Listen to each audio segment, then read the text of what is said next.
Mira and Harper Audio present A Quantum Love Story, a novel, by Mike Chen, performed by Patty Murin.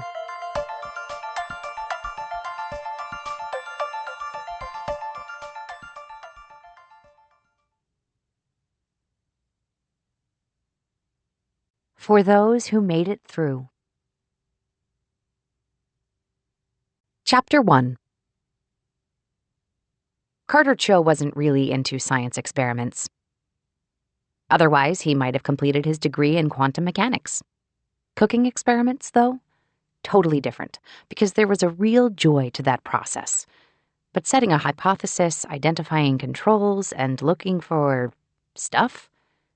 Seriously, that seemed like such a slog. Except for this particular Thursday morning, on the corner of a crosswalk and standing across from the world's biggest, most advanced particle accelerator, a science experiment felt necessary. He didn't really have a choice. It seemed to be the only way to possibly understand or even escape his very strange predicament.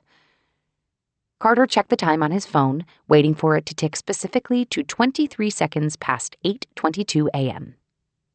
At that moment, the crosswalk light would switch, signaling for pedestrians to go.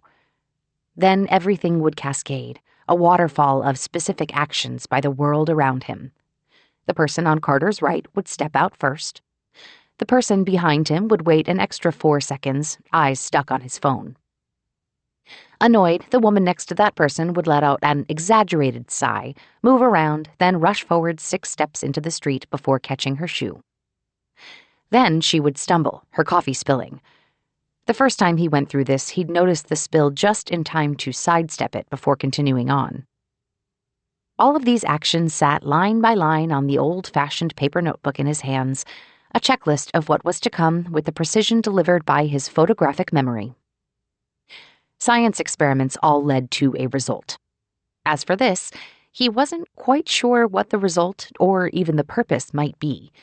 He already knew he was in a loop of some sort, something that started the instant he woke up on Monday mornings.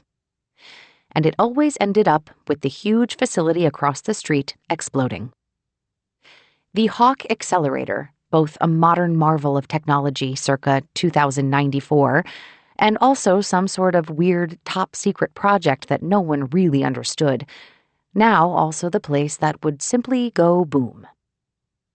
Carter should know. The first time he experienced this, he was in the accelerator chamber's observation room, right in the heart of where the go boom happened, at precisely 12:42 p.m. on Thursday. Which was today, again, just a few hours from now. He'd been through this 6 times before, each time expanding his acute understanding of the details surrounding him. Usually, he wrote things down at the end of the day, a memory trick he'd learned about himself very early on that helped cement the details into place. So even when he started the loop over without any scribbled notes to organize his thoughts, his photographic memory recalled it. But this morning, he went in reverse, writing out the exact steps as they were meant to be. And then he'd make sure it played out that way, bit by bit. After that, he wasn't sure. Carter thought of his parents, their usual voices chastising him for his lack of planning and forethought, how his teenage foray into coding and hacking was more about fun than applying himself, and now look at him, simply a technician running tests and tightening screws. Even now that he'd been through this loop several times, he hadn't bothered to call them back from their birthday messages. Part of him used the excuse that he should stay as close to the original path as possible, but he knew better. Even if this weird loop existence meant a complete lack of consequences, calling his parents was the last thing he wanted to do. Carter checked his phone one more time, 5 seconds remaining until the crosswalk kicked off the sequence. He gripped the notebook, staring at the list of things to come. A chime came from the crosswalk, and Carter began to move. The person on the right moved. The man behind Carter stayed. An exasperated sigh came from behind him. Carter kept his eyes on his notebook, counting steps in his head. "Ack," the woman said, right when Carter sidestepped.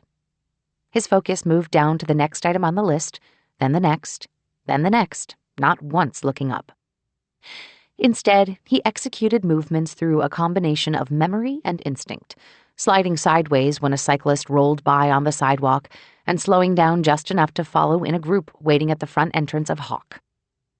Someone coughed, his signal to pause and wait 13 seconds, enough time to review the next items on the notebook still in front of him. Front desk hands out mobile device for the David AI digital assistant. Security guard says something about visiting group from Relive Project. Passing scientist asks what time Dr. Beckett's flight gets in. He moved through the security gate designated for employees, taking him past the lobby threshold and over to the main hallway that split in 3 directions. He stopped, leaned against the wall, and waited for the final item to come to pass. Nothing special or unique, just the sound of heels walking in a hurried cadence from his right to his left. Carter checked the notebook, waiting for the visitor's David AI to speak exactly what he'd written. "Your next meeting starts in 2 minutes, the AI said from the small mobile unit in his familiar London accent. "Oops, looks like you might be late. Should I give the meeting notice of that?" Carter mouthed the words as the visitor spoke, his voice fading down the hallway. "No thanks, I'll just hurry." David's simulated voice could still be heard as Carter put the notebook down, holding it at his side while considering what just happened. He wasn't particularly religious, though part of him wondered if he'd been condemned to some sort of purgatory. The predictability of it all, the strange exactness of everything he saw playing out as written in the notebook in his hands. The first few times, he'd felt disbelief, then curiosity, then amusement. This time, well, he guessed that was the purpose of this experiment, to figure out how he felt knowing he could predict every exact movement of every person he encountered. Disbelief, curiosity, amusement, and now the whole thing was just unnerving. Nothing out of turn, nothing different, nothing unexpected. He blew out a sigh, hands pushing back his wavy black hair. Something tugged at him, a wish for things to be different. A person walking from his left instead of his right, or the plant behind him coming to life and biting his arm, or a piano dropping out of the sky and smashing his foot. Anything at all to end this. 10 minutes passed with Carter lost in his own thoughts, but that in itself turned out to be a change. Normally he'd take a walk to clear his head, but the list's finality wound up freezing him. All the previous loops, he'd tried to follow his original path as closely as possible, always ending back in the observation room where the accelerator started to deteriorate and a massive blast of energy struck him. Perhaps that was the only real difference, as he'd changed spots in those final moments to see exactly where the bolt landed on the floor, even using his photographic memory to draw a precise grid of the floor panels. What he could do with that information, he wasn't sure, but it had to mean something. This time, though, a weight paused him, an all-encompassing blanket that left him pondering far longer than he'd ever done. And then it hit him. He'd deviated farther from his path than before, and nothing bad had happened. Heck, if he wanted something bad to happen simply so it could, maybe it'd be best if he pushed farther, or even went in the complete other direction. At this point, he'd normally turn right, check in with the technician's desk, grab his cart of tools, and begin going through his assignments for the day. But a sharp, almost foreign defiance grabbed him. He would turn left. He would not check in with his supervisor. Instead, he'd go... Carter's eyes scanned, looking for the most opposite thing he could possibly do. Of course. His steps echoed as he pressed ahead, a strange jubilance to his feet. He moved around people milling about or talking about actual work things, practically skipping with joy until he turned to the entrance of the Hawk cafeteria and straight to the bakery station and its waft of morning pastries. "Bear claw," he said. "No, apple Danish. No, wait." The poor worker probably didn't understand the grin that nudged his cheeks or sparked his spirit. "I'll take them both. And the almond croissant, and the banana nut bread, and the cranberry scone. Oh, and a blueberry muffin." Tongs pulled pastries out, and each slid into small paper bags before getting dropped into a larger bag. "Anything else?" the man asked after counting through the items. "Yeah," Carter said, tapping on the glass case at the lone item, a surprisingly tasty selection for a corporate cafe. "That, a glazed donut. The last one." His relaxed pace took him down the hallway, taking a bite or two out of each pastry as he went, notebook tucked under one arm. He chewed slowly, relishing the individual flavors and savoring the delicate textures. Despite his love of all things delicious, he'd always tried to pull back, one eye always on his health, one of the few disciplines he'd managed to pick up from his parents. Here, though, he ate with glee, enjoying the pureness of experience without consequences. He closed his eyes, walking straight while considering the blend of sweet and savory in the almond croissant, when something bumped into his chest, followed by heat dripping down his shoulder. "Oh," a woman said. "Oh, I am so sorry." She stopped, coffee dripping out of the cup in her hand and narrowly missing the cuff of her gray jacket. Her brown eyes met his before looking him up and down. "Oh, no," she said, setting her coffee down before reaching into her shoulder bag for some tissues. Her movements came frenetically enough to cause her chin-length hair to swish back and forth. Her hands pressing tissues into the setting stain on his technician's uniform. She looked over her shoulder at a group that had started to head toward the main conference hall. "I'll catch up," she called out. Guess he was meant to get spilled on after all. "Don't worry about it. It's totally fine. He said. She bit down on her lip, brow scrunched, though eventually they locked gazes. "I should have watched where I was going." He gestured at the growing coffee stain on his outfit. "You sure?" "Absolutely. It's work clothes. It gets dirty. No big deal." The woman's expression broke, relief lifting her cheeks into a toothy grin, one of those unexpected sights that made everything a little bit better. She looked back at the group, then the coffee cup in her hands. "Damn it, I spilled a bunch. Is there a place to get a refill?" "You're going to the main conference room?" "Yeah, spent all week there." All week. All the times Carter had been through the loop before, even seen the names of various guest groups on schedules, and yet they'd never crossed paths. Not until he did the exact opposite of his routine. Funny how that worked. "We finally get to see the observation room, though, in a little bit." She held up her coffee cup. "Just need a refill somewhere along the way." "Cafe is back there," he said, thumb pointing behind him. "Way back there." "Ah," she said with furrowed brow, a conflicted look that seemed about much more than a coffee refill. "Probably should meet with the team. Not enough time." Not enough time. The concept almost made Carter laugh. "Well," he said, pulling out a bag. "A donut for making you late?" She took the bag and peeked inside, cheeks rising with a sudden smile. "I don't usually like donuts, but these glazed ones. Simple, you know?" She shuffled the bottom of the bag to nudge the donut out the opening. "Are you sure? I spilled coffee on you." "Yeah, he started, pausing as their gazes lingered. "My fault for running into you." The wrapper crinkled as she examined it up close before taking a small bite. "I should get back to my team. Maybe they'll hand out free coffee by the time we get to the observation room. Thanks for this." Carter dipped his chin, a quick farewell as he considered the inevitability of the next few hours, a march toward a chaotic and violent reset. He matched her smile, though as she turned, he pondered saying something. Normally he wouldn't, but with the world exploding soon, he went with the opposite of normal. "My name's Carter, by the way," he said. "Carter, the guy who gives people donuts."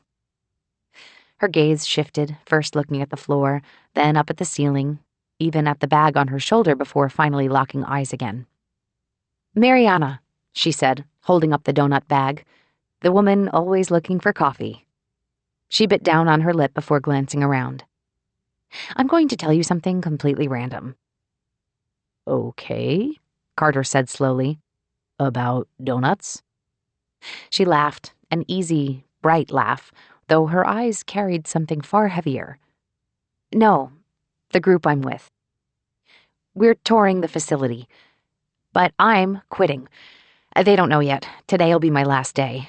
Science is great, until it's not. Her shoulders rose and fell with a deep breath.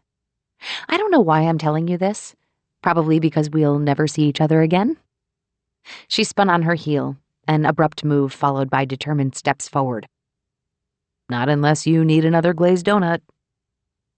She turned, slowing as she walked away backward, this mystery scientist who spilled coffee on him and then caught his attention. Because the idea that someone didn't like most donuts, well, that was as opposite as anything he'd ever encountered in his life. Maybe that, she said with a small grin. I'll remember your name in case we do, he said. Mariana.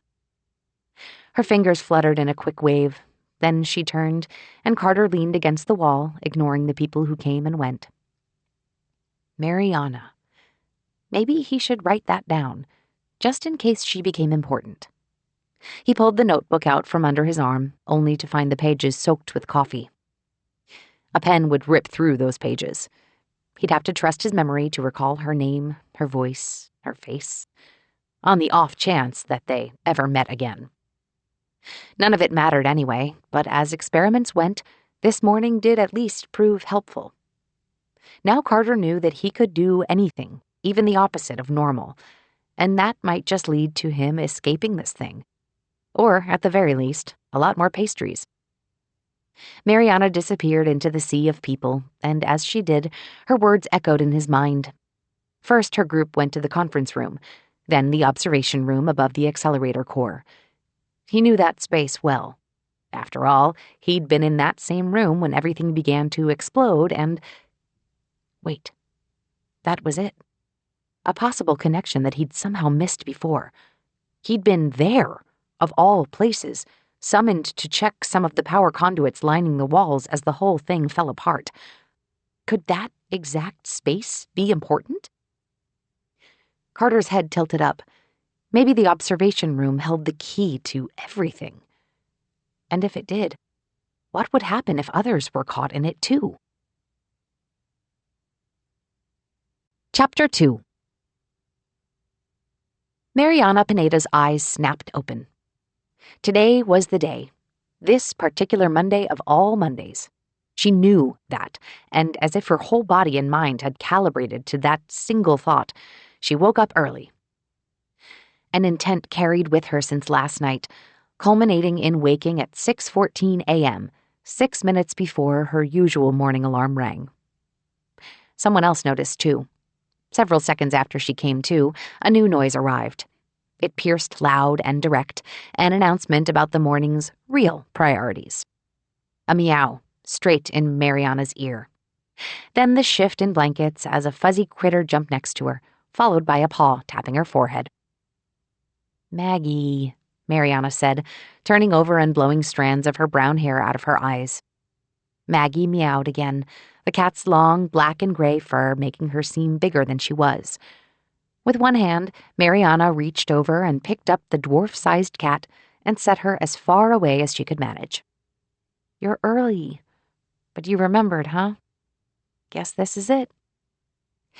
Maggie didn't seem in the mood to listen, instead coming right back with another loud meow that said that the cat wasn't too early.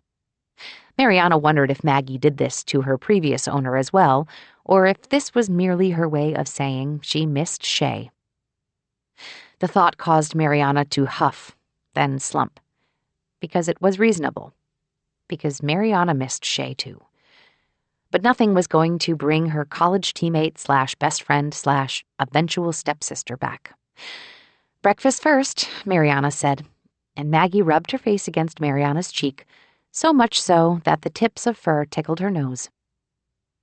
A chime rang through the room, the usual morning alarm now going off, and Maggie meowed again, the cat version of, I told you so. All right.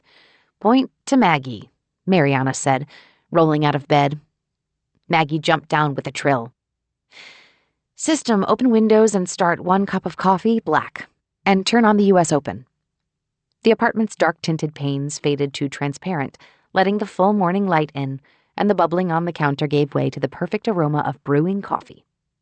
Mariana looked out the window, the familiar sounds of a tennis match starting behind her. Normally, the simple din of tennis worked like comfort food. It was Mariana's happy place. This time, though, something grabbed her attention. Not Maggie, or the view of San Francisco, or anything visible, but a gnawing at her gut, like her annual ritual of watching the U.S. Open's first day over morning coffee, suddenly pulled her into a different dimension. In a way, it did, because one vital piece was missing. Ever since they'd met as freshmen on the UC Davis tennis team 17 years ago, Mariana shared this ritual with Shay Freeman. When they lived together, it was how they started the day. And when their lives split into different paths, it evolved, technology connecting them despite miles of distance. And now, nothing. Though Mariana heard the sounds of the first round match, she focused on the object in her hand, a blank tablet coming to life. The display showed paragraphs composed last night, every single word chosen with a precision that probably was unnecessary. She could have written, "I'm quitting my job and leaving science," to the same effect. Still gripping the tablet, Mariana sipped the coffee, the almost too hot liquid bringing a welcome burn to her lips and tongue. She moved to the small kitchen table and settled in, her finger hovering over the display's send button. Shay gave so much grief over the years for the way Mariana framed her life in scientific method, all observations and experiments. But, as Mariana would often protest, there was a reason she always turned to this way of thinking, combined with an intent to focus and plan her way out of anything, what Shay dubbed Mariana mode. Because it worked, in any issue, any circumstance, even now. Fact. Something was very, very wrong with her mind and life. Hypothesis.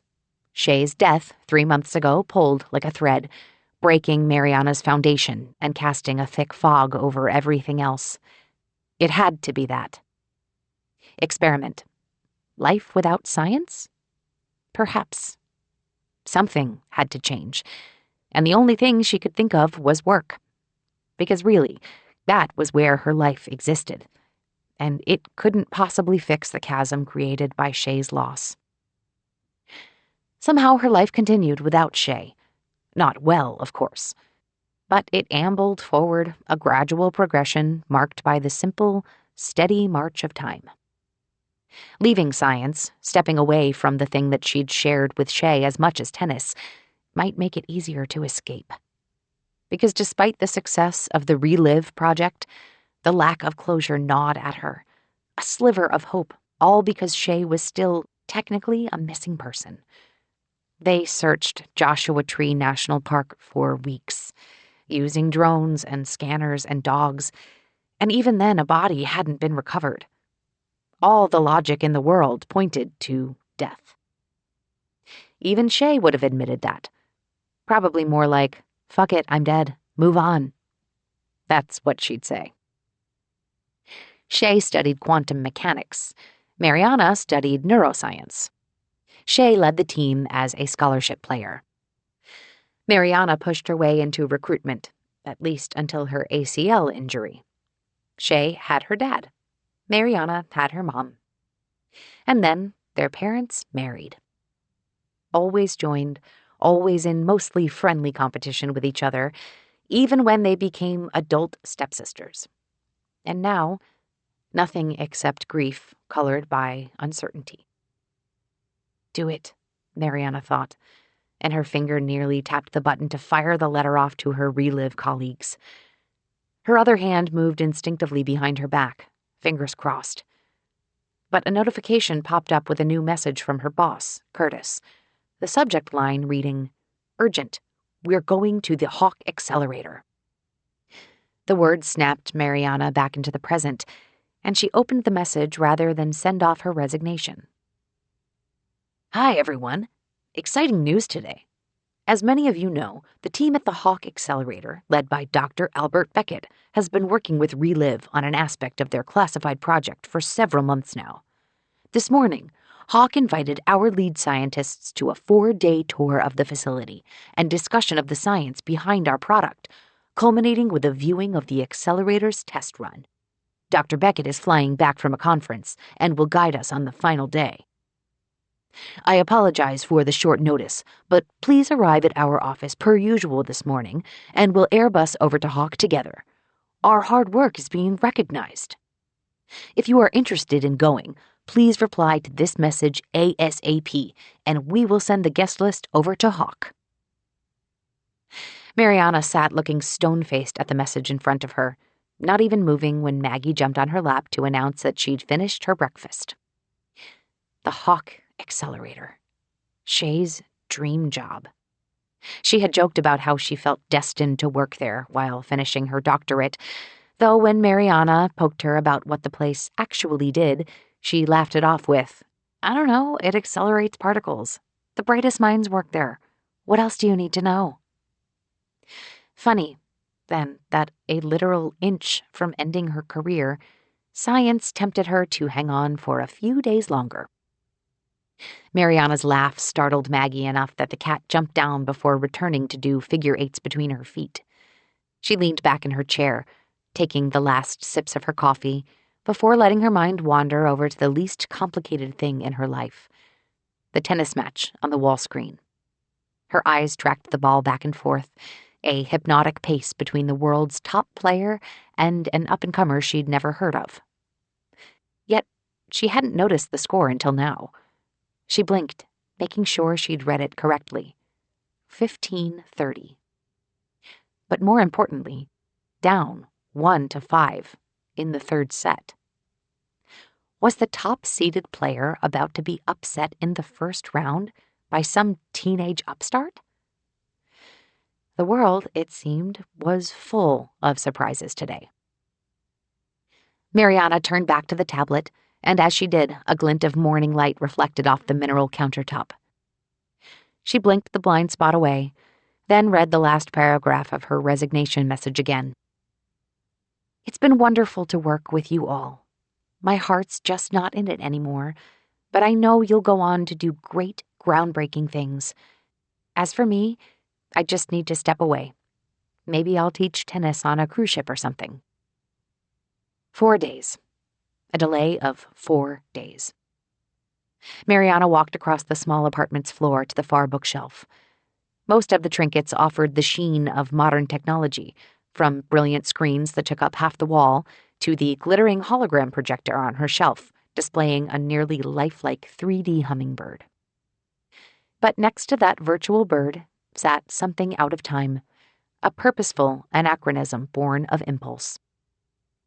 Her fingers traced over the edges of the metallic photo frame, the shiny material reflecting both the thin beams of morning sun and the bright display of the U.S. Open. She took the photo, its weight different from the thin digital frames found everywhere, and stared at it. On the left stood Mariana, her dark hair a little longer than its current bob, her sharp chin pointed down as her mouth caught open in a candid laugh, the slight gap in her front teeth barely visible. Despite being a photo print, its color hadn't faded with the years, and the way the sunlight hit them brought a richness to Mariana's tanned face, hours of tennis giving a deep hue over her skin's olive undertone. On the right stood Shay, one eye closed and her tongue sticking out, her mane of curly black hair framing her dark cheeks, accentuated with a bright red streak colored through it. 7 years had passed since that moment.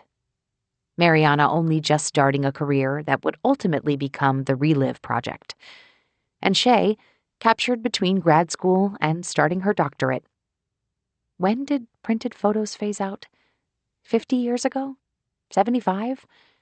And this one was a real printed photo with ink on specialized paper, not the digital light-up ink commonly found these days. No. They decided to make this image a relic. Mariana closed her eyes, the moment coming back to life thanks to the secret and somewhat unauthorized dose of Relive she'd taken weeks ago. They're going to take fancy pictures of us at the wedding. But let's print this, Shay had suggested with a laugh. It's who we are right now. Mariana pictured it as clearly as this morning's memories of Maggie at her feet. A cold, drizzling San Francisco Saturday spent looking for a shop that could actually produce such an authentic print. Something flimsy, easily torn, and capable of fading. Some paper products still existed.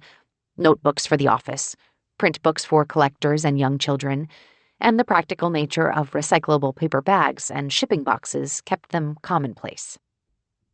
But photos when there were pixel sheets? The place they found sat nestled in the Richmond district, tucked away between a pair of bars. Even the smell of the dingy, one-person operation came alive in her senses. They'd haggled over the shockingly high price of a single print, the owner arguing that it was dated technology that required care, while Shay pointed out, "You're literally just pushing a button." The result was a 20% discount and a little embarrassment on Mariana's part. No brightness-adapting ink or natural color resistance against UV exposure, but a real anachronism of dated technology. A gift few people in their society bothered with or even remembered. Just because our parents are into each other, we suddenly get new titles. Stepsisters. What the hell, right? In that moment, Mariana and Shay decided that they'd... The sound of applause burst from the tennis broadcast, shaking her out of her relive-induced memory and back to her apartment. She turned, and her head tilted as the display showed a slow-motion replay of the most improbable point. Top-ranked Thomas Song, known for his devastating spin on his serve, double faulting to put himself down for match point. He bounced the ball several times, sweat rolling down his grim face, and rather than waiting for the crowd to settle, he tossed the ball and swung, launching a perfectly placed serve that landed on the corner of the court's painted lines. He charged forward, his typical strategy as his teen opponent stretched for a desperation return. The ball floated over the net, and Song hit his trademark slice volley. Except, instead of his usual precision, the ball nicked the top of the net, its trajectory deviated just enough to drop an inch out of bounds. "Out!" called the umpire as the crowd erupted. On one side, teenage newcomer Onyebuchi Hudson shook his fist in disbelieving victory. On the other, Song fell to knees, mouth agape and head in hands. A slow-motion replay showed the final hit, each rotation of the balls spinning with clarity. The image faded to a live moment, both men frozen in shock, but for completely opposite reasons. Mariana took in their reactions, then looked again at her messages on her data tablet. It seemed that on a day like today, anything was possible, including delaying the inevitable. Mariana brought the photo frame with her as she sat back down at the table. She pulled the tablet over, now defaulting back to her unsent resignation message. Rather than hit send, she tapped save, with a sudden sense of authority. It faded away, leaving only Curtis's message about the Hawk accelerator. Mariana hit the reply button. "Sounds good," she typed. "I'm in. See you at the office." 4 days. Mariana told herself she'd send in her resignation in 4 days. And in the meantime, she'd go to the Hawk accelerator. And she'd bring Shay, the only way she could right now. Her fingers gripped the photo frame. Maggie came over and plopped in front of her, arms stretched wide and belly accepting rubs. Her purr grew louder, even over the broadcast of the U.S. Open. But Mariana ignored it all and instead stared at the photo in her hands, as if all of the unfairness of the world existed in a thin piece of glossy paper. Chapter 3. Every Monday, Mariana stuck with her routine. Even today, when giant life choices hung in the balance, she still moved to the instinctive rhythm of her day. She'd stepped swiftly through things, from resetting Maggie's self-cleaning litter box to getting dressed, the only difference being that she'd put Shay's photo next to her bag by the front door. Her cadence continued, including her usual walk from the building's elevator to the coffee kiosk. Across the way, bright eyes of a yellow pit bull mix awaited her, shifting her gait into an easier step. Buddy Ed sat patiently at the security station, the building's unofficial mascot and somewhat protector, though Mariana always assumed the security team enjoyed his gentle company more than finding him useful. And Monday for Buddy Ed meant an extra treat from the coffee kiosk, the only day they offered canine baked goods. Ahead of her, the barista handed a guard 3 cups in a tray, a dog biscuit, and a pastry precariously balanced on top. "Last one of the day for doggos," the barista said, gesturing to the kiosk's empty tray. The guard took it and walked, carefully stepping with the hot drinks until the building's front door whooshed open and a sudden car horn from outside caught her by surprise. She stumbled just enough for the baked goods to fling forward, the dog biscuit sliding farther away. Buddy Ed stayed at the security station, though his whole body leaned forward, and in the chaos, Mariana spotted another resident rushing by, 2 bags swinging while half jogging out the door, totally unaware that he crushed the dog biscuit underfoot. "Damn it," the guard said, looking at the crumbly mess. "Sorry, B.E. You'll have to wait until next week." Mariana took her drink from the barista, then turned to meet the dog's gaze. He stared up at Mariana as she approached, large brown eyes filled with the look that only came with canine disappointment over food. She knelt down, giving Buddy Ed ear rubs. "Maybe I'll get you an extra treat next week, too. Your reward for guarding our home. B.E., our mighty protector." The dog's head tilted, either in appreciation for the ear rubs or because he understood English a lot better than suspected. Her phone buzzed, a reminder that she had a train to catch to the Relive office before taking the Airbus flight to Hawk. She gave the dog one final pat, turning to the building's entrance. Mariana sighed as she stepped onto the sidewalk and headed toward the transit station.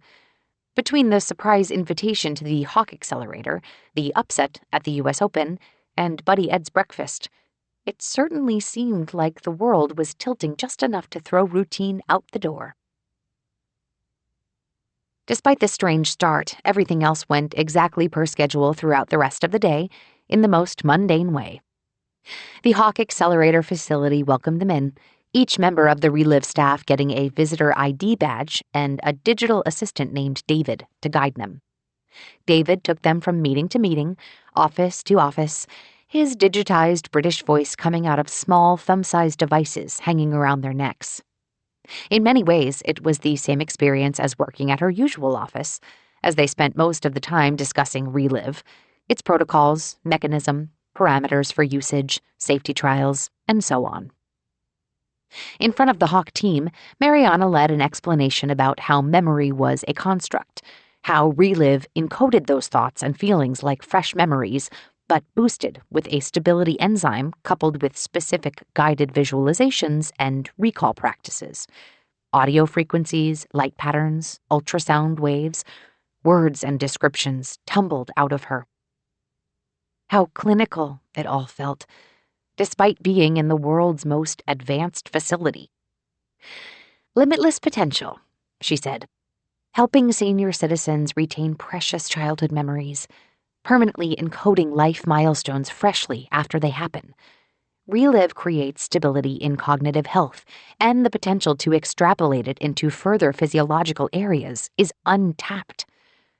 That last part was more for impressing investors. But the bit about memory retention? It absolutely worked. She knew it, inside and out, and not just because she'd helped put together the presentation or handled the underlying research. No, she knew because she'd defied the ethics paperwork she'd signed and lied her way into a Relive trial group 6 weeks ago. Well, not really lied. She'd used her middle name and her dad's last name, which really was the only thing he was good for in the 20 years since he'd left the country. The dishonest part probably lay more in how she'd used her authorization to approve the application, and that part no one could ever know about. It was the type of thing that Maybe she would have revealed to Shay, and only Shay, under a combination of a few drinks and Shay's relentless pursuit of gossip. Shay often made fun of how Mariana was always really good at following the rules. So she would have really gotten a kick out of Mariana bending the rules to preserve her memory. The first day at Hawk concluded with one final meeting in the main conference room, a discussion with Hawk's planning team led by Chief Science Officer Samantha Pratt, a gregarious older woman who finished with, "Come say hello before you all leave on Thursday. My door is always open. I love talking science." Mild applause and smiles came, and they stepped out in single file, though Mariana lingered. She opened her bag and looked down at the photo frame stashed among her things. "Sorry it wasn't that exciting today. Hopefully the next few days will be better," she said quietly to the picture of Shay, before taking in the view from the large window. The Hawk facility sprawled out, a small village of concrete and metal, surrounded by cafes and other small shops supporting the massive workforce. But beyond it sat the Gardner Nature Preserve, a stretch of Californian trees up and around a large hill, the complete opposite of the power-consuming hardware and teams of international scientists at Hawk. "It should be you here, not me." Chatter from the outer lobby picked up, bringing Mariana back to the moment. And as she scanned the view in front of her, she saw her party steps ahead, though something else caught her eye. A man. An Asian man in technician coveralls, his long hair hanging over his eyes with flirty waves. And though he stood next to a cart of tools and hardware, he leaned against the wall, eyes tracking the Relive team. As he watched, he scribbled furiously in a red-covered notebook, pausing only to nibble on a pastry he picked up from a napkin on the cart. Mariana observed him for a second, watching as the side of his mouth curled up into a half-smirk the instant he bit into the pastry, then shook her head before rushing out to catch up with her group. It's not like she knew what was on the technician's to-do list for the day. Chapter 4. For all of Mariana's good intentions, Tuesday and Wednesday meant more meetings and presentations, and the symbolism of bringing Shay's photo to Hawk didn't actually amount to much. The Relive team spent more time discussing technical aspects of the treatment than actually touring the facility. They took turns leading the discussion, though it all felt like rehashed and repackaged versions of the same answers, a constant stream of questions from the Hawk staff focused on physiological safety under extreme conditions. Yet, once a day, something caught her eye. There he was again. Crossing paths? That might have been putting it a little too formally. But floating within her orbit, that same technician. Always writing, always eating pastries, which seemed extra weird considering he was working. But he wasn't making repairs or taking system scans, just jotting notes with pen and paper, his pensive look only breaking when he took a bite. However, Thursday presented the team with an immediately different situation. Rather than turning to the business and operational wing of the facility, a security guard took them straight down a second hallway, then another, and another. More importantly, their walk came with the announcement that Mariana had been waiting for. They were finally going to tour the accelerator itself. And better yet, Hawk founder Dr. Albert Beckett would be arriving at the facility soon to lead them through the various sections of the accelerator, culminating in a view from the observation room as the current test cycle completed. After days of meetings, Mariana finally took Shay's photo out of her bag. First came a presentation from the power staff, who detailed how the overall requirement was supported in conjunction by several nearby counties. Then came the civil engineering team, who went into the history of the facility's construction, from its immense structural needs, including precise alignment with the Earth's magnetic fields, to the way it withstood the massive 8.1 earthquake that had hit the Bay Area 11 years ago. Next came the test group, who demonstrated the different milestones for speed, particle collisions, safety thresholds, radiation emission, and more, along with the fact that standard test cycles required a 4-day cycle from initial power-up to completion and reset. "It's a milestone, really. The first time we've actually run this particular version of the process cycle," one of the scientists said. What that actually meant, Mariana missed, because in the back of the conference room came that same technician, still scribbling away. He'd snuck in, though the sound of the sliding back door hadn't grabbed her attention. Instead, it was the fact that he'd caught a toe or elbow or something on the doorframe, muttering, "Dang it," loud enough for her to catch.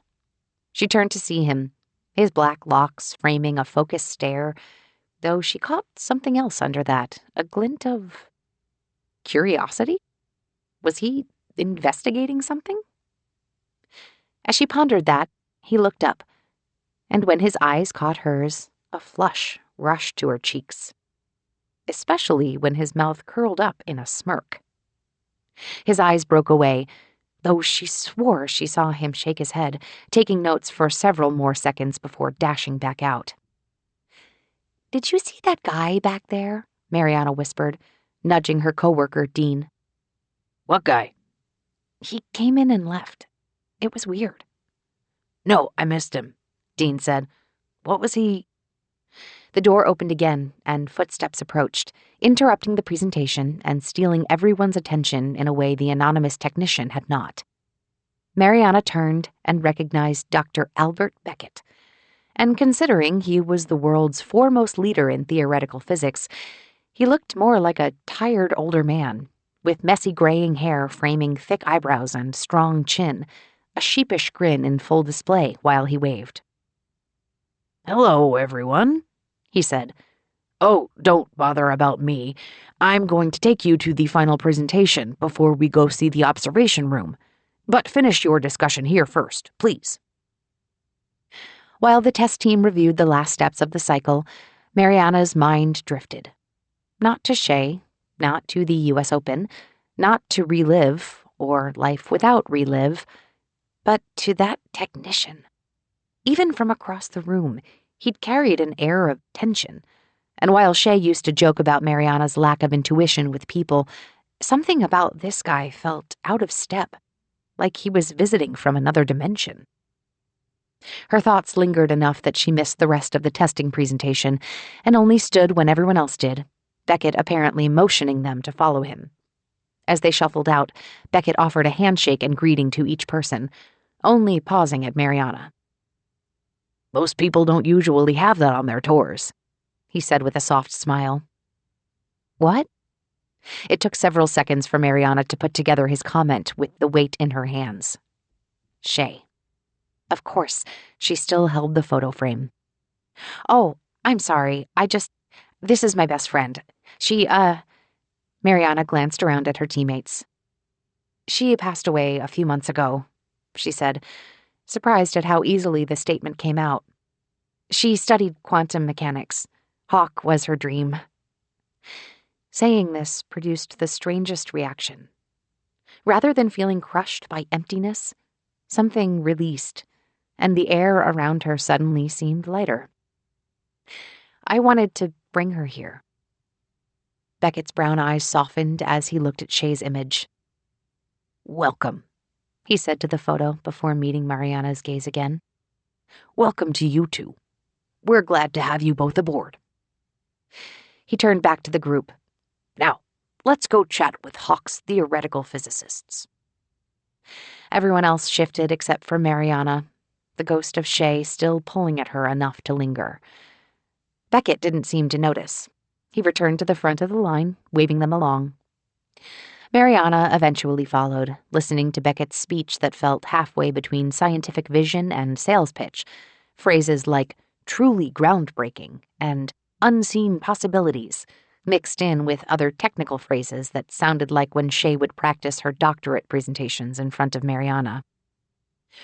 "What we're hoping to ultimately achieve, though, is something that will impact humanity," Beckett said as they turned the corner. "And that's where a partnership with Relive comes in. We work in a high-radiation environment, and—" Beckett paused in his steps, causing a ripple effect in the group.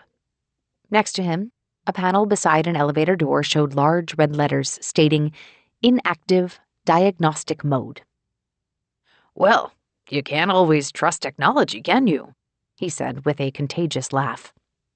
At least, the first time. Because the next 4 elevators along their walking path were also malfunctioning. Beckett's frustrations grew with each attempt, a self-mocking chuckle giving way to pursed lips that eventually led to a confused call with security.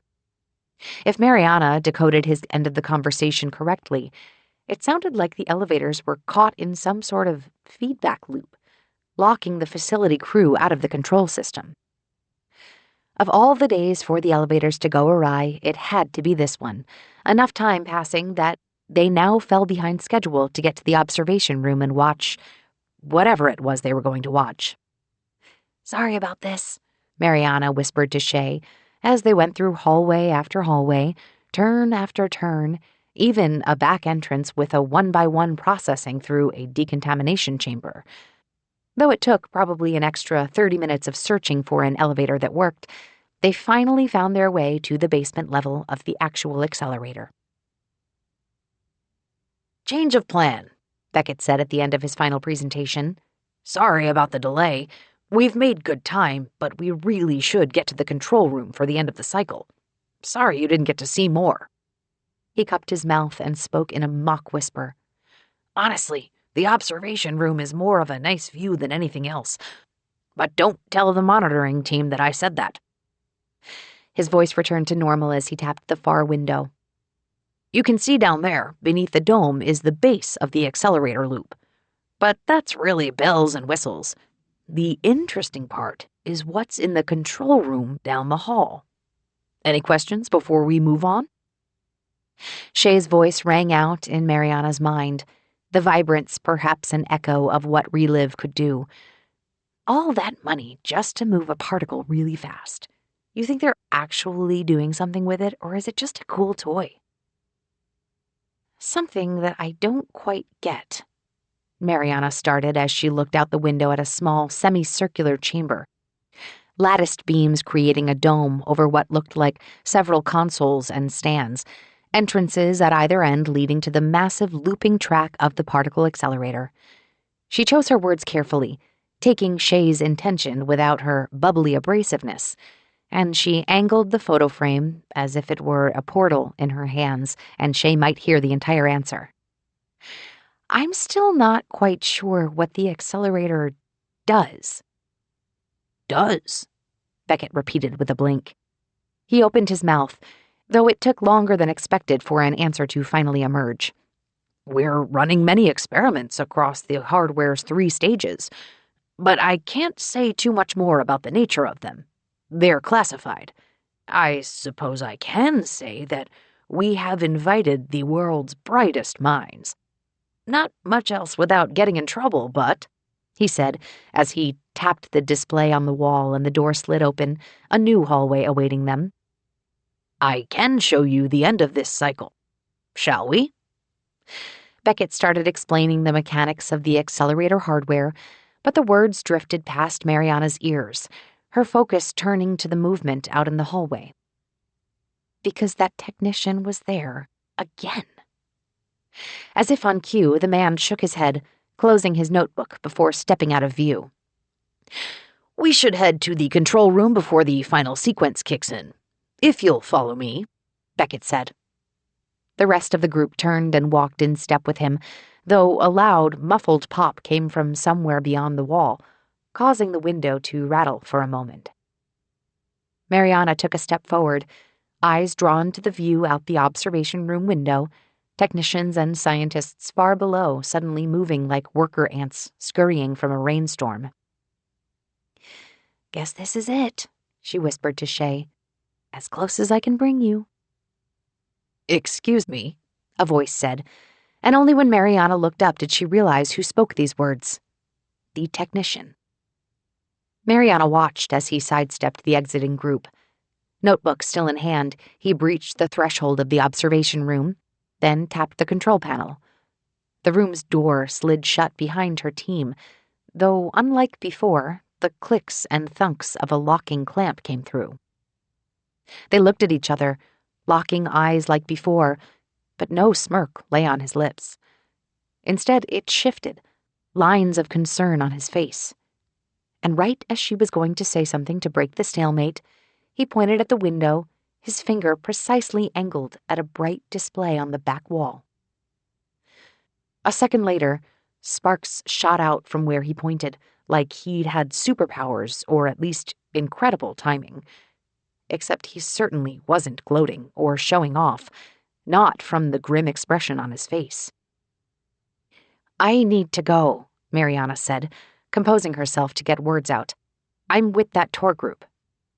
"I know. Your name is Mariana," he said, "and it doesn't matter. At 12:42 p.m., this whole place is going to blow up."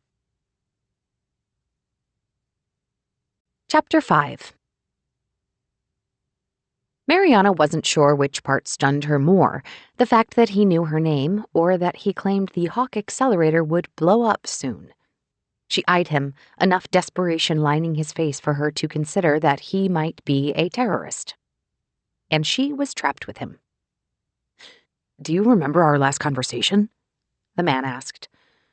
That wasn't the follow-up question Mariana expected.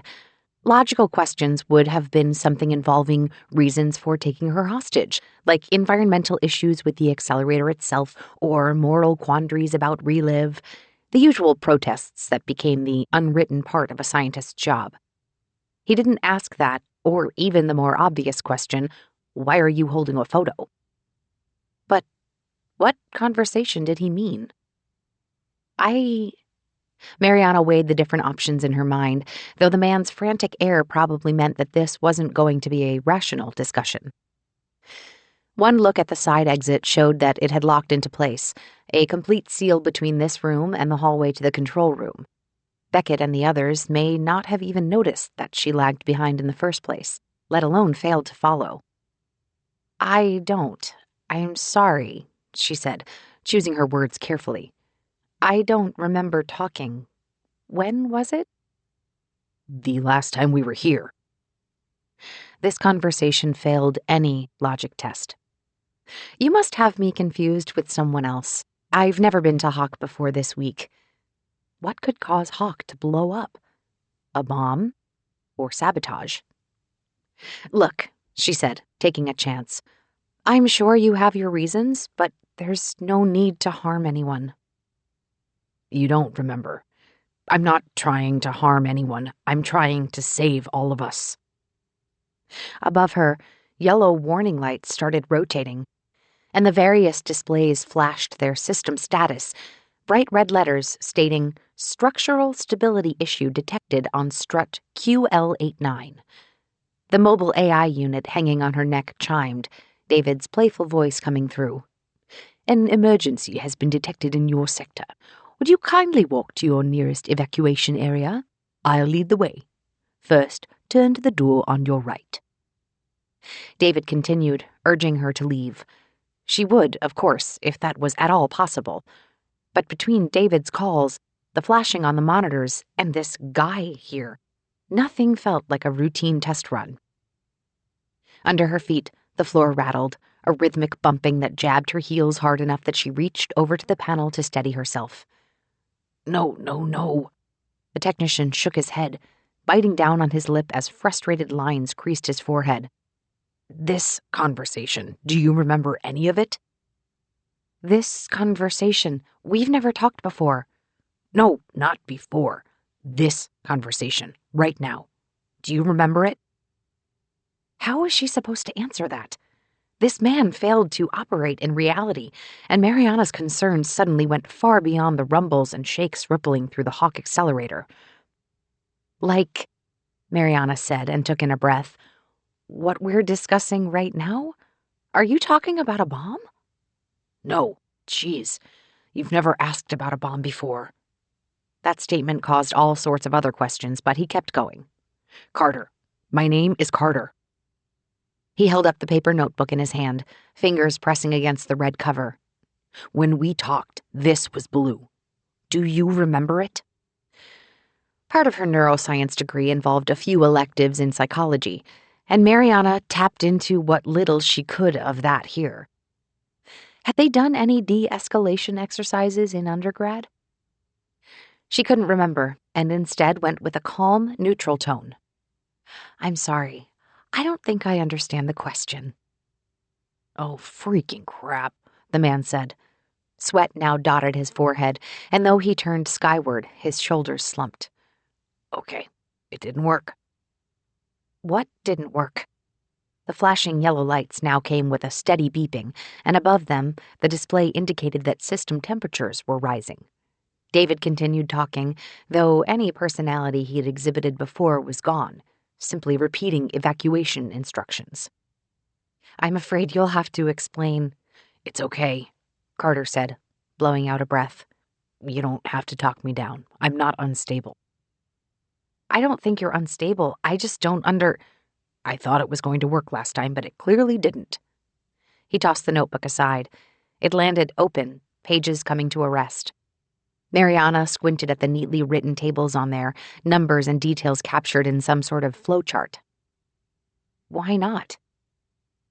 Any agitation left his tone, and instead a resignation took over, one that matched his slumped shoulders. It doesn't matter. We'll try again next time. I should have brought donuts for us, he said, a sudden grin on his lips. Next time? Yeah, we got about 2 minutes left. The man sighed, then started looking around. You drink protein shakes for breakfast, he said, without turning to her. Mariana turned to the photo still gripped in her hands. What? See, that's my proof. I know these things because you told me. But we didn't have enough time to discuss what it all means. Guess it doesn't really help now, does it? The notebook, he said, pointing to the floor. It's red this time. Last time I grabbed a blue one. That was our experiment. That was, he said, laughing, your suggestion. You wanted to see if you'd recognize it. You're the scientist. I'm a scientist, yes.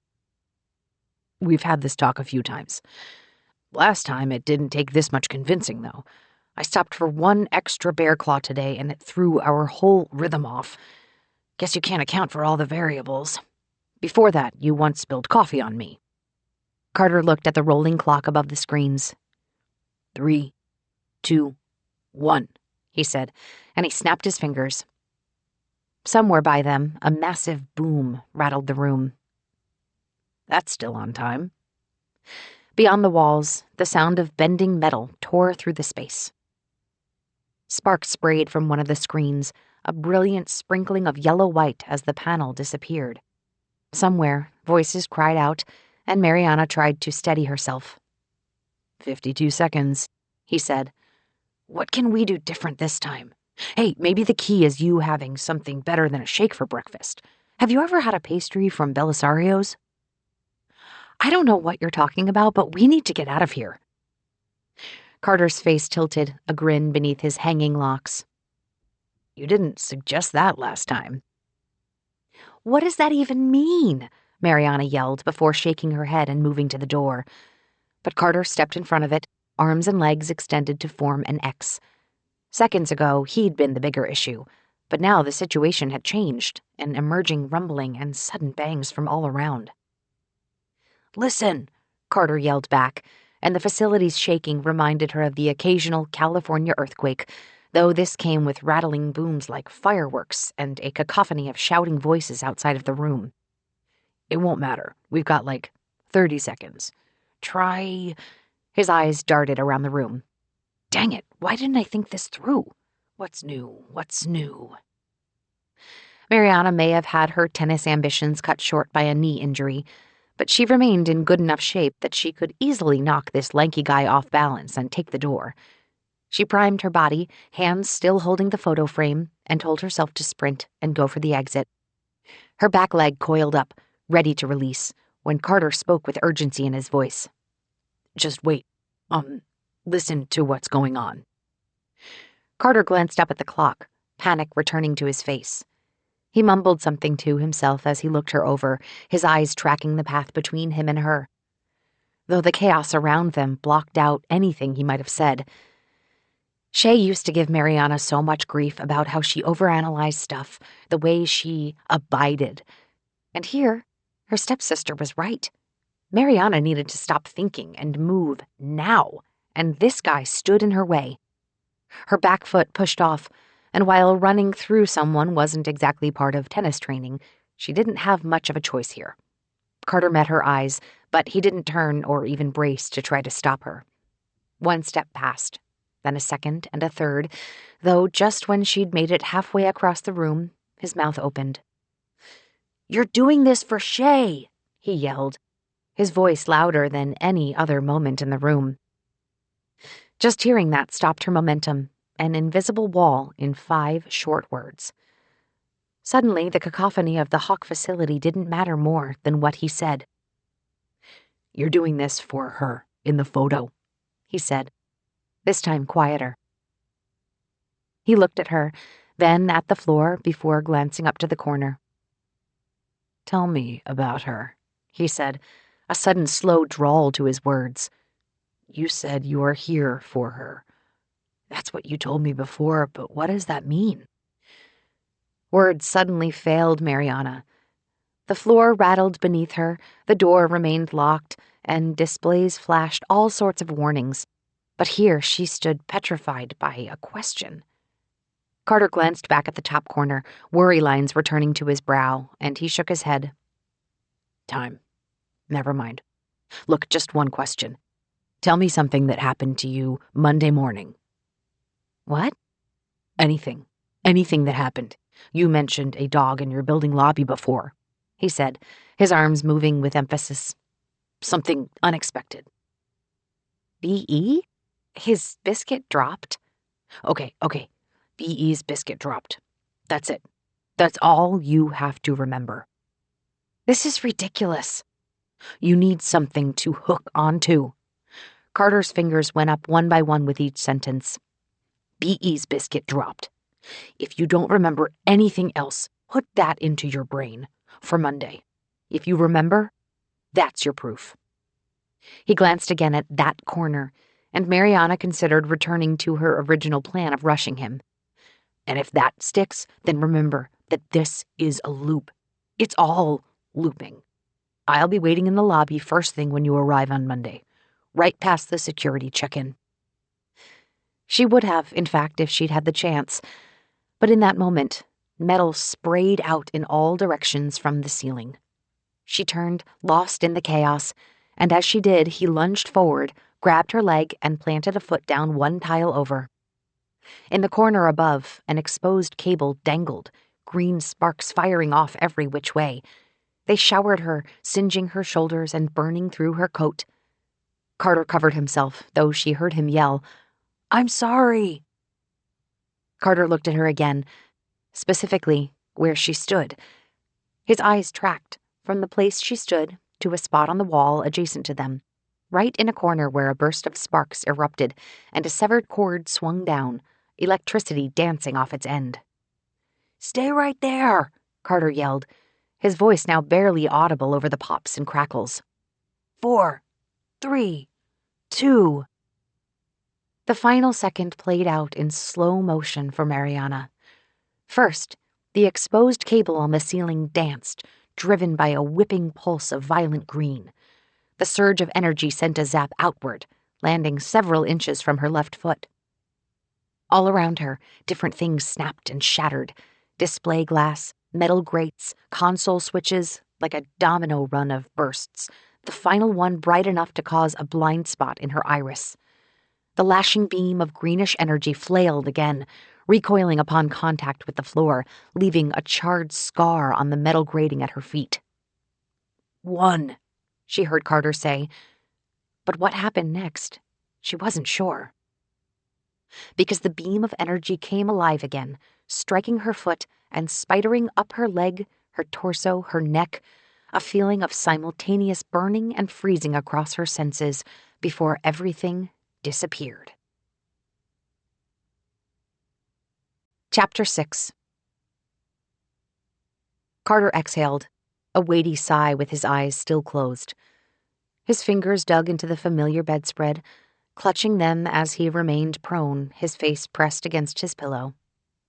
11 times he'd faced the day after his 33rd birthday, which did earn the universe some gratitude. He really didn't need to deal with his family over and over again. Instead, he waited, having spent 11 loops with the day starting off exactly the same way. The 12th, though, remained to be seen. He stayed still and listened, counting breaths as he waited for the now familiar sequence of events. One breath passed, then another, then another, then enough that an inner giddiness suddenly tickled his imagination. Nothing came. Was that a difference in the world? He had, after all, convinced Mariana to stand in the right spot, an idea that had just come to him when he saw how and where she stood. That shouldn't have changed anything about the first few seconds of the day, though. His simple hope was that it triggered a loop-to-loop recall in her, so he'd finally have a partner in all of this, a real, live person capable of thinking and remembering instead of this strange, passive existence. That was all he'd wanted. Getting something different, though, that hadn't occurred to him. Perhaps the universe smiled on him for the first time in who knew how long. He kept breathing, the count going up. 8 now passed, and he hadn't heard a single morning bird yet, and suddenly his mind started sparking in so many different directions.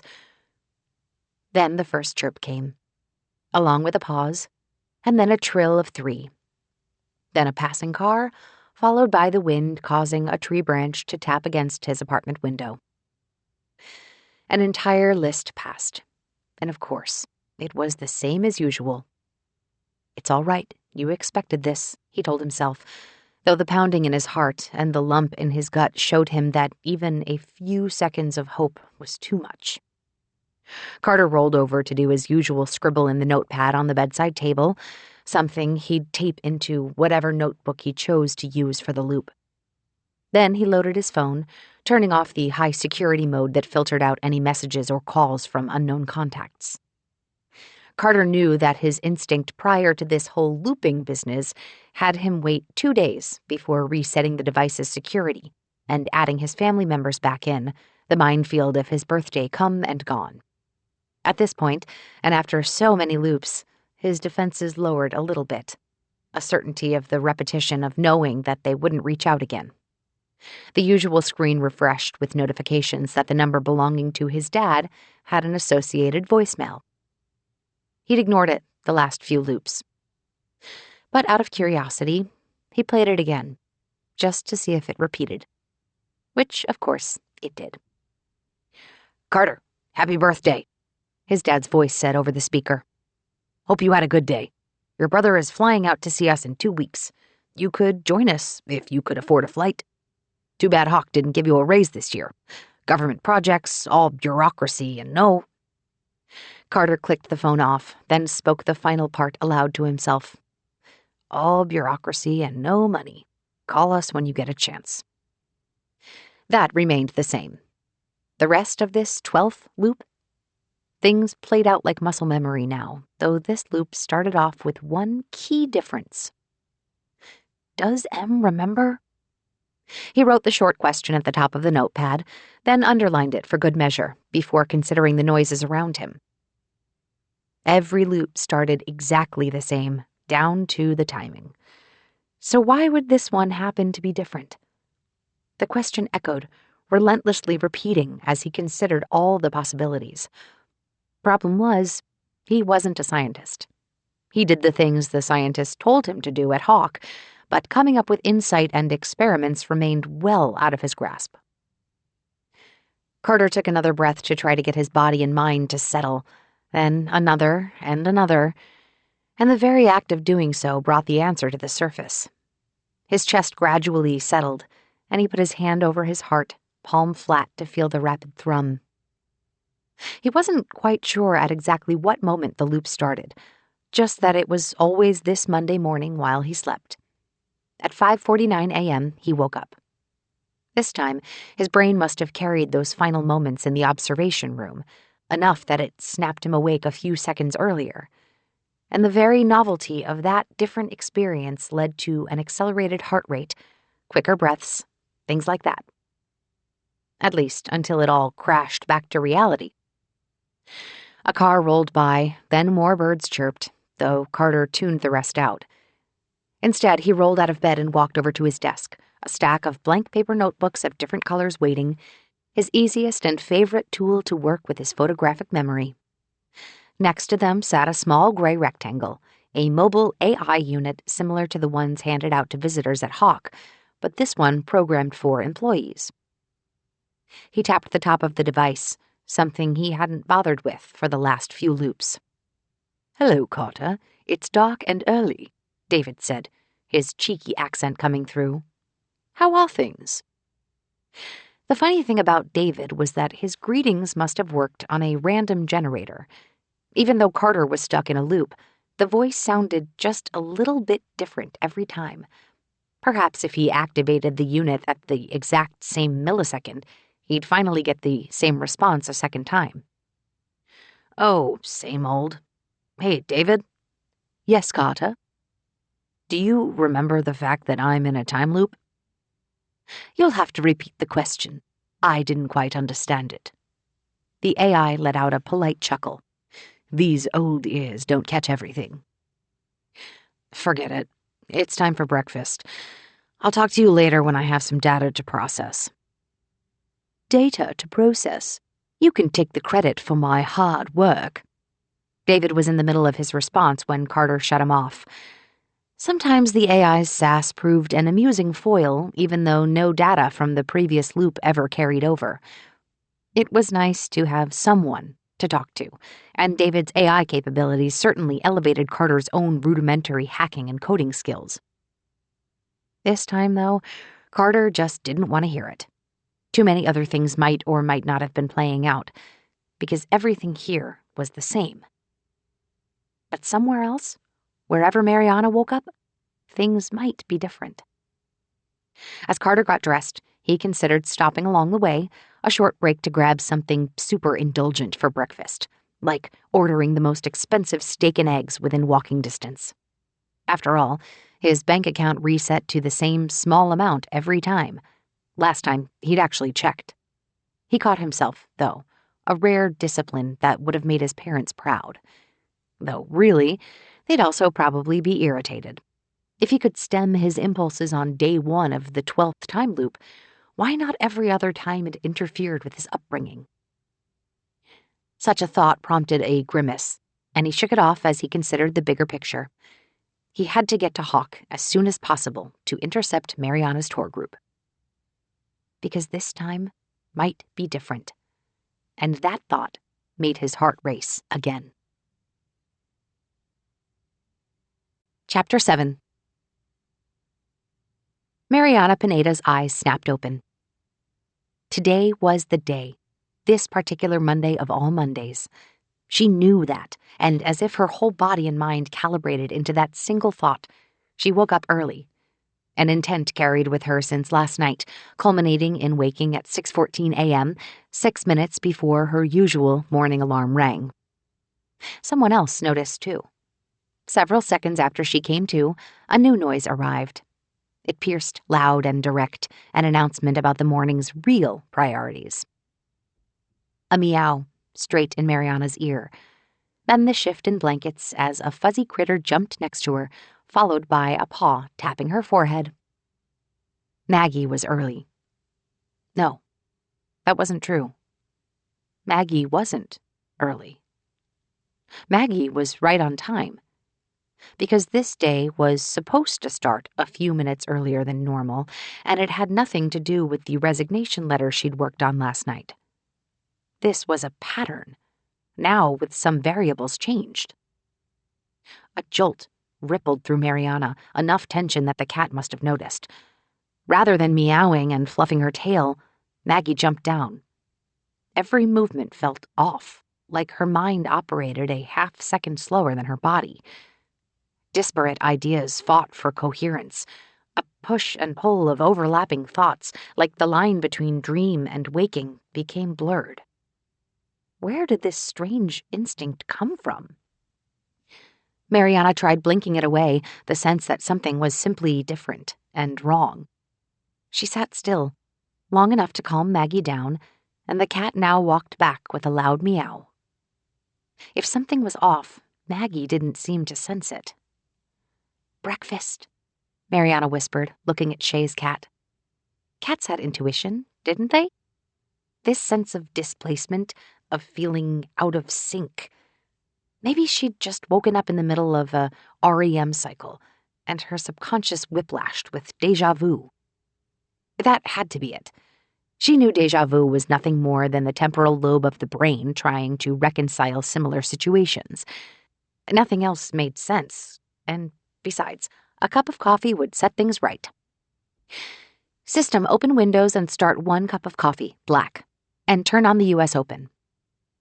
The dim room gave way to morning light, soon followed by bubbling on the counter, a sequence of events that felt routine, yet something remained out of reach.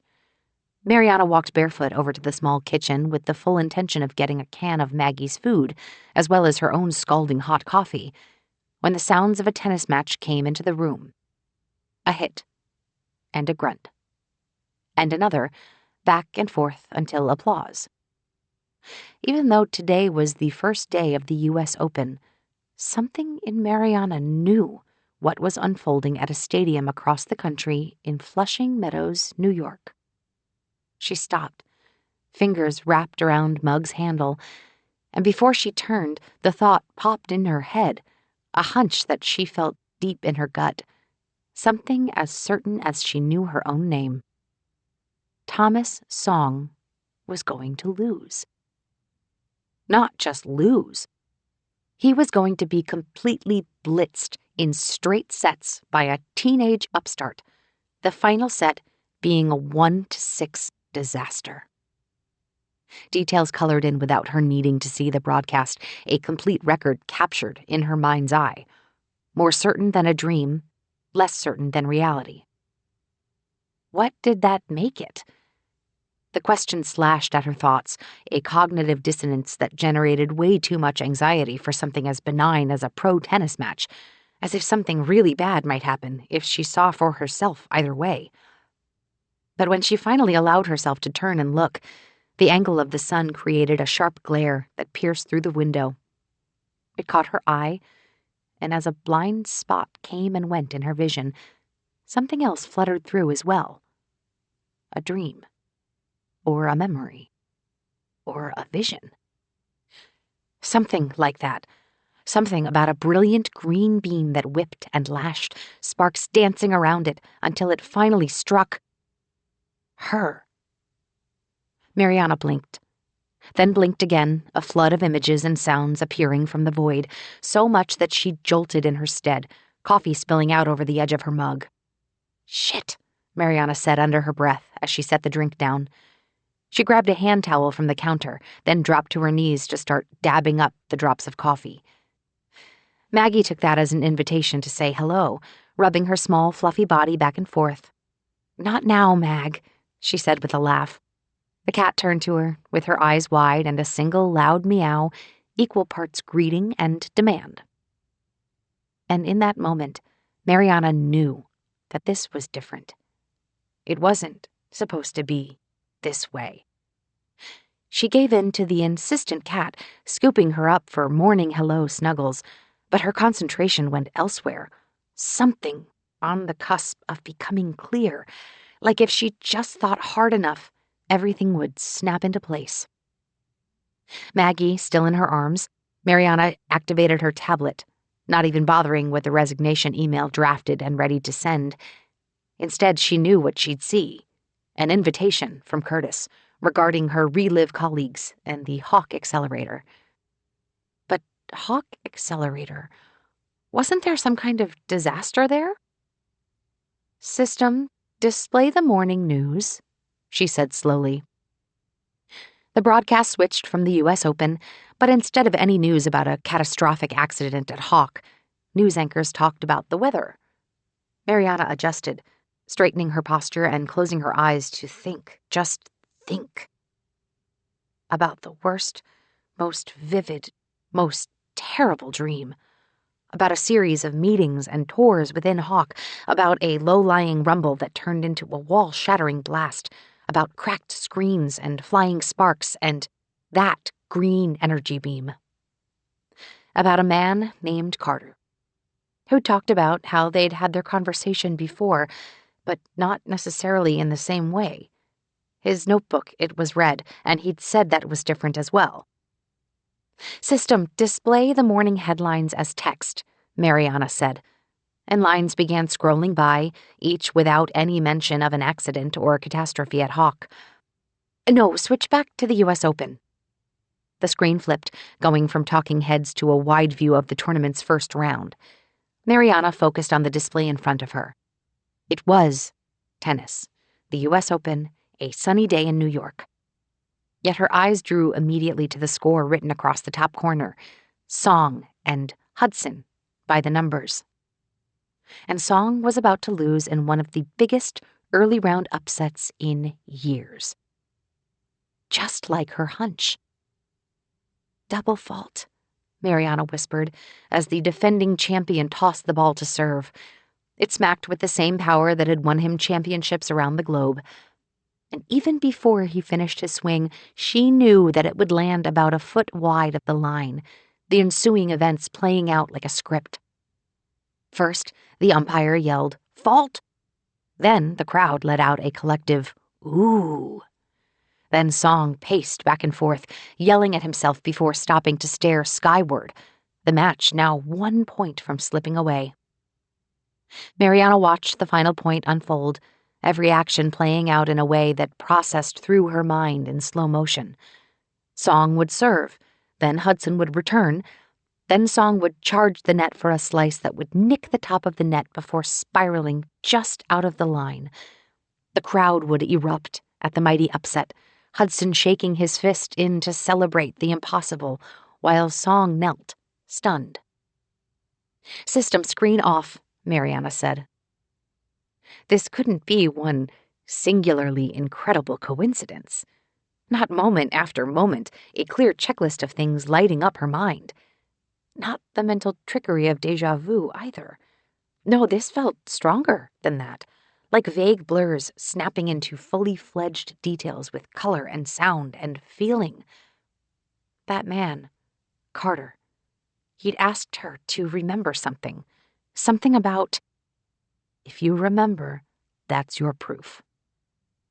B.E. Lines crinkled across her brow as she dug deep, trying to unearth the details. Buddy Ed, at the security desk. Events replayed in her mind as she got dressed, both the way the dog lost his usual Monday snack and the rapid-fire explanation she'd given Carter playing out in parallel. An autopilot took over, mind too caught up in the strange possibilities suddenly emerging. It took a passing glance at the bathroom mirror for her to hesitate, while different pieces slowly came together into the most impossible epiphany. "This is a loop," he'd said.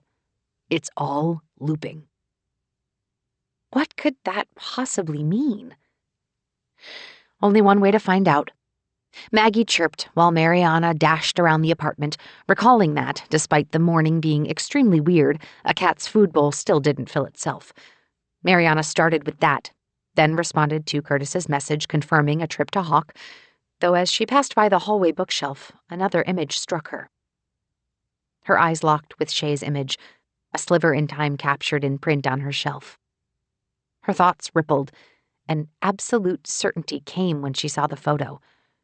She'd brought Shay with her to Hawk for the tour, the whole visit as much for Shay as it was for her. Perhaps even more.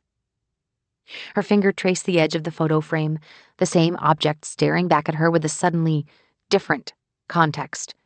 Everything both impossible and very, very real. Not too long ago, Mariana had considered stepping away from science, moving to a simpler life where things didn't seem so consequential and detailed. But for now, she needed that part of her mind. And one thing would be different this time. Shay would have to stay here. As much as her sister would have appreciated an adventure into the unknown, Mariana's instinct to limit variables in a completely out-of-control situation won out. Halfway to the exit, Mariana glanced at her kitchen, and though it was, as usual, in need of restocking, she grabbed a piece of sourdough bread off the counter. If B.E.'s Monday treat would be ruined as expected, he still deserved a treat. And then she would find this Carter person, whoever he was. Chapter 8. If you remember, that's your proof. Mariana did, in fact, remember. Just like with her hunch about the U.S. Open, B.E. lost his Monday snack, the events replaying the way she'd seen in her mind's eye. But unlike before, the slice of sourdough seemed to make the dog's day, earning her a few grateful licks in return. What to do about the situation, though, she wasn't sure. Instead of bringing clarity, such a concrete validation made disbelief creep into curiosity and panic. For now, she forced herself to clamp down and give herself any bit of stability possible. For about 2 hours after, Mariana went through the exact motions that sprinkled her memory. She took the train to the Relive office and met up with her colleagues. They rode the Airbus through the skylanes together on the way to Hawk.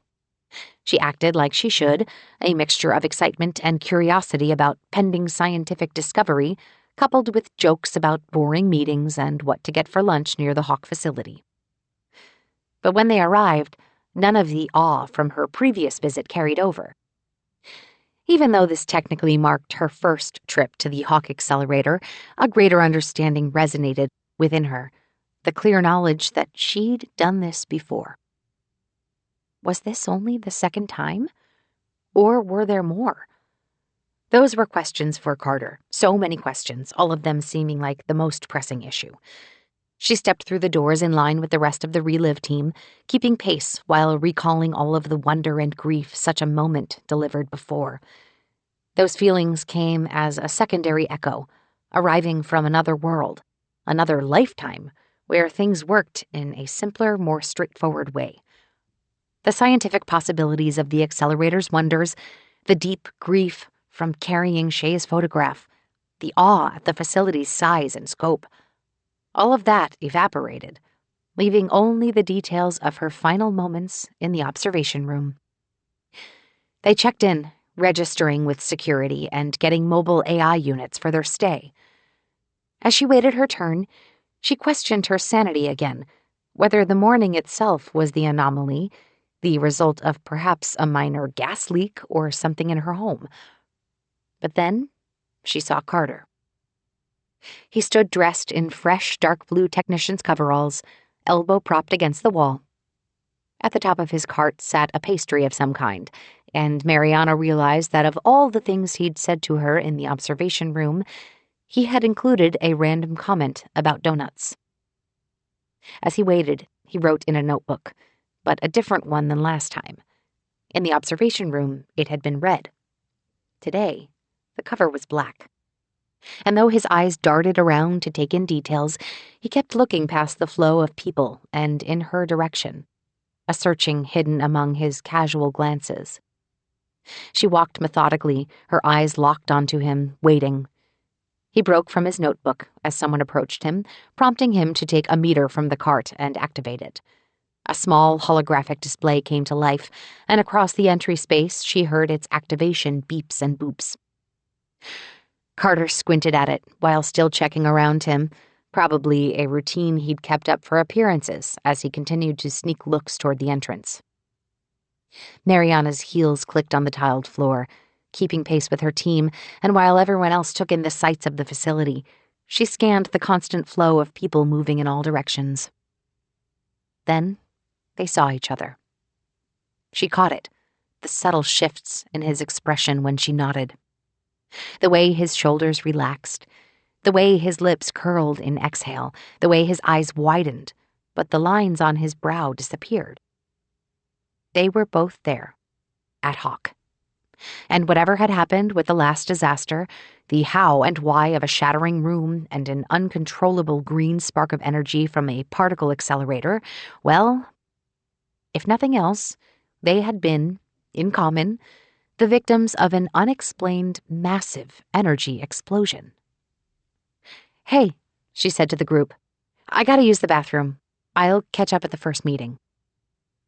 Before her colleagues even acknowledged her words, she broke away toward Carter. 4 days, Carter said, pushing his technician cart. The wheels squeaked as they moved at a slow pace. With all the people passing by, it didn't seem like anyone noticed that they walked a simple circle, stopping every 20 steps or so to give the appearance of busy work.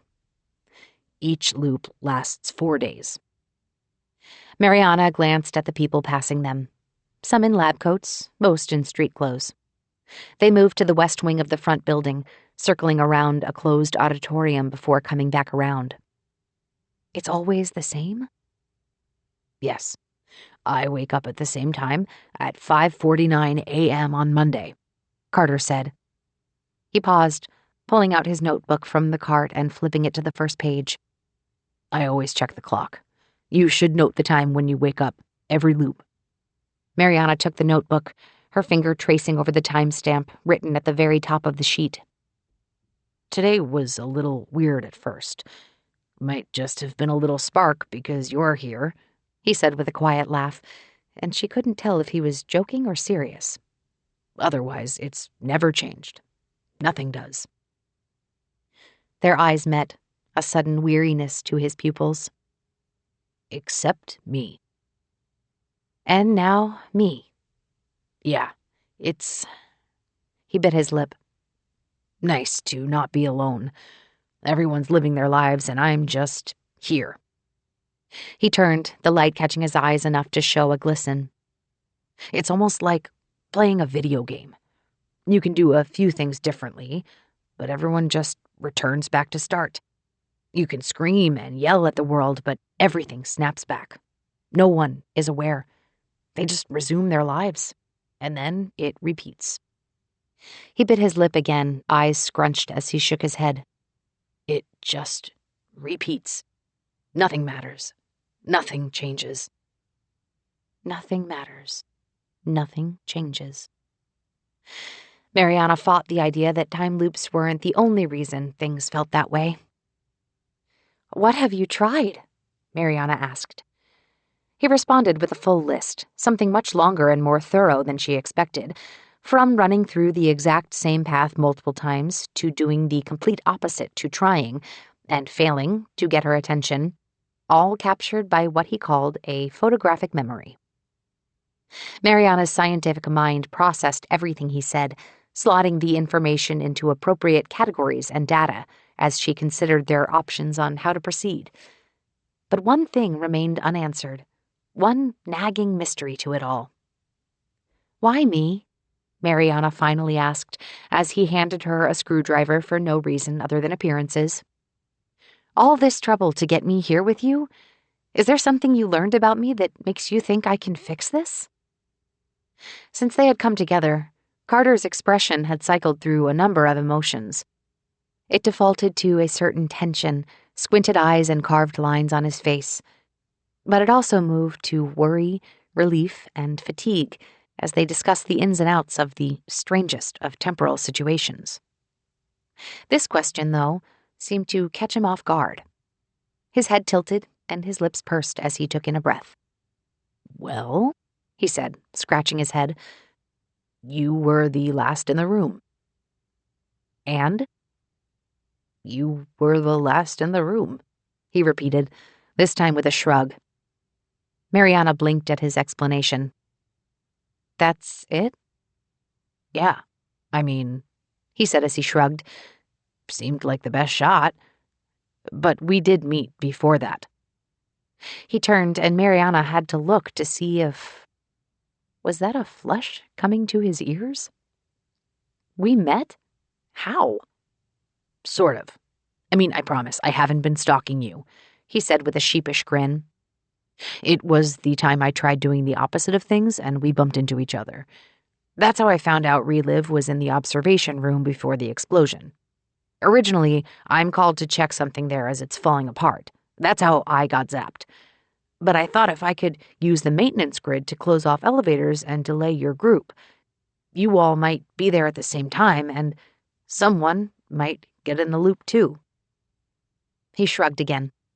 That's what I mean. You were the last in the room. It took a few tries to get it right, though. What did we talk about that first time? Honestly? Carter laughed, then looked down at his shoulder. You spilled coffee on me. You're joking. Nope.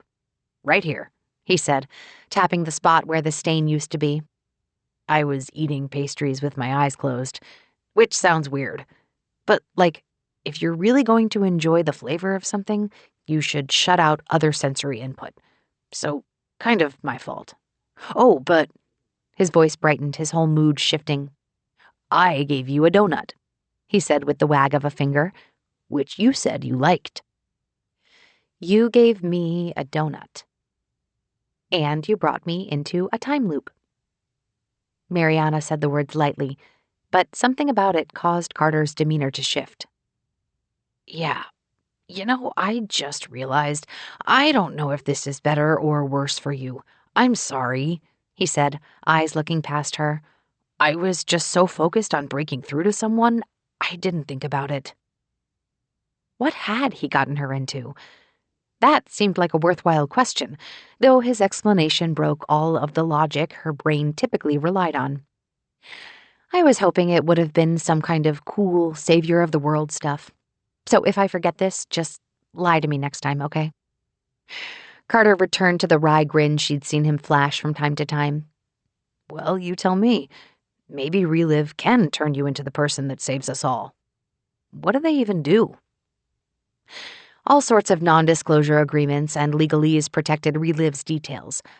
And even though they faced an exploding particle accelerator and a time loop, Mariana stuck with those restrictions. Because if this, whatever this was, actually worked, she'd still have to abide by those. I can't tell you, she said. We're, Carter said, gesturing around them. In a time loop? Mariana's lips pressed, and her toes curled within her shoes. He was right. However they got here, they were in a time loop, and they needed to work together. At the same time, breaking legal agreements worked against her thought process.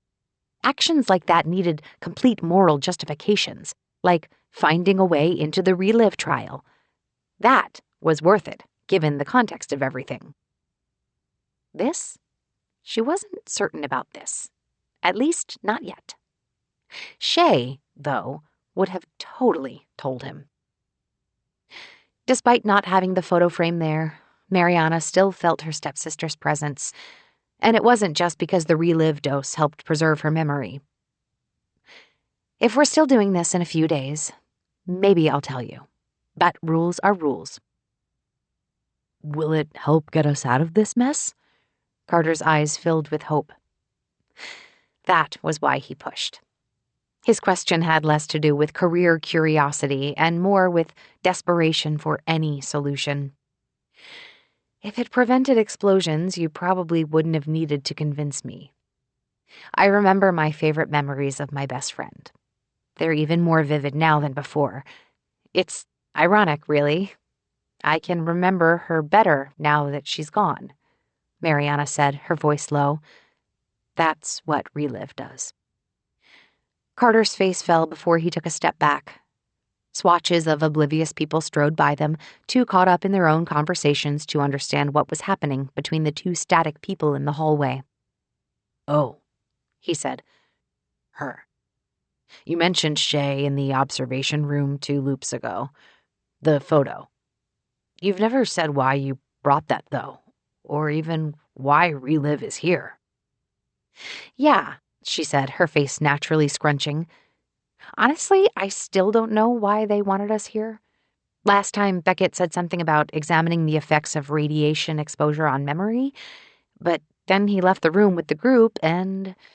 Her fingers fluttered as she blew out a poof, and Carter nodded in return. I'm a neuroscientist. Quantum mechanics was Shay's thing, not mine. Wait a minute. Carter's eyes lit up, a spark that hadn't been there earlier, not even when they first connected. That's it.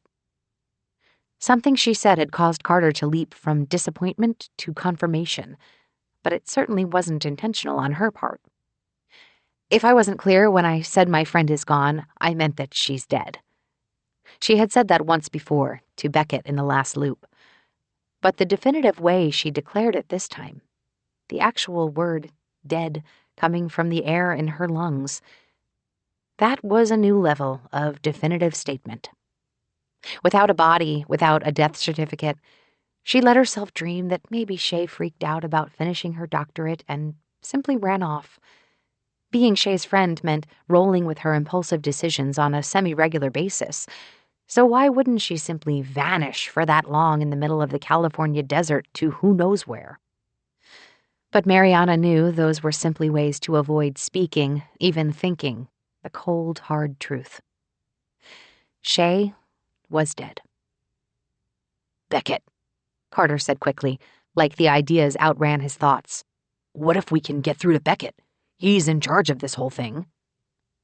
That proved unexpected, a curious enough proposition that Mariana's thoughts sparked back into the comfortable groove of hypotheses and processes. I am sorry, though. About what? Your friend. I'm sorry she's gone. Outside of family, that may have been the first time someone had said that. Mariana tried so hard to avoid the topic with everyone, it took a disaster and a time loop for it to slip through. Yeah, I am too. She shut her eyes for a moment, and on cue, relive-powered memories vibrantly arrived. No, not now. But I suppose it doesn't matter if we don't figure this out, he said. Beckett arrives on Thursday. How do we get him on our side? Carter took out his notebook, flipping through several pages filled with notes until he got to the next blank one. Then he pulled a pen out of the spiral binding. David, Mariana said, tapping the mobile AI device hanging around her neck. What time is the Relive meeting with Dr. Beckett on Thursday morning? 11 o'clock. We're going to need to coordinate, he said, pulling out his phone. What's your number? She paused, considering the possibility that this was all some elaborate hoax or accidental psychedelic trip. Should she give this guy who crashed into her life a way into her private life? Yet given the clear evidence that something weird was unfolding, it seemed logical. Yeah, she said. Good idea. Chapter 9. The next 2 days moved quickly, the constraints of the impending reset building a suffocating pressure with each passing hour. By day, Mariana followed the Relive itinerary while using an unfortunate bout of food poisoning as an easy excuse to disappear for research opportunities. And while her colleagues went through the questions and discussions like they'd never done it before, Mariana pushed herself to capture any possible detail from passing scientists and monitors for clues. At night, she and Carter formed an investigative team, their phone numbers swapped and texts now flying between them as he sent over new findings about the Hawk facility, public records, history, design specifications. For her, the hours flew by with Maggie on her lap and the U.S. Open on in the background, all while learning everything she possibly could about Dr. Albert Beckett. Beckett's education, his career history, even his affection for musical theater and late 20th century rock music, Mariana studied all of it, trying to think of the best formula that might break the scientist's understanding of what was possible and get him to accept the impossibility of a time loop. On Wednesday night, though, Carter reached out with an unexpected message. I have something to show you. Can I come to your place? Her home. The place where she grounded herself from the chaos of the world. In many ways, the place she hid from the world. No one had been over for months, not since Shay had dropped by with the sudden announcement that she was going off on her own. In true Shay fashion, on that Monday evening some 4 months ago, that life-changing decision was something she simply threw in as Mariana was about to leave. In fact, knowing her, She might have made the decision in that very moment. "Oh, I'm going to disappear for 2 weeks," Shay had proclaimed, like that was something totally normal people do. Like literally or emotionally or metaphorically. All of the above, Shay said with a laugh, though Mariana couldn't tell if she was laughing at the situation or her own joke. "You just got back from a week in Toronto. That's why I have a supply of cat food now." Maggie jumped in between them on the couch, walking back and forth to emphasize the point. "No, Maggie, you're just visiting tonight. You're not staying." "Right, and Toronto was loud and busy, so I decided I got some time before the semester. Fuck it. I'm going to go to Joshua Tree by myself." "Shay," Mariana said, her voice turning stern, "that's a terrible idea." "No, it's a great idea. Have you seen the state of the world? The bullshit is endless." But I had an epiphany. Her eyes brightened, her black eyebrows rising like she'd discovered the secret to everything. "The world is terrible. So you go away. By the time you get back, it doesn't seem so bad. Oh, do you remember that place Ben recommended on Highway 5 with the good tacos?" "Taco place?" Mariana replied, shaking her head. She'd never retained that level of detail about some random taco restaurant. "Taco Plaza? I can't remember. It was taco something." "Can you ask Ben?" "Oh, I decided to stop seeing him," Mariana said, the words coming out as if a magnet pulled them out. Silence grew between them, though Maggie audibly purred. They'd had this talk before, multiple times. It wasn't like Mariana had dated too many men over the years, and she'd certainly enjoyed their company. She wouldn't have bothered spending time with them if she didn't. But she knew Shay would react. How she reacted, that remained to be seen. There were multiple paths to this. Shay might give the speech about how she was too nitpicky, or how she needed to trust people more, that sort of thing. Shay inhaled to say something, and Mariana braced herself. "When did this happen?" Asking when wasn't on the list. But Mariana supposed getting further information at least made a little bit of sense from a clarification perspective. "While you were in Toronto," she said. "I mean, we only went out a few times. I thought you actually liked Ben." "I did." "So why'd you break up with him?" "Break up implies some sort of exclusivity. We just went out a few times. Besides, work's busy." "You hear that, Mag?" Shay asked. Under her voice came the distinctive whiny meow of her cat. "Maggie says she's disappointed in you." "Why have I disappointed your cat? He was nice. We had fun. The end. I have things to do." "Maggie, what do you think?" Shay's voice shifted into a higher pitch as she scooped the cat up. "Fact, meow meow, Mariana is afraid of human contact." Mocking Mariana's lifelong approach to problem-solving was nothing new for Shay, but this was the first time she waved cat paws to accentuate each methodical step of it. Hypothesis, meow meow, Ben was a good guy. Experiment, meow meow, Mariana might need to show actual commitment for once. On cue, Maggie let out an actual meow. "Huh, seems like reasonable insight for a cat. And you don't even have a degree in neuroscience like Mariana." "Ha ha, Shay," she said, giving her stepsister a fake scowl. "Ha ha, Maggie." Engaging with other humans is a good way to live a fuller life, Mariana. "I work with other humans every day." "See, you keep giving yourself away. Work. Ever since I've known you, it's been some form of work.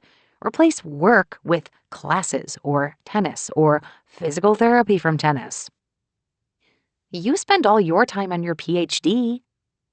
"You say that, but I actually went out to karaoke last night. And I have a cat." Maggie meowed again as Shay set her back down, and Mariana wondered if Shay had a button or something to activate cat noises. "I should get to bed. I have to get up early," Mariana grimaced as she formed the words. "For work." "At least you're consistent." Okay, so I guess there's no pinging Ben to find out that taco place? I forget his number, Mariana said, though she didn't. Number stuck in her mind, probably thanks to years of scientific training. Bullshit. You love numbers. You remember all of them. I've seen you spout off pi to like 40 digits for no reason. His is still probably lurking around in there. Okay. His number is 3.1415926. Ha freaking ha, Shay said, punching Mariana in the shoulder. Then here's the truth. It would be weird, okay? Mariana gave Shay a smug lip, and the honesty seemed to win over the conversation. Right. No weirdo shit. Okay, guess I'll try. Her voice changed to over-enunciate every word. Something on my own. So I'm leaving in 4 days to escape the world. Can you take care of this cat again? After her flawed hypothesis? I guess so. She's lucky she's cute. She's looking at me, Mariana. This cat is looking at me and throwing shade. I'll tell her you didn't mean that. Maggie's fluffy face turned upward, like she actually understood what they said. I don't think anyone gets phone signal at Joshua Tree, but I'll check in whenever possible. I'll get her on my way back. I can't be late picking her up, otherwise she's gonna love you more than me. Seriously, though, we're going to have a talk about your neuroscience education and your complete avoidance of human commitment. 4 days later, Mariana drove 70 minutes to Shay's place in the college town of Davis. She packed Maggie up in a carrier, along with a bag full of extra cat food and other supplies. And Maggie had been with her ever since. Perhaps subconsciously, Mariana was waiting to have one final conversation with Shay before she let anyone else back in. Her specialty was in the neurons and impulses of the brain, not the mysteries of emotions. She snapped out of her relive-enhanced memory, her phone buzzing again. A new message displayed. I'll bring something good to eat, too. As if Maggie could read, she meowed an enthusiastic reply. Are you giving me attitude? The cat looked her way before rubbing her fluffy forehead into Mariana's open palm. I never claimed to be a chef. It takes too much time, she said, replying to the message with her address. The knock came as Mariana read over a 10-year-old report Beckett had written called Temporal Observations in Accelerated Particles as a Cluster, though she might as well have paid attention to the background U.S. Open, given how little she actually understood it. If Carter brought his David AI, it might help, especially since her visitor version was returned at the end of each day at Hawk. Come in, she yelled. From behind her came the sounds that followed her most of her life. The distinctive pop of a racket hitting a ball, the squeaking of shoes over hard court, the grunt of a player's exertion. The applause when the point came to an end. Hello? Carter called out as the door slid open. She heard him shuffle in, though the aroma of mixed spices arrived first. If she cared more, she'd try to decipher the individual smells, but for her purposes it all lumped into pretty good. I brought brain fuel. Over here, Mariana said, trying one more time with the report. I'll trade you good food for good news, he said. She finally turned to see him carrying a large sealed bag, and from that he pulled out individual cartons. He popped them open one by one, the intensity of the spices escaping, and the weariness that Mariana had seen on Carter over the last few days disappeared, replaced with the flash of curled lips. She caught him leaning over, a quick inhale as he inspected the food cartons, though he straightened up when their eyes met. I don't know if it's good news, she said, stacking data tablets on top of each other, but it's something. Once an accelerated particle reaches the target speed, the directional velocity can be controlled if proper compensation of the Gushman function has been applied to minimize. Mariana, I don't really understand this, and I might be reading too much into this, but... Mariana, Carter said again. What? She asked, meeting his eyes. Have you had anything to eat today? Maggie had run to her usual hiding spot behind the couch, And though she usually took several hours to warm up to people, she at least poked her head out for Carter. I had a breakfast shake and, something for lunch. Something from the Hawk Cafe. I can't remember what. Okay, so you had sustenance today. That's not eating. Every single meal is a chance for a new experience. He took a carton in each hand and waved them in front of her. Smell this. This is eating. It's different from sustenance. Such a thought seemed like a declaration in a foreign language. Of course she enjoyed a good restaurant, but when every second counted, taking the time to savor a single meal seemed, well, a little counterproductive. Fine, give me a few of those. Vegetarian, please. No. Let's stop everything for... Carter looked at the clock on the wall. 20 minutes. We can still talk, but put all the reports and research away and just try this. Look at this. Veggie gyoza. He held up another carton of steaming dumplings. Mushroom, leeks, ginger, onions, rice vinegar, sriracha. Oh, sriracha. It's the best. And not just those ingredients, but the way they come together to form something. It's science and magic combined. You need to eat. He started setting the cartons on the table, then lined up chopsticks and napkins strategically around Mariana's notes. But more importantly, you need to enjoy. Look, he said, one finger up before he knelt down and inhaled deeply. Take it all in, because you may never smell this exact combination again. Here, he said, pulling out 2 fortune cookies. Start with dessert. Is this some sort of time loop joke? Some cultures use sweets to cleanse the palate. They're smarter than us, he said, cracking open a fortune cookie before the meal started. Hey, look. You will get out of a rut. Bodes well, right? Point to the fortune cookie, she said as he grinned, a wide smile colored with optimism? No, not quite that. And she'd seen him enough to know that he wasn't always exactly a sunny person.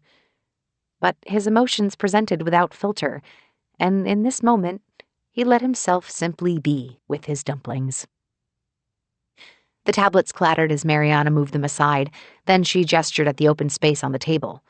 More cartons soon landed, steam bursting out as Carter opened each one. I just keep coming back to one idea, she said. We shut down the accelerator. Is there a big off switch we flip somewhere? He asked, arranging the table. Not from what I can see, unless there's a power plug in the back we missed. I can look tomorrow, he said, breaking apart a pair of chopsticks and handing them over, square-side toward her. I do have access. He tapped the table, a mock activation of his AI. David, where's the on-off switch on the Hawk accelerator?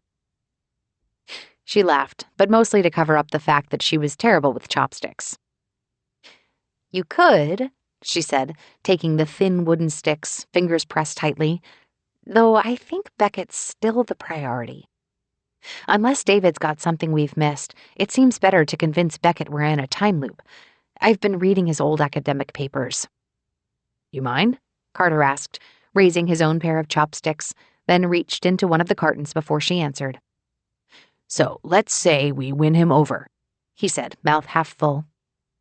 She shook her head, prompting a grin as he took another dumpling before finishing. We've got a short window tomorrow, Mariana nodded, then looked at the various tablets and papers in front of them. I don't know how long it takes to power down, but hopefully he can do it. Carter tapped the top tablet, an active display of power schematics that she still didn't fully understand. It shuts down, he said between bites. Nothing explodes. We move on. Yeah, Mariana said. Behind them, the broadcast of the tennis continued with a loud burst of sudden applause. And I'll get to see who wins the U.S. Open this year. Carter's eyes trailed to the match as well. I've never watched tennis, but now I really want to see who wins. You know, he started, pointing at the boxes of takeout around them. One thing kind of sucks. What's that? Every time a loop resets, my bank account does too. I splurged tonight. This place has 3 Michelin stars." Carter said that like she would understand, and instead she simply smiled and nodded. "It's not like I can normally afford these dishes." His chopsticks tapped against the side of the nearest carton. "So, if we actually succeed, that means that I'm kind of screwed." "It's a reverse jinx," Mariana said. "Yeah, exactly. Either we continue to be stuck in purgatory, or I spent a bunch of money I don't have." Carter popped the lid off 2 bottles, then slid one over before holding his up. "Take what you can get." Their bottles clinked, the contact hard enough that several drops spilled over the edge of hers, rolling between her fingertips. "I suppose it's a worthy trade-off." "How about this?" Mariana said, taking a sip. "If this doesn't work—" "Don't say that. I've been stuck for weeks." With that lone statement, his entire demeanor shifted, a sudden change as if a table of expensive dumplings no longer existed. "You know what this is like? It's like being in a train going toward a giant brick wall. And you keep going, you're speeding up. And once you realize that, oh no, this is actually happening, you try to poke and nudge everyone to do something to avoid it. But they just don't hear you.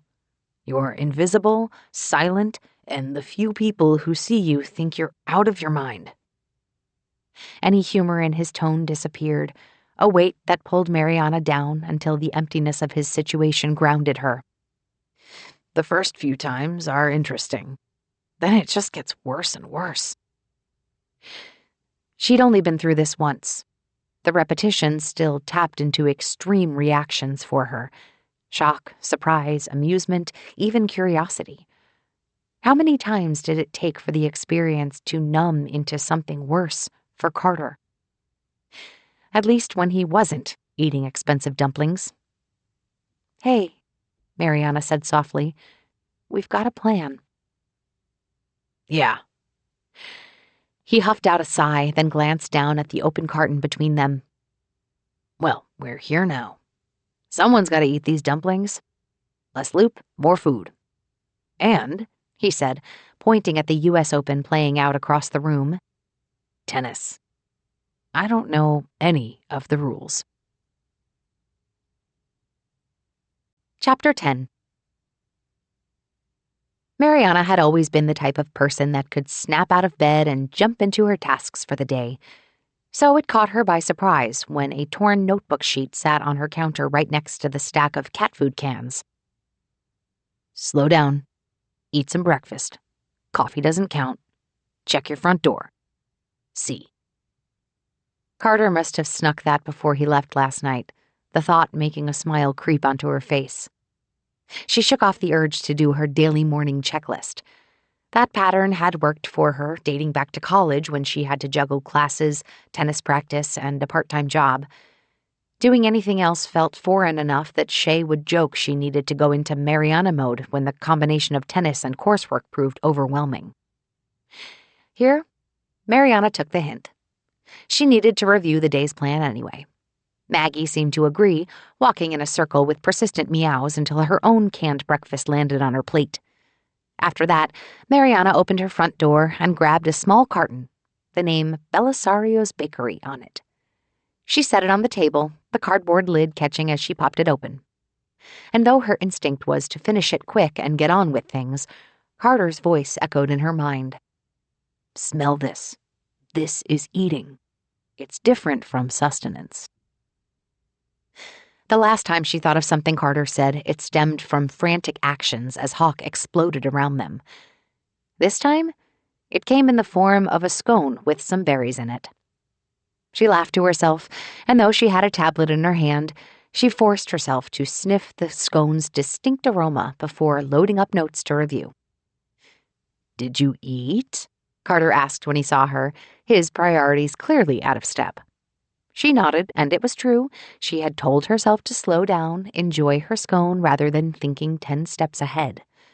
But once that passed, she'd snapped back into executing with precision. Perhaps not the time, but the methodical nature of her goals. Those were still executed step by step. First, she got Maggie set up for the day. Then she called the Relive team to let them know she'd meet them directly at the Hawk facility. Next, she reviewed her notes, memorizing every detail she could about Dr. Beckett's schedule, about how she might explain the situation and produce a shred of evidence that validated things instead of making her sound completely out of touch with reality. Fact: Carter and Mariana were stuck in a time loop. Hypothesis: this happened because a strange green bolt exploded out of the wall of the control room and zapped them. Experiment: if they shut down the test sequence, would it prevent whatever caused the explosion that led to the time loop? Part of her still wondered if this was an enormous practical joke, something constructed through bribed co-workers and holographic technology. But every time that doubt arrived, she pictured B.E. in the lobby and the dropped biscuit. That wasn't exactly something that could be staged over and over. She hoped Carter had done similar prep work, though she wasn't sure based on his casual stance and wry smile. It's Belisario's. Best bakery in like a 10-mile radius. Not an exact number, but everyone should try it at least once. Mariana nodded, but her acting skills clearly weren't convincing enough. Carter laughed with a headshake. My ex once told me that 90% of food falls into the category of good enough. I just thought that was such a sad way to live. We've only got so much time, but you can't take joy in something you do 3 times a day? His lips pursed, head angled as he reached into his technician bag. I got you something. Another scone? Not quite as good. His eyes darted around, checking the area twice before pulling something out of the bag. It's a security qualified badge. Doesn't actually do anything. We wear them when we go into restricted areas, so it's easy to identify. Doors and sensors still depend on identifying signals from your phone. Mariana took the badge, a simple piece of composite material with the words "Restricted Access" printed on it, then put it in her coat pocket. You ready? Not really, but it's either do this or we start over. Right. Let's hope I have no money when tomorrow happens. Familiar voices carried through the lobby area, and Mariana craned her neck to see the Relive team arriving. There's my group, she said with a nod. Carter reached in his bag again, this time pulling out 2 clear earpieces, each the size of a fingernail. More technician tools. We use these when coordinating fixes with test engineers. They've got movement trackers so I can see where you're at. I'll head to the restricted area. This is part of your job? She asked. Not really, but when you're in a time loop, you can experiment. I figured out how to get access to all sorts of places. No consequences, right? His chin rumpled and he looked up thoughtfully. Except now, maybe. Let's get some consequences. Mariana slid the comm device in her ear before standing up and waving at the approaching Relive group. Right. Let's get some consequences. An hour passed before Carter's voice broke through the earpiece with Beckett's itinerary. More importantly, the list of elevators and paths he'd blocked off, a means to funnel Beckett's possible movement between meetings. Just like old times, Mariana whispered, the noise mostly ignored by her co-workers as they sat together. She cleared her throat and offered a weak smile for anyone who glanced her way. Hey, if it works. He got in an hour ago. He's almost done with his meeting. I'm not sure how he'll react, but, he said, and chuckled through the tiny speaker. You can't argue with last time's results. You should get here as soon as possible. Mm-hmm, she said as inconspicuously as possible. It didn't work, though, as the entire group in the conference room turned to her. They leaned in, the main presenter pausing as well, and Mariana showed a quick smile before clearing her throat. I'm sorry, she started before another idea sparked. I'm not feeling well right now. Food poisoning. Please excuse me. Sympathetic nods and murmurs came her way, and she walked with a slow, hunched gait until she stepped out of the room. Its sliding door closed behind her. Mariana waited until the hydraulic pressure gave a short hiss to announce the door was shut. Carter? she asked, her steps now swift and purposeful. I'm on my way. For the next 10 minutes, Mariana hustled through the operational side of the facility. With Carter chatting in her ear about Beckett's current status and where to go, she wove through passing people, taking stairs and marching down hallways, pausing or speeding up when he said so, her mobile AI device ditched into a garbage can halfway through. Not once did she ask how he managed to do this, though it certainly crossed her mind. But heading into the restricted wing of the Hawk Accelerator didn't seem like the ideal time to have any deeper conversation. Besides, the tunnel ahead with 2 guards and a massive security scanner proved enough of a challenge. Beckett just got out of his meeting. I can't track him, but I've blocked his path, so I think if you hurry forward now, you can find him ahead. There's a big security station here, she said under her breath. Is this badge enough? It's not. Hold on. On the other end, some muffled noises passed by, along with a short grunt. It's the scanner you have to worry about. I don't think I can lie my way through this. You won't have to, Carter said, his words picking up into a frantic pace. Just hold on. Can I help you? A man asked. He wore the same technician overalls as Carter, and around his neck hung the same red badge that Mariana wore. I'm fine, I'm just waiting for someone, she said, though their discussion was enough to draw the guard's attention. Okay, Carter said through the earpiece. I'm almost done. Get to the scanner. Show your badge like it's no big deal. Pause at the scanner, and when I tell you to go, step through. Confidently. Mariana flashed a smile at the technician, then walked in a slow, controlled pace to the scanner. Confidently? Fake it till you make it, you know. This is not a sound strategy, she whispered upon her approach. Ready. Go, show your badge. Mariana moved, making brief eye contact with both guards before pausing at the scanner. She raised the badge, though only one of them nodded in acknowledgement, the other distracted by a screen. Confidently, she told herself, like talking her way into a job interview. Go, go, Carter said, and she moved as directed. She crossed the threshold. One foot landed, then the other, and it repeated until she was clear, the scanner a good 10 feet behind her. No alarms rang. No sensors beeped. If she had the time and space, she would have exhaled, smiled, possibly even laughed. But here, a simple breath was all she gave herself before moving on. I'm through, Carter. At the very end of the hall stood a man, and as her eyes adjusted to the light, details filled in to reveal that maybe they finally had a little luck on their side. And I think I see Beckett down— Ma'am? A voice called out from behind. Mariana knew the question was for her, but kept moving regardless. Ma'am, we need to run you past the scanner again. Carter, her voice carried a sudden tight urgency. They're calling me back. The freaking reset window is closed, he said quickly. Hold on, this worked last time. What's that mean? Ma'am, the guard repeated, more force in her voice. You need to step through the scanner again. The record didn't log. Sorry, she called out before turning on her heel. Running out of time here. Never mind. I'll force the reset. If they had to do this again, she'd grill Carter about what he was actually doing. And if they didn't, well, pretty sure he'd get fired if the Hawk security team discovered all of the ways he'd tried to push his illicit access. The badge caught against her shirt's fabric as she pulled it up, and she held it, raising an eyebrow. She forced a sullen squint and crooked mouth, telling herself to try her best to look really, really annoyed.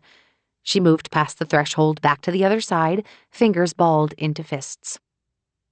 All right, I'll step through again, she said forcefully enough for both the guards and Carter to catch it. Still glitching, one of them said, shaking his head. I've shunted power to the scanner so it can't fully operate, Carter said in quick cadence. Can you make a scene and see if they'll just let you go? Making a scene wasn't exactly the way a noted rule follower worked, but at this point it was either try that or turn around. Mariana thought back to that morning with Shay at the shop with the photo printer, how her friend managed to huff and groan her way into a better price. Mariana walked louder, big gestures and annoyed grimace on full display. "Can I go? I have a meeting," she asked, putting as much bile in her voice as possible. "With Dr. Beckett. I'm with the Relive Project and I'm already late. You can look me up on the visitor registry." All of this was true, with some contexts twisted and turned, but it provided enough of a corporate threat to turn security guards who probably weren't paid enough to care. "Mariana Pineda, Pineda, all right? I have to go." The guards looked at her before turning to each other, and she stood, unblinking, hoping that her panicked expression looked sour enough to work. "It's fine, we'll log it manually," one guard finally said to the other. His partner nodded, and Mariana turned, this time not even pausing to relish the moment. Instead, she kept her head up and eyes peeled for Beckett. Every turn pulled her deeper into the developmental wing of the Hawk Accelerator, the surroundings transitioning from technology office to industrial facility. Smooth corporate walls with bland decor gave way to monitors and displays with various data and schedules, along with the occasional locked set of doors beneath flashing lights, some actively rotating and some static. She moved quickly, speeding up every time she found herself free from passers-by and observers. And despite several dead ends and wrong turns slowing her down, some luck must have been on her side. Well, luck and whatever Carter did to close off sections and elevators. Because with a little guidance and speed, Mariana caught up to Beckett. She did a double-take to be sure, but given the last loop, she knew what he'd be wearing, his gait, and the salt and pepper hair. And better yet, she caught him alone. Arms folded as he stared at a glowing display showing a multicolored table of data. Behind him stood a massive sliding door, a sign above it stating Decontamination Chamber. "Carter, I found him, right outside the decontamination chamber. Got it. I'm on the opposite side. I'll head over. See if you can keep him alone." Mariana hung back, gauging Beckett from afar. Did that secure door only let one person in at a time? Or would it linger long enough for her to squeeze in? She was about to ask Carter if he knew, when Beckett made an unexpected move. He turned around, and though his voice remained soft-spoken, the acoustics of the hallway carried his words well enough to tell Mariana that their plan needed to pivot yet again. "Yeah, I'm at Decon. You're running late? Okay, see you here in 5. I've got an 11 o'clock with Relive." "Carter," she said, a new urgency coloring her words. "He's meeting someone here." "Oh, maybe that person will know what to do?" "No, convincing one person is going to be hard enough. 2 may be impossible." Mariana eyed Beckett as he waited, and she heard him singing softly under his breath. "I'm going in. I'm going to try to talk to him." "Wait, what are you going to say?" Normally, Mariana had plans layered upon plans, but that was for mundane things, like squeezing in time to take Maggie to the vet. This particular task came with a much loftier goal, and, given the security of the restricted area, also a lot more risk than simply missing an appointment. "I had a big explanation planned, but I don't have a lot of time." Carter audibly sighed in her ear, but she shook it off, instead scanning the space around them. No one else lingered or even passed. If there was a time to do this, it would be now, even if she wasn't fully ready and her prepared speech had suddenly disappeared from her mind. "Dr. Beckett?" she finally said. He turned, and Mariana offered the most casual wave that she could muster. "Oh," he said, looking up from his tablet. "Hello." "Hi, I'm Mariana Pineda, with Relive." Now what? Options raced by, from technical disclosures to simple questions meant to stall. But talking about Relive here wouldn't explain why she happened to be in a highly secured area with a staff badge. "I got lost, and I think I'm taking all the wrong turns. Is that," she pointed to the protected corridor ahead, "how to get back to the conference rooms?" Beckett shook his head and ran a hand through his hair.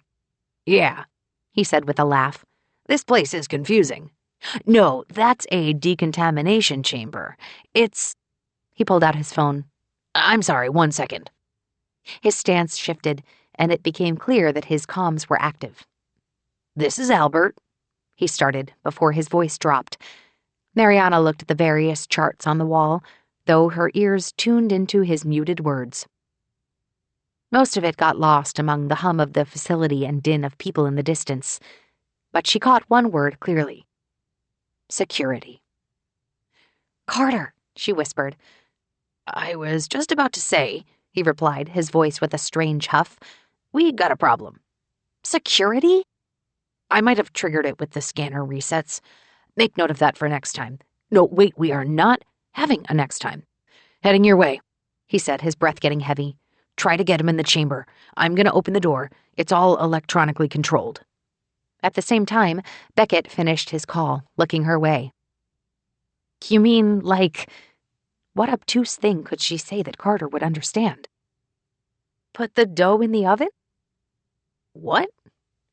I can't be any more clear about the recipe we planned last night. Take the dough and put it in the oven? Oven? Oh, yes, do that. Over the earpiece, Carter's huffed breaths mixed with beeps and boops from whatever he was trying to do. There, he said, and at the same time, several loud clicks caught Beckett's attention. Security's on alert. We need a place where no one's going to bug us. There's a side panel. Put in override code 756638 once you get him in, and that'll shut the door. Got it. Put the dough in the oven, Mariana said with a shrug at Beckett. Domestic bliss. No problem. Don't want dinner to be ruined, he said with a laugh, one which Mariana quickly matched. So, to get back to the conference rooms, turn around, then make your first left. Before Beckett could finish, Mariana took large strides into the now open decontamination chamber. Can I see this first? She called from the inside. In front of her sat various control panels, a mix of screens and physical switches and buttons. What wouldn't be catastrophic to flip? With Beckett not quite in the room, she tapped her fingernails against the panel, miming interaction without actually changing anything. I'm curious to see how it'll react to a relive treatment. Wait, what are you doing? You can't be in there without authorization. Beckett's shoes clanged on the metal grating as he stepped in, and Mariana moved from panel to panel, tapping close to, but not quite on, digital buttons on various panels. Beckett followed her path, checking each display she touched, and as he did, she dashed to the entrance and its adjacent panel. 756638, she said to herself before entering what Carter had suggested. A series of mechanical whirs and clicks pulsed by before the sliding door slammed shut. Mariana threw her back against it, arms and legs out wide. What's going on? Beckett asked, his voice a blend of ire and confusion. Okay, I know this looks strange, but something really bad is about to happen, and I need you to... From across the way, more mechanical grinding came, and the far door slid open. Carter ran in, then turned and tapped away at the access panel. The door slammed shut with a low thud that echoed through their metallic surroundings, and behind Mariana, she heard an additional series of locks click into place. That should hold, Carter said, but we have to hurry. You're a technician? Beckett asked. And I'm a scientist, a neuroscientist with Relive. All of that's true, Mariana said. But what we're going to tell you next is a little harder to believe. Beckett lunged forward with surprising agility given his age, and instinct drove Mariana to grab the first thing within reach, a foot-long scanner with composite casing and buttons across the top. She held it up, arm instinctively poised like a tennis racket, and the makeshift weapon probably looking much more strange than intimidating. But in a situation where Beckett's presence might be the difference between forever and normal, her stance provided enough surprise, if not exactly fear or caution, that Beckett stopped. And for now, that was all they needed. Chapter 11. Beckett stared back at them, and as he did, Mariana considered the absurdity of what was unfolding.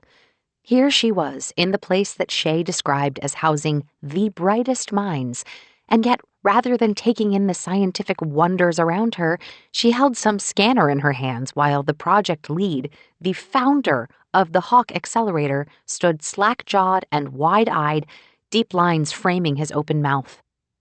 "We just," Mariana said, adrenaline causing a tremble in her hand, "need you to stay here for a moment." "You said you were from the Relive team," Beckett said. "I am. My name is Mariana, and this is Carter. He really is a technician here." "We've met," Carter said, in passing. Beckett rubbed his strong chin, lines forming around his eyes. "Just," Mariana searched for words that might make sense out of this. All of this planning to get Beckett into a room with them, and now they had to wing it? "Listen for a minute." She shook her head as she held up the scanner. "No need for this, right?" she asked, moving slowly to a shelf of supplies jutting out next to the main console.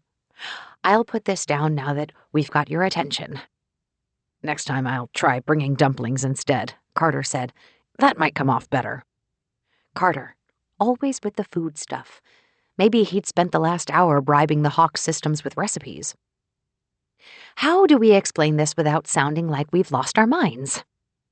"In a few hours," Carter said, "the Hawk Accelerator will blow up, creating a time loop that only me and Mariana experience." Mariana shot Carter a sharp look, to which he replied with a shrug. She returned to Beckett, who surprisingly didn't ask if this was a practical joke or even show any signs of skepticism.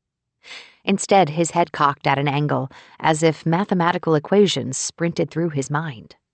"A time loop?" he asked. "Is that the technical term?" Carter asked. "I never finished my degree." "I don't think this is something you learn even with a master's," Mariana said. "That's good. Now my parents can stop being disappointed," Carter said with a chuckle, his eyes still on Beckett. "We think you're the key to breaking this loop. We need to prove it to you." He turned to Mariana with a shrug. "I'm just not sure how." "Science has taught me to keep an open mind," Beckett said, his voice steady and calm. "Let's say I believe you. Describe what you've seen when the facility explodes." "We're in the observation room. The far left corner breaks apart. The display shows structural stability issue detected on strut QL89. Thick cables snap in half, and from them," Carter said, his hands miming the situation, "an energy whips out, like a lightning bolt, but green. The first time it struck me. Last time I got it to hit her." "And after that," Mariana said, "I remembered." From outside, footsteps and voices arrived before fading away again. Beckett's phone buzzed, ringing until it finally timed out. Mariana maintained a careful watch on Beckett, and next to her, Carter tapped his foot to an anxious rhythm as they awaited a response. "Green energy?" Beckett finally asked. "Yeah, like a lime peel." Carter adjusted his posture, then looked straight ahead. "I can see it now. It starts off zigging and zagging, then it hangs to one side before it hits out and strikes the floor about 5 feet from the console." He turned to Beckett, then tapped the side of his head. "Photographic memory. Convenient for this sort of thing." "You see, we need to shut it down," Mariana said. "Something is very wrong, and we're telling you how to find it." "If you power down," Carter said, "you'll lose, what, a single test run?" "Green energy," Beckett said again, though this time his posture shifted.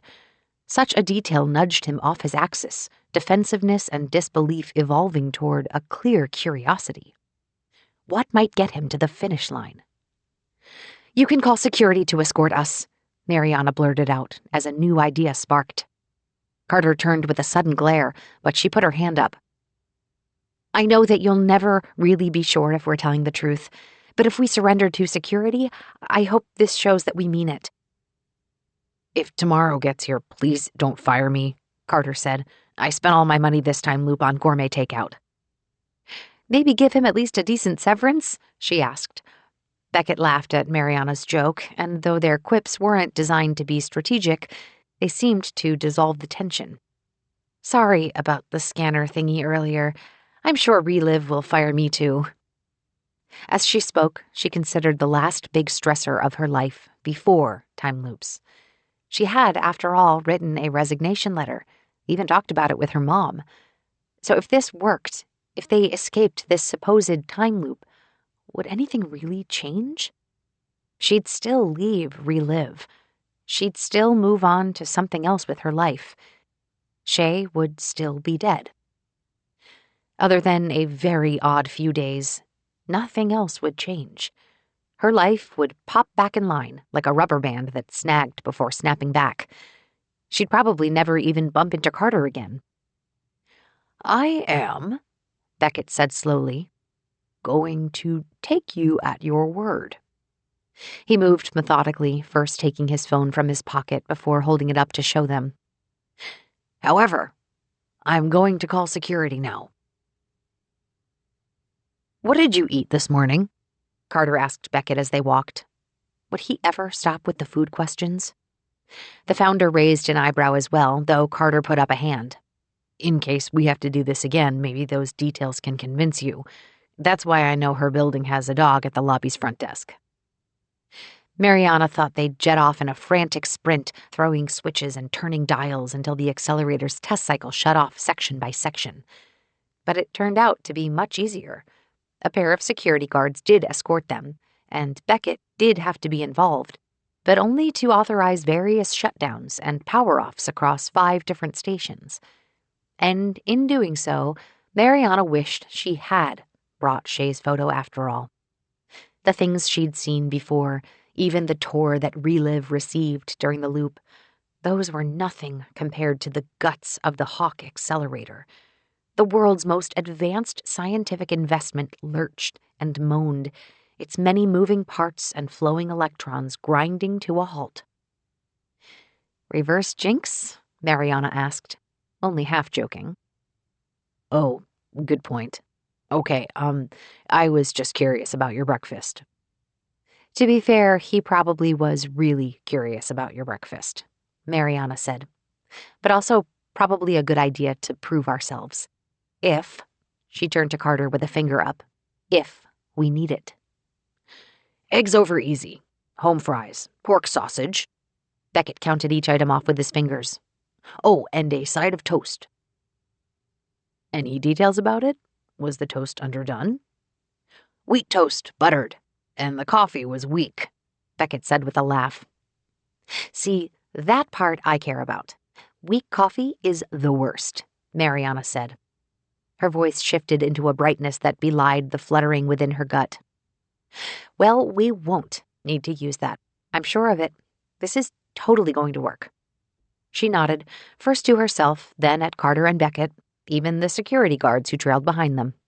"It's going to work. We'll be fine." They walked, the facility's low-lying hum gradually fading, and by the time they got to the observation deck, it had all but gone quiet, the remaining noise a familiar din of any professional facility. Footsteps echoed against tile, notifications chimed, and the voice of the David AI gave different directions and suggestions across passing users, though none of that carried the emerging panic Mariana experienced the last time. The relative peace seemed to unsettle Carter, who kept looking from side to side, the same sort of constant checking that turned their stroll into an observational anxiety. Beckett strode forward as well, his body language inscrutable. Mariana considered the possibilities of the next few minutes. With things shutting down, they'd go into the next day. But what happened then? She supposed Beckett would want a detailed explanation of what went wrong, what led to the catastrophic failure. What even was the catastrophic failure? Something had shaken the facility enough to cause wall panels to fall and power conduits to explode. But at the same time, what if it all created another loop the next time the accelerator ran? Mariana's mind raced through possibilities, a list of what few variables she knew of. It all came down to the improbability of Carter getting struck with that specific cable at that specific charge in that specific spot. How might they even replicate that?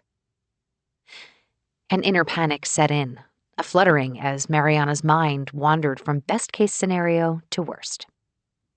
2 minutes, Carter said as they walked into the same observation room they'd visited before.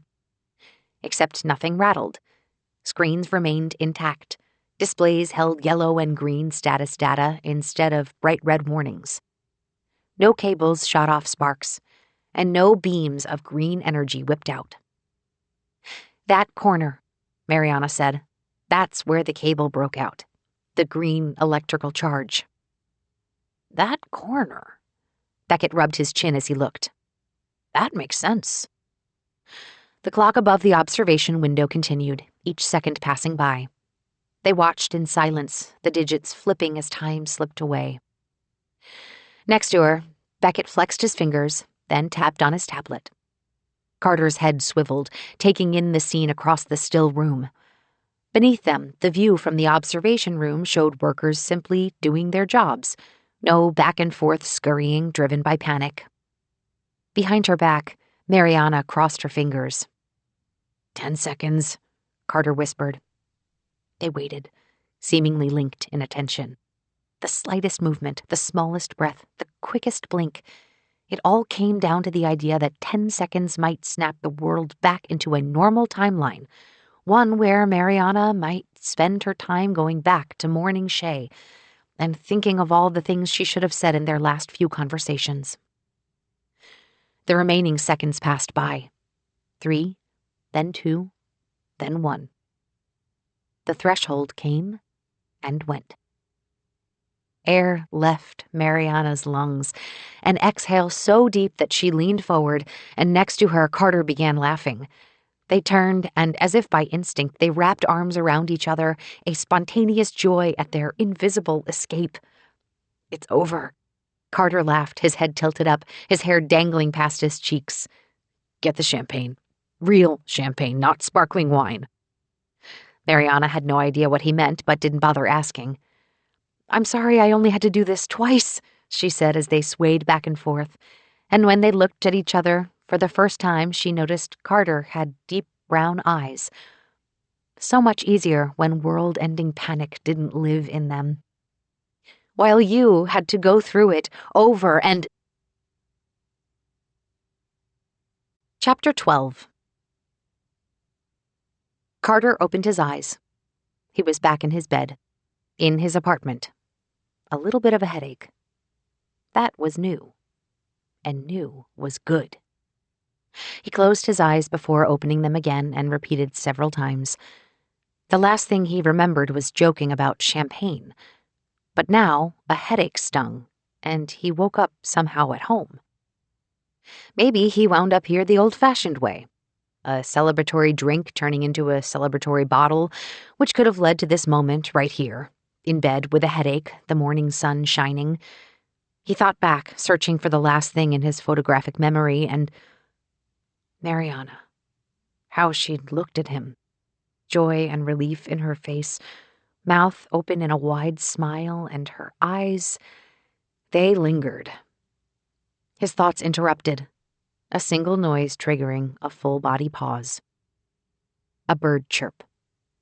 Then a pause. Then a trill of 3, followed by a passing car, and a gust of wind causing a tree branch to tap against his apartment window. Carter didn't even wait for confirmation from other noises. He didn't check the news or look at messages or anything else that might have provided proof. He just knew. And that was enough to cause him to turn over in bed, face buried in his pillow.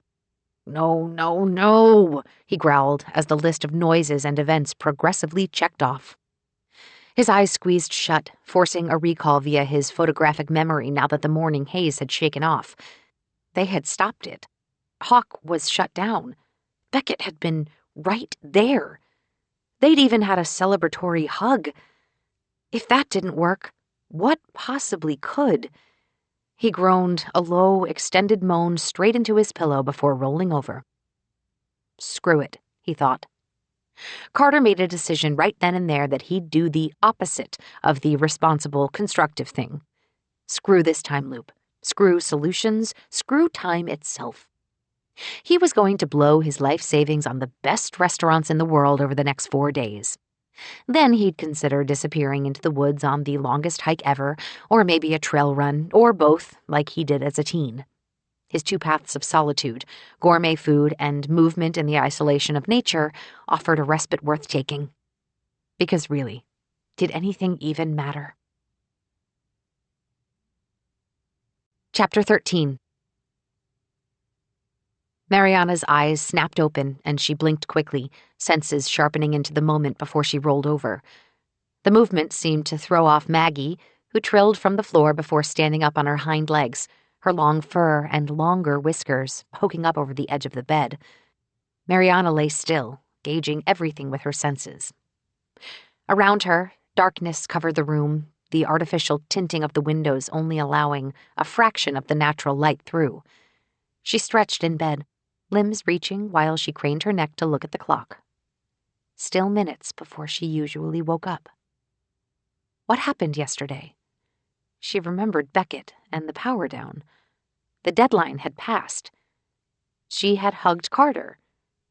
No, they had held each other. And he had suggested champagne. After that, it was a blur, or maybe a blank space. Did they have too much champagne? It had been a long time since she'd drunk to the point of turning hazy, probably not since an ill-advised college excursion with Shay and some of her tennis teammates. But still, escaping a world-ending time loop felt like a reason to celebrate. "Well," she said to Maggie, patting the lumped blankets next to her. "What day is it?" Maggie responded by jumping into the spot, her purring immediately kicking in. Mariana weighed her options, her day, really her whole life, in a strange limbo, the dim morning filled with both possibilities and dread. Dare she shake it off, find out the truth? There was the morning news, the U.S. Open, even just looking at her daily calendar. She supposed it didn't matter which one she picked. Only one way to find out. She didn't roll out of bed, instead turning to take in the low light of her studio apartment. "System, open windows and start 1 cup of coffee, black," she said, fingers scratching Maggie's little white chin. In turn, the cat closed her eyes, pulling in the black stripes across her face.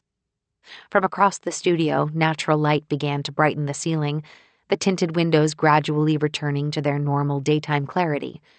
On the counter, water began to steam, the churning and bubbling of in-process coffee. Though still in bed, Mariana's mind felt fully activated, synapses firing like she'd already had her morning cup of coffee. Her pulse quickened as words formed, ready to enter the world and determine the reality in which she existed. "And turn on the U.S. Open." She continued staring at her ceiling when the glow from the wall display blended with the natural daylight.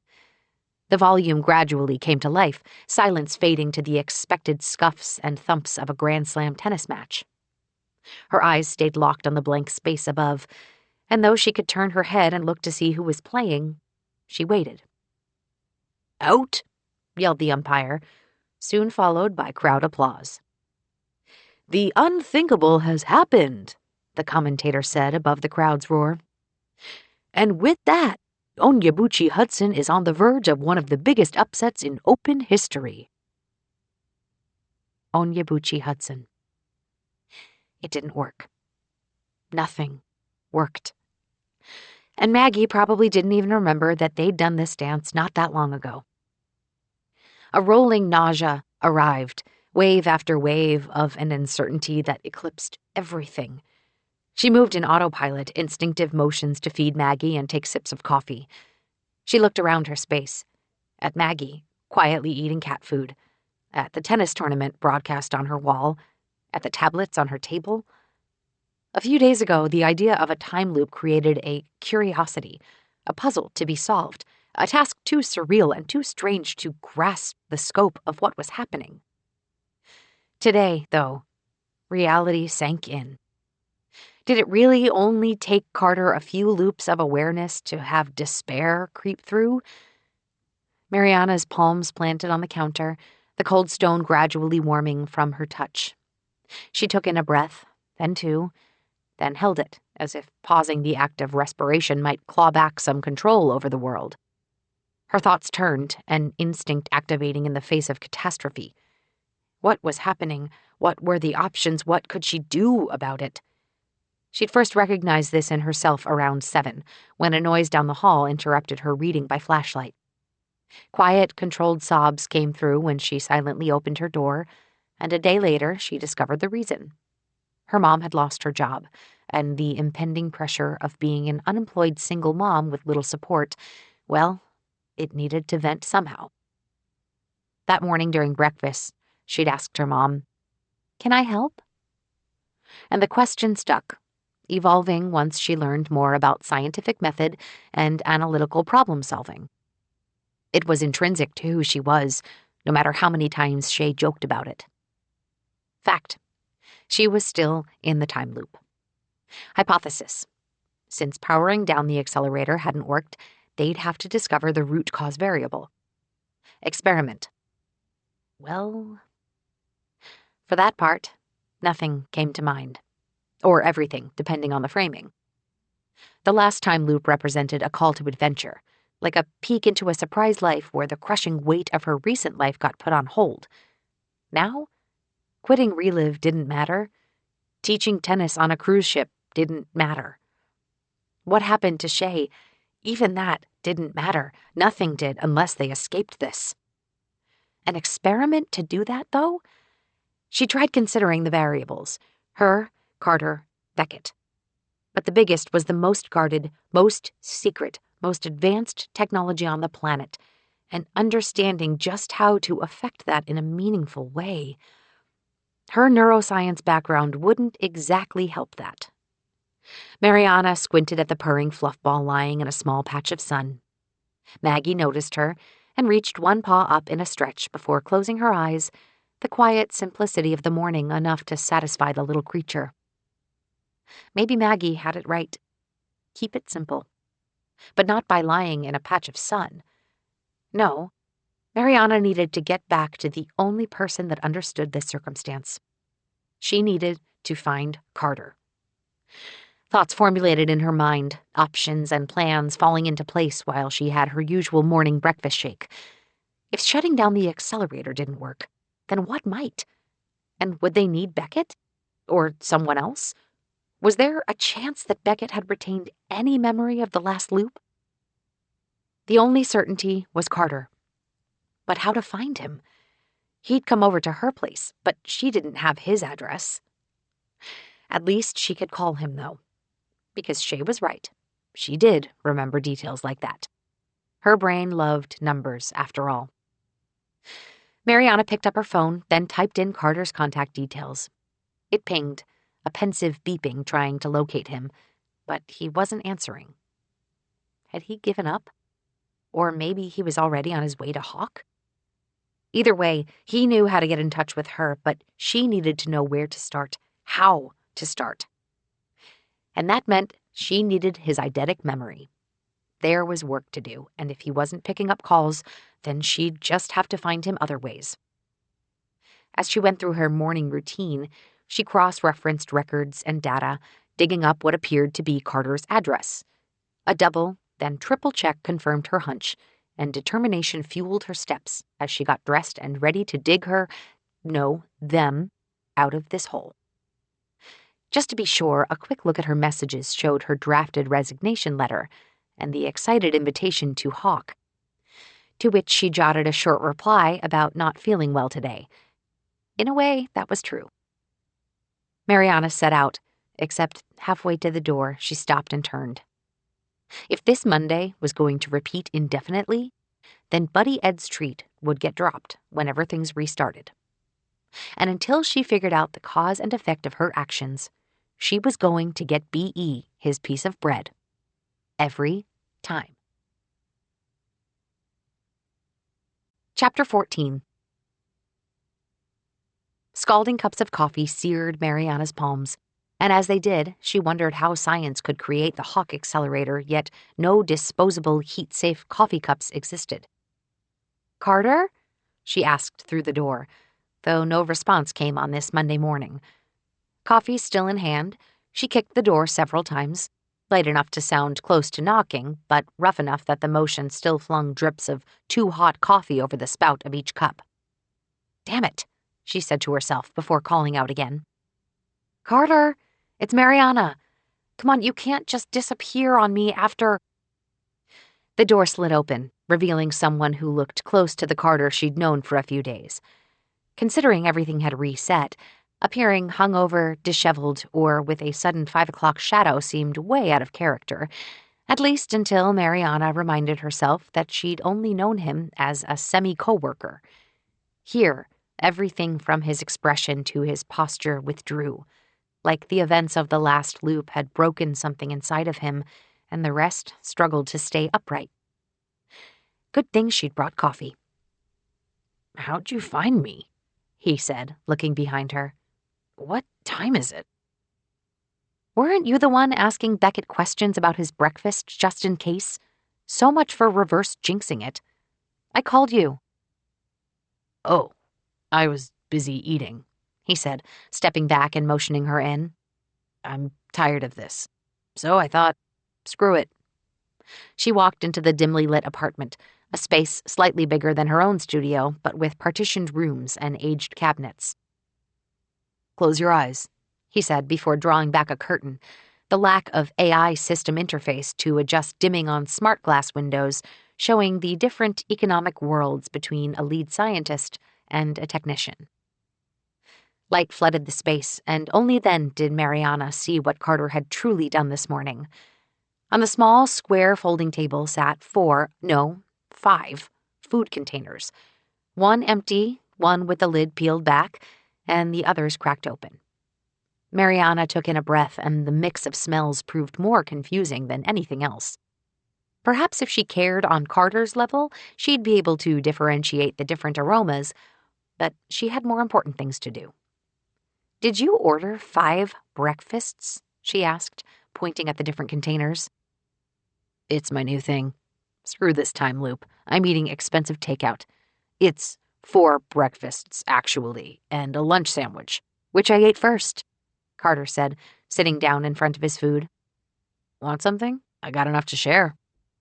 "Yeah, I'd like a way to get out of this time loop so I can see who wins the US Open." "I don't know about you, but I'm out of ideas on that." He flipped the lid of the nearest container open, revealing what looked like biscuits with gravy poured all over, enough that some spilled over to the hash browns and sausages lying next to it. "Carter, this stuff will kill you."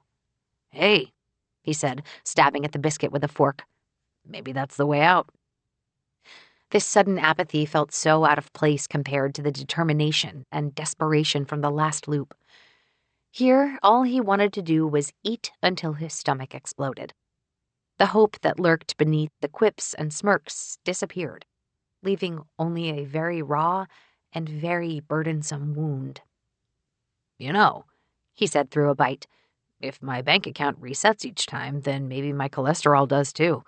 I could spend an entire loop eating steaks for every meal and never have to worry about heart disease." "You're really bright-siding this, aren't you?" "Why not?" Carter laughed, though his expression suddenly fell. "I mean, if shutting it down doesn't work, what else could possibly undo this? Nothing exploded. Nothing zapped us again.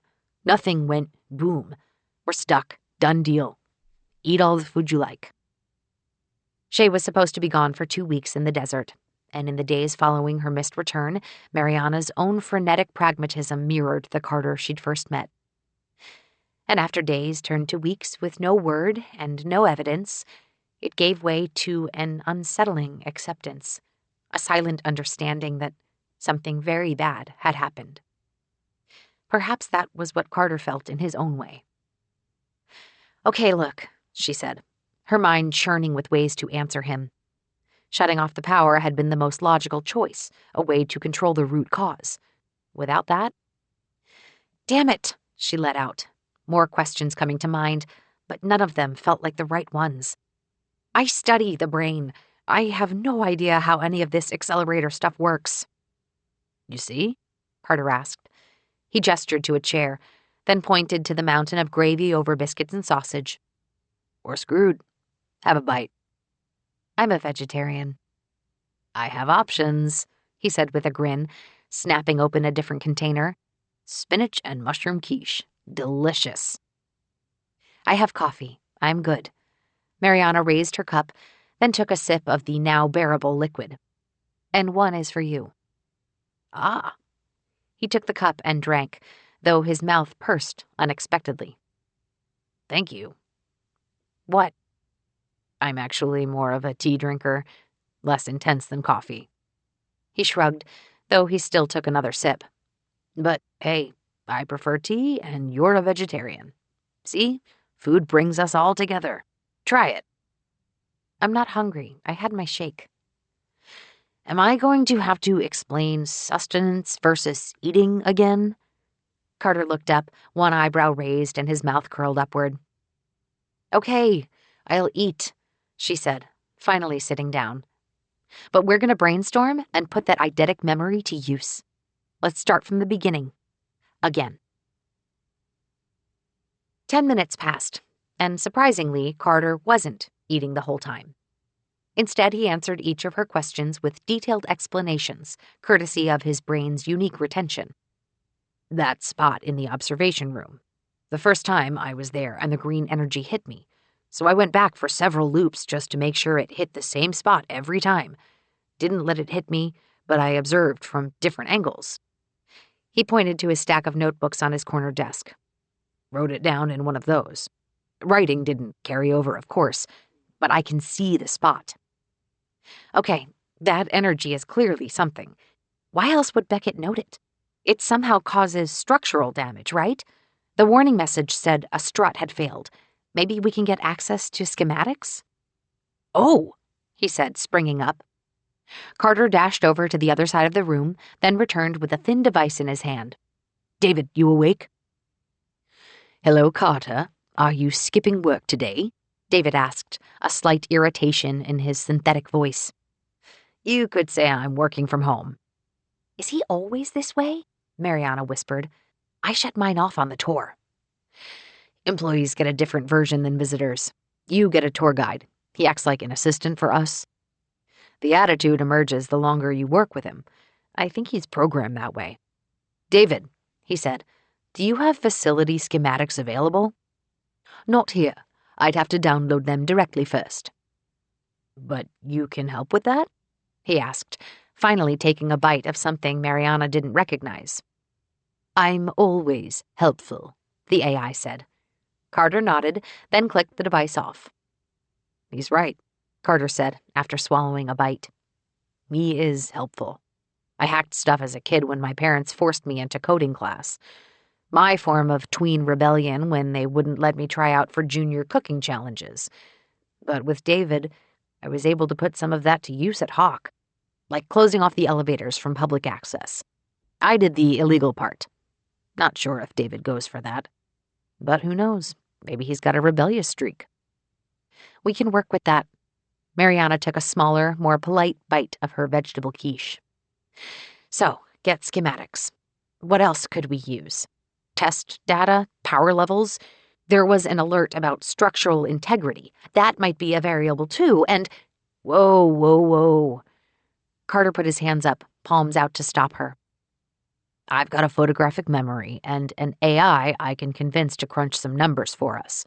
What I can't do is actually bring the things through from loop to loop. That's why I write things down. It sticks in my brain better. We gotta slow down, focus on one thing at a time. I am a college dropout with 2 years of quantum theory. It's not like I have Beckett's insight. If only we could pick his brain, Mariana said. How do we do that? Carter's fork dropped against his table as his hands clapped. Oh my God, it's so obvious.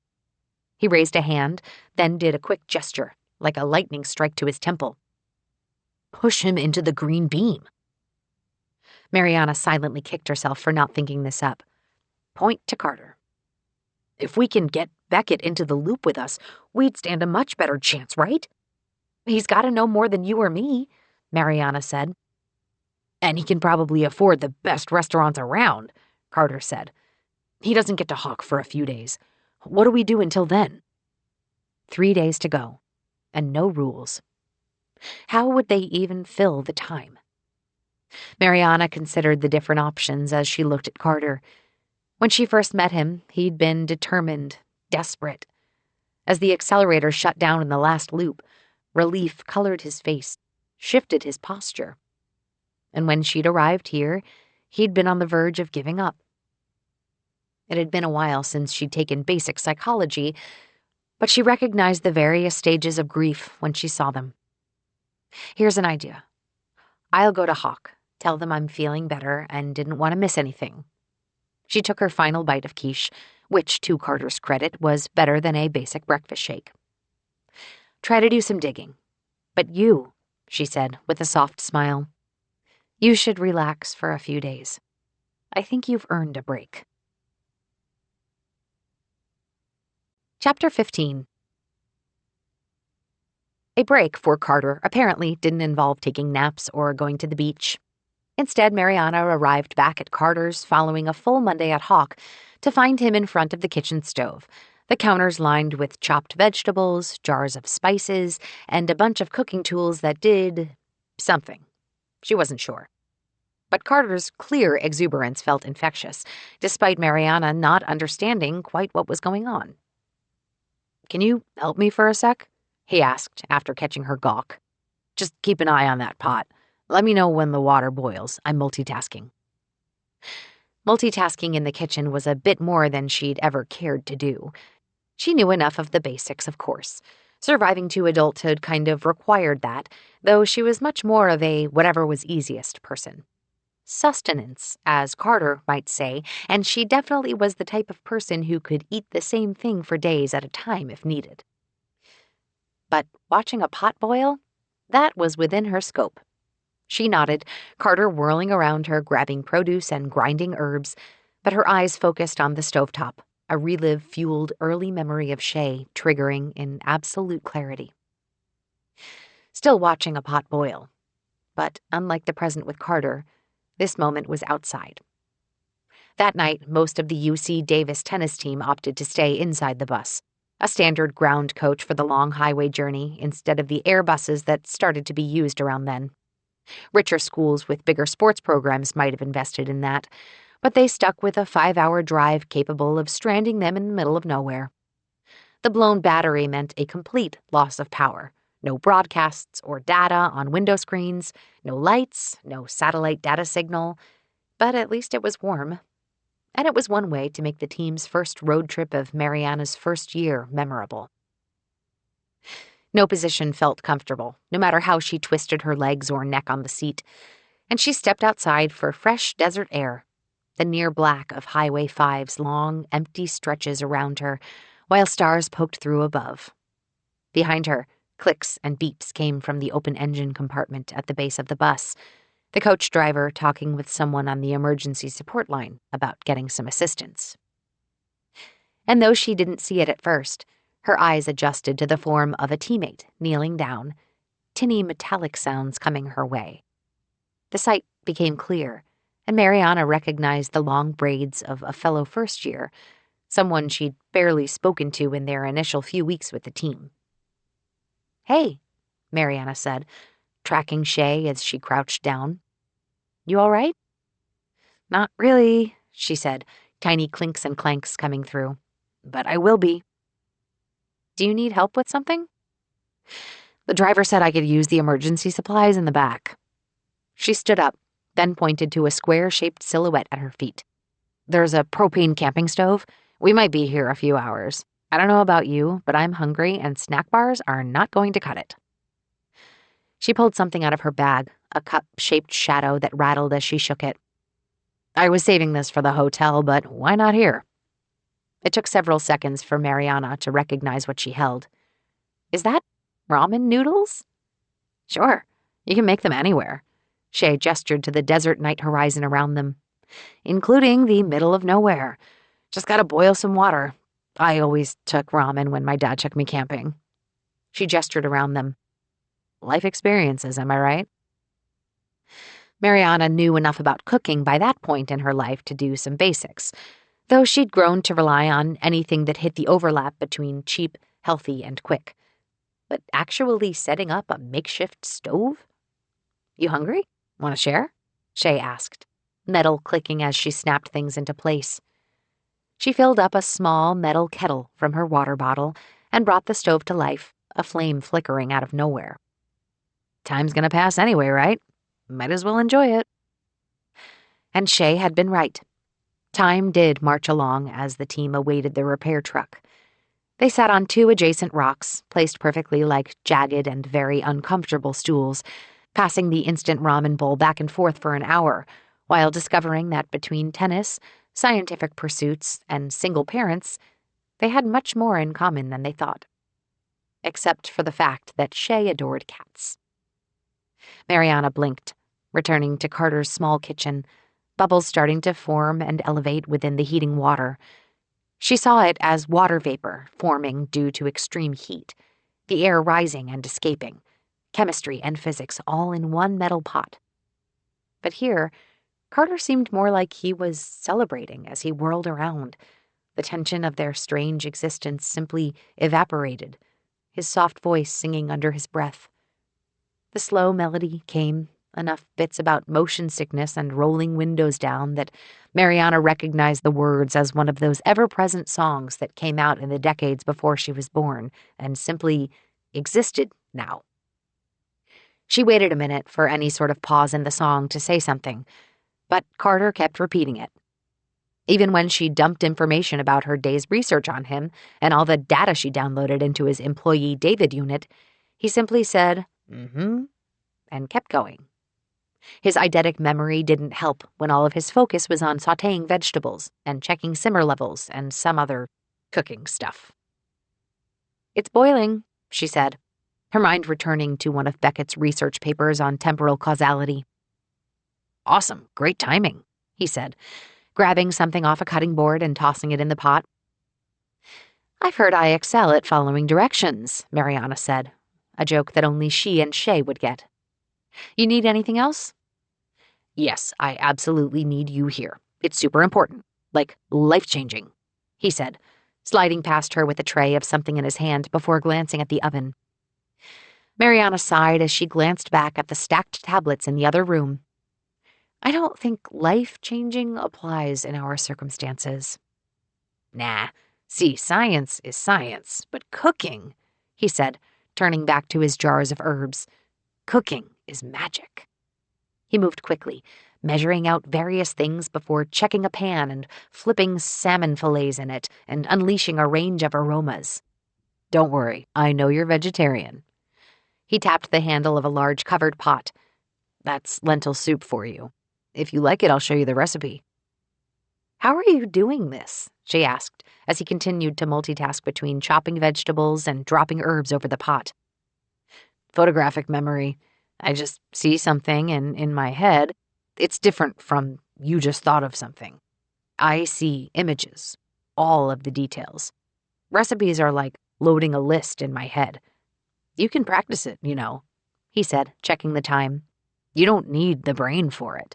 I've heard of people just learning to memorize images of, like, an individual message or number." He took a sliver of raw carrot and popped it into his mouth, then dumped the cutting board's veggies into the pot and poured a cup of broth over it. "Best thing about this time loop is I've cooked so much since I realized everything just resets. The best ingredients, new recipes. It's like a free culinary academy with just myself. One of these loops, I'm going to nail this vegetable Wellington recipe I found. 3 types of mushrooms. I mean, come on. But it keeps coming out soggy." "I thought you said this was life-changing. This," she pointed at the pan, "just looks like an exothermic reaction that happens to smell good." "Well, there's that part of it." He clapped the tongs in front of her, then opened the oven to reach in. "Baked falafels. Try it. Blow on it first. I added some extra spice to it." Steam escaped as Mariana took a small bite into the ball, the crispy exterior giving way to a softer filling. "It's tasty." "Just tasty? Like, what about the combination of textures?" "It's..." Mariana slowed down the pace of her chewing, letting the individual flavors sit. but nothing distinguished itself other than the simple fact that it was enjoyable. It's just good? Good? Good. Not life-changing, but good. Carter took one off the tray and bit half of it apart, chewing with a thoughtful look on his face until he held it up. At the end, you get a slow burn? Which, now that she thought of it, she did. Yeah, surprising. A hint of cayenne. Slow down enough and you might discover something in each bite. See, he said, setting the tongs down and wiping his hands on the hanging towel. You put down your work for 5 minutes. I haven't seen you do that since we met. You even work while watching tennis or drinking coffee. So that, he flashed all 5 fingers on one hand, is life-changing. Time's gonna pass, but if you slow down a little, you might enjoy it. That's what eating is all about. Did being in a time loop somehow grant Carter the ability to peer into her memory, to steal that line from Shay? Mariana really wanted to roll her eyes at the sight in front of her, from Carter's dopey grin to the too expensive groceries sitting on the counter to the ridiculous amount of pots and pans on the stove. Their definition of life-changing definitely differed. A single burst of flavor was nothing more than a moment of enjoyable taste, a flutter in her busy day. He clearly saw it as something monumental and experiential, and though she didn't think she'd ever quite get that, she supposed that in this sliver of time, he got her to understand differently. That, in itself, was sometimes remarkable enough. Hey, he pointed. I see it. You're smiling. It worked. It took Carter pointing it out for Mariana to realize that she had a dopey grin as well. In fact, the more she watched Carter, the wider it pushed, and an even stranger thing happened. Weirdo shit, as Shay would say. Her entire posture relaxed. And with that epiphany, she wondered if she'd judged everything about Carter completely wrong. Yeah, she finally said. 5 minutes changed my life. Chapter 16.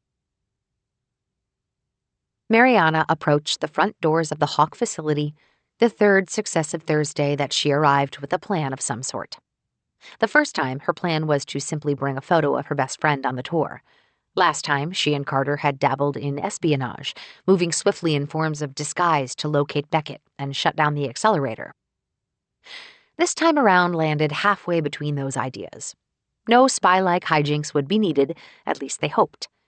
Instead, she set her sights on a simple conversation that hinged on the merits of science and logic in the face of the illogical. The first steps into the facility remained similar, walking in stride with her crew from the Relive project. Once they passed the main lobby, she spotted Carter and turned to her colleagues. I gotta use the bathroom. I'll catch up, she said, stepping off with a polite acknowledgement from the others, the large glass clock on the wall displaying 9:42 a.m. They walked with purpose, Carter in his technician overalls and Mariana dressed for a corporate presentation in her gray coat and matching slacks. Carter had a notebook in his hand, while his mobile David interface offered a surprising amount of help accessing Hawk's facility management system. Status displays and mechanism controls glowed, David offering comments like, I don't believe this elevator needs a diagnostic right now. Are you sure? And locking these doors might annoy the janitorial staff, but processing the requests anyway. Mariana's phone buzzed, the Relive team trying to pull her back to her normal schedule. But she ignored it, focusing on the singular act of funneling Beckett's path. Carter's tricks worked before, both times. This time, however, they moved to get to Beckett right when he arrived at the facility. He's going to come in through the back, the executive entrance, Carter said, pointing at the glowing map. Last time he went this way, he said as his finger traced along the image, and there's a security checkpoint here, so we'll block him here, then get him right when he comes by. He turned to face her. You have your speech ready?" Mariana sucked in a breath, bullet points and outlines running through her mind. In theory, this was fine. In practice, though, this would be a little different from giving a planned presentation with visual aids to a group of distracted investors. "You remember what he had for breakfast?" she asked. "That might be a good icebreaker." "Of course," Carter said, lips turned in a smirk that was becoming all too familiar. "It's like the one thing I'm really good at talking about." They waited, standing next to a large mural of the Bay Area as it had looked a century earlier, while Hawk employees passed by, oblivious to the situation at hand. Mariana studied the painting, the way the city looked the same, but devolved by several stages. Buildings stood shorter, pathways lacked density, and the whole thing seemed simpler. A world built for individual vehicles rather than public transport up and down the peninsula. She traced the different regions, squinting at the area north of the Golden Gate where she grew up, at least until Carter nudged her. There he was. "Dr. Beckett?" Mariana called out. He stopped, looking at them, and though they recognized him, his face remained blank. She scanned for security, anyone that might be concerned at their sudden interest, but looked like they belonged at Hawk. Maybe that was enough. Behind her back, her fingers crossed right before she spoke up in a firm, professional, and very non-threatening tone. "I know you're busy this morning, but can we get 5 minutes of your time? I'm with the Relive team." "I'm on a tight schedule, but I'll be talking with you later." "Not 5 minutes," Carter said, shaking his head. 1 minute. 30 seconds? Carter's abruptness prompted a sideways glance, and though Mariana recognized his urgency, she cursed Carter's lack of tact. "It's really important. We just need you to listen to something," she said. "We're going to tell you something that seems really weird at first." Carter started back up, this time at a smoother, calmer pace. "But trust us," Mariana said with a nod. "We can prove it. It will change everything if we can just get a moment." Beckett's brow furrowed, lips forming a thin line as he paused. Then a single eyebrow rose. "Cryptic," Beckett said after a breath. "But I'm listening." Mariana and Carter turned to each other, and she saw it. His face carried the same mix of anxiety and hope bubbling in her. "We," she started, trying to take the best of what had worked last time, "are in a time loop, associated with the test cycle at Hawk. It repeats every 4 days, and today at 12:42 p.m., Carter said, holding up the page in his notebook. "At 12:42 p.m., it all ends. This place," she said, gesturing around them, "explodes. And we'll prove it. Last time we asked you what you'd had for breakfast. You had—" Mariana looked at Carter. "Eggs over easy, home fries, pork sausage," he said, "and toast." "You said the coffee was weak," she said with a laugh. "That part I can appreciate." The older man darted his eyes between the two, a pause long enough to show that something had cranked in his mind, though Mariana failed to read if that was progress or panic. "You're hitting me with a lot of information right now," Beckett said. "Oh," Carter said, "and an electrical beam of green energy in the observation room. That convinced you last time." "That's right, and you shut everything down. We counted down the seconds together and it just passed. And then it started back up." Mariana decided not to include the part about Carter melting down and buying 5 breakfasts upon restarting the loop. "So that didn't work. We're—" Carter shrugged as he inhaled, "trying something different this time." Mariana tensed as Beckett turned halfway, seemingly prepared to leave or at least call for security. His feet scuffed the floor, teeth digging into his bottom lip. Then his eyes scanned all around, and a wry grin broke on his face. "Either this is a practical joke or you're really stuck. But either way, I love a good challenge." He pointed down the hall before stepping out. "Let's go to a conference room." Over the next hour, Mariana and Carter went over the events of the loop in detail, Beckett interrupting only to either ask questions or cancel upcoming meetings. "So," Carter finally asked, "do you think you know what's happening?" "Well, from a science perspective," Beckett laughed, running a hand through his hair. "Not really. But my intuition says there's a logic to it. We just need to figure it out. If shutting it down didn't work, then the trick might be to make sure the test cycle completes." Mariana considered her next words carefully. It wasn't every day that you asked someone to willingly electrocute themselves. "We had an idea." "Everything starts with an idea," Beckett said. "Look, we're not smart enough to tackle this," Carter said. "I mean, maybe she is, but I'm not. I failed out of my degree. So if you're around to brainstorm with us through the loops, I think we stand a much better chance." "And to get you into the loop, we'll need you to get struck by that green energy." Mariana studied Beckett's face, though it remained frozen. Which hopefully meant he was considering the proposal instead of figuring out a polite way to exit the conference room. "We think." "If it makes you feel any better," Carter said with a shrug, "I don't remember it hurting that much." Beckett's face finally broke, turning to deep creases and squinting eyes.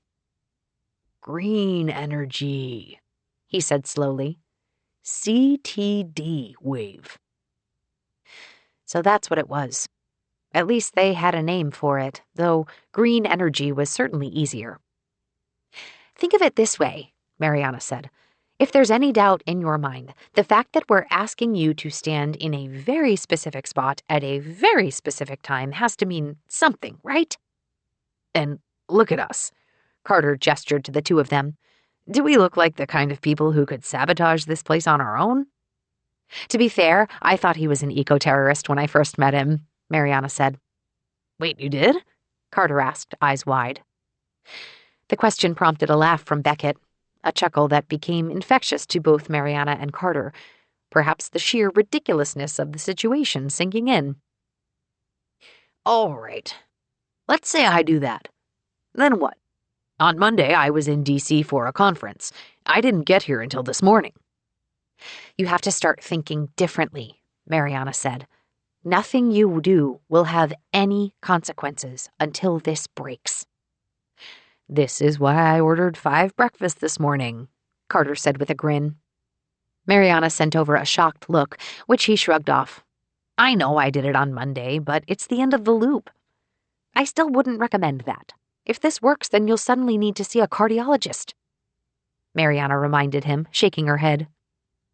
"But for now, it means you can leave your conference." "Then meet up with us. You won't need to check out or pack. Just get on the first flight out and go." Beckett pulled out a tablet, then tapped the screen. "Looks like most early flights get to San Francisco by 10. This is what I'm thinking."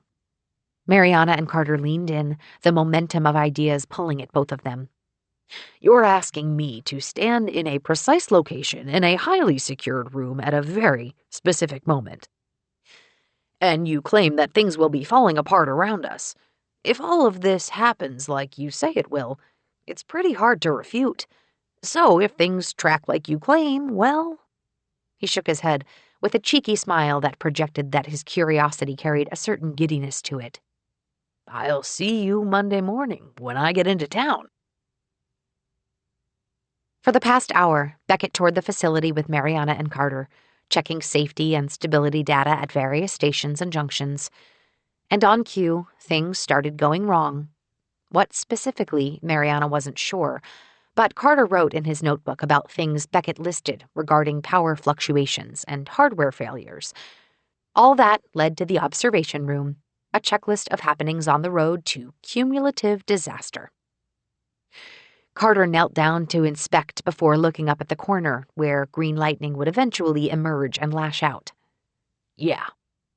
Another rumble struck, this time enough to rattle the space around them. From across the room, maintenance monitors changed their indicators from standard status screens into first-tier warnings, and yellow lights above them started to flash. You've certainly provided evidence to back up your claims, Beckett said, curiosity lingering in his eyes as he looked around. Good science. A time loop. Fascinating. Not what I expected out of this. What were you expect? Mariana started before sparks flew from a corner display. The flash caused Beckett to jolt back, though Carter didn't even move. How many times had he seen that by now? Monday morning, Beckett said. My favorite local restaurant is the Blue Light in the financial district, a rooftop cafe. We'll meet there. As long as they serve good coffee. Though Mariana knew the next burst was coming, the violence of the shattered metal paneling and the sudden blast of green energy still startled her. She inhaled quickly, this whole experience so different standing several feet away. A weight landed on her shoulder, and she turned to see Carter's hand there. I'd say it gets easier, but one side of his mouth turned up. Not really. It's pretty hardcore every time. Beckett exhaled, and at his sides his fingers flexed. Though he remained planted in the exact spot determined by Carter, he angled his neck upward, now drawn by the visible whip of green energy. His eyes widened and his posture shifted. Seconds ago, he'd said that the shattering room was evidence. But now his mouth opened and his eyes focused with a belief that hadn't existed earlier. If this doesn't work, he started. Don't say that, Mariana interjected, mind suddenly filled with questions about jinxes and reverse jinxes. No, this is important. If this doesn't work, you'll need data. Beckett held a hand out. Give me your notebook. A large boom rattled the room, kicking off the sequence of shattered glass and flying sparks within and around the space. Carter steadied himself despite the burst of debris and handed his notebook over to Beckett. The old scientist looked down at his feet, then flipped to a blank page. Remember this, he said, writing furiously while keeping his feet planted in the proper spot. Access codes to my data archive, just in case. He thrust it back at Carter, who took it and stared at the drying ink. Your photographic memory. You'll need this, if this doesn't work. And if this does work? Carter asked. And we see you at the cafe? Well, there's classified material there, so I'll make sure to change my password before I book my... Before he could finish, the green energy beam burst out. The last time Mariana had witnessed this, the whole thing played out in slow motion, like her mind tried to catch up to the unfolding chaos. But here, everything seemed to go in double time, the beam connecting first with Beckett's feet before pulling back and zapping him in the chest. His arms stretched out in reflex, a burst of steam billowing up to encompass him while the energy danced all around him. Mariana gasped at the sight of green and white snaking all over a human form. Without thinking, her hand reached out. She grabbed Carter's, the heat of his palm pressing against hers. Their fingers intertwined and their eyes met, a short smile on his lips before he spoke. See you on the other side, he said, squeezing her hand. And just before everything went white, she nodded and squeezed back. Chapter 17.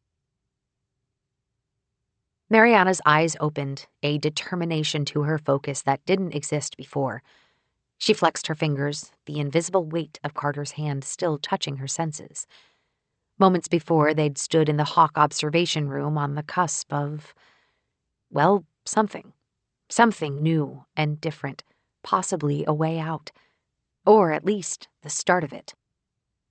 Her mind moved with a clarity despite the early morning. Was this her brain adapting to the nature of time loops? She angled to see the clock, and, as expected, it showed 6 minutes before her normal wake-up time. Of course, Maggie had her part to play, and the little cat jumped up on the bed, completely unaware that they'd done this dance before. Morning, she said to the cat. Let me guess, you're hungry. Maggie meowed an affirmative, and Mariana got on her feet. System, open windows and start 1 cup of coffee, black. And turn on the U.S. Open. The coffee was necessary, but the U.S. Open? Even though she knew how the story ended for Song and Hudson, seeing the end of the match provided a strange comfort, a foundation to a world that offered equal parts drone and surprise. Her alarm chimed to start the day, and instead of dealing with the usual logistics of messages and resignation letters, Mariana moved like only minutes had passed since the observation room. Which, she supposed, was true. Her body reacted with the vigor of a somewhat restful sleep, but how she got from that point A to this point B, well, a giant claw might as well have picked her up and dropped her here. Her phone buzzed, and though she hadn't added Carter as a contact yet, she recognized the number. "Good morning," she said, answering the line. "Are you having one of those terrible breakfast shakes yet?" "Not yet. Coffee first. Have you ordered something you can't afford yet?" "Just about to. Apparently my loop starts about 30 minutes before yours.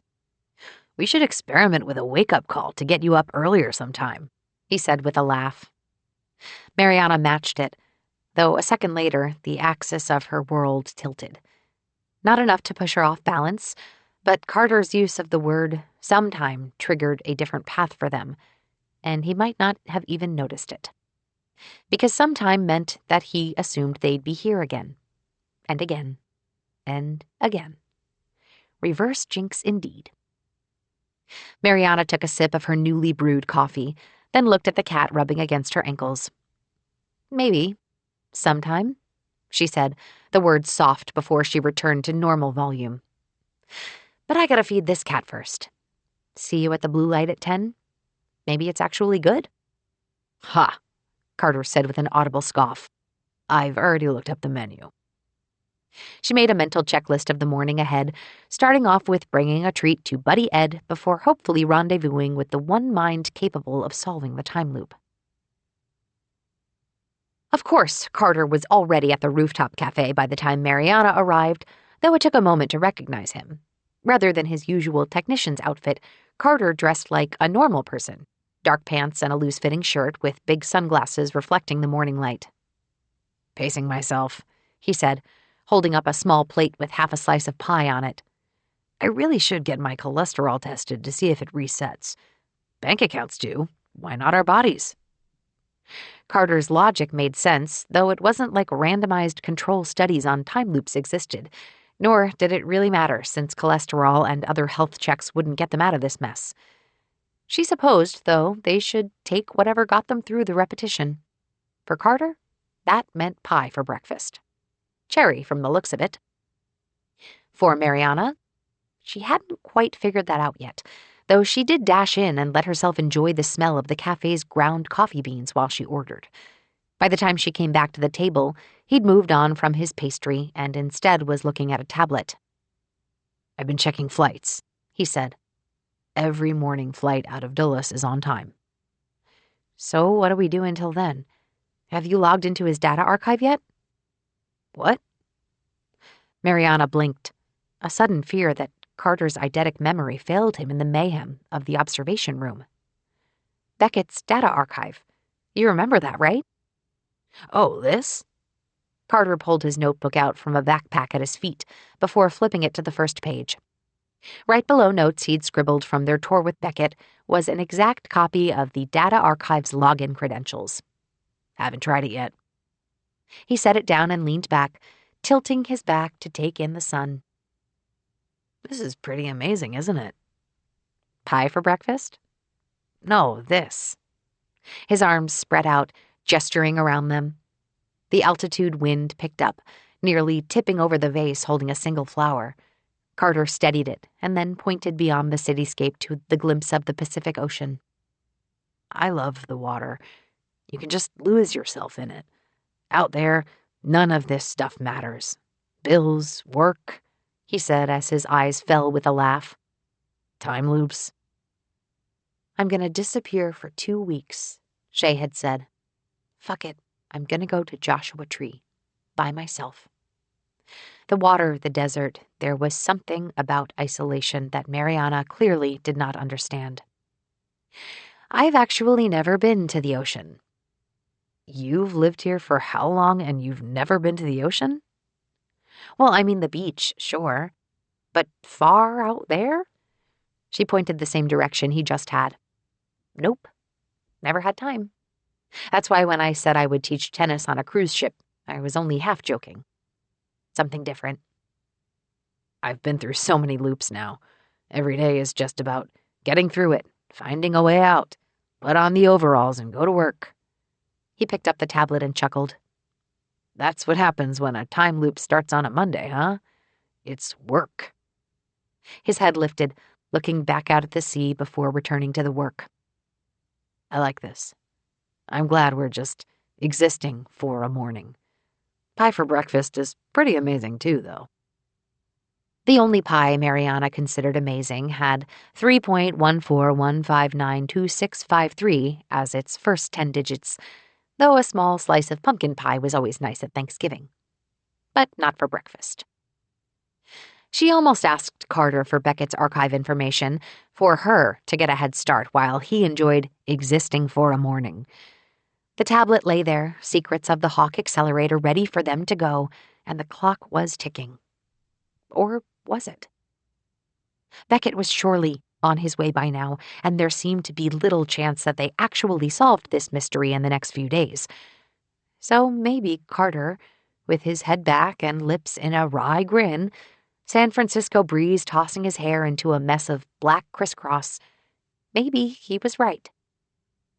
Mariana took a sip of her coffee, telling herself to shut off Mariana mode for now. Instead, she let the deliciously hot bitterness of the drink linger a second longer than she normally would.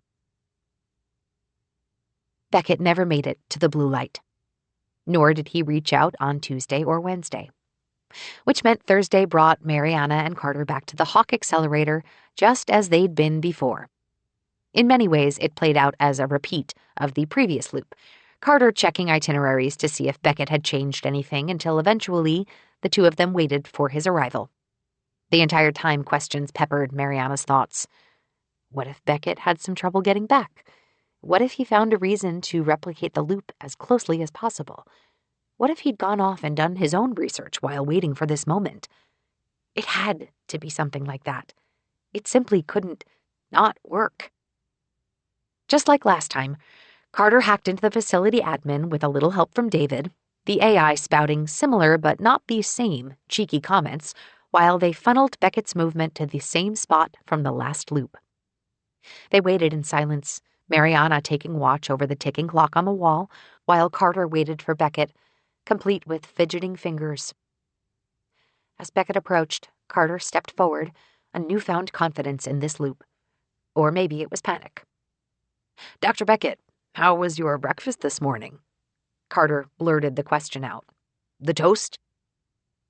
Mariana searched Beckett's eyes as he processed the moment, a blank stare of confusion rather than any sharp turn of recognition. Fine.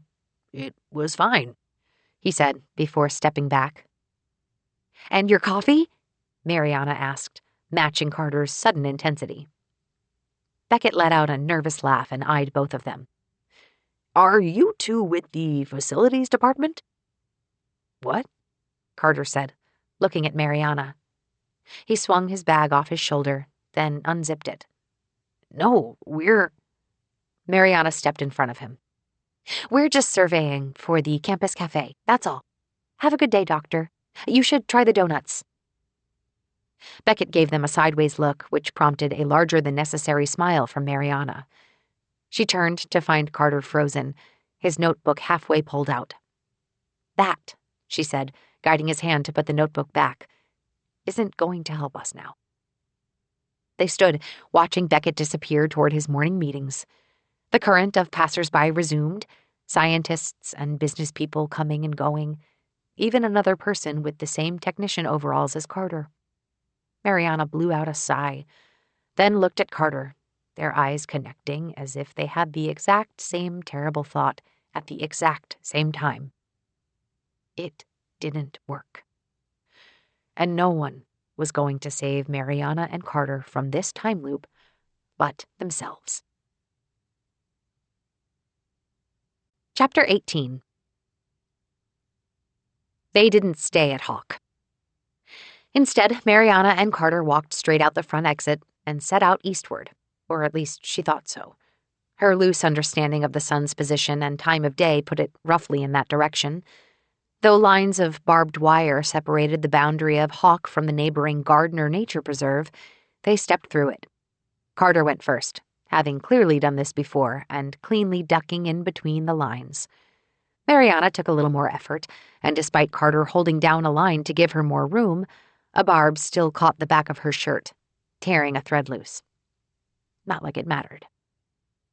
They moved among the landscape, one hill of overgrown weeds and vines gradually giving way to redwood trees. Shay would have laughed at this, Mariana walking very carefully through the middle of nature in uncomfortable work shoes, especially given the history of her injured left knee. Sometimes I'd come here on my lunch break, hop the fence and take a walk to clear my head, Carter said. You just gotta watch out for stuff.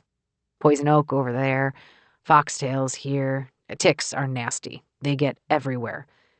But honestly, it doesn't matter. He pulled out his phone. It won't be that long before any bug bites go away. Are we just wandering? No, uphill. He pointed to the distance. There's a path to the right. You can see the tallest tree in between things. Just keep track of that, and that's the waypoint I use. I'm still trying to figure out why Beckett didn't remember. It was the exact same spot, the exact same beam, Mariana said as she followed his lead. She dressed in business wear to get into Hawk with the Relive team, which meant clothing unsuited for tromping around nature. Burrs and other prickly things stuck through her pants. But Carter was right. It didn't matter other than a momentary annoyance. She turned from their spot, and even though they'd trekked 30 minutes into the wilderness, the sheer size of the Hawk facility meant that it was still visible. I don't like hiking, by the way. You don't like food. You don't like hiking, Carter said with a laugh. Do you not like cute animals either? Mariana, in fact, didn't. Not for the longest time. Not until one night when Shay had forced one into her life. Forced might have been a strong word. More like sprung a cute animal into her life. That night, Mariana had gone to Shay's. Usually when the door slid open, Shay's bear hug greetings bowled her over. Instead, her stepsister had walked with a tentative step. Shay kept looking over her shoulder and at the floor, long dark braids swinging with each movement. Are you playing hide-and-seek? Mariana asked as she stepped in. Sort of, Shay said, straightening up after a quick leaning hug. You know how I said I have a surprise? Your surprise is hide-and-seek? Better. Shay showed a toothy, can-you-believe-this grin. I got a cat. Mariana fought back the surprised expression on her face. Not surprised that Shay would make an impulsive move like bringing a living creature into her life. More surprised that she picked such a normal pet rather than a ferret or a Komodo dragon. I don't see a cat. That's what I mean. She stood up, then looked around. Maggie, she called out, voice in a sing-song pitch that Mariana had never, ever heard in the years they'd known each other. Maggie, she called again, each syllable drawn out, followed by kissy noises. No cat appeared, and Shay's pursed lips twisted into a scowl as her brow furrowed, eyes in a squint. When did you get a cat? I was just here, like last week. Well, this adorable little fluff ball showed up in the courtyard yesterday, and it kept following me around. She purred when I pet her, so I thought that was a sign. Mariana wondered just how Shay managed to get her bachelor's, master's, and halfway through her doctorate while still making decisions like, I'll take in the cat I found outside. They walked together into the apartment, stepping softly until settling in on the couch. Just stay really still, Shay whispered. I think she's scared. I took her to the vet a few hours ago for a checkup. Look at you caring for another living creature and bringing it to the doctor. I even bought food and a litter box, so I'm already more successful than I've been with any plant I ever got, she said, her voice still quiet. And then Mariana heard it, a low rustle from behind where they were sitting, which didn't make sense given the couch was against the wall. She started to lean over for a look when Shay held up a hand. "Wait," Shay whispered before raising her voice. "Maggie, come here, little baby." More noises came, moving from behind the couch to under them. Then a little dark gray ball of fur revealed itself. Black lines dashed across its body. The cat turned and looked upward, locking eyes with Mariana, and the simple gesture threw off her rhythm. Maggie rolled on her back legs still partially obscured under the couch's bottom flaps, and the cat stretched one paw into the air, floofs of fur sticking out between dark pads. "Oh my God," Shay whispered, the last syllable elongating. "She totally likes you." She reached down and picked Maggie up, the furry mess reverting to a curled cat shape between them, purrs already audible. Every time Mariana shifted, Maggie moved with her, refusing to leave her newfound sleeping spot. "See how tiny she is? I thought she was a kitten, but the vet said she's a dwarf cat. She'll always be this size. Fucking adorable, right?"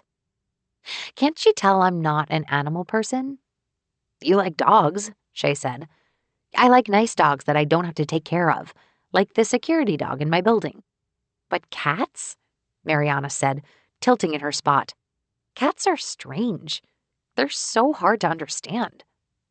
"They are strange. That's why they're great. Stop always looking for patterns. Embrace the weirdo shit."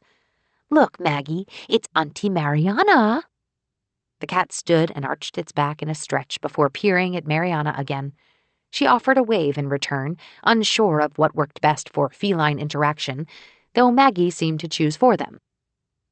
The little cat leaped, flying from lap to lap with a trill before settling on Mariana, paws tucked in and purr at full volume.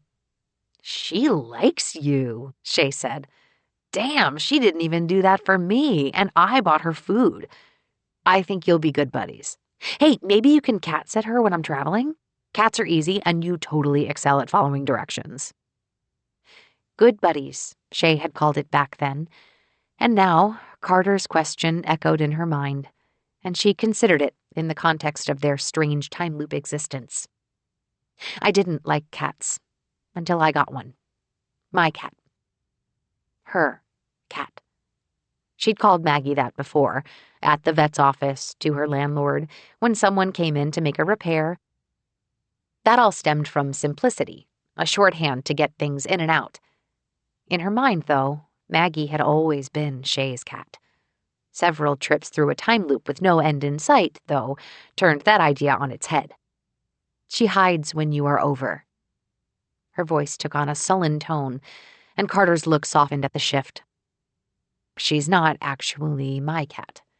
She's Shay's. She was Shay's." "Ah," Carter said, his voice dry. "Your friend who died." Technically still missing. She would have loved this place. Mariana waved at the expanse of nature around them. "I mean, who plans on going to Joshua Tree by themselves for 2 weeks? That doesn't sound fun for anyone." Carter nodded. "I like hiking, but that goes beyond clearing your head." You know how the Relive Project is all about memory? When the last round of trials happened, I found a way to get myself into it. It was after Shay was supposed to come home, when we were starting to lose hope of finding her. And I wanted to preserve this person as who she was. Not the pain I felt at her disappearance, but this radiance of who she was. She was a beacon. Funny, brilliant, a bit of an asshole, sometimes stupid in the best way. And to possibly have all of that get sucked away like she fell into a black hole. What she was. Mariana kept pace, though her eyes fell to the leaves and dirt crunching under her conference-ready shoes. That's what I focused on during the treatment. The trials showed that memory engram stability was boosted as a whole, but the network built for specific memories was particularly strengthened. She paused, wondering if any of that technical detail actually got through. I wanted those memories forever. I guess people like you don't have to worry about that, huh? "People like me?" Carter asked. "Your memory. a mutation of the DLG4 gene. That gene was the foundation of the Relive project. They moved through the preserve in a quick, silent march, eventually breaking through the thickness of weeds to lighter groves of massive redwood trunks. Hold on a minute. I just realized something about the loop. Mariana stopped in her tracks on the outskirts of a density of trees. She looked up at the tallest one, a wonder of nature that reached impossibly high into the sky. About 20 feet off the ground, a small box was nailed into the tree, along with a sign that read, "Smile, you're on our bird nest camera." She offered a wave as wind blew hair in her face, and still looking at the camera, she did a very un-Mariana thing. She stuck her tongue out, then waved again. "They'll never know," she said. "I will," Carter said, tracking her look. "Photographic memory." It's actually called eidetic. It's a spectrum of enhanced detail recall. She turned to face him. "How much time do we have?" "A few minutes before things go," he said, finishing the sentence with his hands mimicking an explosion. "I think the reason we're here, remembering all this stuff, is that you've got the gene. I've had Relive, and we've both been struck by that green beam." She shook her head, picturing Beckett standing in such a precise spot, and yet nothing. "Beckett doesn't. He's missing those." "What if we break into Relive, get a dose, and treat him?" "It won't work. It's a multi-dose treatment over 4 weeks. We've only got 4 days to work with. I don't see a way around that." Mariana turned to the trees, then glanced over at Hawk, its dome-shaped exterior and handful of short office towers poking up over treetops. "Come on," she said, reaching up to the lowest tree branch. Her fingers gripped it, bark and splinters digging into the meat of her palms, and she pulled herself up as best she could. "Race you." "I'm not coordinated enough to do that," Carter said, trying to follow her path upward. "It's a view, huh?" Mariana said. Not much of one. They were only an extra 7 or 8 feet off the ground. But it provided a better angle of Hawk and whatever was to come. "I ran cross-country and hiked to get away from my family. I guess I should have climbed trees instead," Carter said between breaths. "Time loops mean we don't have to worry about poison oak." "See, you worry about poison oak. I worry about my bank account," he said, his familiar smirk emerging. "What a team." He pulled out his phone. "About a minute." Mariana turned to the camera on the opposite tree and waved again, and as she did, another idea hit her. What if we escape the blast radius? "We'd better start running for that." "No, not this time. Next time. Get in a car and just drive. Get away." She looked up, gazing past the tall trees at the scattered clouds above. Maybe this has some spatial limitations. From afar, the first crackling noise came from Hawk, followed by a succession of quick pops. The noises echoed through the distance, rolling toward them in waves, and though Hawk appeared a large, stable facility, she knew the insides of it were buckling. "Anywhere far away you want to go?" Carter asked. Further pops and booms carried through the wind, soon followed by a visible burst on a side structure. 2 more bursts pierced the structure's ceiling, followed by a plume of black smoke. "London. That's far enough away. I've always wanted to go to Wimbledon. Center Court, the grounds, all of it." A low, consistent rumble started like an engine coming to life deep beneath the earth. From Hawk's massive dome, an explosion ripped upward, orange-yellow fire soaring skyward before peeling away to reveal dancing green lightning striking out in all directions. The dome itself began to crack, pieces around the explosion giving way to the inevitable pull of gravity. "Okay, let's go to London," Carter said, turning to her.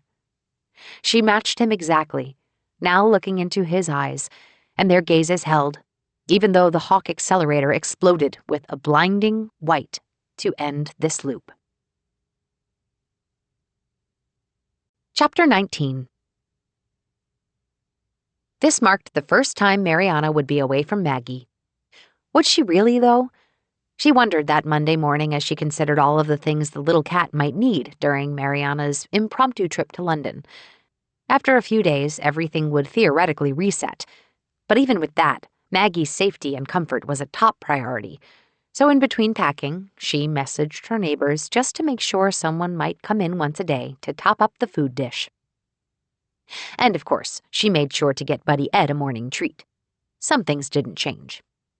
That part was straightforward, and booking a flight to London was straightforward as well.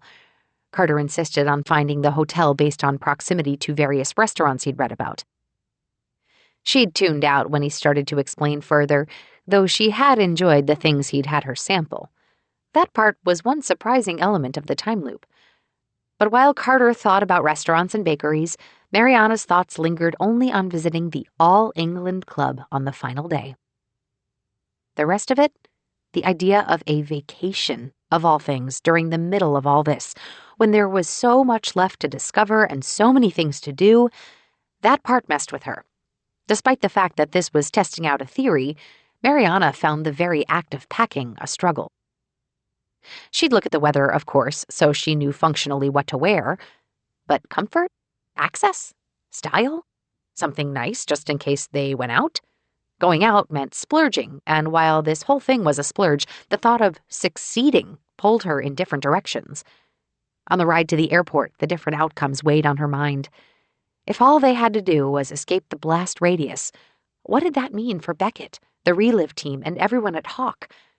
And would they be able to just return to their lives, or was the concept of escape a relative expectation? Carter didn't seem lost in any of these philosophical questions, instead focusing on what a reviewer had said about one of the places he'd picked. Yet on the plane, their approaches seemed to swap. The early Tuesday low-orbital flight from San Francisco to London took only 3 hours. During that time, Mariana found herself looking outward for nearly all of it, the view of the land below digging into her thoughts. All those people, all that space, from the adults going about their day, to the children chasing each other, to the animals taking a nap, then insects buzzing, then microscopic creatures simply existing, and the sea life, all the wonders of the ocean. Did they all get in this loop? Or the alternative, what if everyone else on the planet escaped it, and only Mariana and Carter were stuck in it? In some timeline, the Hawk accelerator exploded, taking away whatever scientific marvels came with it, but allowing the world to move on. Here, they simply ran.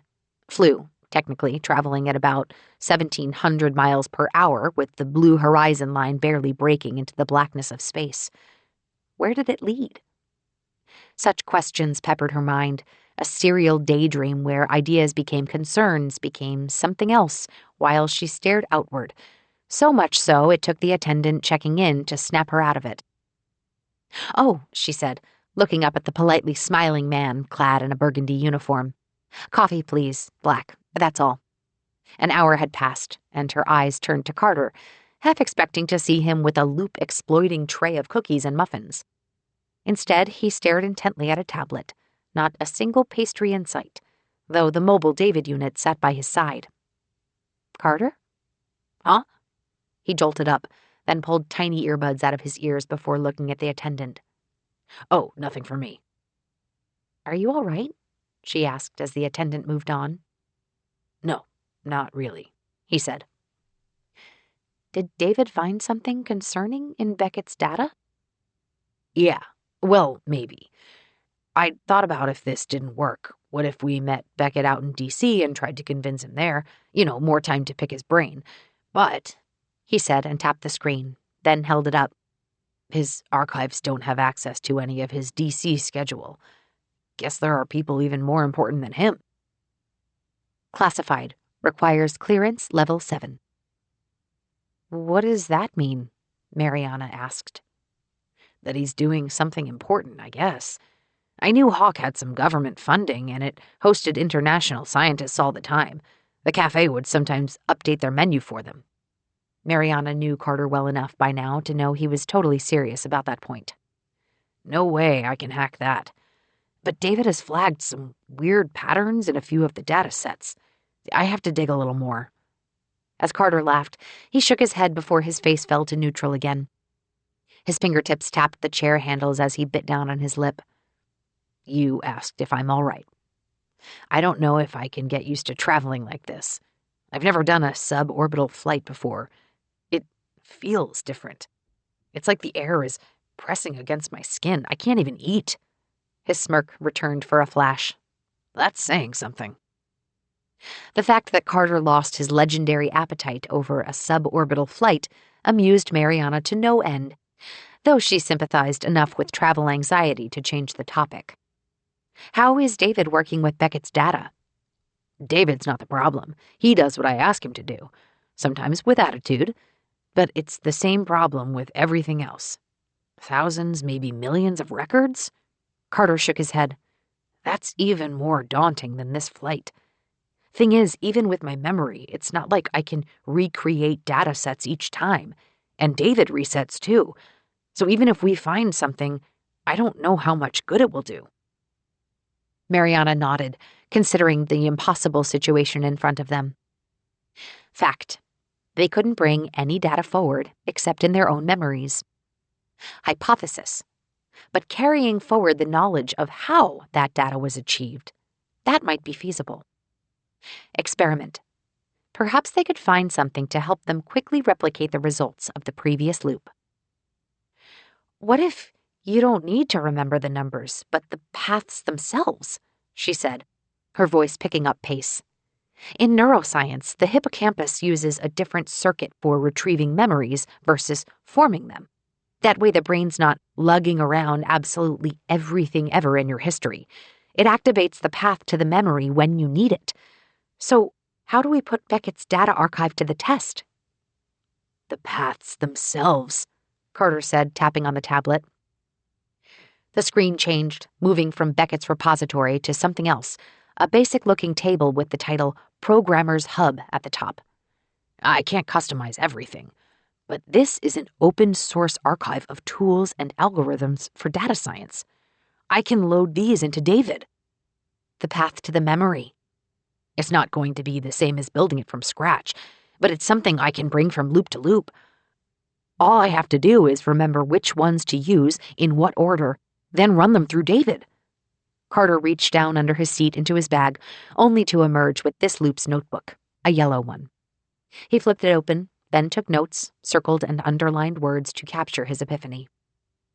"Hey," Mariana said, taking a glance at the afternoon horizon over the Midwest before turning back to him. "We got this. We can make actual progress." Actual progress. And I thought I was trying out different restaurants. The ship rumbled, a bump that didn't feel too different from the observation room at Hawk. Carter didn't quite seem to take it that way, the motion causing his eyes to grow wide and his fingers to grip the armrest. Except unlike at Hawk, the bump was simply a bump. It didn't escalate into something catastrophic, and it didn't involve fireworks and shattering. It simply came and went. Mariana reached over, resting her palm over his. As she did, she felt the tension beneath her hand relax, a release that eventually worked through his whole body. "Okay," he said, turning to her. "It's just a flight. We'll be there soon." "You're right." He nodded, his voice soft. "I'm gonna focus, try to work with this." The attendant came by, taking a cup of coffee from his tray and handing it to Mariana. "You know what?" He looked up, and still carrying an air of queasiness, one side of his mouth turned up. "Maybe a muffin will do me good." "It's safe to say I'll never live quite like this again," Carter said, arms outstretched as he flopped onto the couch. As he sank in, Mariana crossed the room and tugged the curtain open. Early dusk had fallen over London, and she took in the sight from 20 floors up, the same combination of twinkling city lights below and stars above that she saw in San Francisco, but all arranged in different patterns, highlighted by Tower Bridge, St. Paul's Cathedral, and a spire with a golden statue up top. She cracked the sliding door on the tiny balcony, and the altitude wind hit differently than the last loop at Gardner Preserve. Something about the air felt different here, and it wasn't the humidity or the air pressure. From behind her, Carter laughed, shaking her out of her stare. She turned to find the obvious, of course. He was thinking with his stomach. "Look at this," he said, continuing to chuckle. People live like this? I mean, I know they inflate prices for hotels, but this doesn't even make sense. He pointed at the room service menu broadcast on the wall display. Thank you, Time Loop. I appreciate living like a king for a few days. I'm going to try all the desserts.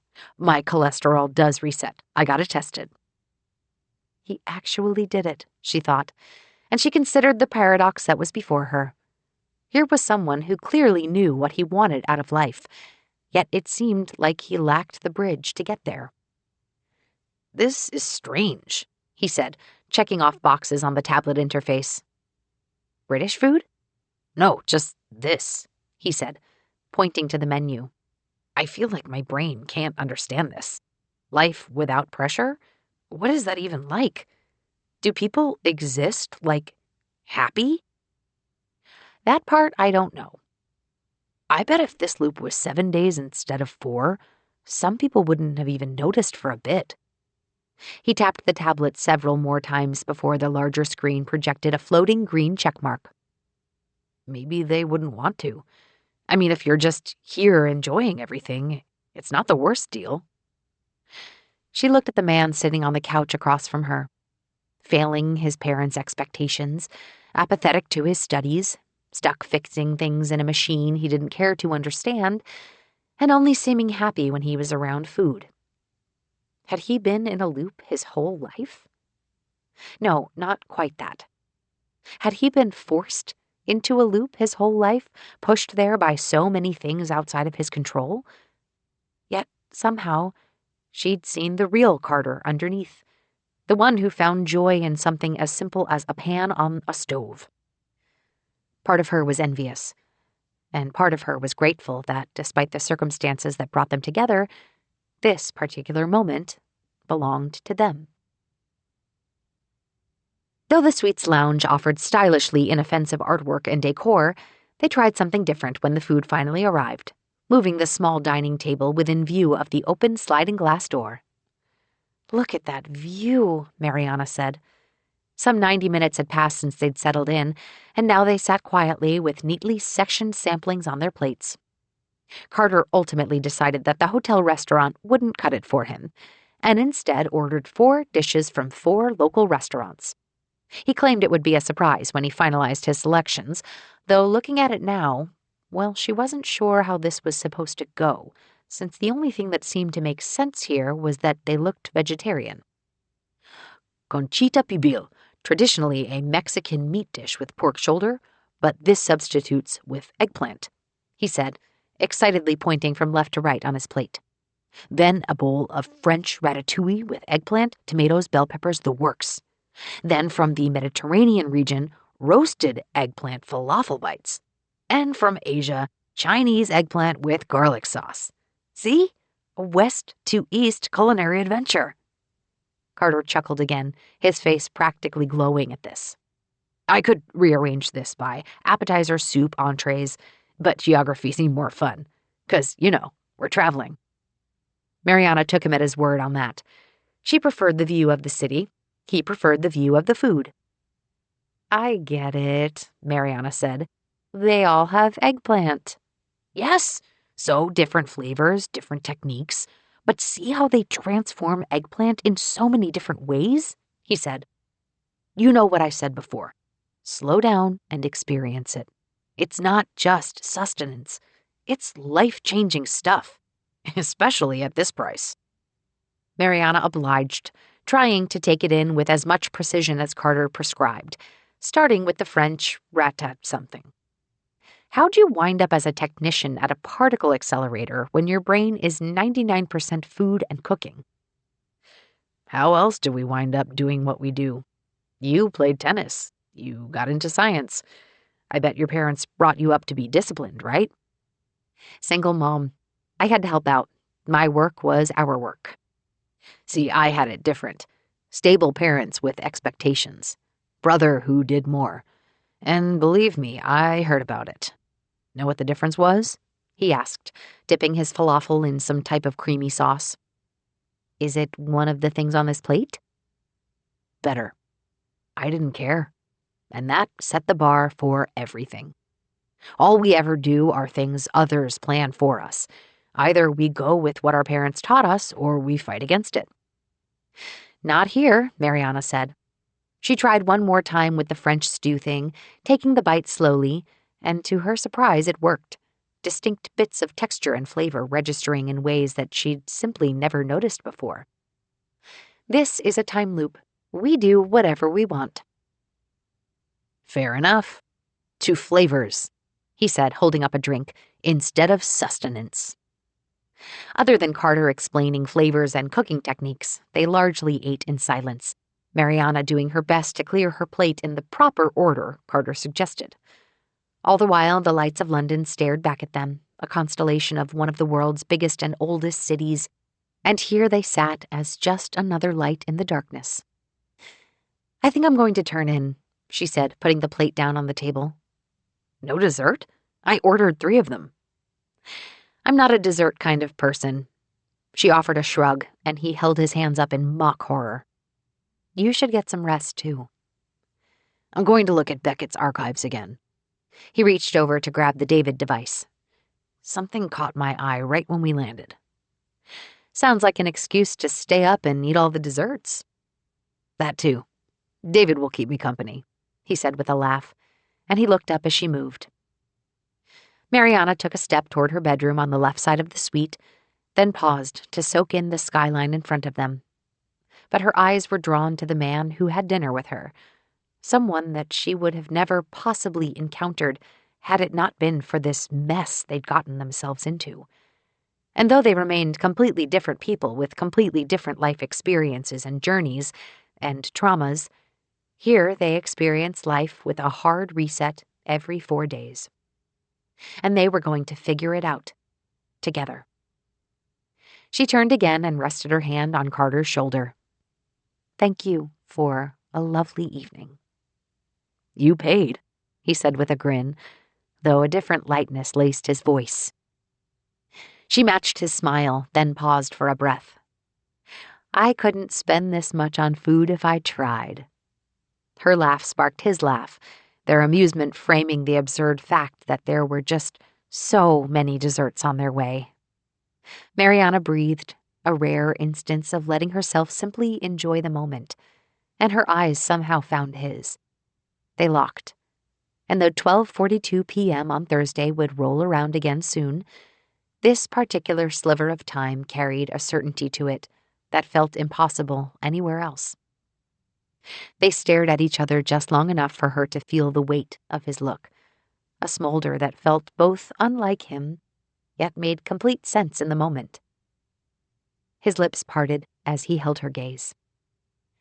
Before the moment might turn into anything else, Mariana caught herself and blurted out, "Good night." She didn't gauge his reaction, instead marching to her bedroom and closing the door.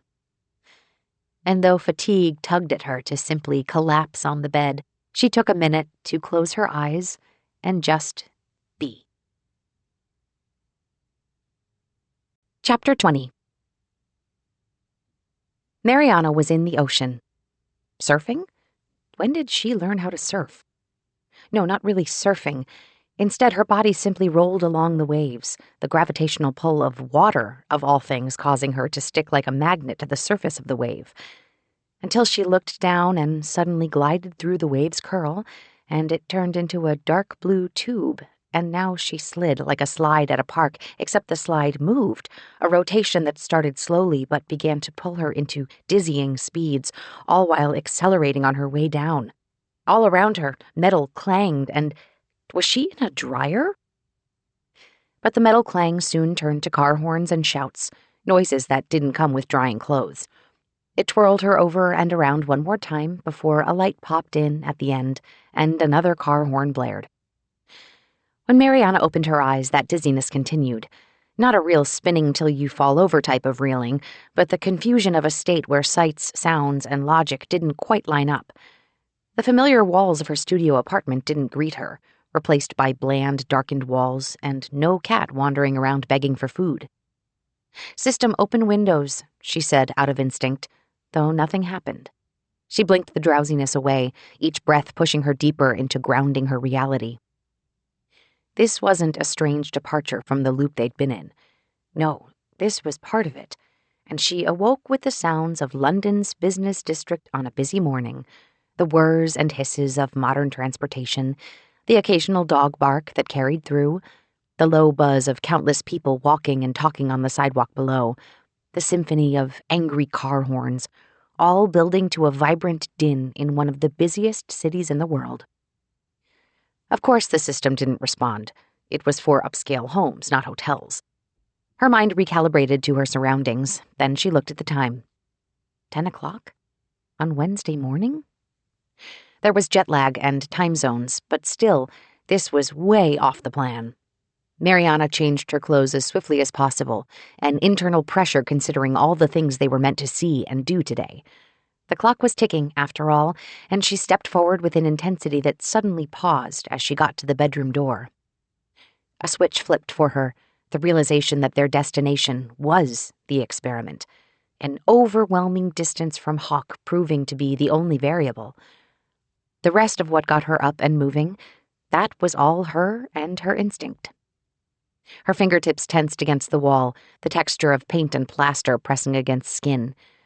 From the other side, she heard shuffling, and she told herself that this day, of all days, she didn't need to hit any objectives or goals. If she was going somewhere to test that limit, Wimbledon sounded like an excellent idea. And with that, the door slid open, morning light from the window flooding her vision. She blinked, needing a second to adjust to the light, until the silhouette of Carter staring at the large wall display came into focus. Unlike her, he didn't watch tennis or morning headlines or anything along those lines. Instead, he watched nature. Sort of. Greens and blacks stared back at him, the inverted colors of night vision playing out in front of them.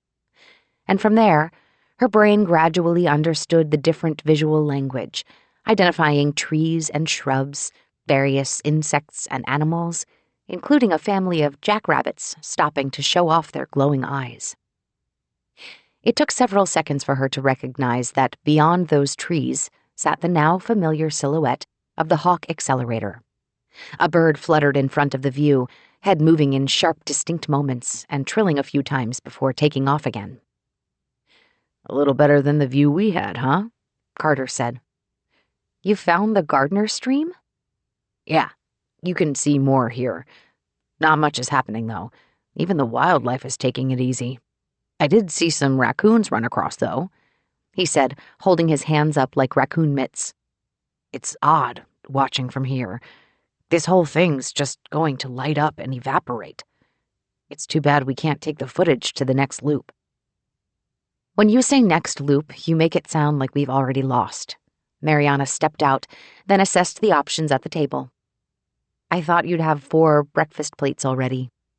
"Nah, I kept it simple today." He gestured at the pastries and carafe of juice. "Sometimes, simple is better." "Simple?"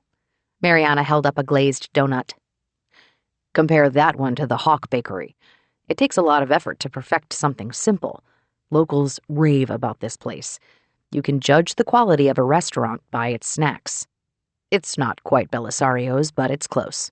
And more expensive. Juice?" he said, pouring her a glass before she could answer. "I thought you were studying Beckett's data this whole time." Carter tapped the side of his temple after a bite of pastry. "Photographic memory," he said through chewing. "Eidetic." "You know what I mean. I got a whole list of places to try around the globe." Mariana couldn't fight the oncoming grin as she wondered what might be in that mind of his. If she had eidetic abilities, how would she take advantage of it? Surely something besides memorizing menus. "You know," she started, though an epiphany halted her in mid-sentence. Of course. Just like the things in his notebook. Just like the restaurant menus in his head. "We don't need to carry the video of the explosion over." She pointed at the breakfast spread before them. "The same way you knew where to get this. We just have to load the stream when it happens. Watch it closely. Let your brain process it frame by frame, and when you wake up next, you can write it down and then—" She exhaled, finally allowing herself to enjoy a simple glazed donut. We'll find a way. Carter held up his glass of orange juice.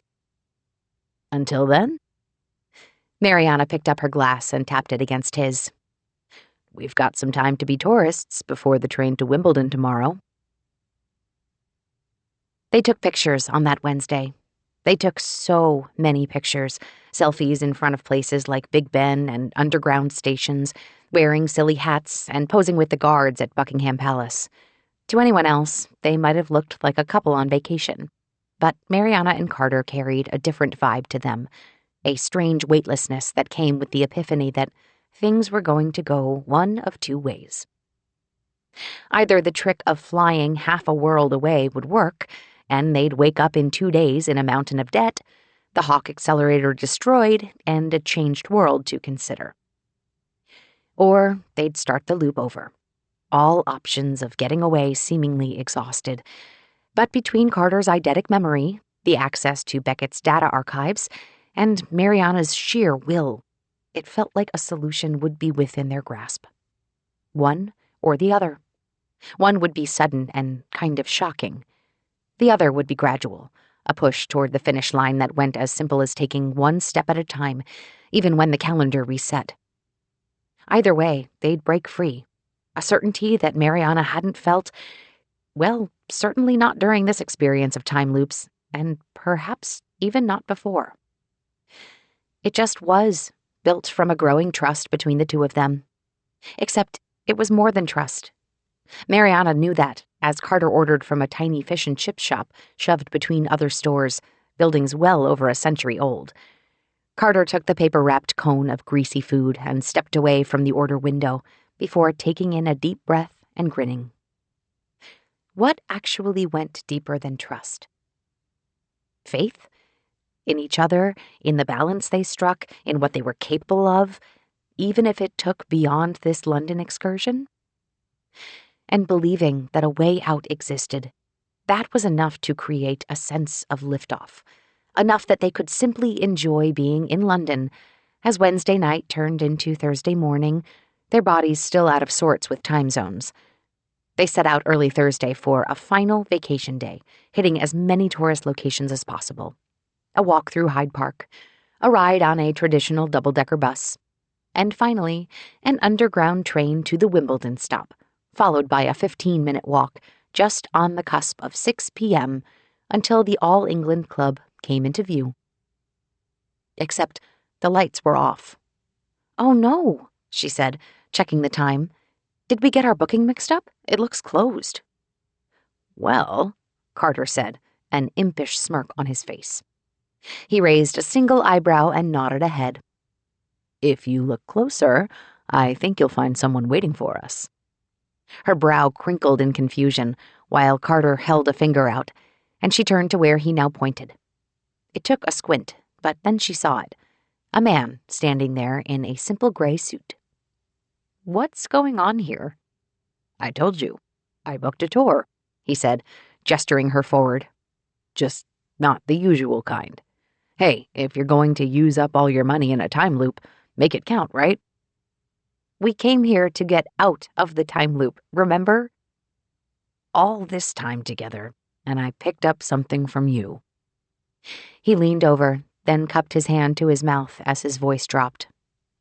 "Reverse jinx," he said in a low whisper, the two words causing a flutter through her body that stole her breath and made her pause, stuck in the moment.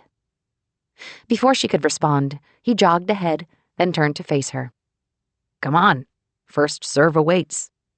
He kept walking backward as he spoke. "I just learned that term today." First, they were surrounded by darkness. Then, a row of lights popped on overhead, followed by a second, then third row, then another pop around them, illumination materializing seemingly out of nothingness.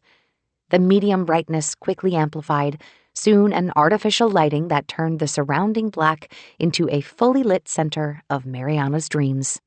Center Court. Shay had talked about the U.S. Open, about someday playing Arthur Ashe Stadium in front of a raucous crowd. But for Mariana, Wimbledon's tradition and legacy always held a greater appeal. The mix of discipline, athleticism, and sportsmanship that reflected the annual early summer tournament's vibe. The silly dreams of college first years talking on a long coach ride for weekend tournaments. Their discussions imagining those dreams were closer than the advanced degrees they'd eventually get.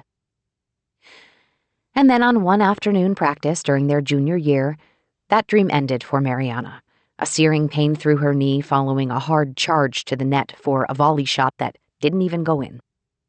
2 days later, she'd headed into surgery to repair a torn ACL, and that was the end of her tennis ambitions, of Wimbledon.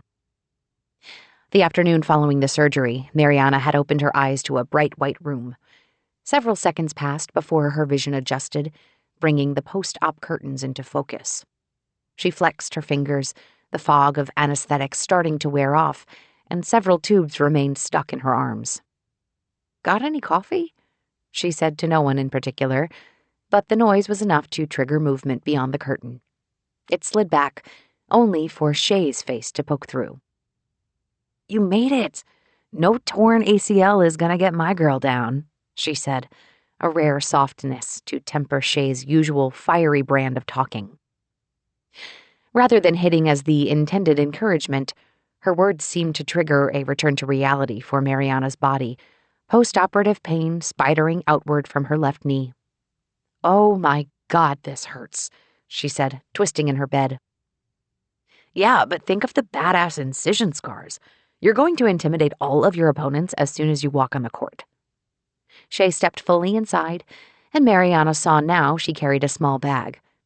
"Are you awake enough to take gifts?" "Is it a knee that works?" "Close." Shay reached in and pulled out a large lump wrapped in tissue paper. One by one, the layers fell away to reveal a stuffed bear in Wimbledon whites with the familiar purple and green logo embroidered on its little sweater, a plush racket in its right paw. Mariana took the bear as Shay held up a card signed by the entire team. "I may have rallied the troops." "Get it? Rallied the troops?" "We hope you ace your recovery." Back-to-back tennis puns caused her to smile, though as she adjusted, a sharp pain stabbed at her knee, then radiated outward. "Puns are very unbecoming of you," she said through a wince. "Ha! But it got your mind off the pain for a second." "I think I need more than puns to get through this," she said. "How is modern medicine not better at painkillers?" "Got it. More puns, more healing." Shay propped her chin with a hand in mock thinking pose. "These meds will give you a leg up at recovery." Mariana groaned, equal parts from the joke and from her throbbing knee. "No more leg jokes. My career is done." "Nonsense. Nothing means nothing until something happens. You're gonna destroy rehab, like a tennis cyborg."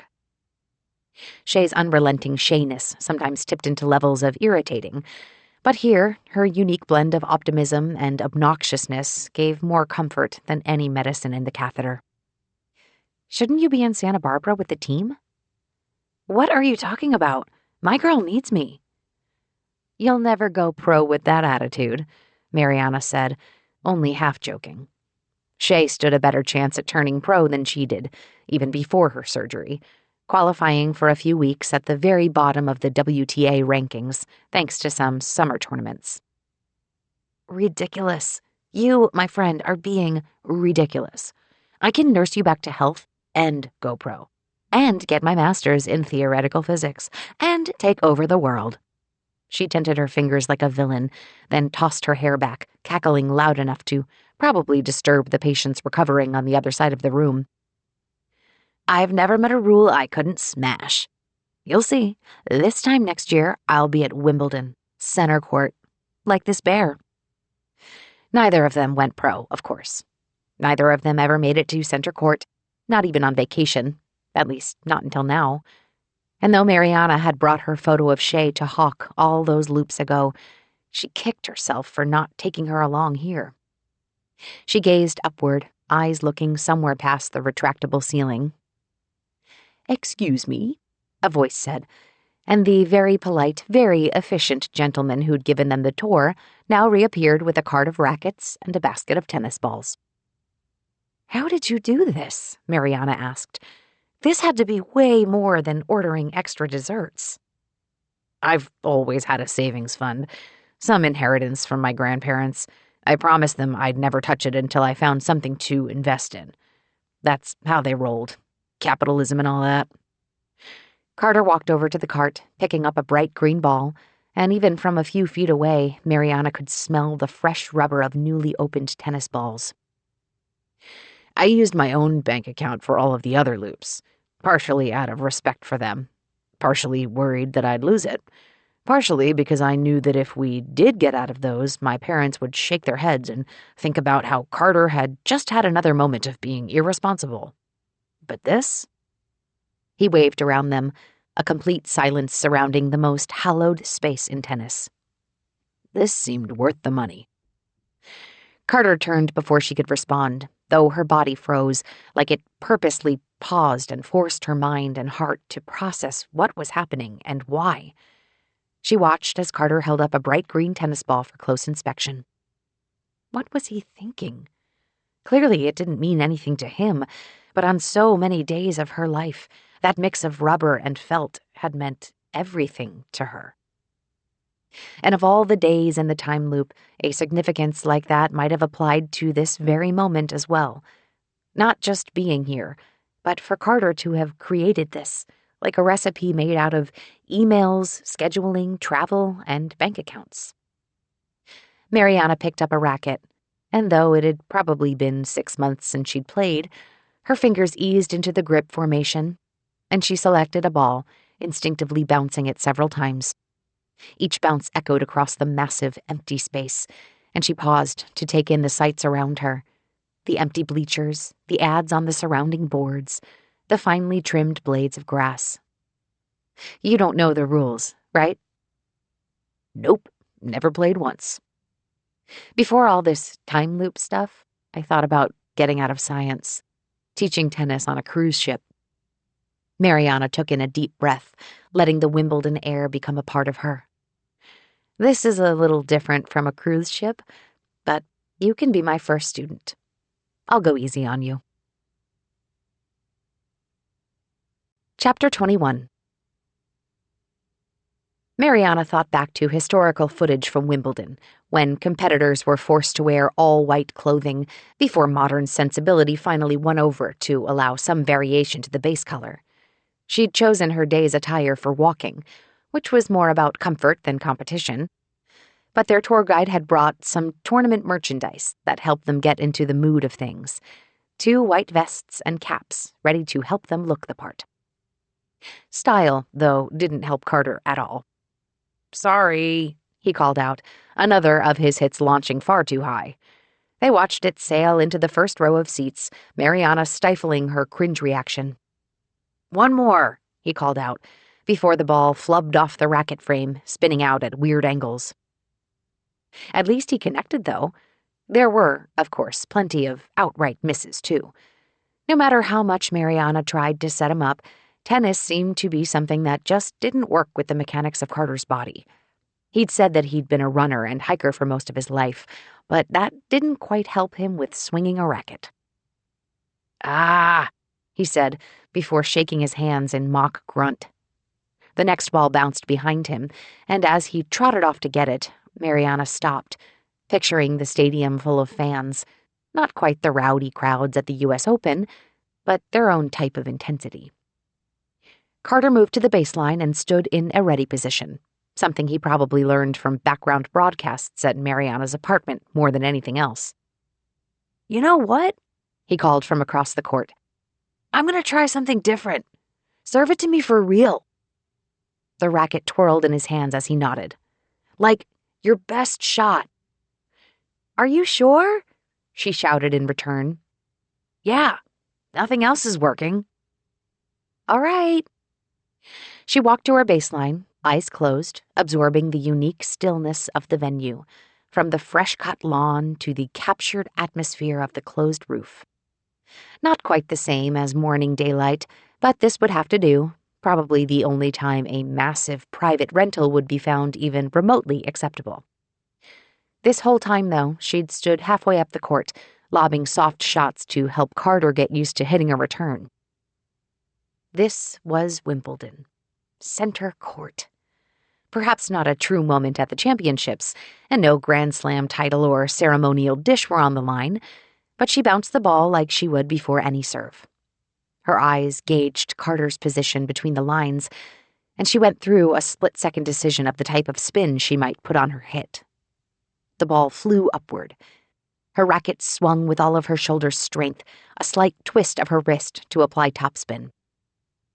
She followed through. Her natural grunt came as the ball contacted.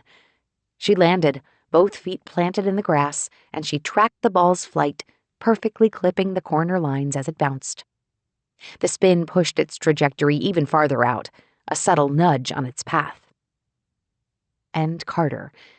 Well, he didn't know what he was in for. He reached out, a last-chance lunge with his racket swinging more out of reflex than anything else. It hit right in the center of his racket, the sweet spot of the strings. The ball sailed, hugging the inside line, barely making it over the net before bouncing right at the baseline. A perfect winner shot worthy of the sport's greatest returners. Point to Carter. Literally. Carter dropped to his knees, arms raised in mock victory, and Mariana couldn't hold back her laughter. What was this moment they shared, standing in center court? She trotted to the net, hand outstretched as if she'd just lost and had to congratulate her rival. He met her, sweat trickling down the side of his face as she took his hand, though they held on long enough to meet each other's gazes. They stood still, seconds ticking by until she broke with another laugh. This one was softer, shorter, an insertion simply because she wasn't sure what else to do. He quickly followed suit. "Carter, if you're still listening to me," David's disembodied voice said, "your countdown is coming to an end." "Oh," Carter said, suddenly releasing her hand. He set the racket down, then rushed to his bag to grab his tablet. "Hawk." She followed him, and they crouched down side by side to watch the live stream of the Gardner Preserve, a squirrel sprinting across the nearest branch. "About 2 minutes," he said. "Look at the wildlife. They don't even know what's going to happen." The squirrel turned to the camera, its head tilted, before jumping off, kicking up dirt as it scampered out of view. Seconds ticked by, and though no audio came from their view, the rest of it played out as expected, from the small bursts of destruction to the larger central explosion and ensuing plume of smoke. Carter zoomed in, counting down seconds under his breath. "Here it comes," she said. Last time they watched the explosion from the preserve, a wave of destruction overwhelming that final moment. Here it might as well have been a movie, the blast captured in pixel-perfect resolution, as fire shot out of the Hawk facility, pieces of its ceiling tumbling inward. But something completely new emerged, an impossibility had they been observing within the confines of the blast radius rather than their remote location. From the left side of the building erupted a burst of green, a beam that shot straight into the air before a lime-colored shockwave rushed outward toward the camera. The camera stabilized as Carter spoke. "The green beam." "Yeah," Mariana said. "That's gotta be." Before she could finish her sentence, Mariana's eyes snapped open, and she found herself in bed 6 minutes before her usual alarm would go off. Several seconds passed, then Maggie leaped up to greet her. Chapter 22. A green beam. Green meant something. What specifically, they weren't sure.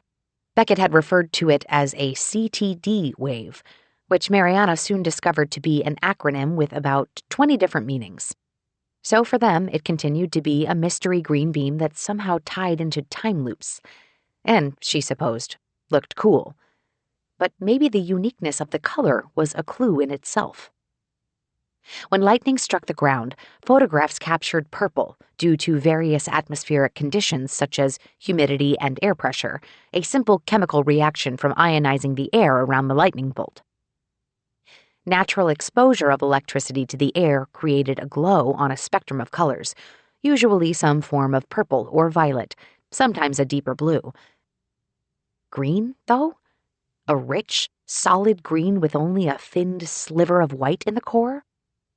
Mariana and Carter spent the next entire loop focusing on this clue, the idea that such an energy didn't really seem possible in nature. And though Carter brought David into the fold, asking him to process data queries and work with downloaded tools, she spent her days at Hawk itself, prodding answers during meetings and presentations. Sometimes her colleagues shot her the strangest looks, completely unaware of how she suddenly went from being a relived neuroscientist to requesting detailed data about energy drain during particle acceleration. But other than the odd smirk or raised eyebrow, things went along. Stopping the test cycle didn't work. Escaping the blast radius didn't work either.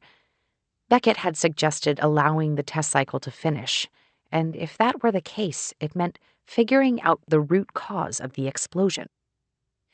Loop after loop went by, frivolous interests falling to the wayside, except for Carter's never-ending sampling of new local restaurants.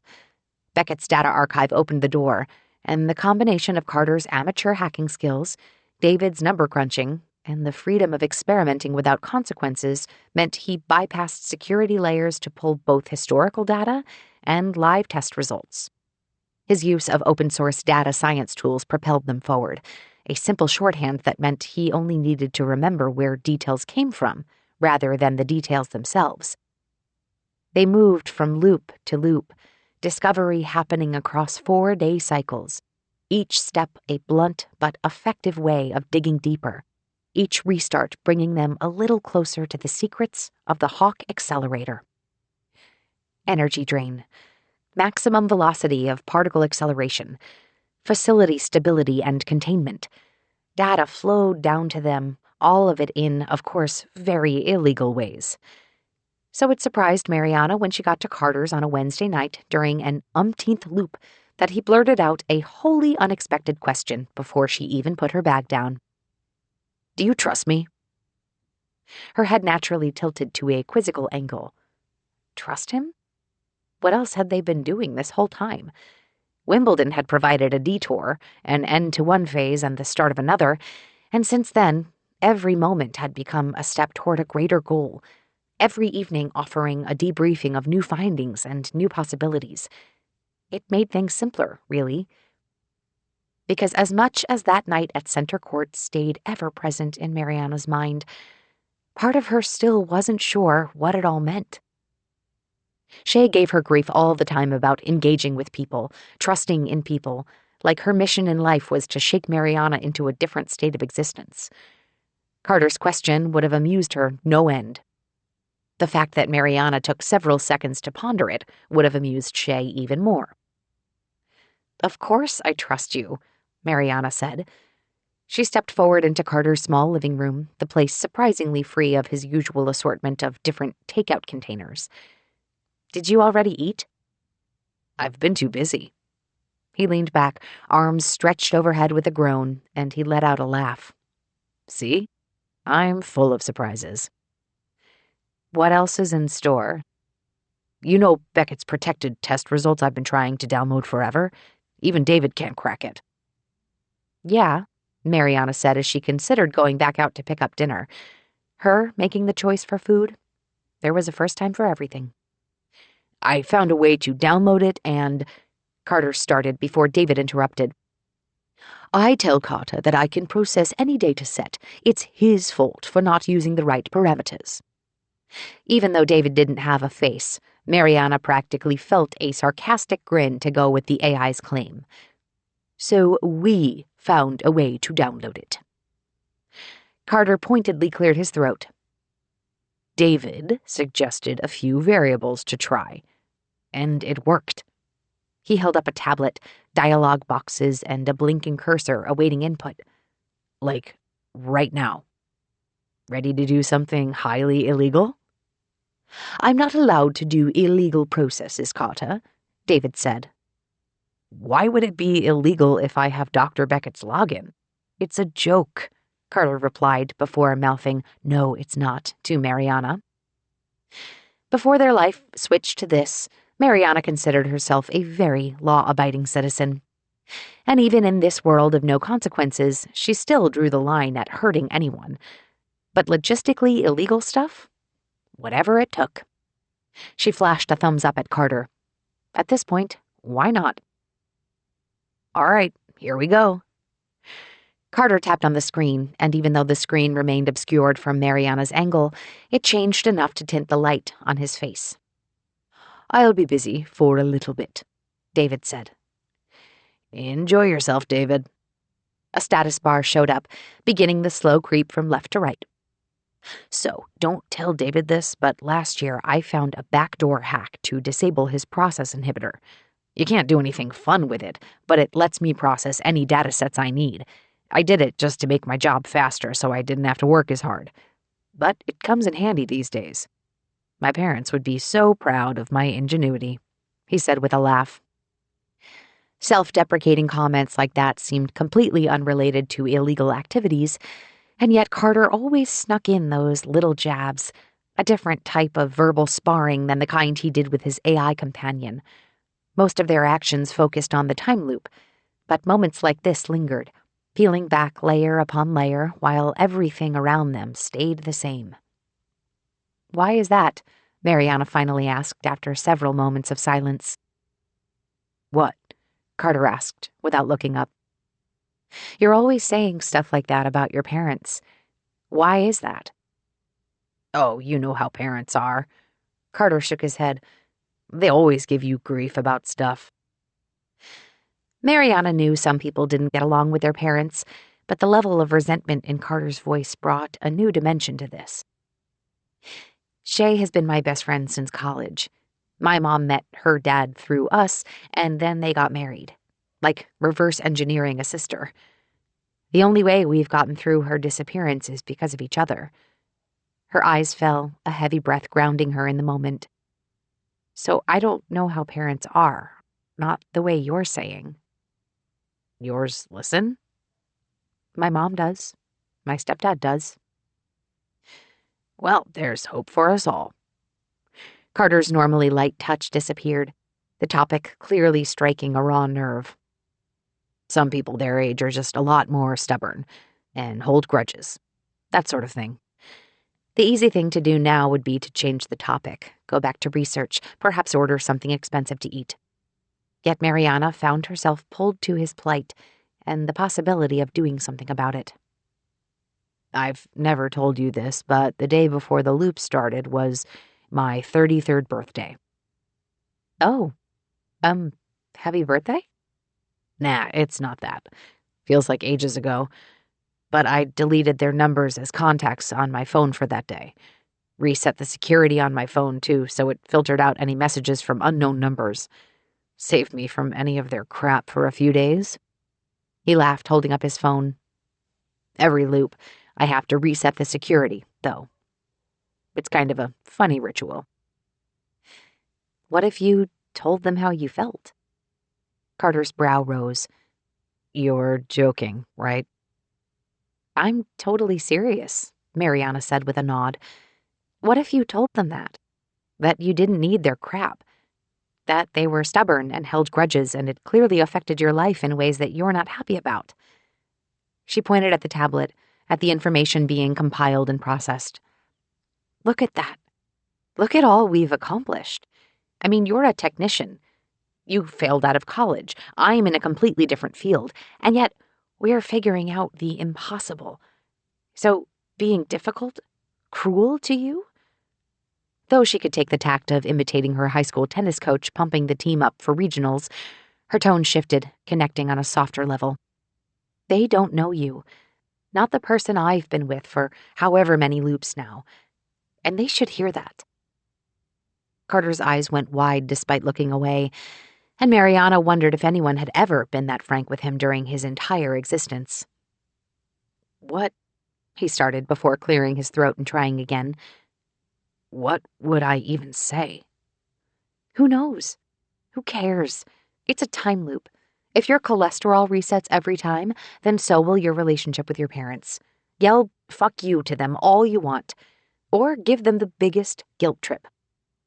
Several minutes had passed since she'd walked in, and yet only now did she finally scoot out the chair to sit next to Carter.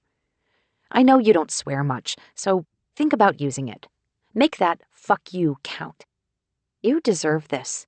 And in the end, the loop finishes and it doesn't matter. Except you'll have done it. Carter's face went through a complete evolution, cheeks and mouth and brow all shifting as her words sunk in. Finally, he stood up, a glint in his eyes like infinite options had suddenly come to life, and not just restaurant menus.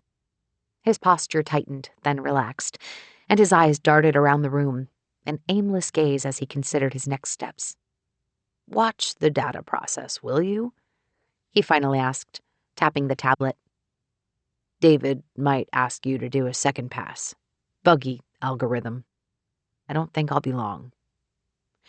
Without a further word, he walked in a slow, even cadence, only pausing for a low "thank you" as he passed her. Then he disappeared into a room at the end of the small hall. 10 minutes passed, and though she heard Carter's muffled voice through the walls, she told herself to focus on something else. The data process continued, numbers and acronyms flying by in an infinite scroll while the word "compiling" flashed across it. She kept still the entire time, switching between watching the process meter inch toward completion and studying the latest notes in Carter's open notebook. Hawk track length equals 20.6 miles. Database notes limitations in mass transference. Ask M for ideas? Particle velocities don't make sense. Data error or algorithm error? What is the test object, and why is it 5.6 grams? Finally, the sound of a sliding door broke the silence, and Carter emerged from the hall, inscrutable emotions pulling his face, the only thing discernible from his expression being that something had changed. "How did it go?" "Not good," he said, though a laugh shortly followed. "For them, anyway." "I know we've only known each other for a short time." Should she sit? Stand? Offer a hug? Their relationship blurred somewhere between co-workers, friends, prison mates, and something else. Yet they had each other, helped each other, even when the world didn't. "But do you want to talk about it?" He stepped forward, hesitating with a quick glance before his eyes dropped to the floor. "Nah," he finally said, a self-effacing grin on his face, but his tone was soft. "For what it's worth, I feel better." He picked up the tablet, and though he didn't look up, the grin remained. "I couldn't have done it without you. No, that's not right." He bit into his bottom lip, brow scrunched in thought. "I wouldn't have done it without you. You showed me that I had a choice." "Having no consequences helps." "Yeah," he said, "but not as much as having the right person by your side. I feel like I can suddenly see so many possibilities that weren't there before." He met her gaze now with clear eyes, and suddenly Mariana was aware of everything around them except Carter. The hum of the ventilation, the quiet chirps of the tablet as it processed the dataset, the way evening dew formed along the edges of his windowsill. "Happy belated birthday," she finally said. She took in a breath, or at least tried to, a second passing before her lungs filled, and she needed something to come to mind, something brilliant to follow up with, or at least— "Carter," David said from the tablet speaker, "I'm done processing this. There's an error in line item 9049. I'm afraid you'll have to examine the parameters to complete the data set. It may take another day." "Another day," Carter said with a sigh, holding the tablet up. "You mean past 12:42 p.m. on Thursday?" "It would finish about 6 hours after that. That is," David laughed, "if you fix the error now." She recognized the look on Carter's face, the combination of exasperation and frustration that happened when they knew the loop's end was imminent, and nothing tangible could be carried forward quite yet, at least not without further digging. He let out a sigh, shaking his head. Back to work. Chapter 23. We need a break, Carter said as soon as the front door slid open. Several more loops had passed since Carter's close but not quite completion of processing Beckett's protected test results. Each one dug a little deeper, David-powered algorithms crunching through the test results, millions of data points capturing everything from energy usage to particle speed to structural integrity. Some of the columns were simply strange acronyms, and the best they came up with was looking for anything inconsistent with it. It didn't really amount to much, though, other than the fact that the data sets followed 3 different patterns. Patterns of what, they weren't sure. So Mariana suggested that this time they run the analysis strictly from the view of structural integrity. Basically, forget accelerating particles and see what broke to make things, as Carter would put it, go boom. At least, that's what they agreed to. Carter seemed oddly distracted, and maybe he just wanted to try a new recipe or something. While he went offline for hours at a time, she marched forward, using what he'd taught her about data analysis. And in a way, the puzzle pieces started lining up for her, perhaps more due to learning how to use the David AI for testing and establishing parameters than any of her own scientific intuition. Plus, he was friendlier than expected, teaching her how to run simpler experiments on her own. But Carter remained distant. He hadn't talked about any sort of fallout from yelling at his parents, and given that the boundaries for 2 people stuck in a time loop together were tentative at best, Mariana didn't press. So his strange proclamation of needing a break to start Thursday morning, it felt both expected and unexpected. A break? Mariana said, waving Carter in, and from behind the couch she heard Maggie scratching things she shouldn't have.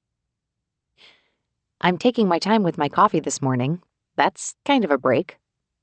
That's because she's putting me to work, David said before Mariana muted the AI. You mean like a hike? Mariana asked. You like hiking, not me. No, not just a hike. A real, full break. Let's take one today. Carter stretched his arms over his head, then peeked over at the couch. One of these days, I'm gonna see this mystery cat of yours. If it makes you feel any better, she still doesn't like my mom. Or Shay's dad, she said, leaning over to find a fluffy tail still sticking out from Maggie's usual hiding spot. So, what are we doing? I was thinking about the last data set, trying some of the algorithm tweaks you showed me. The energy containment data was off by a fraction of a %. But, she said, walking carefully over to the stack of tablets on the counter, sifting through until she found the right one. This simulation got me thinking. Why is the mass transference variable here 5.6 grams in the second set of tests? You're using really big words here. Right, but that's way more than a particle. You see? And when it ran with that mass, the energy containment dropped. And then, whoa. Is this what you were like getting your PhD? Sometimes, she laughed, staring at the data table on her tablet.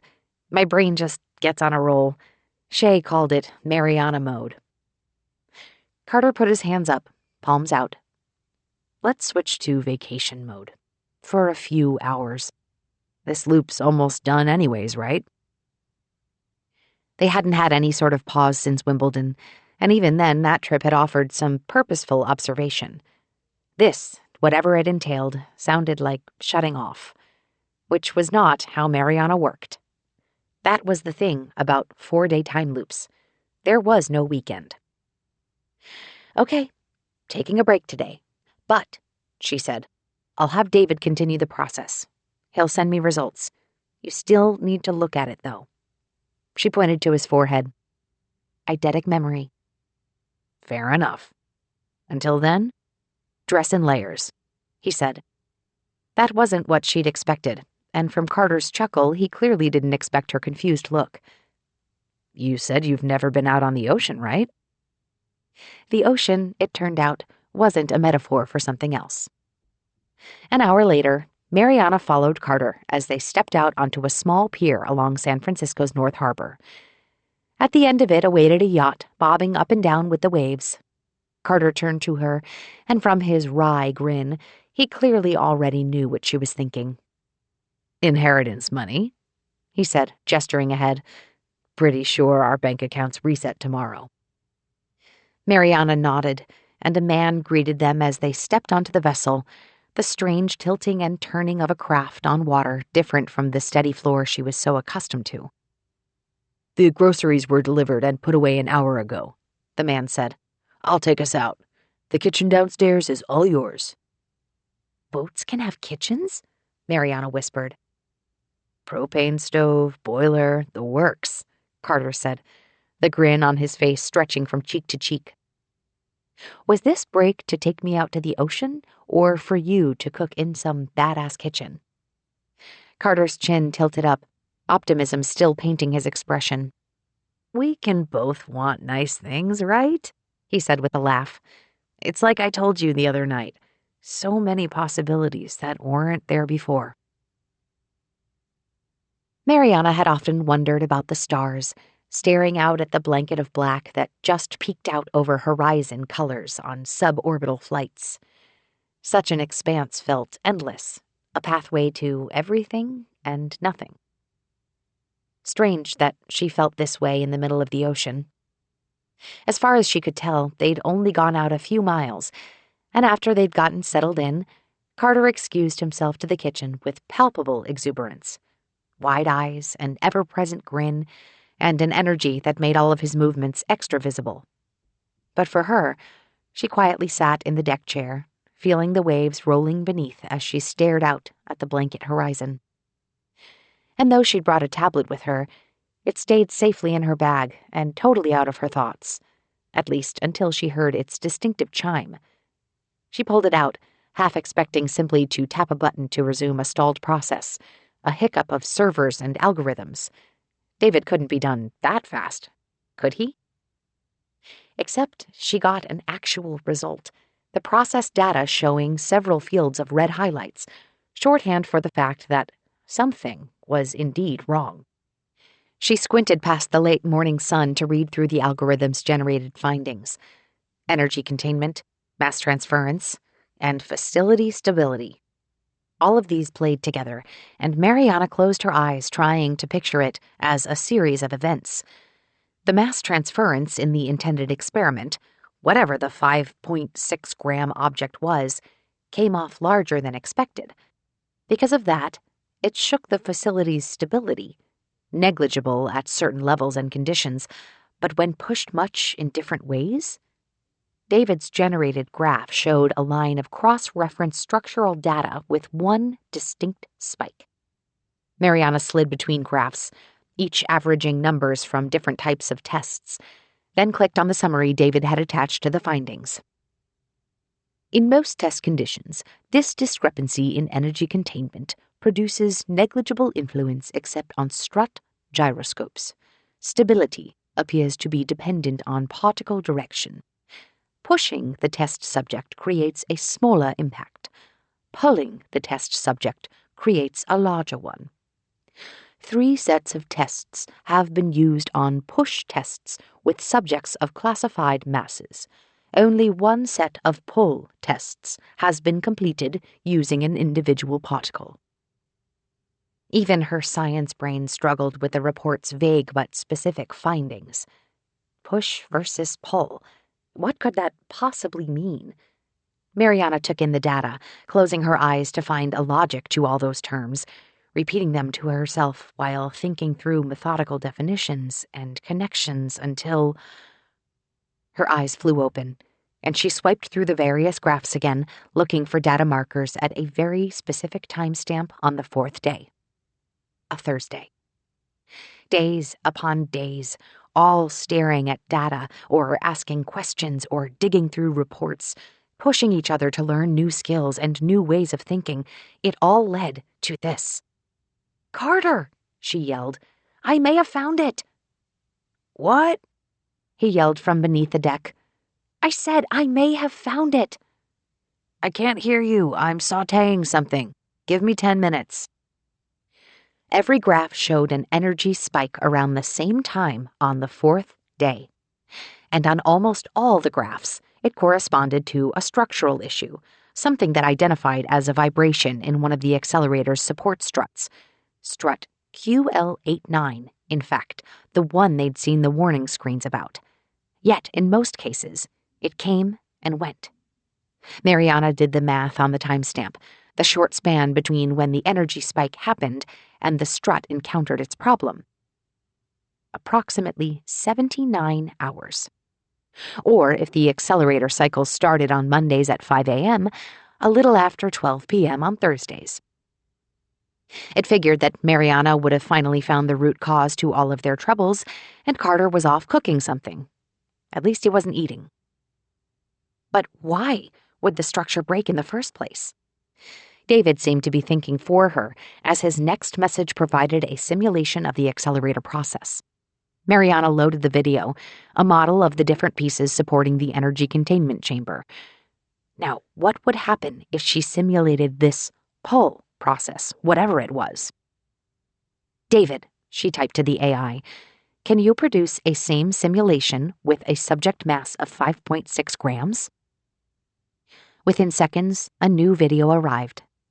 It played out, a computer simulation that seemed eerily familiar as a strut on one corner of the chamber moved. No, not just moved.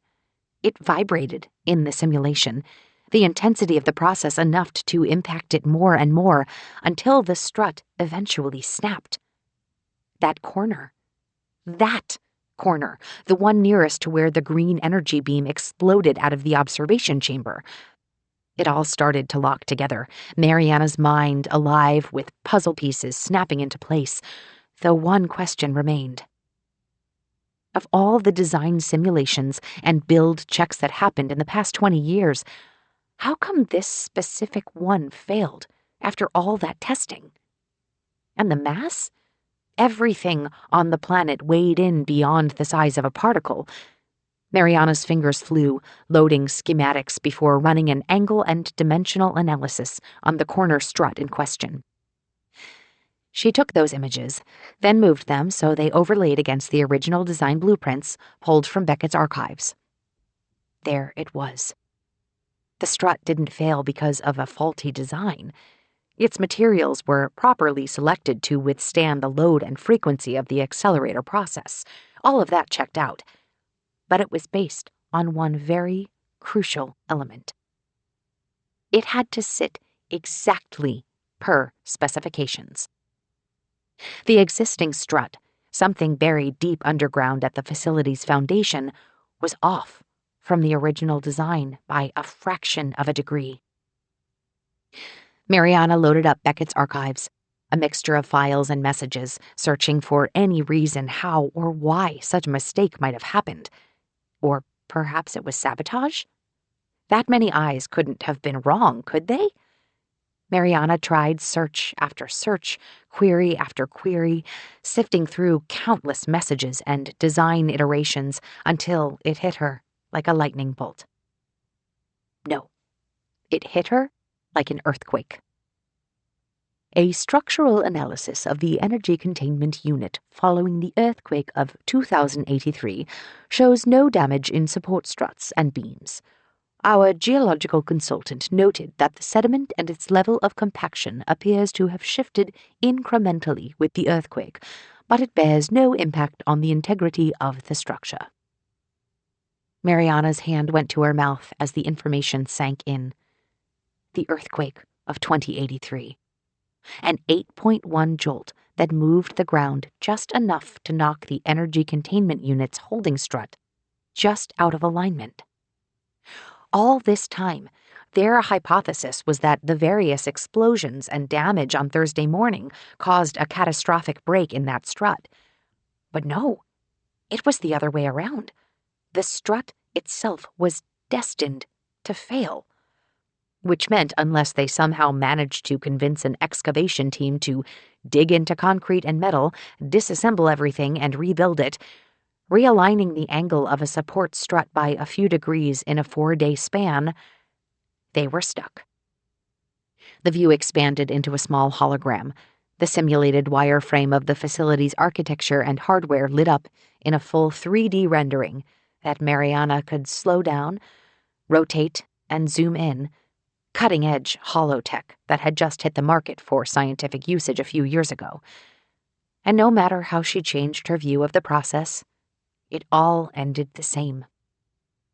Mariana's breath shook with her exhale, her eyes drifting back to the endless sea. Her fingers gripped the edge of the device, like it was the only thing left in the world. Chapter 24. Carter had said to give him 10 minutes, but Mariana wasn't sure if that estimate held true by the time he finally emerged. His eventual arrival came unnoticed, her focus remaining on the different data screens on her tablet.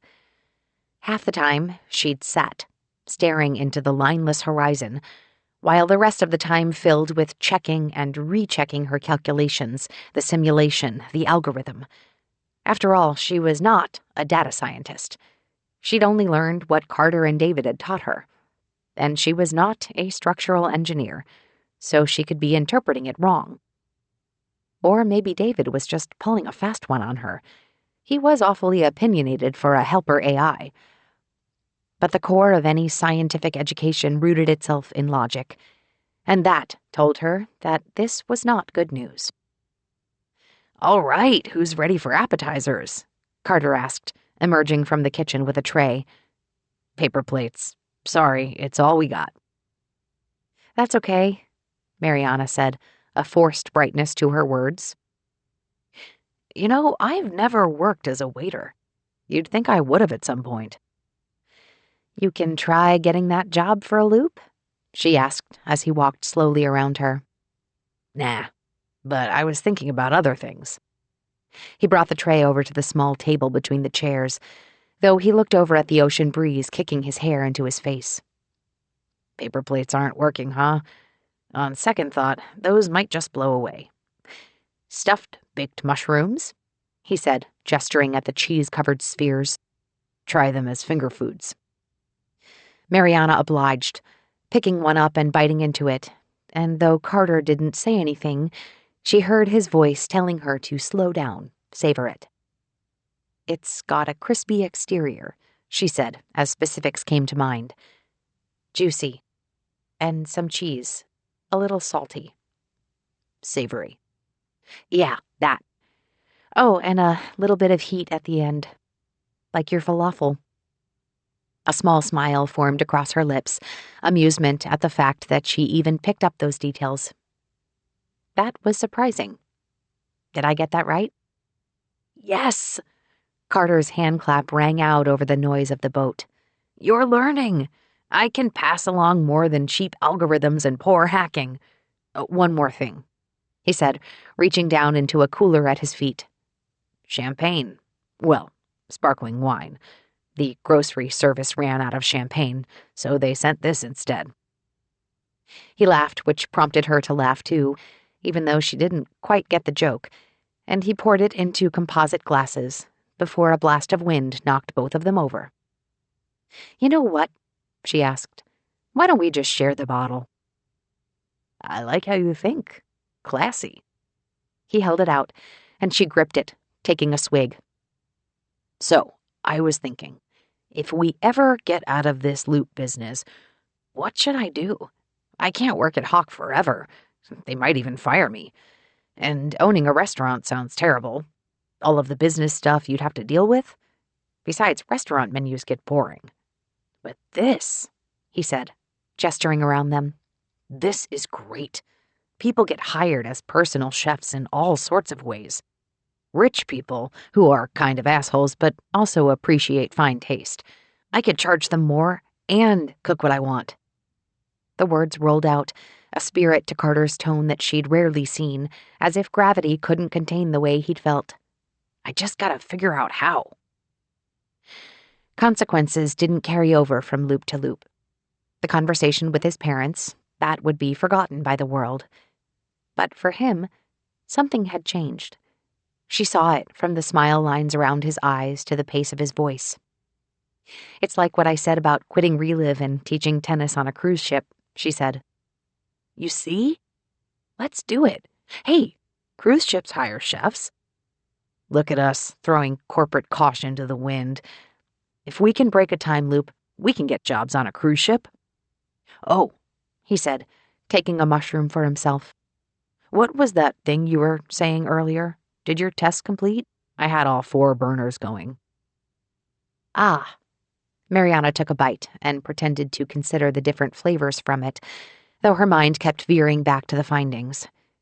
Should she say something to him?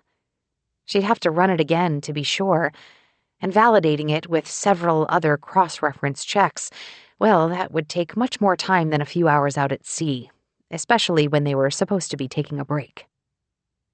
Besides, Carter seemed so happy right now, in his element, cooking with fancy food in a fancy kitchen on a fancy yacht. Who was she to take that all away from him? To say, "Thanks for making lunch, and the view. By the way, it might be impossible to leave the loop"? No, that wasn't worth it. Not right now. "I was just trying to tell you that my report froze. We'll have to run it again next loop." "Got it. I'll blame David. Oh, hey." He reached into his bag for his notebook and pen. "What algorithms did you download for this, and the data format?" Carter took judicious notes as Mariana explained what she sourced from the algorithm repository and how she had David manipulate them, the details coming alive in a way that really felt closer to Carter's eidetic memory, or the way Relive enhanced her own memories of Shay. Yet the way the simulation failed, the story told by the dataset, it burned into her consciousness, a clarity born of stress and defeat, rather than the neuroscience of memory encoding in engrams. Relive boosted or not. "Can I see the tablet?" Carter asked once he put the pen down. "Cement it into my brain. Oh, there was something else I was going to show you, something in Beckett's archives. It came up. He paused, looking at her with a quick laugh. "I just can't remember it right now." His reaction caused her head to tilt, though he spoke before she could reply. "It's fine. I'll show you that too, during the next loop."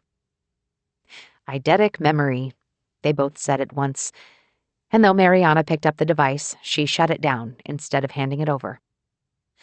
"Nah," she said, putting it back in her bag. "We might as well enjoy where we are now." "Of course. It can wait.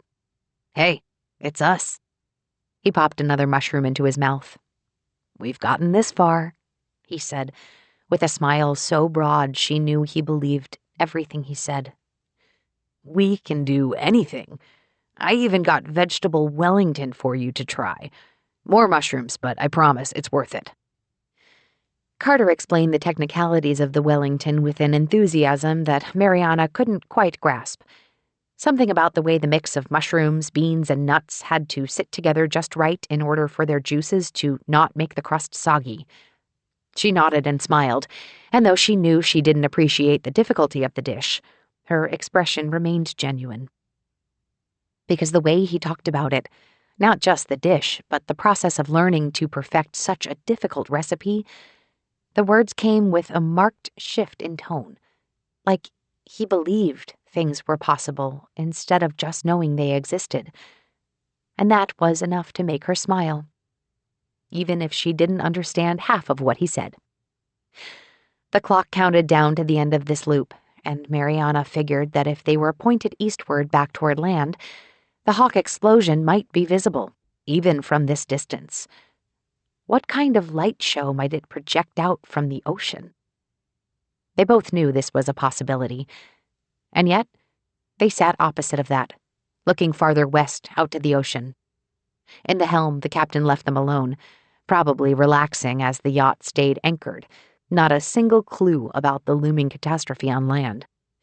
Carter had moved from appetizer to lunch before bringing out a simple dessert of a carton of ice cream, a circular logo with "Magic Scoop" on it, proclaiming, It doesn't need any toppings. It's the best local creamery in the Bay Area. She leaned back into her chair, shoes kicked off now, everything about to start again, yet another 4-day cycle of research and data. And that very thought struck her in the oddest way. All this time they'd spent pushing and digging, experiment after experiment as they broke laws and snuck through the Hawk facility. All to have it rendered inert, useless, thanks to a natural disaster a decade ago. Why were they even rushing to solve this? Why even bother? She felt the water underneath them, this expensive yacht, this ridiculous food, and while it might seem like none of it mattered, it did matter. Because they experienced it. Consequences, debts, logistics, cholesterol, those things evaporated, but what they took with them, that mattered. Hell, their bodies might even be frozen. Were they aging? Probably not. Not if Carter's blood work reset. Literally every experience on Earth was open to them.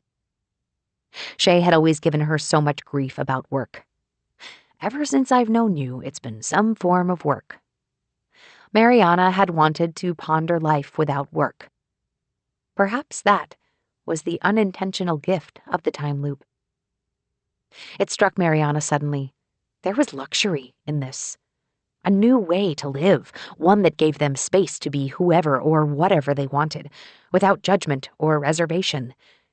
They could be true to themselves. And maybe finally admit that there was more to their relationship than just science and cooking. That singular thought caused the world to shift, a surprising revelation that painted things in new colors and new angles. She adjusted in her seat, crossing her fingers by her side quick enough that the gesture remained both a private affirmation and a wish for only herself. I say we don't look at Hawk, Carter said, as if he'd read her mind. The view's too good here. She turned, taking in his crooked smile as they looked at each other. How much time's left? She asked. Like a minute? A minute, she said, softly under her breath. She reached over and took his hand, the action causing him to sharply inhale. But before he reacted further, she moved close and made a decision. A decision that would have caused Shay to pump her fist and cheer. A decision that felt impossible for the Mariana that existed before the time loop, but now seemed as real and as true as the ocean they rode on. Fact. Carter was special. She knew that now. Hypothesis.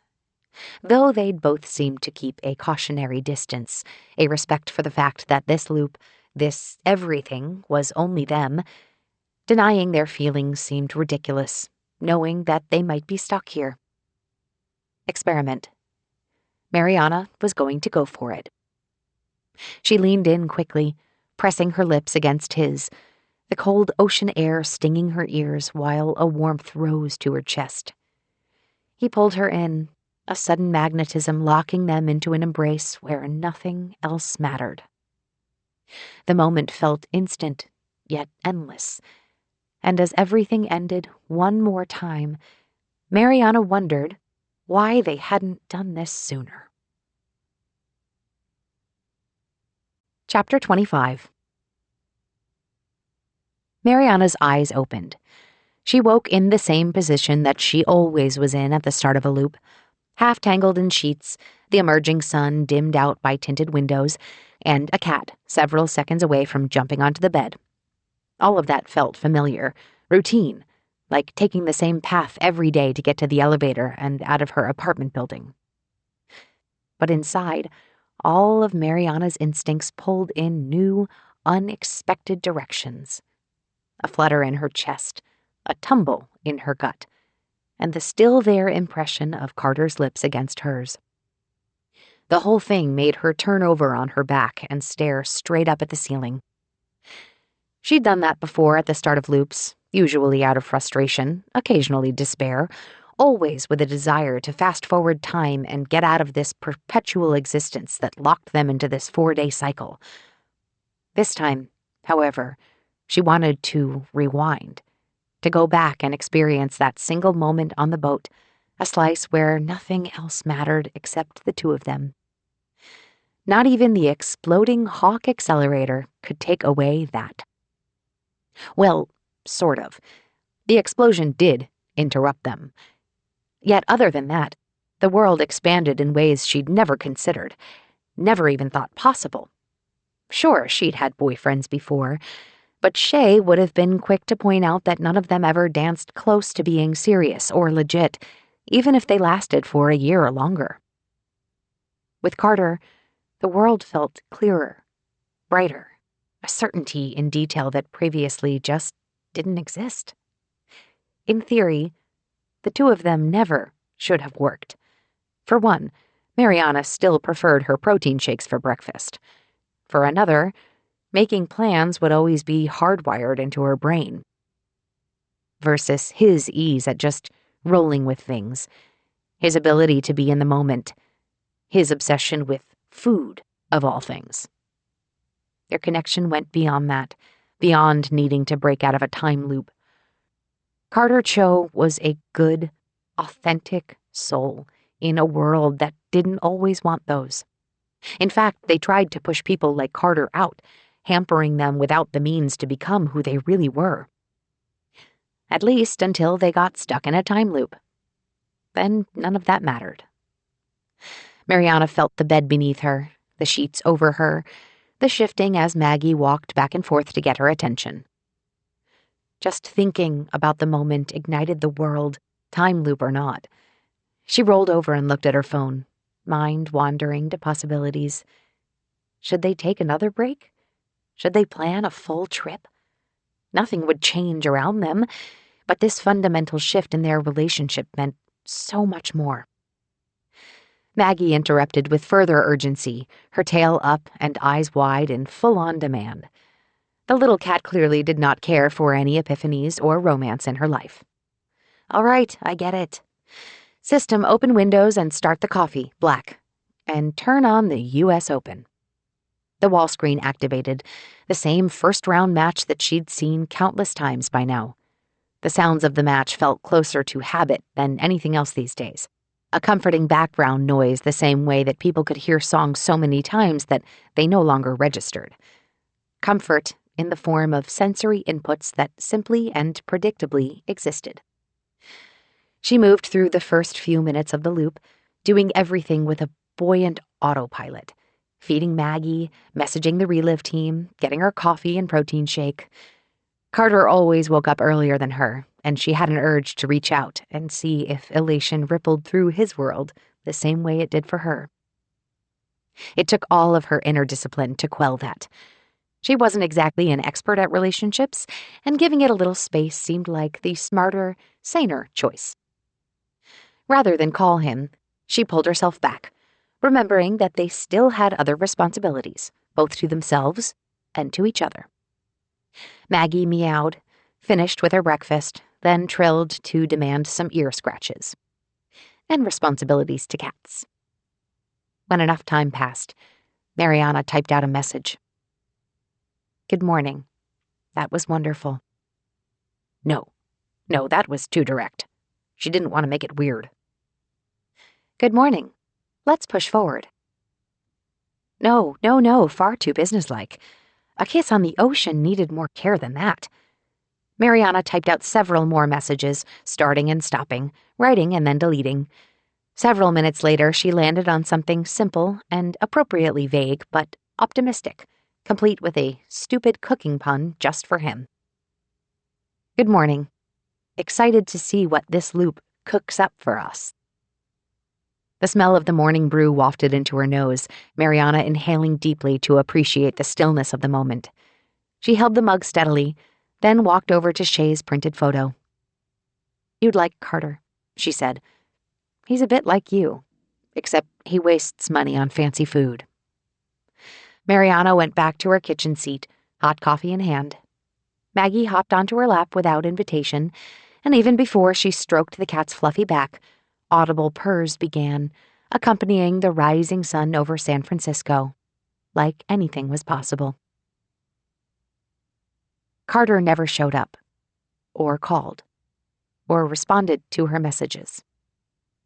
For years, Mariana had focused on science, on the magic of what Relive was developing.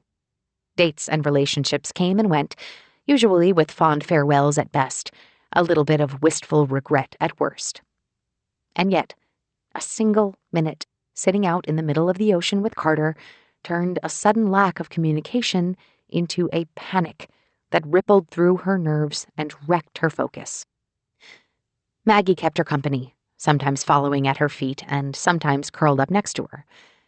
And Mariana kept busy, running and rerunning the same data she'd explored from the last time to the best of her abilities. Without access to Carter's David AI or his eidetic memory, things went way slower. The silver lining to the news being so catastrophic was that at least she retained the details, probably the same mechanism that caused trauma to imprint into memory. She pulled down data sets from Beckett's archives, then used David's lessons to help her put together patchwork algorithms. The whole thing ran slower than if Carter and David were at the helm, but it seemed to work. Or work enough that the patchwork version kept spitting out a consistent result. A simple, unpredictable, and slight shift in the way dirt and rocks packed the ground following a massive earthquake. That confirmation should have held Mariana's focus. It wasn't every day that she'd discovered the likely cause of a time loop, and yet she kept turning to the phone strategically set out of reach. The coffee table, the couch cushion, even the windowsill, all close enough to check it, but theoretically far enough to create some separation. That didn't work, of course. She still peeked over the reports to see if it lit up with any notifications.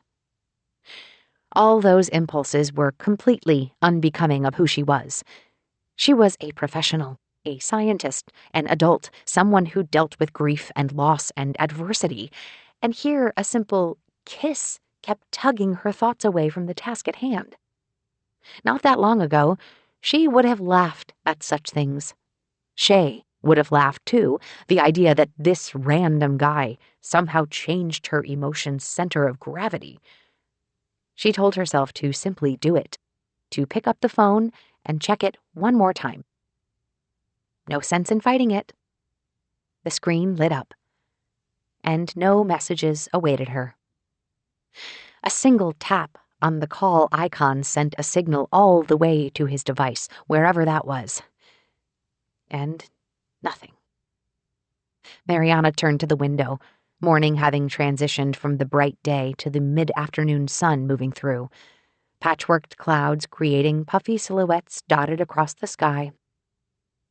A police siren interrupted, and while that type of sound happened all the time in San Francisco, it triggered a new type of panic in her head. What if something had happened to him? What if he'd been injured, on his way to surprise her, and he'd got in an accident? What if his absence had absolutely nothing to do with an emotional hesitation at the moment they just had? Even if he felt that way, they were stuck together in this time loop and actively working to find a way out. Simply disappearing from the world didn't seem likely at all. Mariana typed out one more message to send. "Are you all right?" It marked as sent. Then she went back to the test data on her tablet. Or at least she tried to. Numbers and graphs scrolled by, and even though each line offered precise data, it all jumbled into a massive blur, and the very act of scrolling proved hypnotic enough that Mariana decided to try a cozier way to sit on the couch. She eventually found herself lying on her side, hair falling in her face as data passed before her eyes. Maggie took advantage of the position, leaping up, and as the cat circled by her waist, her tail brushing by Mariana's nose several times. She blew a loose bit of floof away, but then the warmth of the cat's purring body rippled outward, enough that the highs and lows of the past 24 hours coalesced into an impossibly forceful drowsiness, a reset for her mind after the reset of a time loop. She drifted, barely conscious as episodes of zoning in and out came in waves, usually triggered by Maggie rearranging herself on the couch. Then a sudden bang came from somewhere. Startled, Maggie jumped off and disappeared to her spot behind the couch. Mariana's eyes opened, her heart rate having quickened at the violent, unexpected noise, though the disorientation of couch sleep created a veil of confusion. What happened? What time was it? Another bang occurred, and Mariana realized that it wasn't from a neighboring apartment or outside construction or anything like that. It came from her door. The noise came one more time, and as she sat up, her mind pieced back together just what she'd been waiting for, why she was there. But as she debated the safety of opening the door, there was another sound, a muffled shuffling that gave way to a voice. "Mariana, have you seen it? We've got a big problem." At 2:15 p.m. on Monday afternoon, Carter had finally arrived. Chapter 26. This loop had started differently for Carter, but he couldn't figure out why. Something needled the back of his mind from the moment he woke up at 5:39 a.m. to the start of his usual routine. He ate first, of course, then got dressed and picked a notebook to use for this loop. Strange, though, that something kept bothering him, like forgetting the punchline to a really obvious joke. That nagging feeling trailed him for the first hour of his day, and despite writing critical things he remembered from the last loop, a haze covered his thoughts, enough to make him consider if lack of sleep could follow him from loop to loop. But he pushed forward, and as he loaded up David to consider Beckett's data archives, his finger slipped on the tablet's home screen. Rather than pulling up the first layer of a secured sign-in process, his accidental tap loaded the morning headlines. He squinted at the text on the screen, reading it several times over to make sure every letter formed words, every word formed a sentence, and that sentence digested properly in his brain. Yet it made no sense. Prehistoric mammoth suddenly appears at Gardner Preserve. One sentence meant that everything had changed. Because something had changed. But not just a difference in the flow of the day. This was more than someone turning left instead of right, or a pair of birds singing instead of a single set of chirps. No, the headline stated something so clearly and fundamentally new and wrong that Carter's mind began racing at the possibilities. "David," he asked the AI module, "give me a summary of the Gardner Preserve news, please." He tracked the news as he ate, both listening to David and skimming through photos and videos on his tablet. For the first time in a long time, his meal acted as mere fuel to get him through what lay ahead. Because this presented an anomaly to the seemingly unbreakable, and if a mammoth could show up right next to the Hawk accelerator, then that meant something. What specifically, he wasn't sure. But it was enough for him to gather his things and rush out the door, propelled by a newfound sense that, after all this time, a clue to the outside world might finally exist. Carter walked for hours around the Gardner Preserve. He took the back way in, sneaking through barbed wire fences like he was simply walking to clear his head on a lunch break. He moved swiftly, a light jog as he wove through shrubs and trees, exploring every possible angle until finally settling upon a spot up on the preserve's largest hill. On one side sat the Hawk accelerator. On the other side, a crowd had gathered at the preserve entrance, like specks of dust magnetically pulled together. Ahead of them were the flashing lights of police cars, and even farther still wandered people, a mix of lab coats and athletic gear, all headed towards a living, breathing impossibility. Columbian mammoths went extinct approximately 11,000 years ago. They existed primarily in North America, including in California. Notable fossils were found in the Monterey region in the early 2000s, David said before rattling off factoids that confirmed the impossible out here. Carter knelt down, weeds tickling his forearms as he leaned forward. Every Monday morning for the past however many loops, he'd come to the facility. Was there a chance that he'd simply missed this? He could have gotten so caught up in his own frenzy that this would have totally flown past him. He checked the news again and skimmed through the headlines. Talk of a prehistoric anomaly filled Bay Area news feeds, but on a national level, it was buried far down underneath the usual political chatter. But eventually, he saw the headline sitting on the sidebar. Strange discovery captures San Francisco's imagination.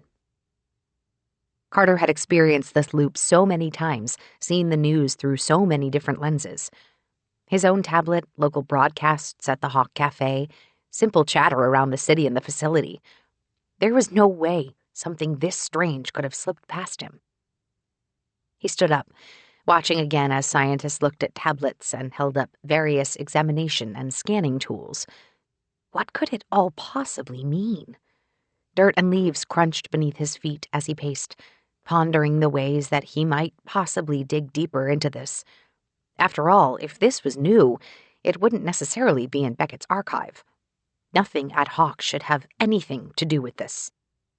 What to do, what to do, what to do? Then, like a switch suddenly flipped in his mind, his legs stopped and his gaze turned back, far beyond the Hawk facility and to the horizon where San Francisco lay. He should ask Mariana. Of course. As if by muscle memory, Carter began to move, starting the long trek back out of the Gardner Preserve and to San Francisco, to the house? Office? No, apartment building. With Buddy Ed, the dog. Yes, that was where he should go, the apartment building where Mariana Pineda lived with her little cat, Maggie. Because if anyone could figure out how this creature had suddenly crash-landed into their time loop, it was Mariana. Chapter 27. Mariana thought back to the first time she'd met Carter, or at least consciously remembered him. That first time loop, when he'd come at her wide-eyed, a sense of desperation and purpose driving him as he pleaded with her to just stand in one specific spot at one specific moment. Since then, her experience with Carter was much more about what ridiculous amount of expensive food he'd ordered, or him trying to teach her the chemistry behind cooking, or his frustration at swinging a tennis racket, or even when looking at test data in the midst of being trapped, a shared purpose often overriding any panic about their never-ending existence. This moment etched differently in the lines across his face, like that first time in the observation room, and yet somehow worse. Desperation returned, shoulders sagging, voice pleading for belief. The person in front of her, though, he carried something that felt foreign, nearly unrecognizable. Carter was scared. "Come inside," she said, waving him in. Maggie did her usual bit, hiding behind the couch from this stranger, and normally Carter joked about it. This time, though, he moved in straight steps, a forceful cadence that failed to pause for his regular glance at the kitchen. Instead of the usual container of takeout food in his hands, he only carried a single tablet. "Have you seen the news today?" Mariana's brow scrunched at the question. "I haven't turned on the news in, I don't know how many loops. Other than the U.S. Open this morning, but I turned it off a while ago." No, he said before tapping on his tablet. The screen flickered before text dissolved into footage of something. "It's different today." "Carter, you're not making sense. We've been through how many loops now? I mean, we walk through Hawk based on a schedule of how people make a turn or open a door. There's no way we've seen everything that's happening. You're probably just..." Before she finished, Carter put the glowing tablet up to her face. First, she saw the image. Some type of elephant standing in the field. But then, the headline, "Prehistoric Mammoth Suddenly Appears at Gardner Preserve." What is that? It's exactly what it says. It's an extinct prehistoric beast at the Gardner Preserve. It's this, big patch of nature right next to Hawk. Mariana's head tilted, and she wondered if there was a different preserve, and Carter got confused about the fact that they'd been there together several loops back. It's called a Columbian mammoth, and it shouldn't exist. It shouldn't be here. Not just for, the time period, but for us. For the loop. His face craned upward, eyes locked onto the ceiling of Mariana's small studio apartment. This is new. Are you sure?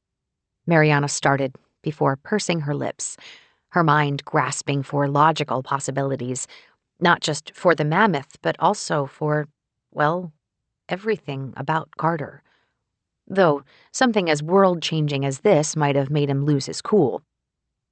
She told herself to focus on what he focused on. An anachronism could be anything.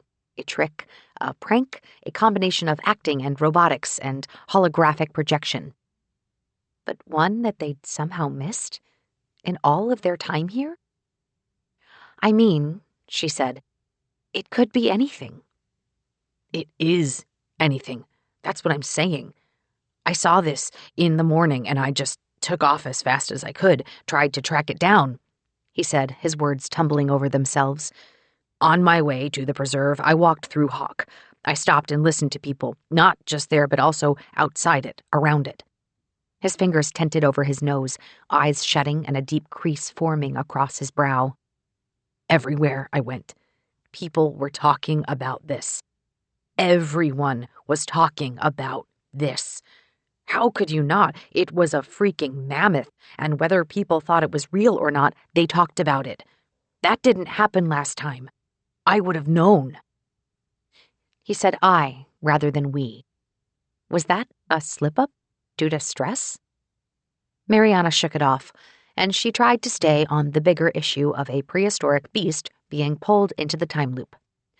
Her instinct went to science, trying to find logic in the illogical. How could something so vastly different materialize out of nowhere, an anomaly that rippled into the words of every passing person Carter encountered? For endless days, the loop acted with precision, to the point that they'd been able to make a simple stroll down the street into a dance of avoiding passers-by and oncoming traffic without stopping. He'd showed her how to do it, detailing all the way back to how he handled a simple crossing of the street on Thursday mornings, by knowing when to speed up, slow down, avoid the woman who stumbled and spilled her coffee. But such a fundamental chasm between that repetition and whatever was happening now? That seemed very bad. How bad, she wasn't sure, but certainly bad. Her thoughts quickly turned, so much so that it surprised her when she realized where her mind went to. Not to solving the mystery of the mammoth, or the physics behind it, but a question so much more urgent, even in the context of the day. The anomaly explained where Carter had been. Instead of answering his messages, instead of coming over, he had deviated from routine too, skipping over the part where they came together at the start of every loop. Did you, she said slowly, see my messages? Huh? He leaned back in the couch, weight resettling as he pulled his head from his hands. I reached out, a bunch of times. I was worried that you were injured or something. Her breath held, a question about their kiss caught in her throat, and rather than force it out, she decided to simply let it be for now. Carter's eyes met hers, a steadiness to them that calmed the frantic pursuits she'd seen since he'd arrived. He reached into his back pocket and pulled out his phone before bringing its screen to life. Yeah, you did. His head angled as his brow furrowed, focus now on the screen in his hand. That's weird. He blinked several times before shaking his head, like that would cleanse his mind from his sudden questions. It just slipped my mind. You didn't look at your phone all day? I did, but I guess I just forgot to put your contact in. The security measures I took with my parents. Lines creased across Carter's face, his mouth opening and a sound started, the glimpse of a syllable that ultimately dissolved away. So it filtered everything out. I was just so caught up with the mammoth. Something happened behind his eyes, a paradox that seemed to tie together knowing and not remembering, despite having an eidetic memory. Mariana chose to stop it all for now. It doesn't matter. Something is very wrong. Something is like, I don't know, breaking time for this to happen, she said, her hands gesturing for emphasis. I think we need to find our way out of this as soon as possible, before this gets worse. This seemed to have worked, the frenetic air gone from her voice, but desperation still projecting. The data from yesterday about the earthquake. She'd have to tell him. Yeah, he said slowly. You're right. We should focus. She took his hands, folding her fingers into his. He looked up, and as he did, everything relaxed, an internal reset that settled the air around him. The pressure of his palms tightened against hers, and he leaned closer, a weight drawing them together. We do have a problem, she said, and it's not just a mammoth at Gardner. She released her grip, causing him to look up inquisitively, though only for a moment. Because before he could react further, she threw her arms around him, pulling Carter to herself as if her hold on him might be the very thing that solved the crisis they faced. Hey, he said softly, we'll figure this out. I know we... Do you remember what happened yesterday? She asked, her head leaning into his. Right before the loop ended? He pulled back, mouth curved in a surefire grin. Of course. I cooked. We ate. On a boat. And then we were back here. No mention of when she tried to tell him about the data. No mention of their kiss. Why do you ask? She said before taking a breath. Wanted a sanity check, given the weirdness of the day. I cooked you vegetable Wellington in that massive yacht kitchen. Oh, that reminds me. After we figure out this mammoth stuff, I had this epiphany about what I want to do once we break the loop. Mariana remained steady and considered her words carefully. Is it, she said slowly, a restaurant? Nah, it's better than that, he said, the side of his mouth tilted upward. Better than that. Do you... Mariana replayed the conversation on the yacht in her mind as she took a breath. Want to talk about it now? Nah, I'll remember to do it later. He tapped the side of his head. Photographic memory. Eidetic, she said, cheeks and jaw forcing out a smile. Should she tell him? The pockets in his memory. That could mean anything. Details from yesterday, their conversation about cruise ships and a post-loop life, their kiss, the fact that those things seemed to vanish from his memory. It opened up so many more questions. But Mariana's scientific mind regained control. She asked herself a simple question. Would that help anything right now? No. Moments ago, Carter had arrived panicked and frustrated. Giving him more to worry about would only heighten things. Besides, another big issue existed, and it had nothing to do with a kiss on the ocean. You're right. We do have a problem. Did you bring David? Because he can help me run some simulations to show you. It's much harder to do without him. Chapter 28. Mariana gave Carter a few moments to sit down and take a breath.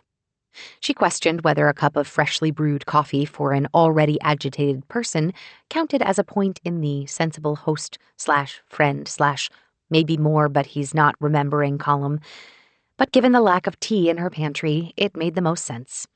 She did sometimes buy a box of Carter's favorite tea during loops, though it often made more sense to simply pick up a freshly brewed cup at a local shop, given that pantries, like bank accounts and cholesterol, reset every Thursday at 12:42 p.m.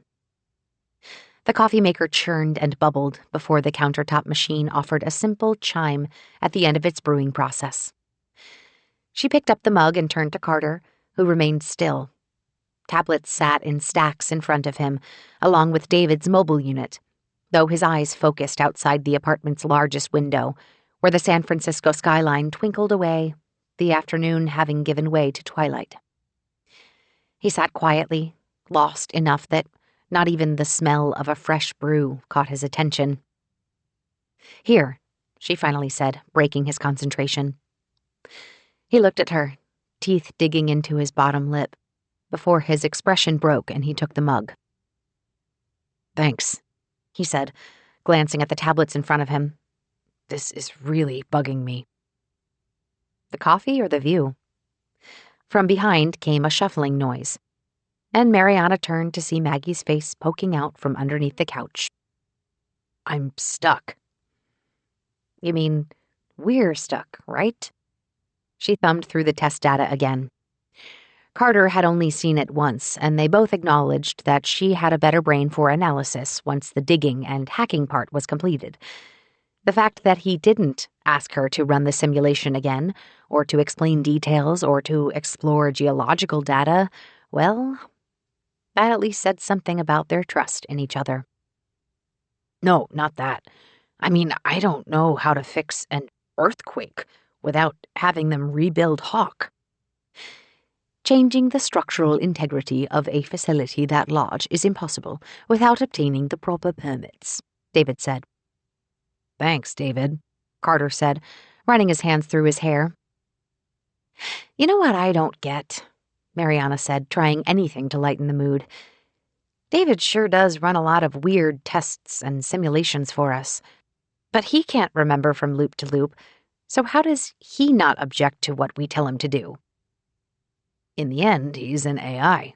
He'll process what we ask." "I heard that," David replied. "Well, it's true, isn't it?" "I never said it wasn't." David's voice was filled with digital self-amusement, and Mariana wondered if the AI was aware of how Carter hacked David's process inhibitor. "But I did hear it." "Maybe someday," Carter said as he turned to Mariana, "they'll be a little more, I don't know, a little more—" "In control of their own destiny?" David asked. "I was going to say friendly." "You know," Mariana said, "I think he enjoys sparring with you, 'cause he doesn't really do that to me." "Lucky me." Carter laughed, possibly the first laugh since they'd come back together. He set the tablet down, then buried his face in his palms. "I don't get it," he finally said, voice muffled by his hands. "It's the strut that holds the power conduit, and when the system hits a certain charge, it causes some vibration," Mariana said, her voice soft but flat. They'd been over this several times before, and maybe Carter was just fatigued by the whole thing. But the angle is off just enough for the frequency to— "No, not that. I mean—" He clicked his tongue as he adjusted in his seat. "Why didn't I find you earlier? It makes no sense." They'd reset, the wake of panic from earlier no longer trailing him, but in its place grew a gradual pensiveness, Carter's natural curiosity colliding with the fact that they both knew things were off, and they couldn't avoid it anymore. Though Mariana still chose to leave their kiss out of it. For now, anyway. "You're the only person I've talked to in I don't know how many days, and it just didn't come to me, and I didn't check my phone, I didn't call you. It was like you disappeared from my memory." He turned to her, black hair falling over his eyes. "I'm sorry. I didn't want you to think I abandoned you." Mariana sat down next to him, and as he contemplated answers to his own questions, she noticed that David stayed appropriately quiet. Maybe he had politeness instincts programmed into him. Or maybe he only spoke up when he was part of the conversation. "Well, look, I know you didn't mean to. I know it didn't mean anything. Something weird is happening to our loop, and we just have to deal with it." She tried. She tried so hard not to be her plain old pragmatic self, to go into Mariana mode in the face of all this uncertainty. But in the end, she gave in. Because for all of the ways knowing Carter Cho had pushed her into unexpected territory, she was still, at her core, the same person that she'd always been. She was just a little bit of a better version. "Don't worry about it," she finally said. "What matters is we find a way out before things get worse." "Yeah," Carter said, locking eyes with her again. "But how?" Mariana mode. In a way, it had got her through her academic life, through her gradual journey up the ranks at Relive, through so many ups and downs. When challenges came, the instinct kicked in, a pragmatism set to internal to-do lists and eyes-on-your-own-work focus. Even when pesky, sometimes difficult emotions burst into her life, she pulled back into a core of efficiency that would find a way to get to the finish line. The last time she'd relied on this under such extreme circumstances had nothing to do with time loops, or learning to cook from Carter, or even focusing on Hawk research. No, the last time she had to forcefully stick to Mariana mode came in a memory that shouldn't have carried the bright and vivid nature of Relive, though it somehow did. Because while it wasn't a memory she'd tried to preserve of Shay, it sure was related to her stepsister. And maybe Relive enhanced any memory engrams tied to Shay, or more. "Mom?" Mariana had asked, standing anxiously in her apartment several months ago.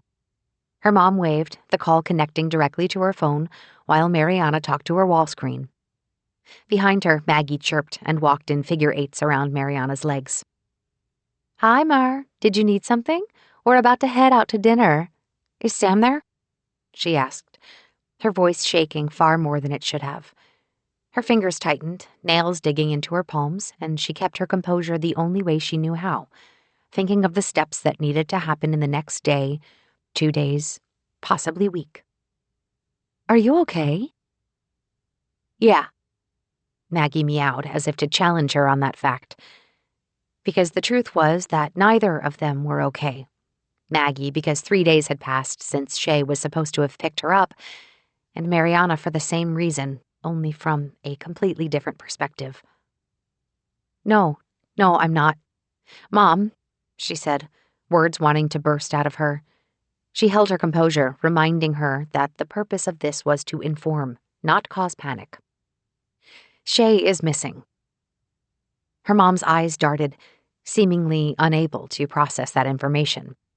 Shay's father, Sam, finally walked into view, having missed pieces of the conversation, but aware that something had created distress between them. "Look, I'm trying not to freak out. She went backpacking, by herself, at Joshua Tree. Said she would be gone 2 weeks, and you know how technology is when you get in the middle of nowhere. So I hadn't heard from her, but I kind of expected that. Just me and Maggie here, waiting." The cat trilled, and Mariana looked down to meet her bright yellow eyes. That was it. She was supposed to pick Maggie up on Monday night. And when she didn't show, I got worried, but, it's Shay. She makes a choice and then she does it. I thought she would definitely reach out Tuesday, but nothing. And now, Mariana paused, a conscious applying of brakes at the stream of consciousness that suddenly emerged. "Now it's Wednesday," said Sam. He pulled out his phone and began tapping on it before pacing out of view. "What do we do?" her mom asked. Lines crinkled, first around her mouth, then her eyes. Mariana watched as her mom's center of balance seemingly shifted. Not a physical loss of control, but a change in demeanor. And Mariana just knew that panic thoughts spiraled through her mother's mind. She'd seen it before. Not too often, but enough growing up when situations seemed overwhelming. And Mariana did what she always did, stuffed down her own sense of panic, far below where it could touch her decisions. Instead, she went over everything she'd just researched in the past few hours and gave herself a calm, straightforward presentation. She had to get to Mariana mode. For her mom. For Shay's dad. "I'm on it," she said. Sam came back within view, and through the digital signal, both her mom and Shay's dad now locked eyes with her. Here's the thing. National park jurisdiction belongs to the rangers. So I wanted to talk with you two first. Then I call the police. They'll contact the Joshua Tree Rangers. Mariana's lungs filled, a deep, cleansing breath more for the people on the screen than herself. They'll organize a search and rescue. From what I've read, it's pretty intense. Night and thermal vision drones, tracking dogs, satellite imaging. She hesitated, wondering if she should mention what Shay had said about spotty signal through Joshua Tree. They'd be able to get some GPS data, but how much? How accurate? Mariana left that part out for now. No need to bring up more questions, not when each passing second ratcheted anxiety through the screen. So, Mariana said slowly, I need you two to stay calm. I'll coordinate this, but I had to let you know first. Her best forced smile surfaced. Hey, it's Shay. It's not like it'd be totally out of character for her to, go off the grid for an extra few days, right? She looked back down at Maggie, who'd curled into a ball at her feet, long whiskers poking out among tufts of dark fur. I can't be late picking her up, otherwise she's gonna love you more than me. Right. That's our Shay, Sam said through a neutral face. You two, go out to dinner. Don't think about this. I'm on it. Behind her back, Mariana crossed her fingers to herself, a gesture to a universe that hopefully listened every once in a while. Her hand relaxed, and she straightened her posture. I'm on it. That night, Mariana's mom and Shay's dad did indeed go out to dinner, and Mariana called the police, kicking off a chain of events that would lead to a search and rescue initiative lasting several weeks, all culminating in what the Rangers called a cold case to her. And despite weeks eventually becoming months, Shay never came home to pick up Maggie. But for a few hours, Mariana had put on her bravest face and steadiest voice, because that was what everyone else needed. That memory wasn't part of her relive experience. Instead, it seared into her mind, the way that worst memories often did, a scar in the form of encoded neurological activity, both a reminder of how quickly everything could slip away into nothingness, and also how to keep what little she had together. Keeping it together inside so everything outside wouldn't fall apart. Shay had joked about it so much in terms of academics and work, but every once in a while, it guided her to a steady landing. And here, she did the same thing with Carter over Tuesday and Wednesday. The situations presented so differently on the surface. On the one hand, Shay's disappearance meant a missing person case, search and rescue teams, and long discussions with police about Shay's habits and tendencies. On the other, Mariana and Carter were in a time loop, with strange fragments of the past being pulled into the now. Instead of coordinating with police and park rangers before long stretches of waiting, here they ran simulations and tests on the structural data of the Hawk accelerator. And while David's programming seemed primed for verbal sparring with Carter, he offered a kinder, gentler persona to Mariana while helping her learn more about variable identification, try out different algorithmic tools, and simply discover more about how Carter did these things. On the surface, she told Carter it was all to help them move through this faster. But deep down, doubts crept into her mind, little sparks igniting into much bigger fears. Because cracks appeared in Carter's memory. Verbalizing that seemed to give it power, and Mariana avoided that. But in the back of her head, she saw it, how his snappy recall stuttered over things that it shouldn't have. And his issue from the first day, how he'd charged headfirst into investigation without even thinking about her. They didn't bring it up again. On the final morning, they made their way out to Hawk, though, unlike previous loops, they didn't go inside. Instead, they walked far around the facility circumference and over to the edge of the facility's boundaries. They took careful steps through the barbed wire fencing, entering Gardner Preserve, where the Columbian mammoth still remained, the 4th day of being under examination by scientists and zoologists. "There it is," Carter said, pointing from their vantage point at the top of the hill. "I guess we just wait. See if something unexpected happens when the loop closes." He pulled the bag off his shoulder, soon followed by an unfurled blanket. "Oh, I didn't tell you what I brought. Some sandwiches, BLT style, but with eggplant bacon. And," he said, handing her a metal canister, a warmth radiating from it, "tortilla soup. Vegetarian, of course." "Oh, dang," he said and slapped his forehead. "I forgot chips for it." He glanced back at the Hawk facility, a good mile trek through shrubs and weeds. "I suppose I can run back and grab some from the cafe." "It's all right. Let's just stay here," Mariana said, settling on the blanket and putting the canister down. "Scientific observations, right?" "We've got 45 minutes, Carter said with a huff as he pulled out drinks and napkins. Mariana ate because she was supposed to, because Carter had put in the effort that morning to prepare all this before they set out, because everything would reset anyway. But as she watched the ant-sized scientists scanning the prehistoric creature far beneath them, her mind pulled back to their first day of this loop. Would he simply forget again? The question lingered. A cloud of tension draped over her as the clock ticked down and their small talk wandered between the preserve, the anomaly ahead of them, even the weather. But none of it seemed to really matter without addressing the larger issue at hand. Mariana considered it as she took in a spoonful of the still-hot tortilla soup. 6 minutes remained in the loop, and somewhere within the facility, things were starting to crack. Here the mammoth remained, and the scientists acted without any concern for their imminent destruction. The boat. The kiss. That moment. Right then and there, Mariana made a choice. "Carter," she said quietly, "I want to tell you something." "What's that?" "The last loop." There it was. Her pulse quickened, her nerves rippled, her breath paused. She'd forced words out before to protect others, but here they simply failed to take hold.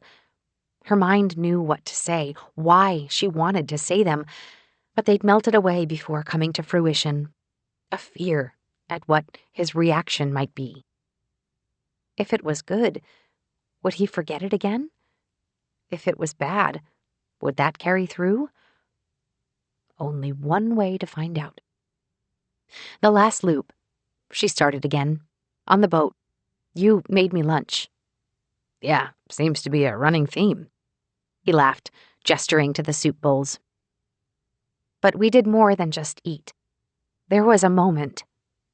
She straightened up and looked at him, a direct eye contact that locked into him as much as time and space would allow. "We didn't say anything, but we—" From afar, voices cried out. Mariana turned to see several of the scientists scrambling. More importantly, the mammoth reacted, circling in chaotic stomps as the people nearby backed away. "What's happening?" Carter stood up and stepped ahead. "Oh, 3 minutes left. Things are probably starting to go inside Hawk. The big fella is probably sensing the destruction." He reached down into his bag and pulled out binoculars. "I wish we could record this and carry it into next time." "Carter," Mariana said, "the last loop." "Wait a second. Tell me next time, okay? We gotta watch this." Which, after a few seconds of consideration, Mariana concluded was true. If they prioritized escaping the loop, they needed all of the relevant data possible, especially when it involved this new, different thing that had crashed into their lives. "Next time," she said softly. And though she stood side by side with Carter and her eyes stayed on the Colombian mammoth, her mind drifted, not even paying attention when Hawk imploded and everything went white. Chapter 29. Once again, Carter didn't show up. She gave him space, just enough for any practicalities of the morning to pass by. But with the fact that her messages went unanswered again, Mariana wasn't going to lose any more time to this. She handled her usual duties, having a protein shake while feeding Maggie, and then getting dressed. After that, though, she considered the options in front of her. She could wait for him here, or she could dash off to his place, see if he was spending the morning there. Two people in search of each other, but one carrying the unknown variable of a chaotic memory. Mariana thought back to her talks with the Joshua Tree search and rescue team, when they described how it was easier to find someone if they remained in the same location, how if Shay was moving, delirious, dehydrated, injured, or all of the above, that dynamic element complicated things. "We hope she stays put," the team leader had said. "Safe, with shelter, away from the elements and wild animals. That way, if we see any signs of her, we won't have to backtrack."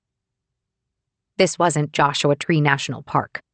Freezing nights, roasting days, rattlesnakes and coyotes, those didn't apply here.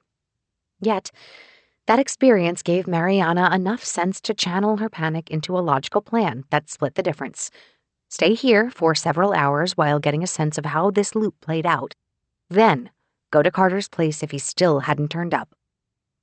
Halfway through her vigil, though, she found him. And an anomaly. Mariana stared at the screen on her wall, at the words, "Prehistoric creature stomps in Union Square." Union Square? Not Gardner Preserve? Something had changed, again. Over to Union Square as we see a Columbian mammoth, not a woolly mammoth, seems to have appeared out of nowhere, the reporter said when she turned the volume on. A crowd gathered around, keeping a safe distance from the mammoth, a security perimeter established around it. The news camera panned across, curious onlookers showing a mix of fear and awe, fingers pointing and mouths moving. One person, though, remained static in the sea of movement, and when he turned his face upward, Mariana caught a clear shot and suddenly understood it all. Not just who the person was, but why he stood there. Suddenly, the anachronism didn't matter. Or it didn't matter as much. "System, rewind the broadcast 30 seconds, she said. The home interface beeped in acknowledgement, and the broadcast jumped back to the wider shot of people gawking at the mammoth. "System, freeze." The broadcast image paused, and Mariana walked until she stood mere inches from the glowing panel on the wall. Her weight leaned forward, despite her feet staying planted, and the longer she stared at the image, the more the thoughts grounded in her head. Carter. His hair swept down over his eyes as he focused on the notebook in his hands, a pen tightly gripped between his fingers. And despite the loop's reset, despite the fact that he looked like the same Carter with his familiar lanky frame, something about him felt off. "System, begin playback." He stood still, a near statue, while the crowd gawked around him, his posture much closer to the panicked man who had banged on her door in the last loop than the person who brought a picnic to watch things end and begin again. Maggie must have sensed her sudden tension as the little cat walked to Mariana's feet before looking up to the screen. "System, jump to live broadcast." The image changed, an instant flip to a different angle that captured the mammoth, part of the crowd, and the gathering security. Yet Carter remained, furrowed brow peeking out over the notebook, shaking to the rhythm of his hand as he continued taking notes. He closed the book, its bright yellow cover visible even at a distance, and he started to move when the camera cut away to a new angle. "And now we're speaking to paleontologist Dr. Anna Lee Newitz," the news announcer continued.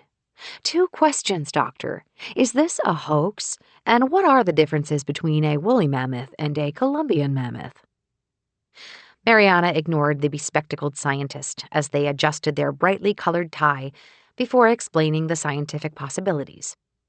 Her morning involved much more pressing issues, wondering about Carter, reaching out to him, worrying about him. Of course, an anomaly would bring them back together, and then Mariana might finally get some answers, at least if she hurried. At her feet, Maggie sprinted by, as if she knew what was going to happen.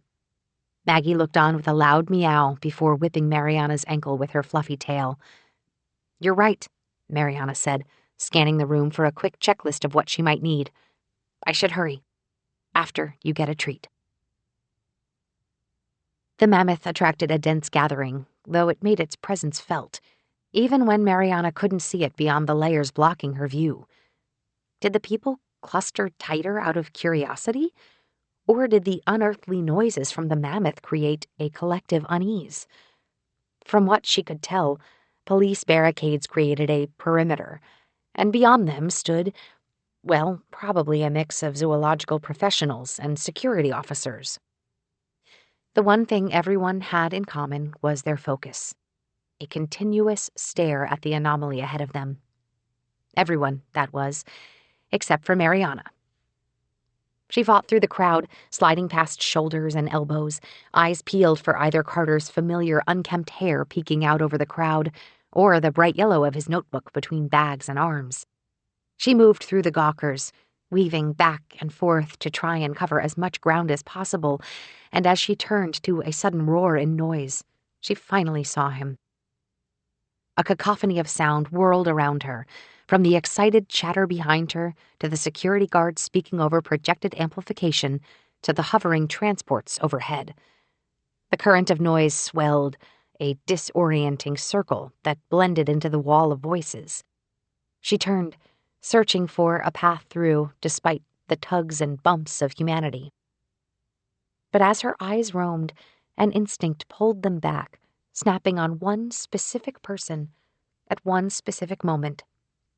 She blinked, sound seemingly dropping out as her focus tuned in. No push or pull of the people around her could loosen her focus. No sudden clatter could draw her attention. She saw Carter, and she would not lose him again. The mammoth moved in a circle, seemingly centered on the tall, dewy monument. That change in angle prompted Carter, and he withdrew from the front of the crowd, his yellow notebook disappearing into the mix. Mariana forced her way through, her normal politeness giving way to an urgency that shoved past those present.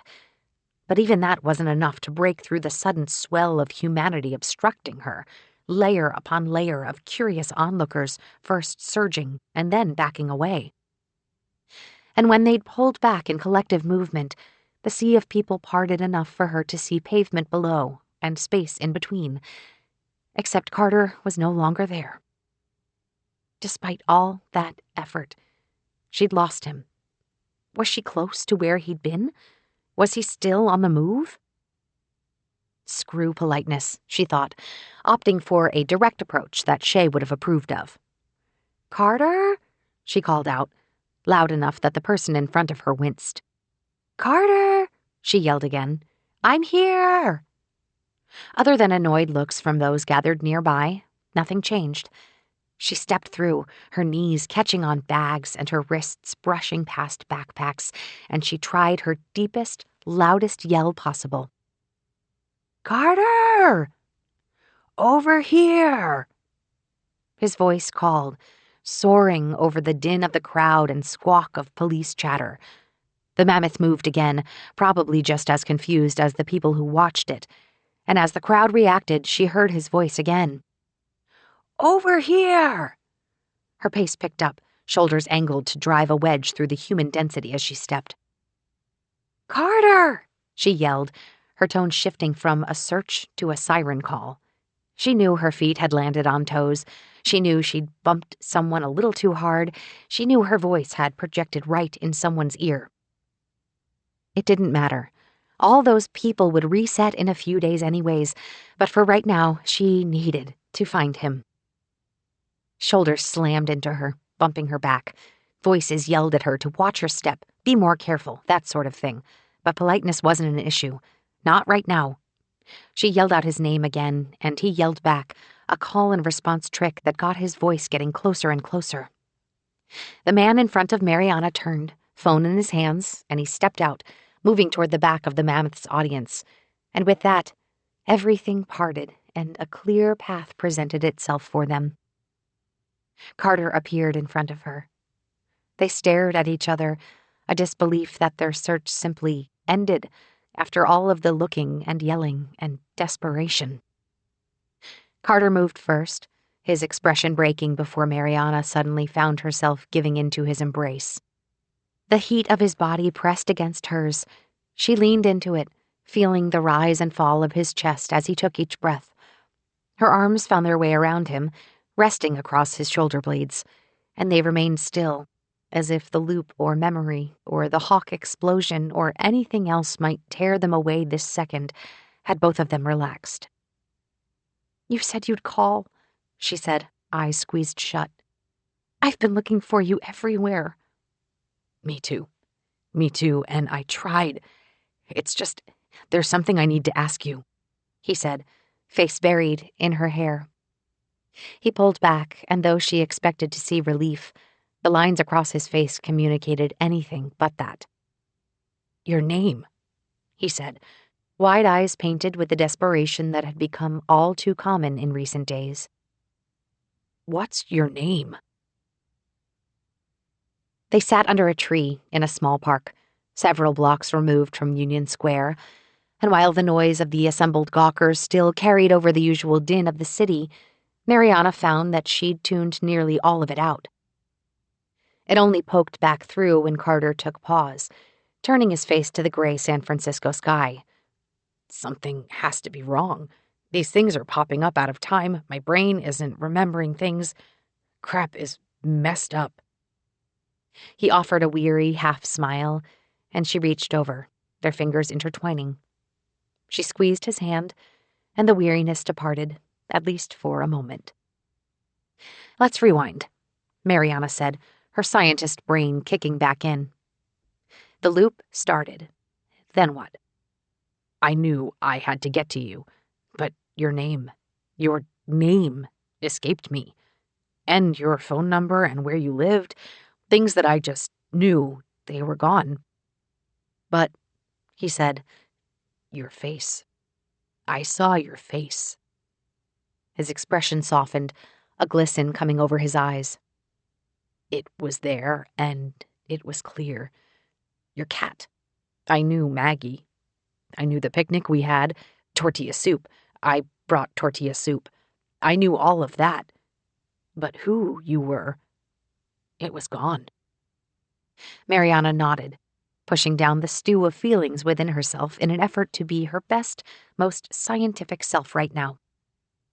"Did you," she said slowly, "remember to reset the security settings on your phone?" Carter's brow furrowed, a look that Mariana had seen enough to know that his internal criticisms had activated. "It's okay." She squeezed his hand again, though he didn't return the gesture. "Your neurology is clearly going through something. Don't beat yourself up. Then, when you couldn't get to me, what next?" "I remembered the data notes from the last loop. I can still see it in my head. I knew we had to dig further. A Columbian mammoth at Gardner Preserve. And now one at a different location." "Right. Maybe David can run some numbers on the distance. Maybe it'll make sense," he said, pulling out the mobile AI unit. "Well, I figured this has to be related, right? I don't know how, and it's not like we have tests for this sort of thing. So I just went. I observed. I took notes." "Did you have breakfast?" Carter offered a familiar shrug, complete with smirk. "Of course. Things are changing, right? Gotta test for consistency." She wanted to say so much more about what they'd been through and what was left unspoken at the end of the last loop. But now wasn't the time for that. Not when prehistoric creatures got pulled into Union Square. "Okay, so fact. The time loop is pulling in things from the past. Bits of your memory are leaving as well. Hypothesis. Well," she calmed the surging questions in her mind, filtering out the way emotions tugged at her, this way and that. What was the cold, objective way to look at this? "Well, I actually have two. One is that your memory issues are related to these anomalies appearing. One is that they're not." "Which is it?" "I don't know. I think it could be either. So then, we know that—" "What's the experiment?" Carter craned his neck in the direction of Union Square several blocks away.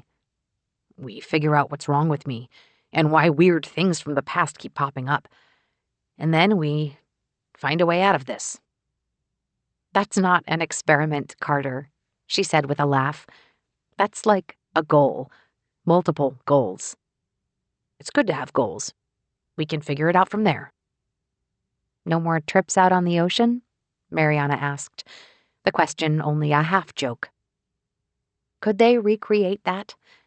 Not rely on a forgotten memory she painted through explanation, but simply put the pieces back together, a recreation with more intention and purpose than the original moment? Perhaps that was the real experiment. Let's save the sightseeing until after we fix the world, Carter said, his mouth tilted in his familiar smirk. And me. Sightseeing. Not working on the same cruise ship. Mariana nodded, saying nothing in return. Chapter 30. Carter tapped his pen on the notebook page, leaving a series of unintentional dots scattered across an inch. Next to it sat a list of words, the name Mariana scrawled across the top rather than the usual shorthand of M. Below it, all sorts of details that should have been in his head, little bits of habit they'd worked up over continuous cycles of repetition.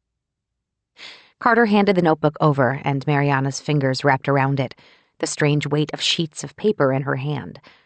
All this time she'd seen Carter's notebooks, and yet this may have been the first time she'd actually held one.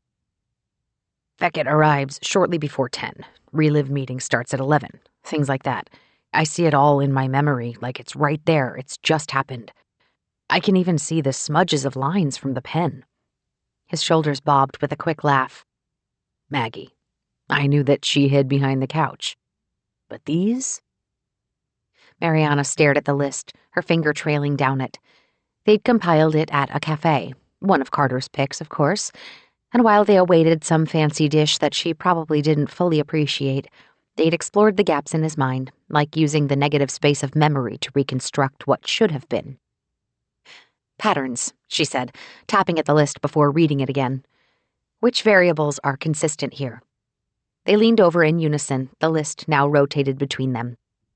Mariana's name and address, half of the bakery items in the Hawk Cafe, some details from the Gardner Preserve, historical facts about the Columbian mammoth. It's a little bit of everything, isn't it? Carter said. Stuff about you, stuff about Hawk, stuff about the world. So what do you get when you think about me? She asked, the question coming out like someone playing matchmaker, though she tried to be a scientist. I mean, my address. We know you couldn't find me. I know your face. I know your voice. I know about Shay. I know that when you're not sure about something, you cross your fingers behind your back or at your side. Wait, you noticed that? Carter's head tilted, his familiar smirk across his face. They stared at each other while their orders slid in between them, Carter moving the notebook enough to make room. I see it, as clearly as I see this French dip sandwich. His nail tapped the side of the dish. Come on, I can't be the first one to notice that.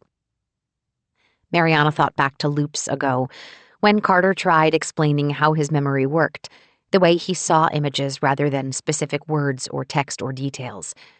And of all those things, he picked up the subtlest of gestures, her own inside joke to herself as someone who found the notion of luck unscientific. Chaos, sure, but not luck. Okay, my address. What do you see? The building? The front door? She unrolled the cloth napkin from the cutlery, then squared it neatly in her lap. The dog at the front lobby? Carter closed his eyes, and he inhaled deeply, though knowing him, such a gesture might have been his usual thing to do when trying a new dish. I see this, he said, eyes snapping back to open. A sandwich? No, this. He pointed to the notebook. The lines of the sheet, the way the ink smudged. My handwriting. I think I'm the only one who can read it. I see that, the words I wrote. Sometimes I can almost feel the pressure of the pen against my fingers, that sort of thing. He turned, a familiar whimsy finally returning to his face. That's what I see. But what I smell right now, I think it's called priorities. In case you forgot, you lectured me on sustenance versus eating already. Oh, I remember. His eyebrow rose as he dipped the corner of his sandwich in a small cup of brown sauce.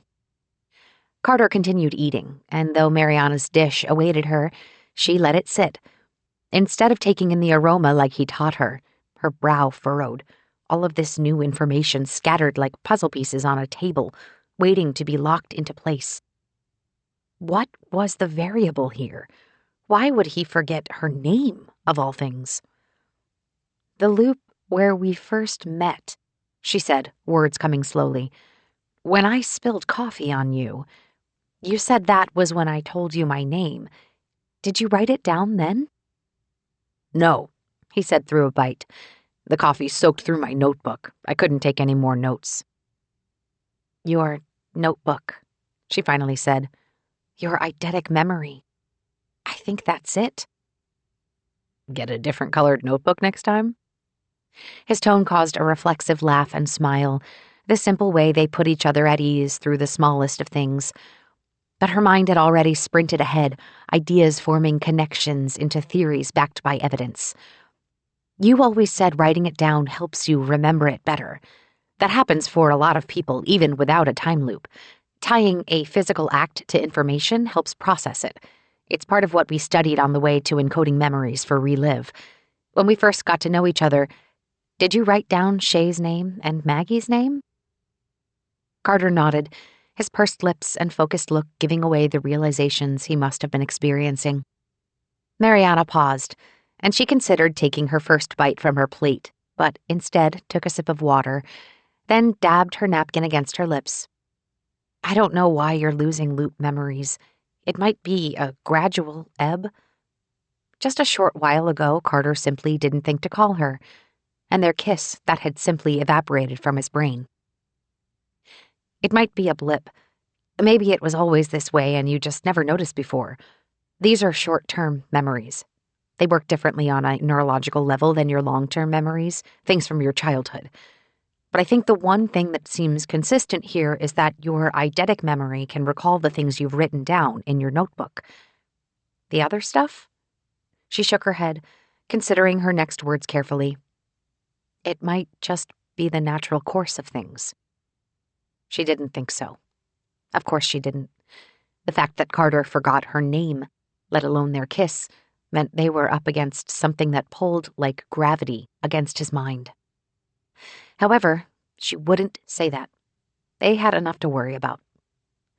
Well, you've already written these down. We'll just have to wait till the next loop. A test to see if it stays. Now, she let herself take a bite. Even though she didn't feel hungry, it's what Carter would have wanted. We can start off every loop making a list of crap I forgot, he said in between bites. The pages flipped over to a blank, and though he still sat perpendicular to the sheet, he scribbled out in big, bold letters, Crap I forgot. Mariana had two hypotheses, the one she explained to Carter about writing things down, along with another one that she couldn't quite put into words. The second wasn't necessarily a separate, divergent question, it just dove a little deeper. Because while evidence seemed to point to the fact that the physical act of writing assisted in Carter's memory retention, none of it pointed to the root cause. Did Carter purposely dance around it too? Mariana hesitated saying anything further, as if verbalizing it might make the worst of it change from speculation to fact. Because her hypothesis came down to one very specific difference between herself and Carter. Both of them were struck by what Beckett called the CTD wave, an acronym they still hadn't deciphered. Carter had a natural eidetic memory. She did not. What Mariana did have, though, was a full dose of Relive, a series of injections and memory training protocols completed weeks before the loop began. The treatment had been designed to strengthen engrams of specific memories, but she'd gained enough experiential evidence to consider the possibility that it did more. If she was designing a study, she'd also consider how getting struck by the CTD wave might have impacted things. Not that she had anyone at Relive to tell about this. Now, at her place, she watched Carter take the delivery at the door, containers of breakfast for dinner, per his suggestion. Though she wouldn't say it to him, her hunch centered on the fact that Carter's biology finally couldn't outrun time loops anymore. There were probably technical reasons for this, stuff about how the green beam affected natural brain activity compared to the kind enhanced by Relive. But for now, all that mattered was that Carter went from a single moment slipping his mind to completely forgetting Mariana's name and address within a short span. And if their window was closing, what exactly was escaping them? Working together? Collaborating on a way out? Simply being happy? If those were fleeting, then she wouldn't burden him with the truth. "What do you think scientists are studying with the mammoth? Like DNA tests?" he asked, containers and utensils between their work on the kitchen table, a tablet with footage from Union Square sitting between her Caribbean French toast and his, well, several things. His notebook sat open, with a header of Anomaly 1, along with details of the Gardner Preserve from the previous loop. Did he recall those because the memories stayed vivid in his mind? "I'm not sure. I work with the brain, not quantum mechanics." She stretched her arms overhead, leaning back in one of 3 chairs surrounding her small kitchen table. By now, the mammoth still had its share of onlookers, but all reports and footage showed the crowd dwindling, either out of fatigue or apathy or heightened security or all of the above. Carter had suggested the idea of breakfast for dinner loops ago, and Mariana wondered if he'd reverted to this because he'd forgotten that moment or if he just really wanted breakfast food this evening. She watched a close-up recording of the mammoth while Carter served up, nibbling on a piece of what he called perfectly crisp country potatoes. She did take his offer to try one. It tasted like plain potatoes. Some things she would never understand. "I don't think your memories and these things are related, though," she said, taking another bite. "I mean, it's a time loop. If we're getting pulled back to the start of it every Thursday, then it seems feasible that something from the past could be accidentally pulled into it, too." "That's your take?" he asked, his fork splitting into eggs over easy.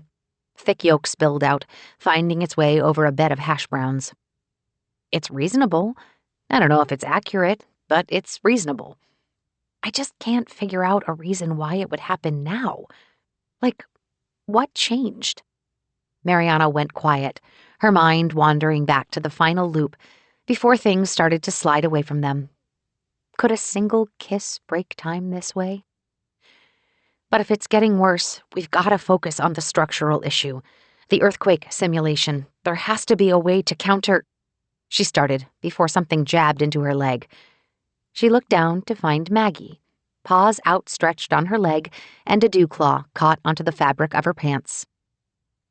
"Well, hello there," Carter said, eyes locked on the little cat. "You've finally come out to see me? It's taken how many loops now? Wow, you weren't kidding when you said your cat was small." "Those pesky genetic mutations. But that helps her hide behind couches." Maggie ignored her, continuing to stare at Carter with bright eyes. "You have David. I have Maggie. I suppose that's another experiment. Do cats remember through time loops? Because your AI certainly does not." Maggie's whiskers danced as her nose wiggled, the little cat sniffing the air, and though Maggie never showed too much interest in food, her face remained engaged. Despite the fact that her front legs were planted on Mariana, she was clearly drawn to Carter, perhaps the cat's way of staying comfortable while begging. "I think," she said slowly, "she wants your egg yolk." "How about that?" Carter said, dipping the end of his pen in the runny yellow goo. He put it within Maggie's reach, and the cat's eyes went wide as she licked. "Sorry, Mariana, you're surrounded by foodies." "I guess she's not into protein shakes." As if to emphasize Mariana's point, Maggie pushed off her legs and jumped on Carter's lap, an instantly audible purr upon landing. "It's all about the pen, huh, Maggie?" he said, dipping it again. As she continued, Carter's eyes went wide, the pen. That's it. What's that? The folder, he said, holding still enough to allow Maggie to finish, but his center of gravity shifted, matching the urgency that gradually took over his face.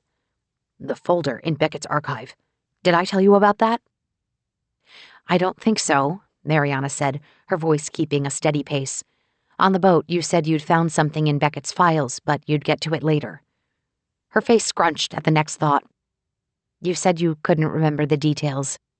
I just forgot to ask, she said, a quiet laugh at the irony. I was going to. He sank back into his chair, enough movement that Maggie jumped off, though rather than scurry into her hiding spot, she sat between them, tail whipping back and forth. I just forgot. I'm sure it's nothing. This folder, in Beckett's data, he said, holding up the pen that doubled as Maggie's spoon. There was a document. Most of it was sealed off, except for the first 2 pages. Mariana stared at the pen in his hands, the way he gripped it like it was something much more than a simple writing implement. It had a picture of a pen and a model number. A Bic Classic, Model X 2028 1mm ball. Carter tapped away at the tablet screen, occasionally pausing to squeeze his eyes shut, as if his thoughts had to catch up with his instincts. The screen flashed, its bright colors tinting his cheeks until he held the device up for Mariana to see. But why? On the screen sat a folder icon, the words Project Pen beneath it. What was so special about a pen in a particle accelerator? She closed her eyes, wishing that she had Carter's eidetic recall, but instead of clear images of notes, everything came back as fragments, details with uneven levels of clarity painted over by anxiety and time. Except there was one issue, one strange unanswered question they had about mass. At one point, that was one of their mysteries. Wait, Mariana said. What does that model of pen weigh? Carter's head tilted. Then he looked down at David's mobile unit. David, what are the specifications of a Bic Classic ballpoint pen, Model X2028? You should know more about ballpoint pens given how much you use them. Carter rolled his eyes at David's jab, though the half-smile told Mariana that he probably enjoyed the AI's sass. Maybe not so much outside of the loop, but given his limited options, David's verbal sparring probably kept him on his toes. Bic Classic ballpoint pen, Model X2028, comes in packs of 4 and 8, or a box of 20 or 50. Each unit measures 8.1 inches with the cap properly on and weighs 5.6 grams. David rattled off more specifications about color, design, and manufacturing date, but the weight measurement caused both Mariana and Carter to sit up and stare at each other. Because according to Beckett's notes, something weighing 5.6 grams was tested in the Hawk accelerator. Chapter 31. On Thursday morning, Mariana and Carter set out on a stealth mission planned over the last 2 days. Their goal? Infiltrate the Hawk accelerator, steal data from Hawk's chief science officer, and figure out just what Project Pen and that 5.6-gram measurement were all about. They stood at the crosswalk, a small group of fellow early-morning pedestrians waiting for traffic to slow down and give them their turn. A cool morning breeze kicked in, tickling Mariana's nose as she considered the last time she'd engaged in a stealth mission, about 10 years ago. Like today, the method had been infiltration, and the outcome was very personal. But in the scheme of things, the stakes were a bit smaller than the untold secrets of Project Pen. Okay, Shay had said as they approached the porch, practically vibrating with excitement. So you're sure you know your mom's password? I mean, if she hasn't updated it in the past decade or so, Mariana said in a whisper. But why was she whispering? It wasn't like her mom knew that they were on a stealth mission. Knowing her, she probably hasn't. I don't think she ever knew I figured it out. Right, here we go. Shay knocked on the front door of Mariana's suburban home, a small house tucked at the base of San Bruno Mountain, 15 minutes south of San Francisco. Turn on Mariana mode. The door swung open to reveal Mariana's mom with the rare sight of an apron on. "You two are early," she said. "Hi, Renee," Shay said, over-exaggerating each word and swamping her with a hug. "Well, I heard you were making us dinner, and I just couldn't wait." Mariana must be exaggerating about my cooking skills. "Hey, did you know Shay's pretty handy in the kitchen?" Shay still held Mariana's mom, though even from that awkward angle, her friend shot over a look. "Maybe she can help you." Shay's arched eyebrow relaxed into understanding, and the two walked inside with Shay going on and on about how she loved being in the kitchen and her dad taught her campfire cooking with things like Dutch ovens. Their voices faded away, the bait taken by Mariana's mom. "I'm just going to use the bathroom," Mariana yelled, before sneaking down the hallway. She peered into her childhood bedroom, the furniture largely the same, including the desk which held a line of high school tennis trophies. But that wasn't why she'd come. Why they'd come. Shay's voice chatted away at full speed and full volume, laughter carrying through the space. It was so natural, Shay's effortless charm and force of will personality now at work in the kitchen. Shay never talked about her mom much, other than that she lived in another state and sent Christmas cards like clockwork, but she could go on for hours about Sam, despite his reserved demeanor. Mild-mannered Sam Freeman, who offered simple yes-no answers to questions and muted smiles as emotions. It was like life had forged father and daughter as polar opposites, and maybe that explained the tightness of their bond. What it didn't explain, though, was the strange text Mariana received, a message clearly not meant for her. And when she and Shay had arrived at the hypothesis that its intended recipient might just be Sam Freeman, well, an investigation was required. Mariana picked up the tablet charging on her high school desk, one of probably only 2 or 3 connected devices in the house, given her mom's general technophobia. A quick tap unlocked it, and it displayed a synced view with the kitchen's wall screen. The enchilada recipe her mom attempted. "Oh, this will be easy. You've almost got it down," Shay said, her voice clear from the kitchen. "I'd actually cut the oven temperature by like 20 degrees. But turn convection on. It'll cook more evenly." She paused, then turned her volume up for the next part. "I learned that from my dad." Mariana couldn't hear her mom's exact reaction, but the tone of it gave away enough of their conversation to show that no one suspected anything about her virtual breaking and entering. She tapped through the tablet, the invasion of privacy feeling a little more icky than she would have liked. But on the other hand, she had got an icky message from her mom, who then just acted like it never happened, so... Then she found it, in clear, black letters against a light blue backdrop, starting with the first message that accidentally got sent to her. "Renee, thought you should know that waking up next to Sam Freeman is something I could get used to. Sam, it was wonderful. How did we wait so long? Renee, we're good parents. There was a line that we couldn't cross. Sam, I'm nervous for them to find out. Renee, I think mine will be fine with it. I'm a little scared of Shay, though. Smiley face. Sam, oh, I am too. That's why she's so great." Mariana swiped over to the various message folders, sifting through both sent and trash to put together a timeline of what had happened. Based on timestamps and the digital breadcrumbs, her mom had accidentally sent the message to Mariana's device, then deleted it, then sent it properly off to Shay's dad, all while not realizing that the deletion only removed it from her own account, not the receiver's. In this case, the receiver got a far too personal look into her mom's love life. Mariana snapped a photo of the exchange for the record, then closed the messaging app and set it back to sync with the kitchen's recipe. And though some of that same stomach-churning imagery still invaded her mind, reading the whole thing brought a surprising smile to her face. Later, Shay even agreed after reading the photo of their messages. "Aw, that's kind of cute," she'd said.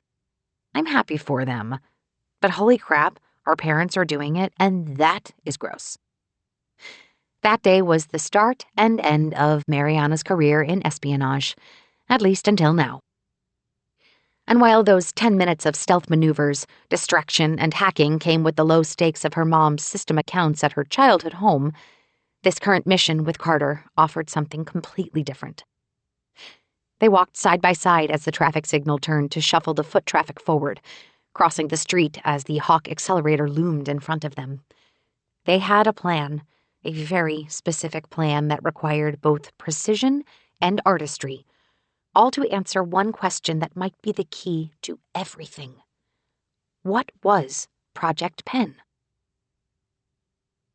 1 hour before the loop ended, the roles now played out opposite to the mission Mariana had undertaken with Shay. Today, Mariana acted as the distraction.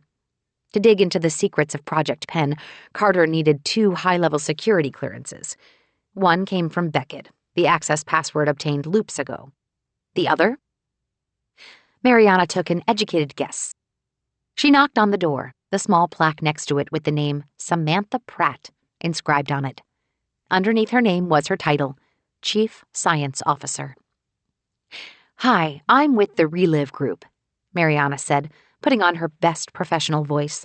"I'm sorry I missed the tour the other day. I wasn't feeling well." "Oh," Pratt said. She offered a polite smile that showed Mariana's timing was inconvenient. Given that the loop would reset shortly, it wasn't like it mattered. "It happens. What can I do for you?" Mariana kept one eye on the time, though her onslaught of questions about the accelerator utilized the same strategy Shay had used for Mariana's mom: build trust while stalling.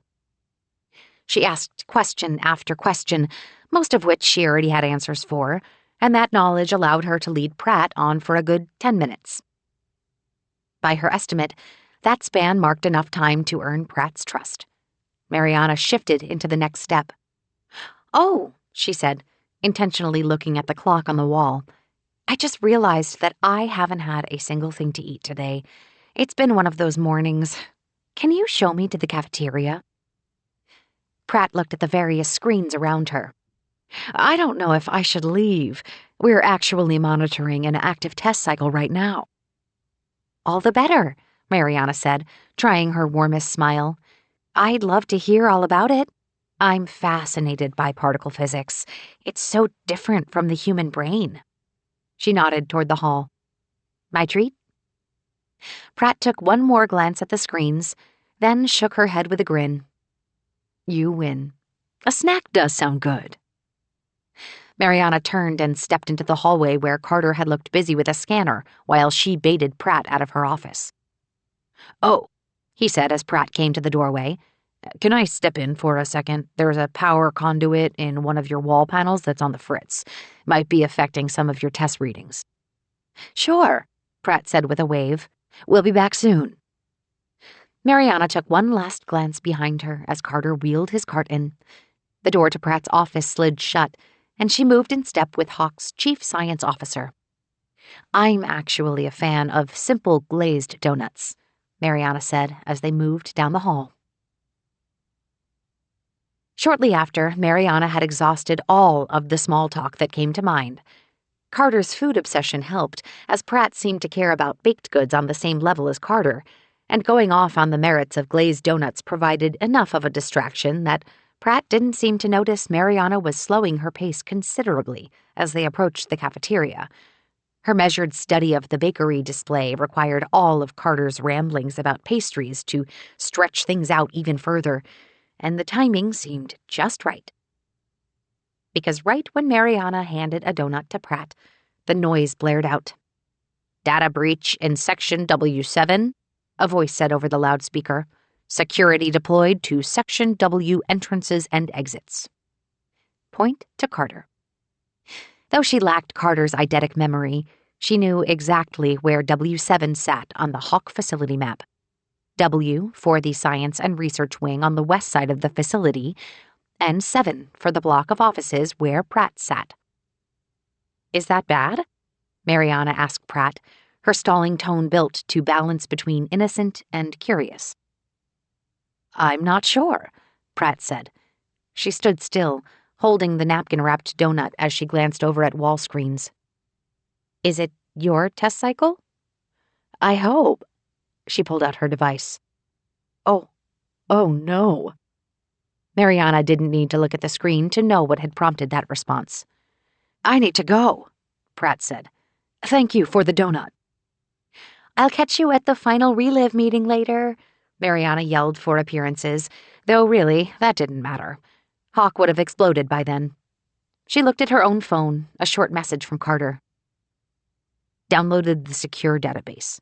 I got out of Pratt's area. I'm at a terminal on level 4 in the central wing. Meet me there, but be discreet. Security's looking for me." "On my way," she typed in a quick response. Carter sat huddled, his tablet wired directly into the side of a panel rather than using the typical hardware-free signals that powered data communications. "Hey," he said quickly, though his expression changed as he noticed the cherry scone in her hand. Though the security calls still rang out, they became entangled with the beginning of Hawk's destruction. The occasional shake and pop of the process grew with passing time, enough that the floor jolted as she handed the scone to Carter. It dropped on the floor, crumbs bouncing off, but Carter picked it up without a second thought and chomped into it. His logic remained sound. They'd both wake up in their beds in a few minutes. "I like Pratt," he said through the bite. "Guess what her password was?" Mariana looked above, then down the hall as red security lights flashed. "I don't think we have time for guessing games." "Alla griglia. It's an Italian term for cooking meat. Capitalized and framed by exclamation points and the number 62 at the end. Probably a lucky number. See?" he said, holding up his notebook, the combination of letters and numbers scrawled across in blue ink. "Won't forget next time." "That's good," Mariana said, "because either security's gonna get us, or this place is going to blow up." "Or both." He flipped forward a page, lines and lines of notes running until they ran out of space and crept through the margins. "I'm just going as fast as I can." "You're getting everything down?" 6 minutes left. And though it had been a while since they'd been in Hawk, the mix of rumbles and rattles executed in a familiar order. The only difference was this particular section of the facility, making the reverberation of chaos and the jolt of the structure slightly off from what she'd experienced before. No, just directions of what to look for next time. There's so much information here, and it's very technical, and... The scone dropped out of Carter's hand as he paused. "Holy freaking crap," he said, his voice drawing out each syllable. Mariana turned, ears still tuned into the security chatter playing out around them. From beyond, footsteps and voices echoed, their pace picking up as they drew closer and closer. "What is it?" Mariana asked, now back at the security display on the panel. Section by section changed to red, highlighting their exact route until their specific location on the map began glowing. "Hold on. I gotta make sure I'm reading this right." The glow across his face shifted, his hands up swiping through the information quickly. Project Pen is a pen. It's a literal pen. He held up his own ballpoint pen before flicking off the cap with his thumb and scrawling down notes. "We already guessed that. The big pen. What's so special about it?" "It's not the pen. It's what happened to the pen. This is why Beckett was in D.C. This is why his itinerary was classified," Carter said, his eyes still wide and focused on the data flashing before him. "It's Hawk." He paused for a moment, then wrote a sentence just out of view, though she caught the double underline floating beneath it. "Hawk is a time machine." Chapter 32. The Hawk Accelerator was a time machine, and Project Pen was its case study. Despite the destruction and chaos ramping up around them, Mariana knelt down beside Carter, who blurted words out at high speeds while tapping at his tablet screen and jotting notes in his notebook. She gave him a pass when he stumbled over some of it, given the cracking windows and blaring security alarms. First imagined 30-some years ago, the Hawk accelerator was the brainchild of physicist Albert Beckett. Collaborating with an international team, Beckett's breakthrough research identified a theory about, well, it wasn't exactly Mariana's specialty. But she understood scientific language enough to get the idea. Something about compressing the physical space between atoms to lower the energy required for accelerating an object.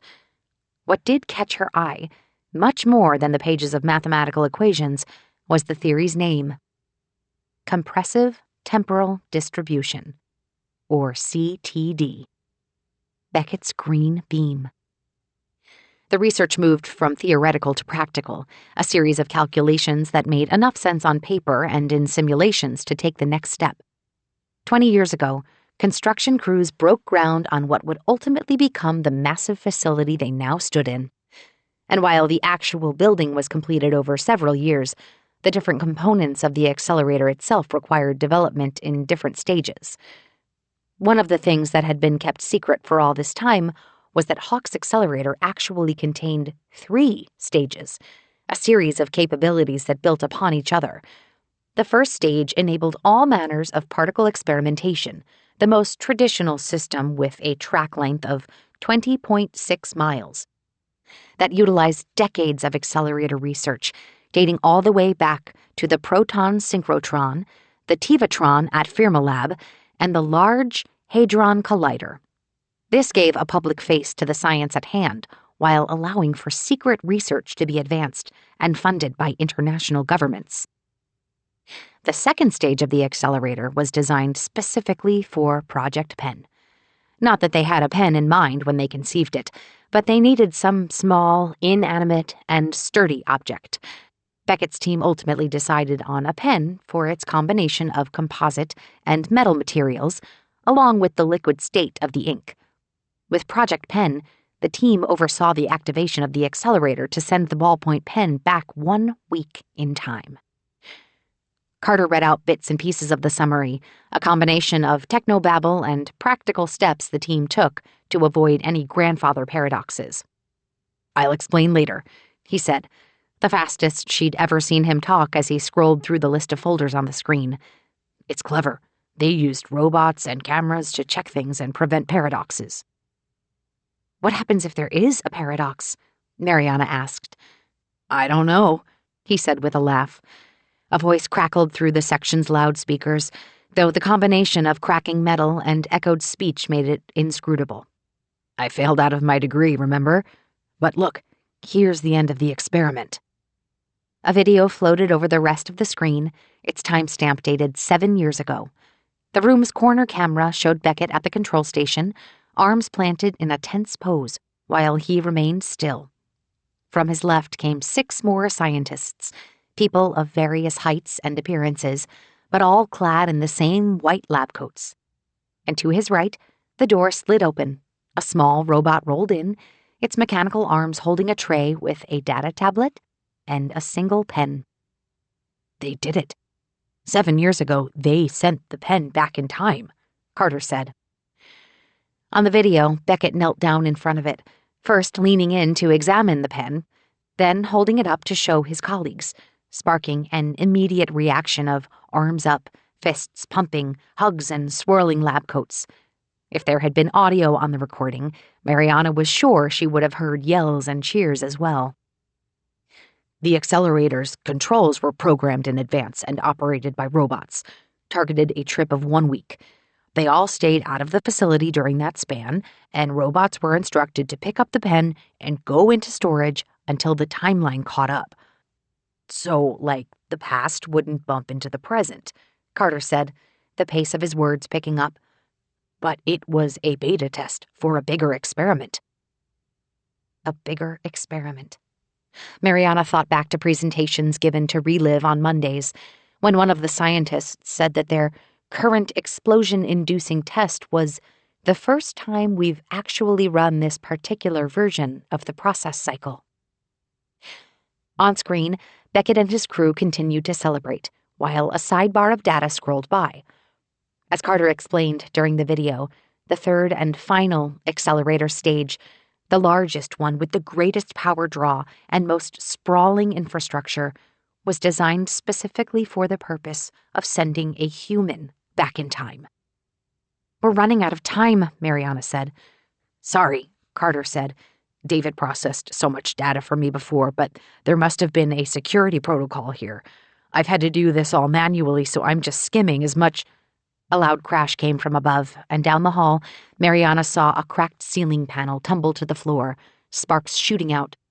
Carter looked over his shoulder at the debris, then shook his head. Wait. His eyebrows furrowed, and head tilted at a sharp angle. "What is it? Did they finish?" Mariana asked, kneeling down to meet Carter's eyes. "Did they ever use that third accelerator stage?" "Phase 2, he said slowly. Carter squinted as his fingers flew over the tablet.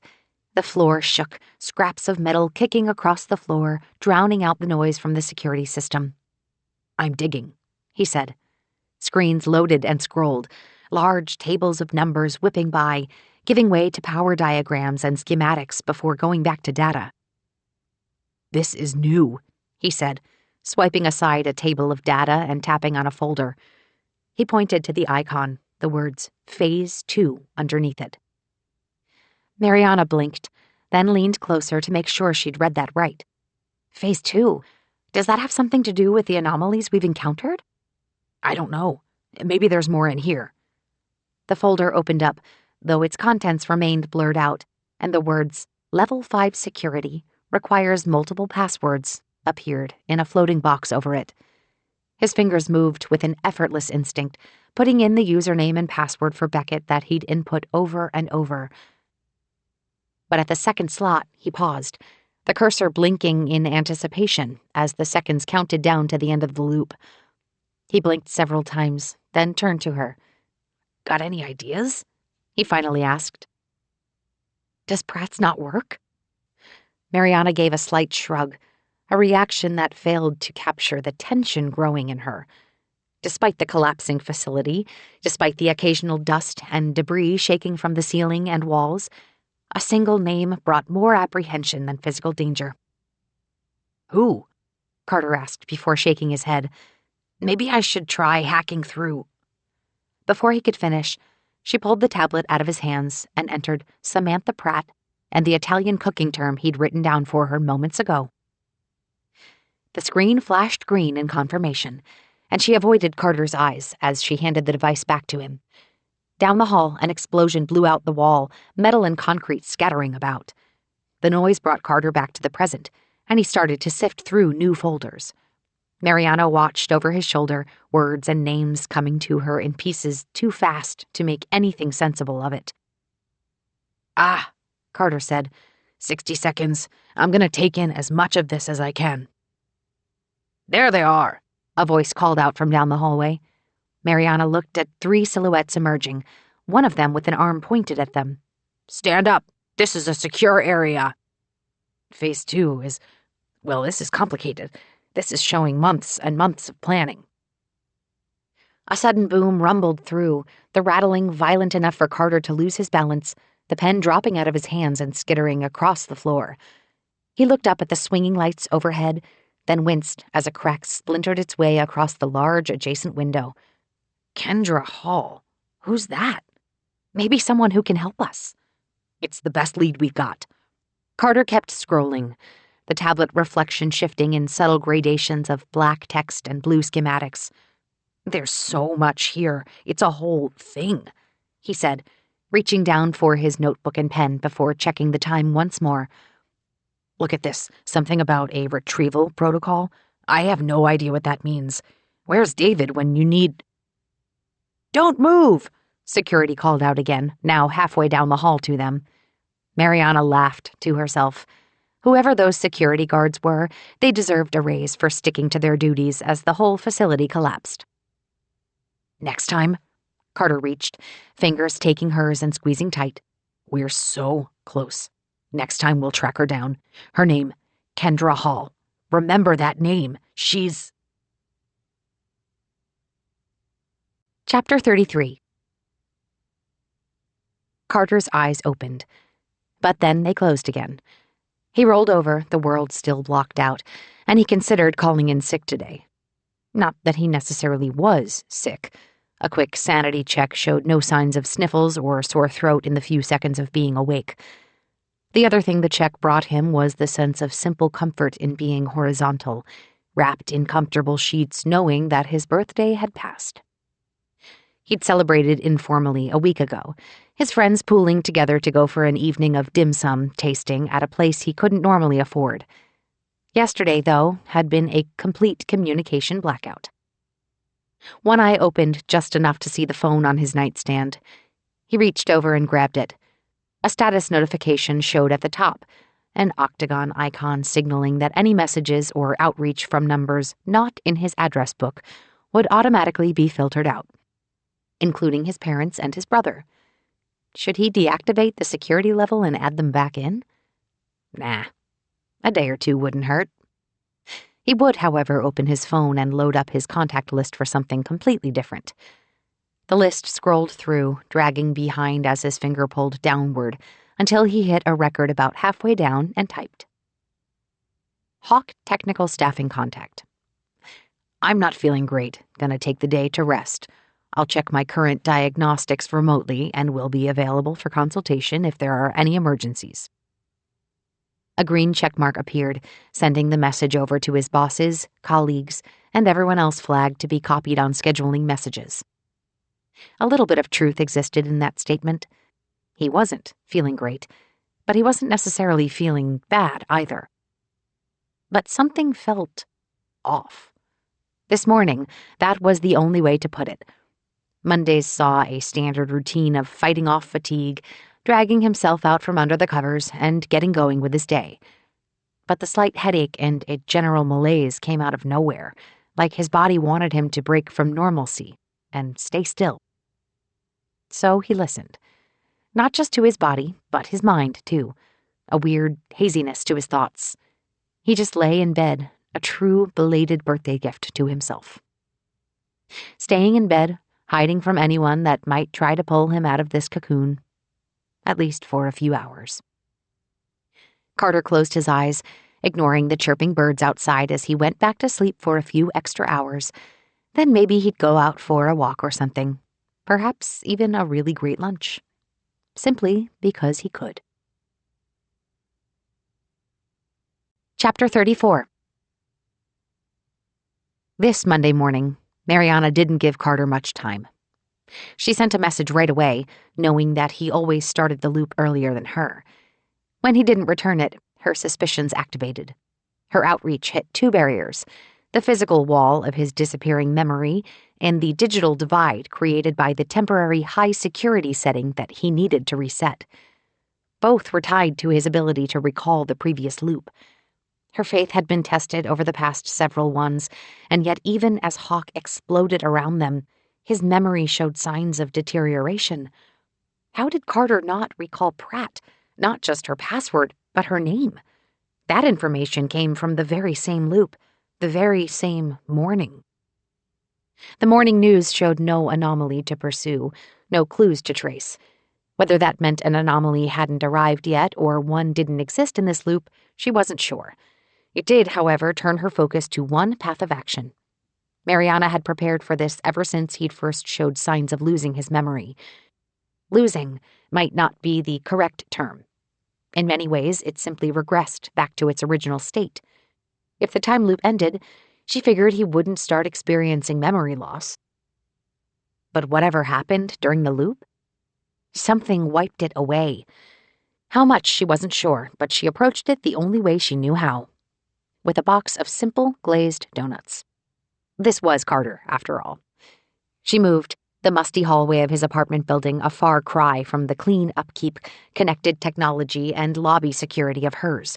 She walked up several flights of stairs, box of donuts with her, then down the hall, past door after door, the architecture likely nearly a century old, and it certainly smelled like it. Without any anomaly hitting the news to chase down, she went straight to his most logical location. Yet when he didn't answer her knock, sitting and waiting remained the only option. But during those quiet hours, she kept pushing forward, trying to dig up any information on the last thing Carter said to her. Kendra Hall. What was so important about Kendra Hall that the highest levels of security guarded her history? That question drove her into a single-minded focus, and while life in a time loop often felt like every second etched definitively into a controlled, even temporal passing, Mariana lost herself, the mystery of Kendra Hall eating away at moments while she waited for Carter. For most people, little details about their lives existed forever across data networks to a frightening degree. But for this mystery person, all Kendra Hall had online was a name. And the deeper Mariana searched, the less she found. She started with recent records going back month after month, only to find absolutely nothing. There might have been a wall in Carter's mind that kept them apart, but the wall of information hiding Kendra Hall's purpose? That proved to be even harder to overcome. Around 2 p.m, she finally saw Carter. His familiar silhouette turned the corner and stepped under the busted light bulb that kept him in the shadows. She sprung up, like gravity had inverted, and pushed her onto her feet. The abrupt movement must have caught his attention, enough to make him pause. She waited several seconds, holding still while telling herself to keep expectations in check. Nothing means nothing until something happens, she heard Shay say in her head. He started again, now walking at a casual pace, footsteps moving without urgency, his eyes tilted downward at his phone. Even then, something seemed different in his gait. Ever since they'd met, a gnawing pressure drove the two of them. Even in quiet moments, when they managed to find comfort on the ocean, in the kitchen, at Wimbledon, everything always snapped back to the need to escape the loop. It carried in the way they talked, moved, and thought, a life framed around a singular purpose. And with that came an undertow, sometimes panic, sometimes stress, sometimes curiosity, and sometimes grief. At their best, their moments meant more because of the loop. And at their worst, bad news turned into catastrophic levels of despair. Carter walked with neither. Instead, he moved with a rare, relaxed motion, a casual glance at his phone combined with an easy sigh, one that exhaled without the weight of the world behind it. She knew right away. All it took was one look, and she knew. It didn't take the lack of recognition in his eyes as they locked gazes. That just made it hit harder. "Can I help you?" he asked. "Oh, God, did I accidentally order something? I didn't mean to, but sometimes I push the wrong button when looking at menus and—" "It's all right," she said, steadying her not all right voice. Mariana cleared her throat, then glanced down at the donuts. "I have a delivery for someone named Kendra Hall. Donuts." She cracked the lid, and though hours had passed since they came out of the oven, their sugary aroma still came through. "Glazed donuts," Carter said. "Sometimes simple is better." "Do you know her?" The order listed this apartment. Carter shook his head, his hair falling into his eyes. "Nope, doesn't sound familiar." "Ah, maybe she made a typo. I mean, it's too late now. Sorry, Kendra." Mariana said the name with emphasis, but it failed to register with him. He turned back to his phone, one hand shoved in his pocket, though she caught a glance upward at the donut box. Kendra Hall was simply a name to him. No scientific meaning, no personal significance. "You want one?" she asked. "A donut?" She said, taking a moment, "got the sense that you're someone who appreciates good food." He leaned in for a closer look at the logo on the side of the box. "Belisario's. They are the best bakery in the city. But," he said, lips twisted in a slight scowl, "it's not for me. Should I pay you for it?" "You know," Mariana started before hesitation caught her momentum. Moments ago, Carter's relaxed vibe had cracked apart her world. But here, He spoke with a brighter tone, a light in his eyes, the innocence of not having seen the impossible over and over and over again. Such a light gave her hope. Sometimes orders just don't pan out. Why don't you take it? She raised the box, offering it to him. I won't tell. His hands gripped the sides of the box, balancing its weight between them. You sure? She could let go of the box. Her fingers could simply detach, release their grip, and leave it with him. Carter, who had given her the gift and curse of awareness in the time loop, now simply existed without anything to tether him to the curse of memory. Cooking, working, dreaming of a different life. Perhaps one where he might confront his parents after all this time. All of the things they'd done, all of the ways he'd changed, evaporated into the air. Mariana held herself steady, stifling thoughts of them stealing away on a cruise ship. For now, all she could do was give him a brief deviation in the form of donuts. And while that wouldn't restore all that he'd lost, her heart beat just a little quicker, knowing that she might deliver some joy, as brief as it might be. Take it, she said. I should go. Oh, thanks. I can't turn down Belisario's. By the time she heard him open the box, she'd already turned. She walked, eyes closed and even steps, a steady cadence as she moved toward whatever possible future she might have. Hey, Carter called out, stopping her halfway down the hall. She turned, craning her neck over her shoulder. You want one? He cracked the lid, holding it open at shoulder level.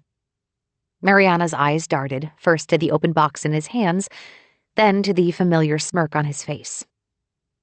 She'd seen him like this so many times, a box or bag of something cooked or baked, always with that same expression. Like a reflex, her entire body relaxed at the sight. Probably bad for my cholesterol to eat a whole box, he said with a laugh.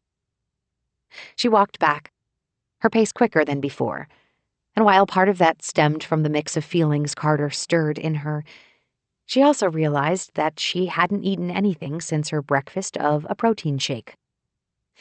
Carter would have given her so much grief about that. I'm Carter, by the way, he said as she took one of the glazed donuts. Mariana, she replied, each syllable struggling to get out. Mariana. His voice trailed off, and for a flash, the glint in his eyes shifted. Have you delivered stuff here before? Or maybe we have a friend in common? His lips pursed, a sudden hesitation arriving. I sound like I'm hitting on you, huh? I'm not. You just feel familiar. Never mind, he said and shook his head. Forget I said anything. No, you're right.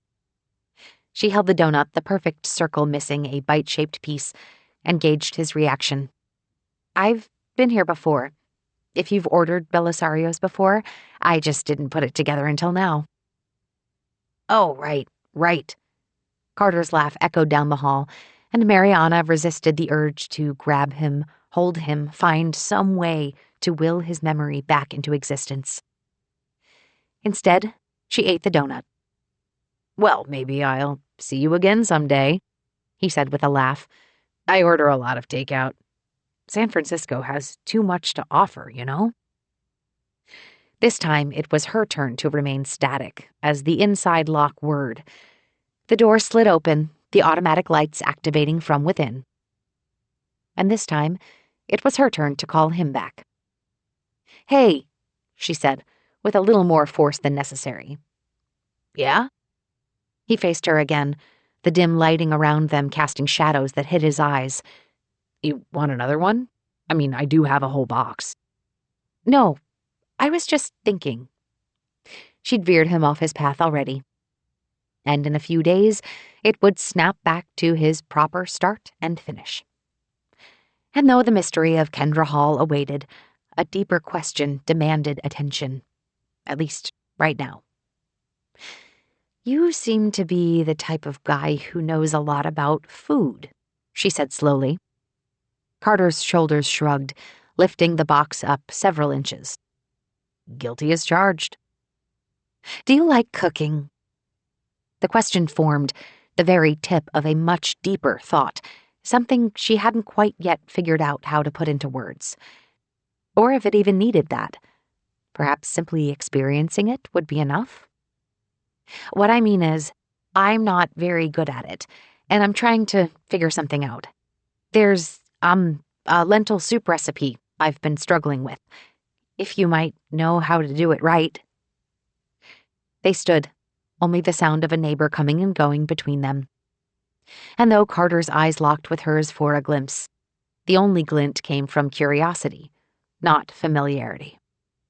And maybe that was enough. Mariana, he said, box still in his hands. I think we're going to be pals.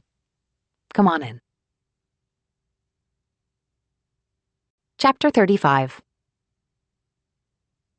Second chances. Did this count as one? Maybe. In the time loop, Shay's definitions didn't necessarily apply, especially given the context of the last time she'd given Mariana grief about it on a tennis court, of all places. You're not even calling him back? It took forever to set you two up. Shay's brow creased as she drank from the water bottle. Mariana pretended to ignore her friend's tone, then unzipped her tennis bag to pull out a fresh canister of bright green balls. I never asked you to set us up, she said, the familiar rubbery smell of new tennis balls tickling her nose. Right, so when you said, who's the guy with good cheekbones in your postdoc program, you were doing demographic research? I mean, sure, he's hot. Mariana glanced around at the adjacent courts under the early morning sun, one with a dad trying to teach a young girl how to hit backhands, and the other with two older couples playing doubles. Did they pay any attention to the conversation about Mariana's very boring dating life? Because Shay spoke loudly enough for the wind to carry details over. But he's... Shay clapped her hands, then wagged a finger her way. There's always a but with you.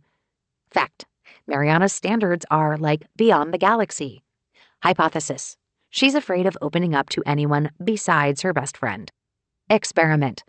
Try going on a second date with Raymond. That's not true. I open up to my mom, too, Mariana said, pulling her racket out of her bag. She leaned into a hamstring stretch, like the pose might cause the conversation to end. Okay, look, I am probably the biggest asshole you know, right? Shay asked, now pointing fingers at herself. So you gave me a second chance at being your friend, and now we're related in the eyes of the government. I've been in 2 semesters with Raymond. I can guarantee he is less of an asshole than me. So, she put her hands on hips, her long dark braids swaying as she spoke. I think you should go out with him again. I really can't. I'm busy. Mariana looked over her shoulder at the old men waiting at the court's fence. We really should start, otherwise those guys will try to take our court. Fine, Shay said, spinning the racket in her hands. But one of these days, you'll need to give a good guy a second chance. A real, honest second chance. Not a hypothesis, not an experiment, she said, her voice slamming emphasis on each methodological word. A second chance. What does that even mean? Mariana had asked as she handed her friend a ball. Technical definition, don't give up on someone you like. Shay bounced the ball several times with her racket before putting it in her skirt's pocket. Not that hard to do, right? Mariana wasn't sure if this technically counted as a second chance with Carter, at least by Shay's standards. Maybe, since they'd started from scratch. And as he walked her through the stages of cooking lentil soup, questions answered themselves. Not the cooking ones. She'd remembered the lessons Carter had given her before, even though she still never put them into practice. But the important ones. Who was Carter outside of the time loop? Would they even get along?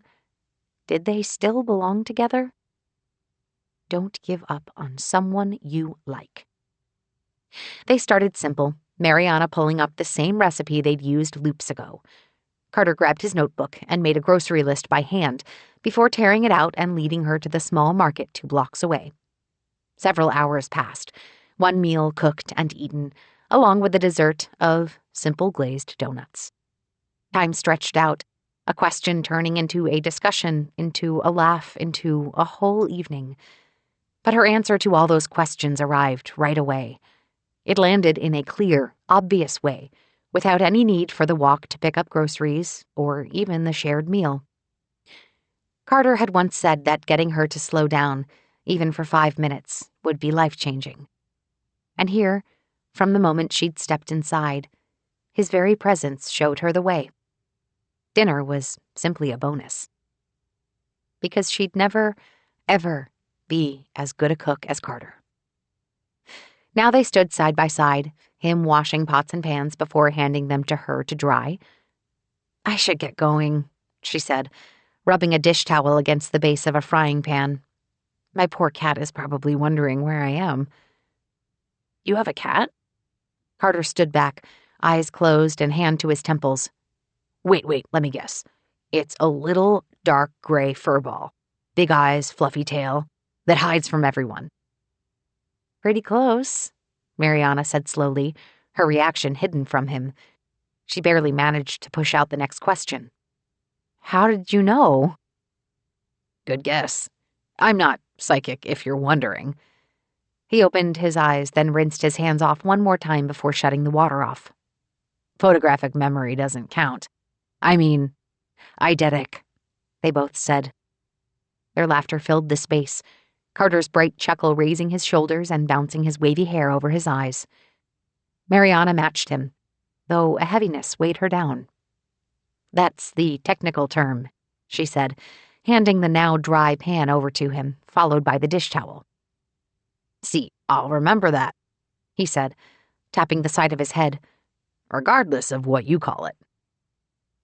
For a flash, Mariana considered the possibility of simply existing loop by loop, experiencing different variations of Carter, without problems or worries, without consequences.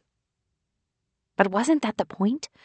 Carter's family history, his frustrations at being stuck in his life, all of the things he buried under a facade of a smirk and discussions about pastries, those problems wove into his very essence. Resetting them over and over with only a night here, a lunch there, perhaps even a whirlwind getaway, wouldn't amount to anything. Mariana straightened, a gesture that Carter missed as he hung the dish towel over the side of the counter. "Kendra Hall," she whispered to herself. "What was that?" "Oh," Mariana said. "Kendra Hall. Just wondering if she missed those donuts she ordered." "Of course she would have." He lifted the lid of the half-empty box and grabbed one more donut before taking a bite and gesturing at it. She shook her head no, to which he grinned. "But hey, her loss, right? If I ever run into her, I'll let her know." Kendra Hall. To give Carter any hope of changing for the better, to give them a chance, she had to find this mystery woman and finally break out of this loop. "I gotta feed my cat. Her name is Maggie, by the way." "It's a fitting name. Totally matches what I pictured." "Well, look," he said, gesturing to the door. "This was the weirdest day." Sometimes unexpected things happen. Mariana walked close enough to the door that its sensors detected her, sliding it open and bringing in a draft from the outer hall. "Yeah, I mean, like the freaking dire wolf skeleton at Lake Merritt this afternoon? How did that happen?" A dire wolf skeleton? Another anachronism must have happened, and not a Columbian mammoth. She'd been so caught up, first in Kendra Hall and then this semi-date with Carter, that she'd missed the afternoon's news about more history-breaking anomalies. That didn't matter anymore, though. Those anachronisms seemed as consistent as the sun setting and moon rising, and they all somehow tied into Hawk. Strange times. Maybe the answer really is just have a donut. She stepped out, though she paused after crossing the threshold. Not because she hesitated to leave Carter. She knew she had to, as much as the ease of the evening felt like a blanket of comfort around her. No, the interruption in her step came from her fingers feeling her bag for one final check. Because while Carter had been distracted with the dishes, she'd grabbed the mobile David AI unit off his shelf. She'd need David more than him. And besides, he'd get David back in a few days via a time loop reset anyways. The tips of her fingers pushed against the device's familiar shape, and then she turned while he stood at the doorway, that same Carter smirk on his face. "Look," he said, taking in a deep breath. "I don't usually take baked goods from someone who's barely an acquaintance, let alone make dinner with them, and have more baked goods, and talk all night." A smile came to her face, so broad that her cheeks ached. She wanted this for them, as much as they could get. "I hope it was memorable," she said, reaching up to kiss him on the cheek before turning and walking off. She moved with purpose, and despite the fact that she should have been fatigued, determination powered her movement, and her mind sparked with thoughts and ideas, all sorts of ways to try and discover who Kendra Hall was, and, more important, where she was. "Can I see you again?" Carter called out from the hallway. Mariana turned, though she continued walking away. "I have to go do something for the next few days," she said in a half-yell. "It's really important. But after that?" Her feet planted for a second, and she looked at him, letting his image burn into her not eidetic memory. "I really, really hope so. We could try making a vegetable Wellington." Carter's head angled. "That sounds difficult.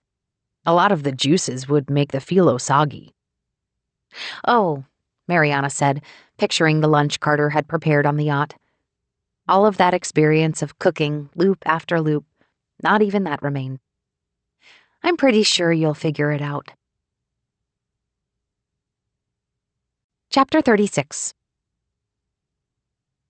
After getting back from Carter's, Mariana immediately set out to build a bond with David. It felt daunting, given the AI's sass at Carter, and in each previous loop, Carter had made the introduction and explained the time loop situation. This time, though, she had to explain both the time loop and why she'd stolen him.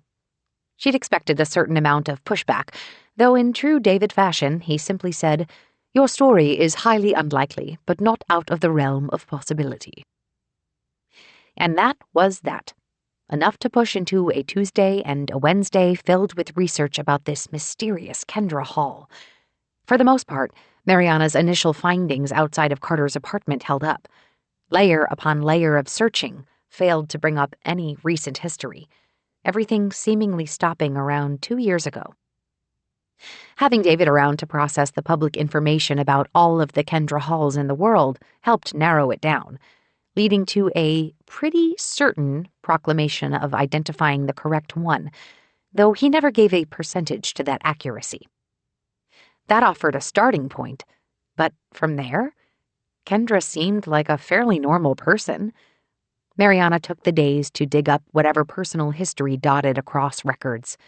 Public records of various addresses, social posts out with friends around the Bay Area, the occasional mention in archived records, all of it forming the biography of a fairly normal woman in her 20s.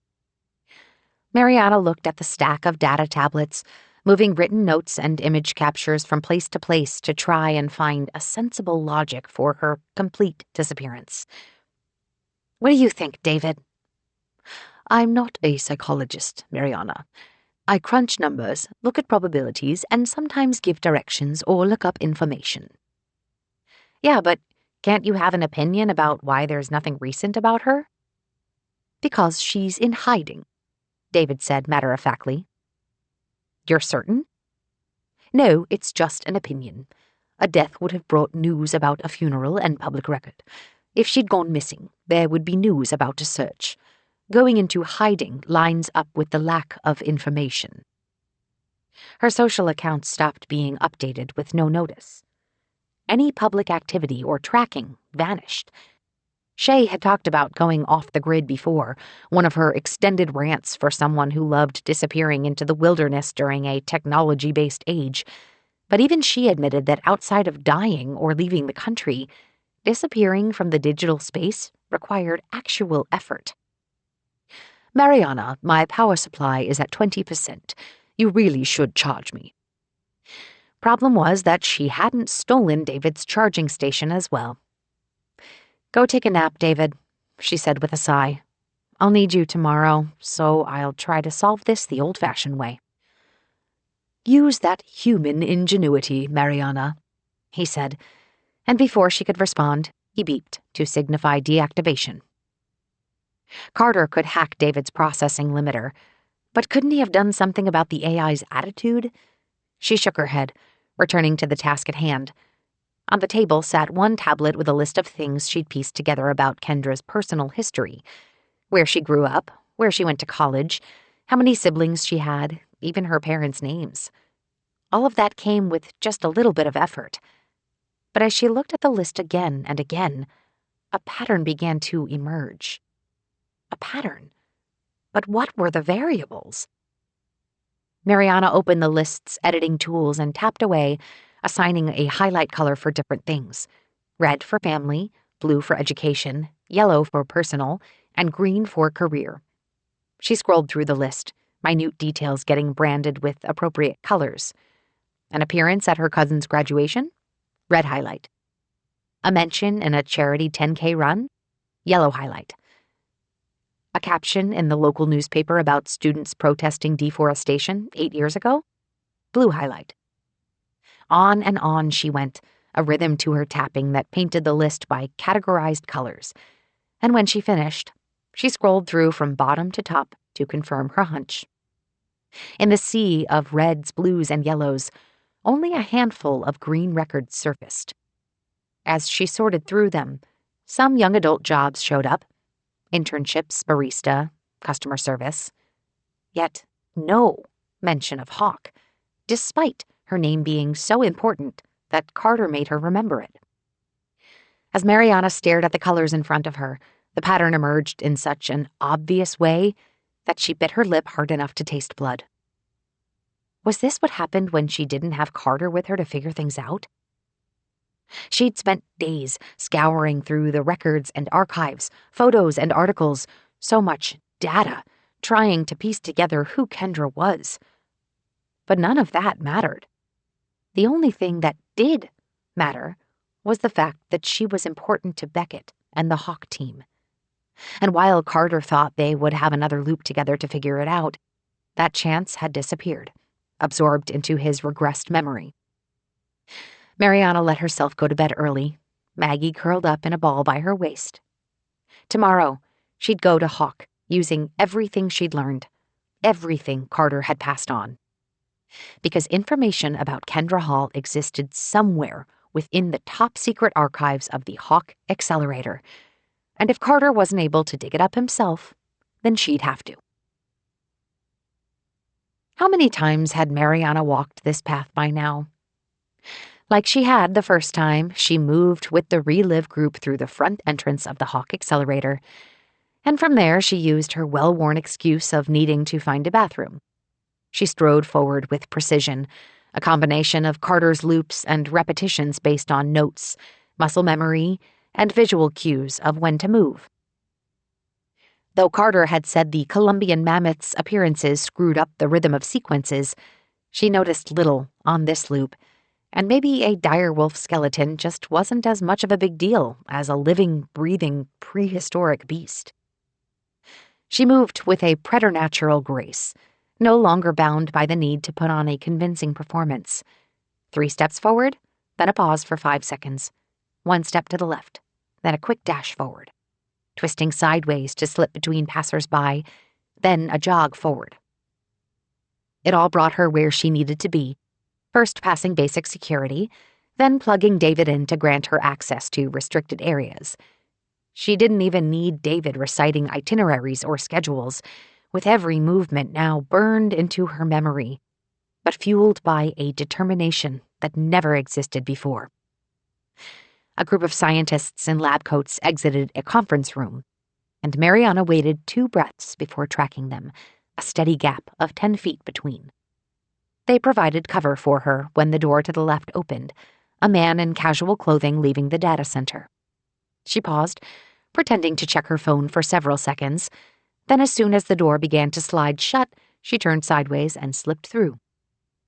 She walked across the data center's front room with confident steps, strong movements that radiated off a sense of belonging, stemming from previous loops when she and Carter had scouted the space. Her pace slowed halfway through, enough to check the time and wait for the exact moment when the next door slid open. A tall woman waited, eyes glued to her data tablet as she passed, and Mariana offered a bright, "Oh, hi, Caitlin," her way. The woman looked up, a smile on her lips, but a blankness to her gaze, as she got stuck between politeness and confusion. "Hey," the woman said, drawing out the word to avoid having to specify a name. "I'll see you at the thing this afternoon," Mariana called out in a cheerful voice, followed by a wave, and the woman offered another smile and nod as the door slid shut. She moved forward, a quick hello to the man typing away at one terminal, then moved to a station in the far corner, armed with the only 2 things she needed: David, and the password they'd recovered from Pratt in previous loops. She sat down and navigated her way through the data archives until it got to the classified levels. Mariana's stomach fluttered as she glanced around, arm outstretched with a fake yawn while she took in the scene. Across the way, another person sat with multiple tablets at an interface. At the other corner, 2 people stood, chatting away. In fact, any of those people might have illegally been there too. Who knew when they all acted like they belonged? That perspective provided enough comfort to open the login panel, first typing in Beckett's username and password. It flashed and processed, just as she'd seen so many times from Carter's remote infiltration. A second prompt appeared, requiring the additional level of clearance. Mariana pictured Pratt's expression when the alarms had gone off. Now, Pratt sat in her office, quietly working through her data or messages, or whatever she actually did behind closed doors before Mariana had arrived. She entered Pratt's login details, awaiting the secrets of Phase 2 to load. Kendra Hall was the world's first time traveler. Did that make Carter the second and Mariana the third? A time loop was, Mariana supposed, a form of time travel as well. Not the fun, exciting ways found in stories of visiting the distant past or leaping into the far future, but a mundane, almost hellish landscape of monotony and repetition. 2 hours passed in near silence, people coming and going out of the data center, though security never arrived, sirens never blared, and her access was never locked out. She'd been able to navigate, load, and read all the way to the point where it simply wasn't necessary anymore. The layers and layers of details behind Kendra's journey still seemed a little unclear, buried behind protocols and procedures designed to safeguard from paradoxes. How were the anomalies from the past connected to this?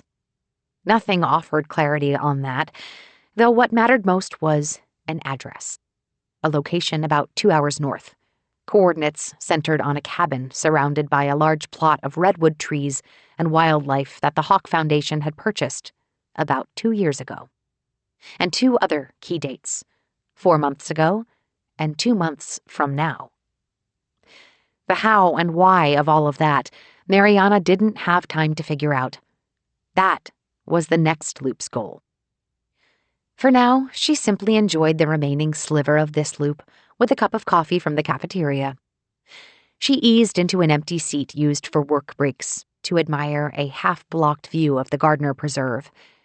They had watched the end of the loop from all different locations within Hawk, even outside of it. Yet, Mariana noticed the odd cadence unfolding from this side of the building. Rather than sudden jolts and loud cracks, noises came more gradually, and most people ignored them. She knew, though, that about a half-mile away on the other side of the massive campus, the observation room had already started to tear itself apart. With 2 minutes left, suddenly the end of the loop lumbered toward her instead of its usual sprint to the end. And she was all right with that. A quiet moment with a cup of coffee. Then she heard him. "Sorry, just gotta get through there." Carter's voice pierced through the din of footsteps and quiet conversations, beeps and clicks. Was it because she'd gotten used to hearing it as the only voice that mattered? Because for untold days, the rest of the world had become background noise. Even with anomalies redirecting the flow of hours, things still always moved toward their same destination, sometimes merely taking a different path. Mariana smiled to herself, kind of like her and Carter. She turned, her hair whipping across her cheeks with the movement, and as if the motion had caught his attention, he turned to her as well. Across an entire floor, they locked eyes, a tether of connection despite the comings and goings between them. Even at a distance, she saw his eyes squint, then widen, his lips parting in disbelief. She stood, their gazes still trained on each other. He mouthed her name. She nodded, chin bobbing with enthusiasm, and when tears welled into her vision, she wondered how she might possibly explain that their seemingly chance encounter in his hallway was much more than a one-off story. It carried the weight of time and space for her. The clock showed just over a minute left. The room rattled, and murmurs started as people realized the warning notifications taking over the status screens. Their paces picked up, now a collective movement toward the exits. But Carter stood still. He should have been at the observation room.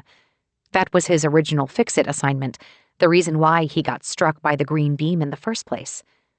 Unless one of the anomalies rolled the dice, randomizing chaos until it somehow got him over on the far side of Hawk this time around. Did the universe smile upon her? Or did she just get lucky for once? It didn't matter. Seconds remained, and that mattered.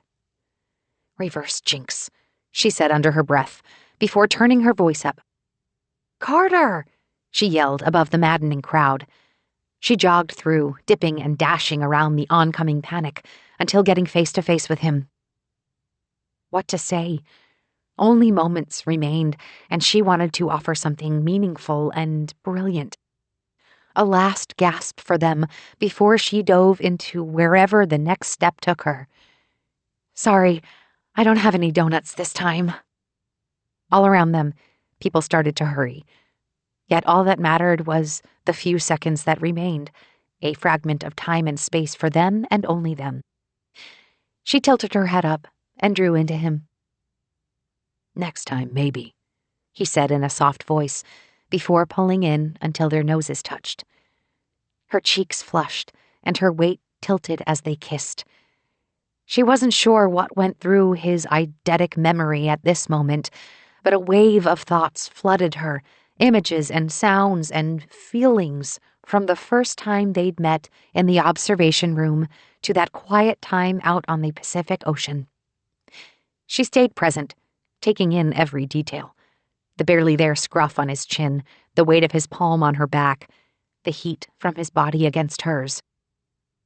For a few seconds, it seemed like the world wouldn't end after all. Chapter 37. Mariana started the loop like she always did, feeding Maggie and having a combination breakfast of coffee and a protein shake. From there, every passing moment became uncharted territory. Not because the news mentioned yet another anomaly, and not even because she lacked Carter by her side. This time, her destination pushed her far north of the Hawk Accelerator. Her car rolled through morning traffic and past the Golden Gate Bridge until San Francisco lay well behind her, the highway winding through the dusty Marin Hills that eventually became a barren two-lane road. wineries mixed with large patches of empty fields and open space. And Mariana veered beyond, small towns coming and going, until giving way to a thin road surrounded by endless redwood trees. Kendra Hall's location came as coordinates rather than an address, the map eventually getting to a point where no road could reach her. Mariana brought the car to a halt, and on the windshield, tiny droplets appeared, rain clouds above that apparently evaporated over the loop instead of floating down to San Francisco or the rural area east of the Bay Area where the Hawk facility stood.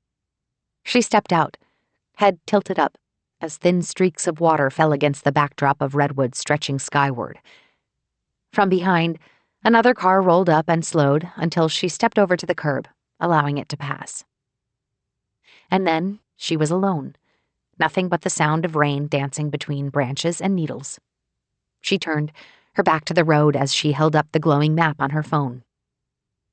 The coordinates identified a location about 3 miles into the forest, probably about an hour of walking through rough terrain.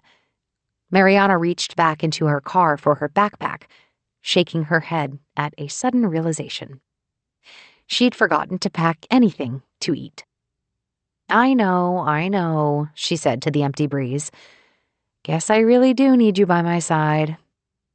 She dug her boots into the soft earth, setting out on a late morning hike in the woods that she would never have chosen to do, but that would have been perfect for Carter. The team at Hawk hadn't just purchased the cabin. They'd bought the plot of land around it, too. At least, that's what Mariana figured. It had to be that, because barbed wire fence held a perimeter around it, metal signs warning, "Keep out." She paused to examine the wood posts holding up the wire, a rich brown-orange hue to the wood that showed that they'd been put up probably within the last year or two. She stepped gingerly between the wire, her backpack weighing down the middle row for a little more space, though a burr still managed to catch one sleeve, sticking to the fabric enough to pull a thread. Less than what had happened at the Gardner Preserve, but at least Carter wasn't here to see that. She walked, the cloud cover and light rain eventually giving way to the midday sun, step after step, as the line toward the coordinates gradually shrank on her display. At first, she didn't see the structure, its wood structure faded by time and obscured by nature. Only after she blinked several times did the small building come into focus. And for all the money and resources of the Hawk team, the mystery cabin looked out of time. Not in the way a mammoth and other anomalies were pulled from history and pasted into the present, but this small home barely still stood, its years, maybe decades of life chipped away. Mariana stepped on the first board of the porch steps, then over the cracked second board to get to the top plank. Nails hung up a metal sign, an industrial font communicating, "Structural damage. Keep out." Mariana's knuckle rapped against the flat wood door, flecks of broken paint and varnish drifting with the impact. She looked around for further clues about what this place might be, because Kendra definitely couldn't live here. No one should, really, given the drainage pipe hanging from the roof and the smashed windows adjacent to the front door. No plumbing or electricity, just shelter from the elements. She knocked again, this time calling out, "Hello?" Her voice echoed into the woods, carrying far beyond her reach and likely evaporating. She knocked one more time, this time with greater force, except on the final knock, the door moved a little more than it should have. Not much. It didn't swing back or even crack open, but just enough to show that the hinges and wood weren't exactly reliable. She pulled her sleeve up overhand and made a fist before pounding the door several times, each time rattling it further. Dust and dirt were jarred from the door's top edge, trickling down with the movement. A spider dashed across the top of the doorframe, pausing long enough as if to check who had disturbed its rest, before disappearing into a crack from the splintering wood. A crack that, as Mariana just now noticed, housed a red glow. Faint, but definitely radiating. and the light on her phone revealed finer details. A thin composite casing with a black dot in the middle. She angled back and forth to see its hiding place, and she pushed the crack just enough to see carpenter's glue holding a chipped piece of wood over it. A camera. Hidden, but with enough space to get a clear view of anyone that approached the building. It had to be her. "Hello," she said. "I'm looking for Kendra Hall." Several breaths passed, Mariana holding still while tuning into the environment around her. Wind rustled and birds called, though nothing else gave signs of movement, not from the cabin or the space around them. "Kendra?" She banged on the door again, more debris flicking off of the frame. "I just want to talk. I need to know what's happening at Hawk, the Hawk accelerator." From inside, noises finally came, soft and muffled, but they projected clear enough for Mariana to know that it wasn't from the surrounding wildlife. And if it came from squirrels nesting in the living room, which was a possibility, there was only one way to find out. Besides, if something happened to her, and she died, she assumed the loop would simply start over for her. That was the one thing she and Carter had never tried. Was it a question of cowardice? Or the fact that, given everything they saw and did, it simply never came up? Maybe it was their unspoken way of showing that they'd never give up on each other. Standing here in front of a remote cabin that somehow tied back to the Hawk accelerator and all the mysteries of its time travel research, this seemed like an appropriate moment to force a point. "Hey!" she yelled, more aggression tinting her voice. "Give me 10 minutes. 5 minutes. I just need to know something about Hawk." The plank squeaked as she lifted onto her tiptoes, eyes locked onto the camera lodged into the doorframe. "The Hawk accelerator is going to explode in a few days, and I need to stop it. Somehow." Another muffled noise came from inside, something like the settling crackles and squeaks of wood bearing weight for the first time in days. "I can do this, but I need help. I need Kendra Hall." From behind the door, soft words finally came through. "What do you mean, explode?" A woman's voice, buried behind layers of wood, but it carried the clear tone of an adult woman. "Are you Kendra Hall?" "What do you mean, explode?" she repeated. Mariana considered the question, along with the possibilities of who might actually be behind the door. If it wasn't Kendra Hall, who was it? Thoughts popped into her head, the idea that maybe she'd gotten this all wrong, and something horrible had happened to Kendra, and the coordinates related to her name could have been anything from the location of her remains to a random set of numbers. She adjusted her weight on the plank, feeling its shaky construction pinned down by loose nails, as she took a moment. If this wasn't the path to Kendra Hall, then she'd simply have to begin again. At first, the thought made her spirit sink, the notion that nothing mattered except yet another day. But instinct drove her to clench a fist and straighten up, a fury in her now that didn't exist before. She would get Carter back, no matter what. It explodes. There's a structural integrity issue. It causes a chain reaction. There's something about the current test cycle that goes wrong and causes it to explode at 12:42 p.m. on Thursday. A sharp inhale quickly became a sigh to reset nerves, a sudden change in what she was willing to do.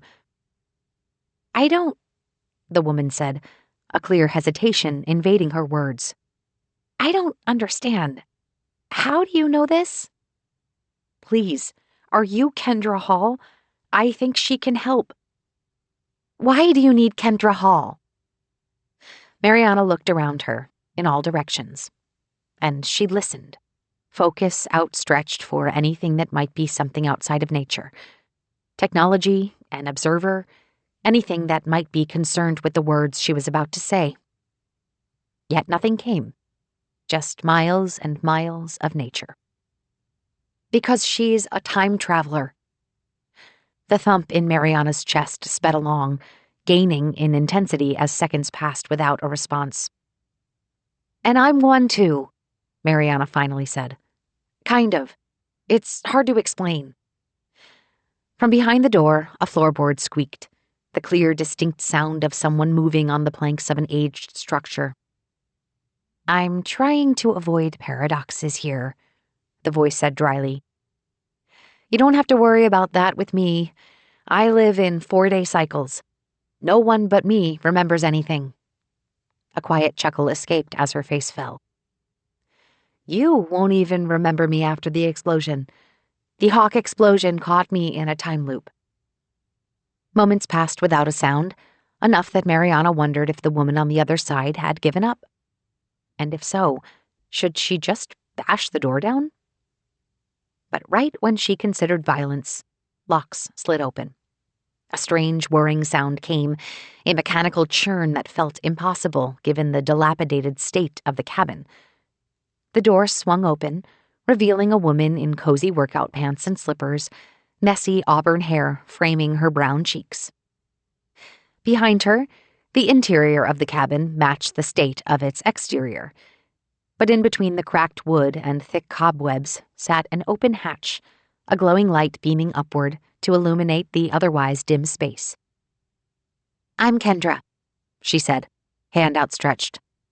"Glad to see another person. It's been a while. You want a coffee or something?" Chapter 38. As isolation quarters went, Kendra's turned out to be pretty cushy. Buried underneath the cabin sat a small furnished apartment with all of the necessary amenities.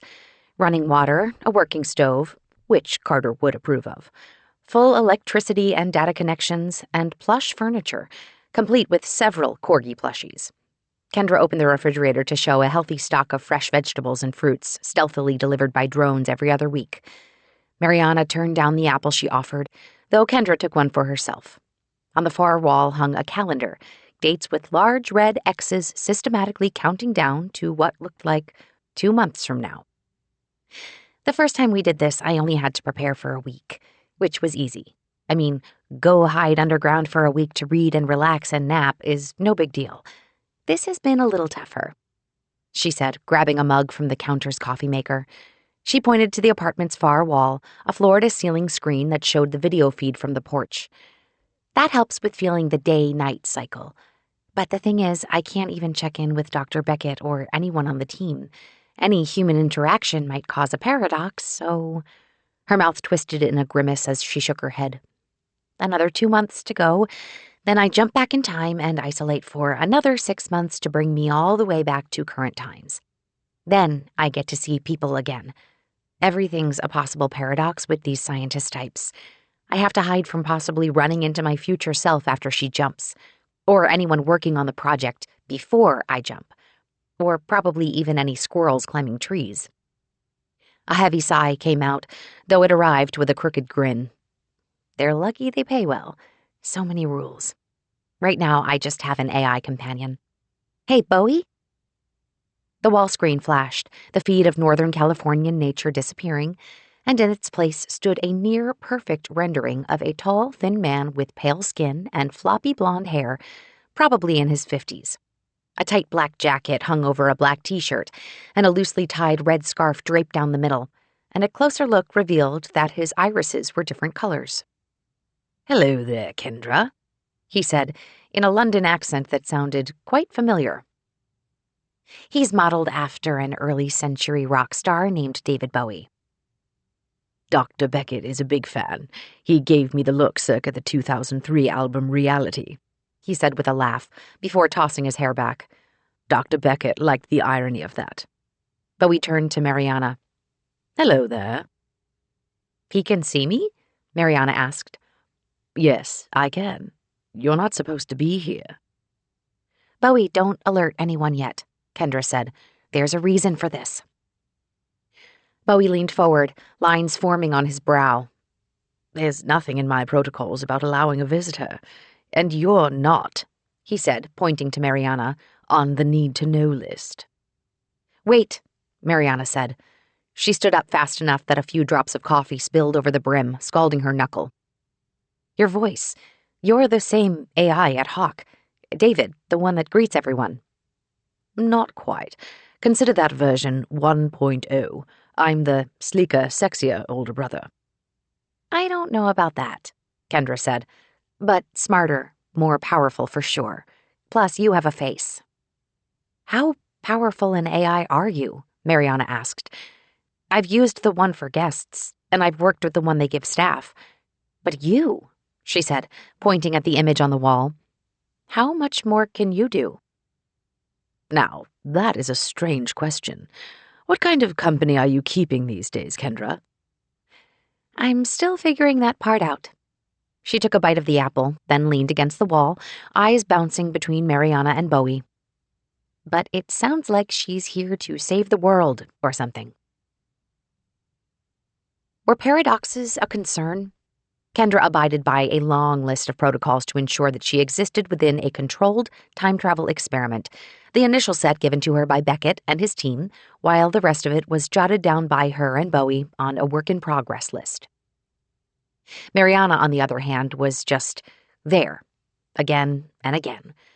She told the whole story from the initial run-in with Carter in the observation room, to the different ways they tried to reach Beckett, to the final data heist and the discovery of Project Pen, with its related Phase 2, which clearly was for Kendra. How can you prove this? Kendra asked. On the wall screen, a bar stool manifested for Bowie, and he sat, leaning forward with chin propped on his hands. The U.S. Open. The upset this morning.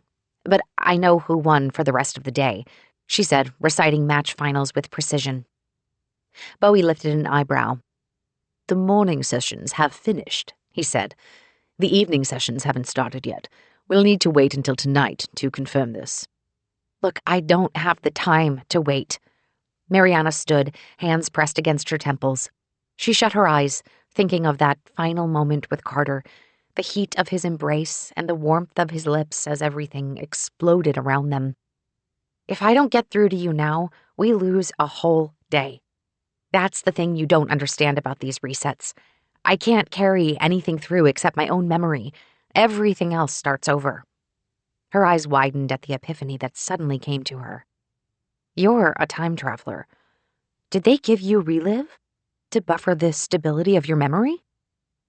Kendra gave the same blank stare Carter gave in his apartment's hallway. What's relive? I can answer that, Bowie said. Relive is an in-trial memory preservation treatment, with commercial plans to help the aging population retain their treasured memories. I work for Relive. I'm a neuroscientist. In 4 weeks, a drone will drop off a package with a Relive treatment. You're supposed to take it prior to the time jump as a safety net for the core pieces of your mission. Bowie nodded, his smirk at the connection remarkably human for an AI. That's the current plan, anyway. Kendra's lips pursed as she met Mariana's gaze. They only tell me things week by week.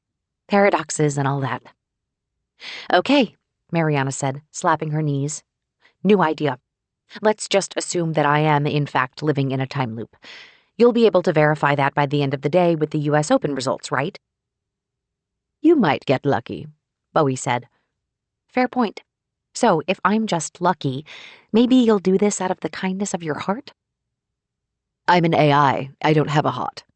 Kendra, however, Bowie said and offered a toothy grin.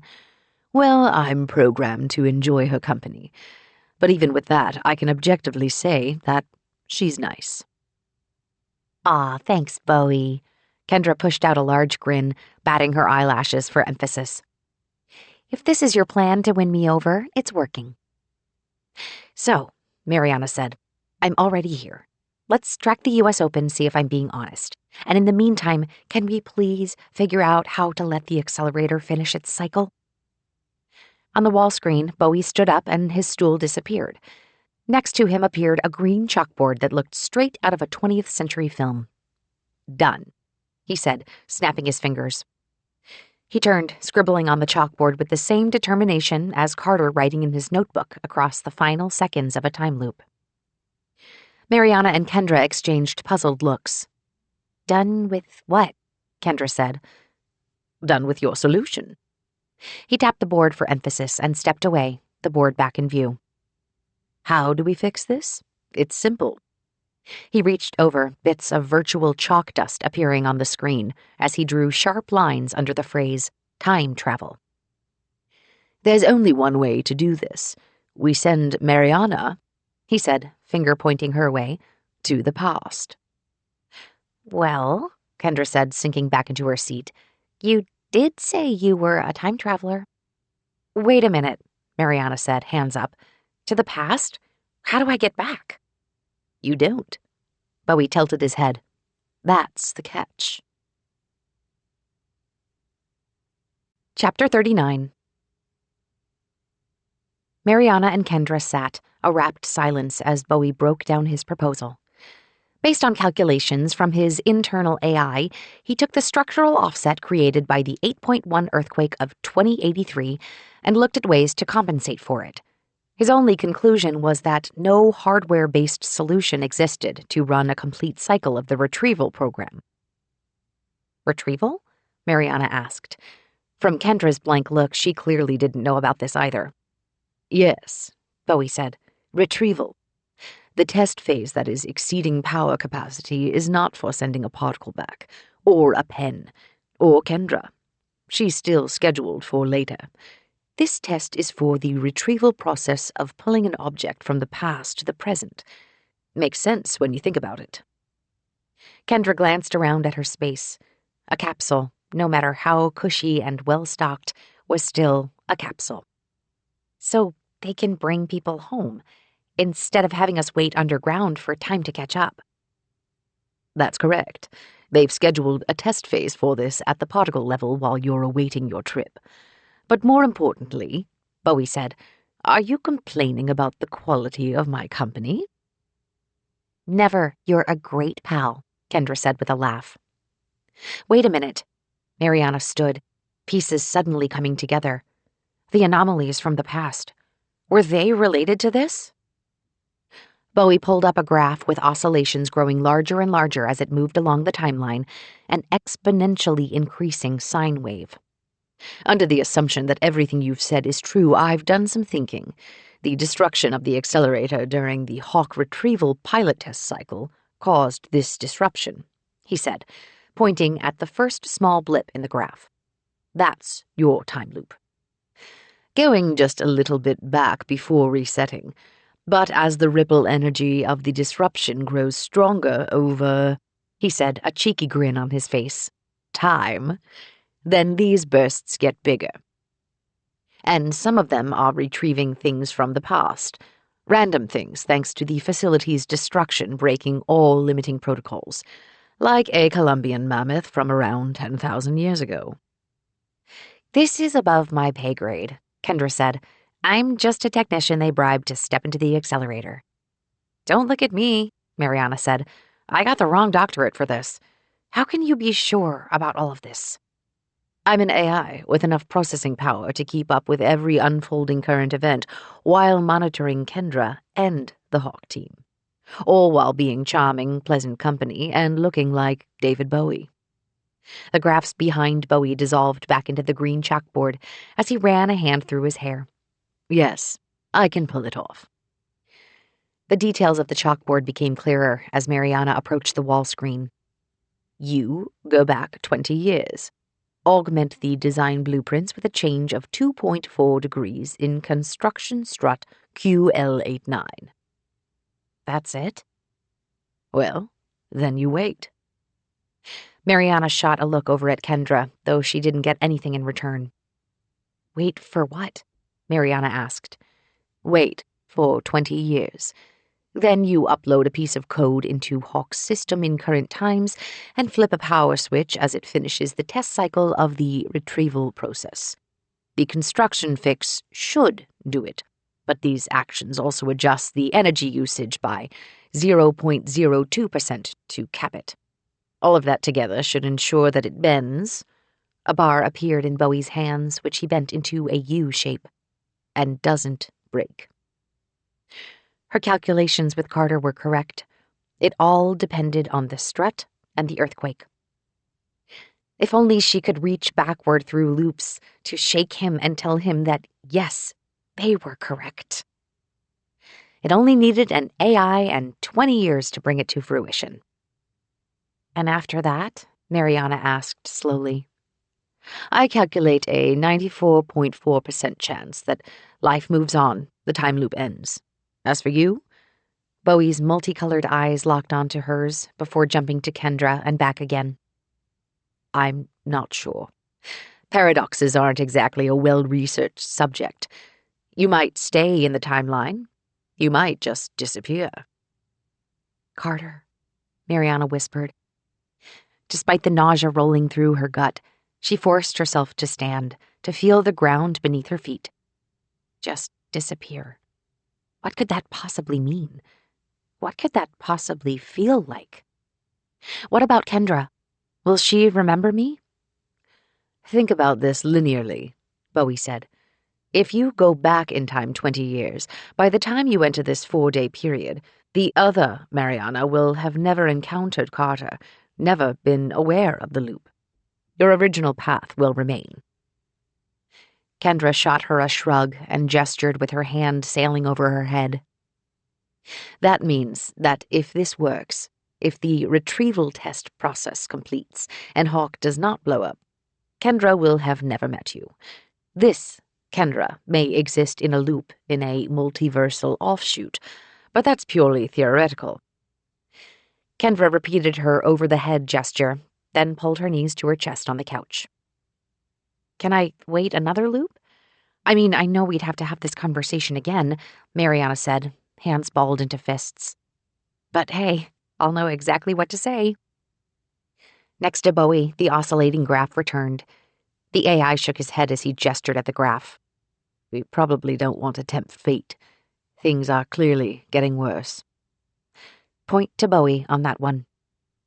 Mariana stared at Bowie's digital chalkboard, her eyes glued as the enormity of the situation sunk in.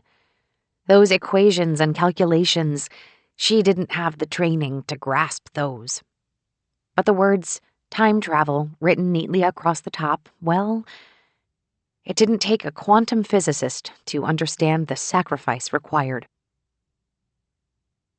Kendra's underground apartment didn't offer much in the way of solitude, and even though Bowie removed himself from view and Kendra read quietly in the kitchen, Mariana found the very presence of others distracting. Perhaps this was what happened when so many of the people she met on a day-to-day level became simple, inconsequential fodder.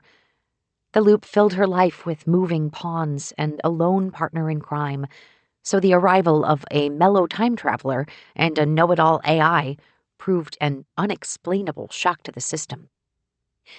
Instead of waiting in the basement space, she stepped up through the hatch into the camouflage of a dilapidated log cabin. She dusted from an old chair a mix of dirt, pollen, and pine needles, all of it collecting on her palm and being stubborn about shaking off.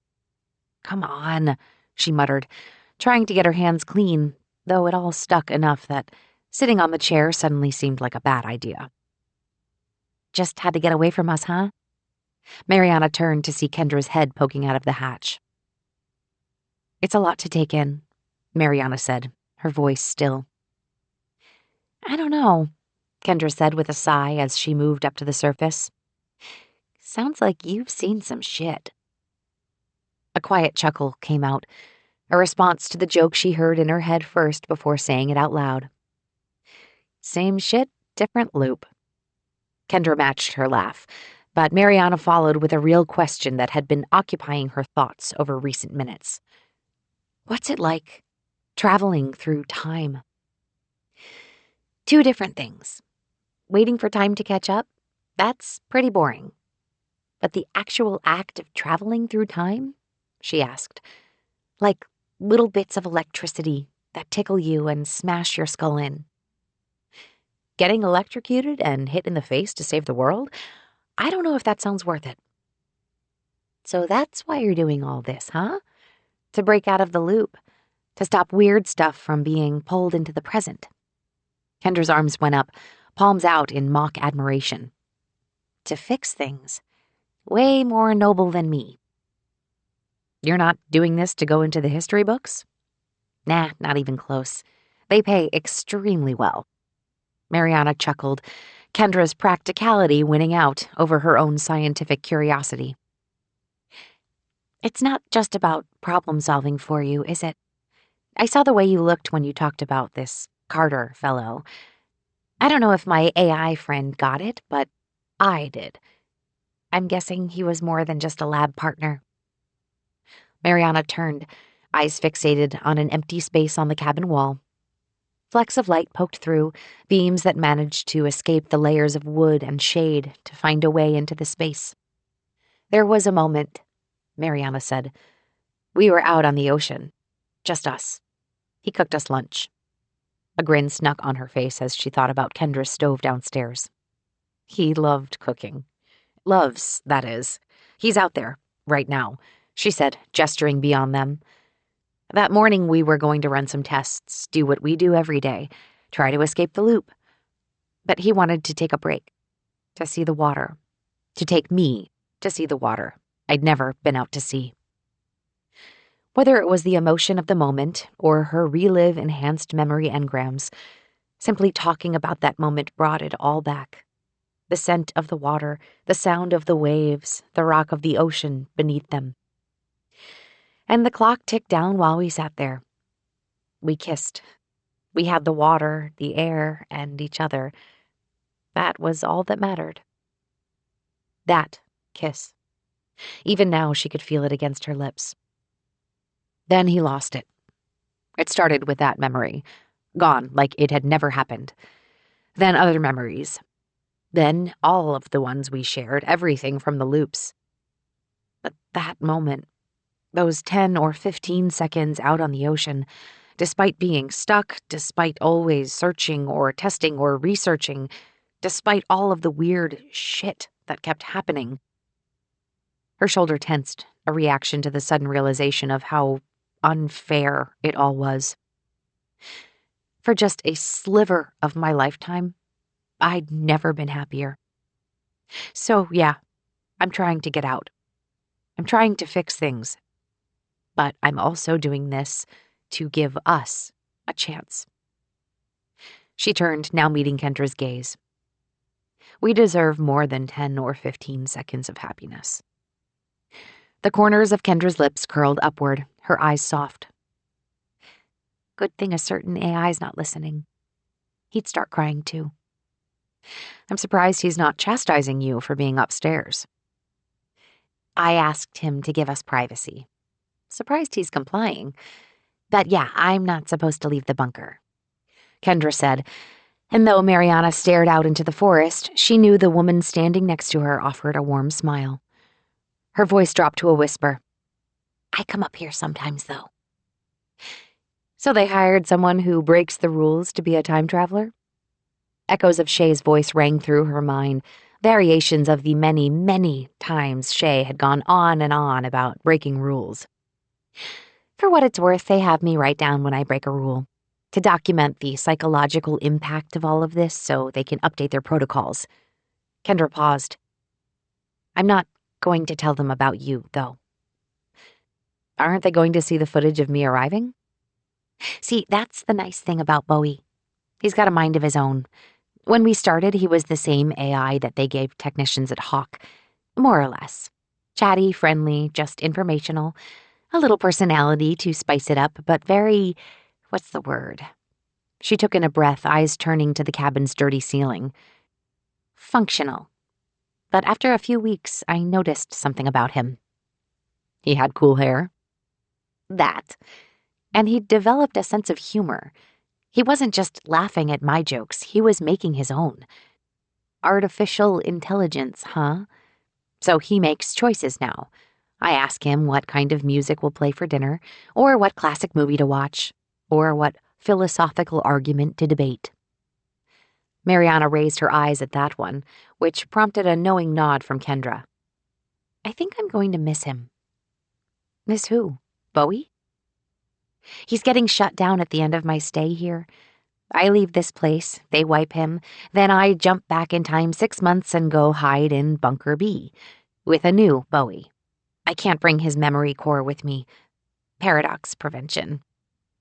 Theoretically, Kendra said, if you go over to wherever Bunker B is, I might be there right now, with this new AI friend. It all messes with your head. At least that's the plan. A massive explosion at Hawk is a bit of a twist. Kendra. From downstairs, Bowie's voice came through the hatch. My microphone reactivates whenever you say my name. You realize that, don't you? Stop eavesdropping, Bowie. That's part of my job. Okay, fine, Kendra shouted toward the open hatch despite what he just said. Just don't let this feed your ego. I am designed without ego, Kendra. Could have fooled me. Fine, turn your monitoring back on, she said with a laugh. You see, he's good company when you need it. Sometimes I think all of the money in the world isn't worth the isolation. She stepped forward, serious lines now creasing her face, and she pulled the front door slowly open. From above, beams of sunlight broke through the needles and branches, somehow making it through the layers and layers of nature to land a few bits of illumination at their feet. Do you, Kendra asked slowly, want to take him with you? What? Bowie, do you want to take his memory core with you? I mean, I don't know much about how to hook him up into 20-year-old tech, but I'm sure he does. I do, Bowie called. It's simple, with some 3D printing of conversion interfaces. I'd have limited processing capabilities for the first 10 years until the new Stockwell processors are released. My charming personality would remain, though. See, he's listening now. So basically, do you want to take that with you? Mariana stared at the streams of sunlight, the perfect angle to catch them at this time of day. Not that long ago, she and Carter had felt on the cusp of something big. And now she stared down 2 decades in isolation. Mariana, Bowie said, his voice lower, yet still clearly cutting through the distance. 20 years is a long time to isolate. Do you know all your protocols for paradox prevention? Don't assassinate world leaders? Consider Bowie a safeguard of sorts, Kendra said, to keep you company. And to make sure you don't break time, because he'd never let you hear the end of it. Chapter 40. For nearly every day in the loop, Mariana had woken up to Maggie. Pockets of those days passed without the little cat and her insistent breakfast meowing. If she'd passed out at Carter's or they'd flown off to Wimbledon or something else got in the way. But at least 90% of the days in the loop involved a priority of feeding Maggie. This Thursday was no different. Maggie followed at Mariana's feet, quietly trilling and chirping in anticipation. Mariana knelt down with the small bowl, placing it in the same spot along the wall that she used even before the cat became hers, back when she would simply watch her for a few nights while Shay ventured somewhere in the wilderness. This feels the same to you, huh? She asked. You won't even know. Maggie kept eating, the familiar, kinda gross smell of formulated cat food lingering in the air. Mariana stayed next to her, the cat's animated tail wrapping briefly around her outstretched hand, before returning to a happy back-and-forth cadence. I guess you really won't. Either this doesn't work and it starts again tomorrow, or it works and everything is reset without me. As if she understood, Maggie paused long enough to look up. Me. The other me would be here still. But what if the time loop broke and some weird paradoxical stuff caused Mariana to not be there in any way? She walked over to the kitchen counter to reread the printed sheet Kendra had made for her. So many guidelines and protocols to follow just to avoid the very chance of a paradox. But when she pressed Bowie about what might happen in a paradoxical situation, his response continued to be laughter. In a sort of time-breaking, end of everything we know sort of scale, that didn't really frighten her. Yet the idea that Maggie might be on her own if everything went wrong? Well, that wasn't okay.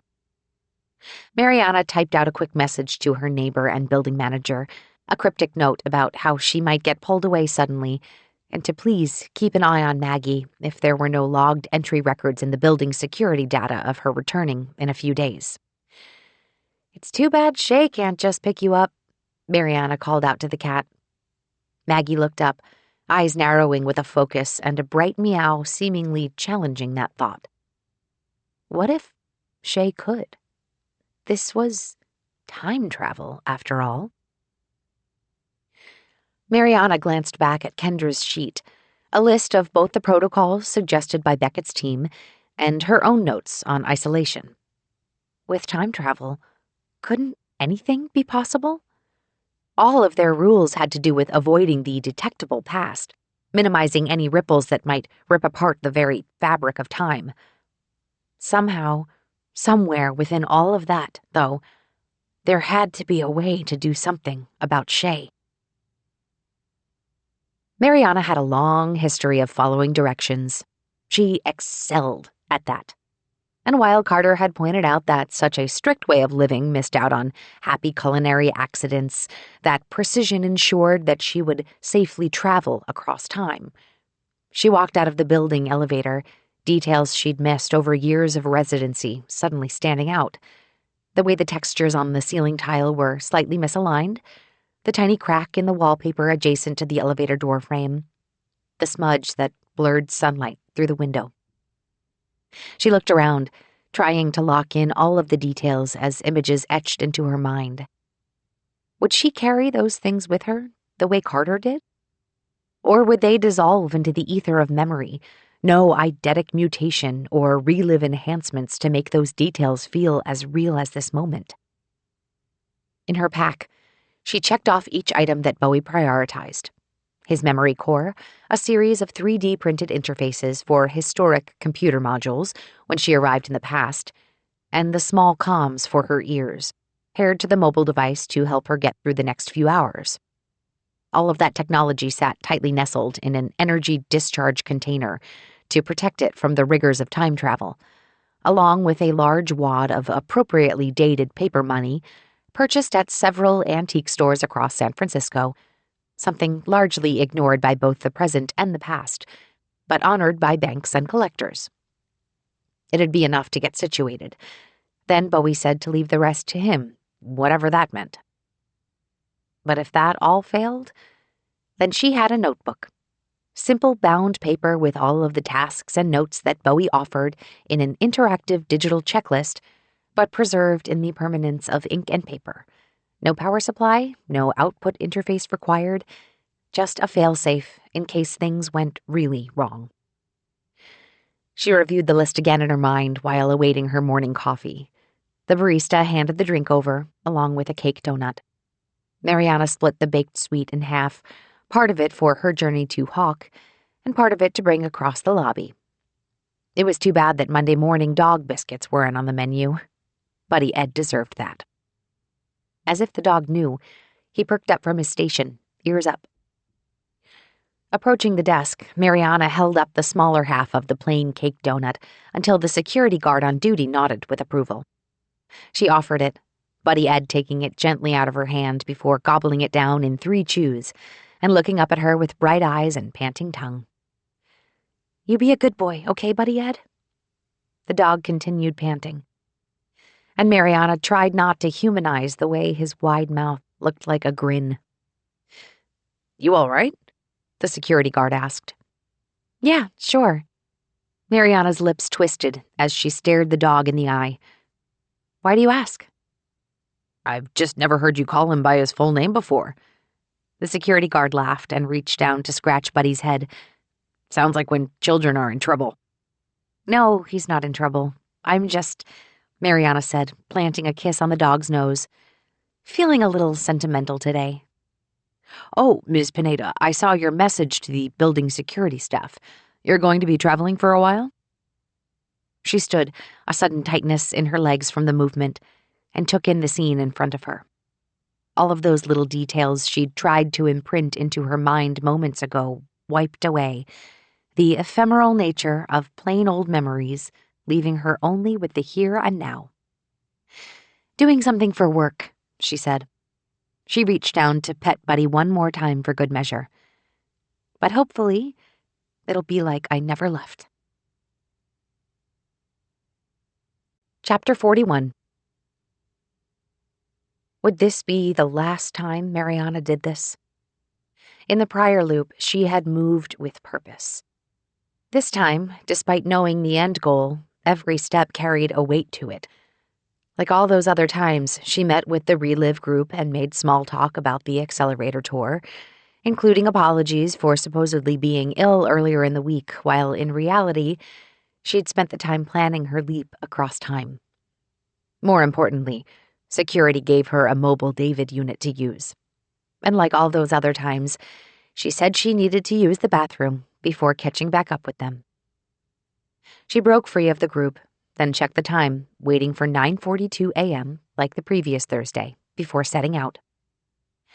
All of the stops and starts, turns and pauses, those movements returned with a physical ease, though her mind was elsewhere. 20 years in the past, to be exact.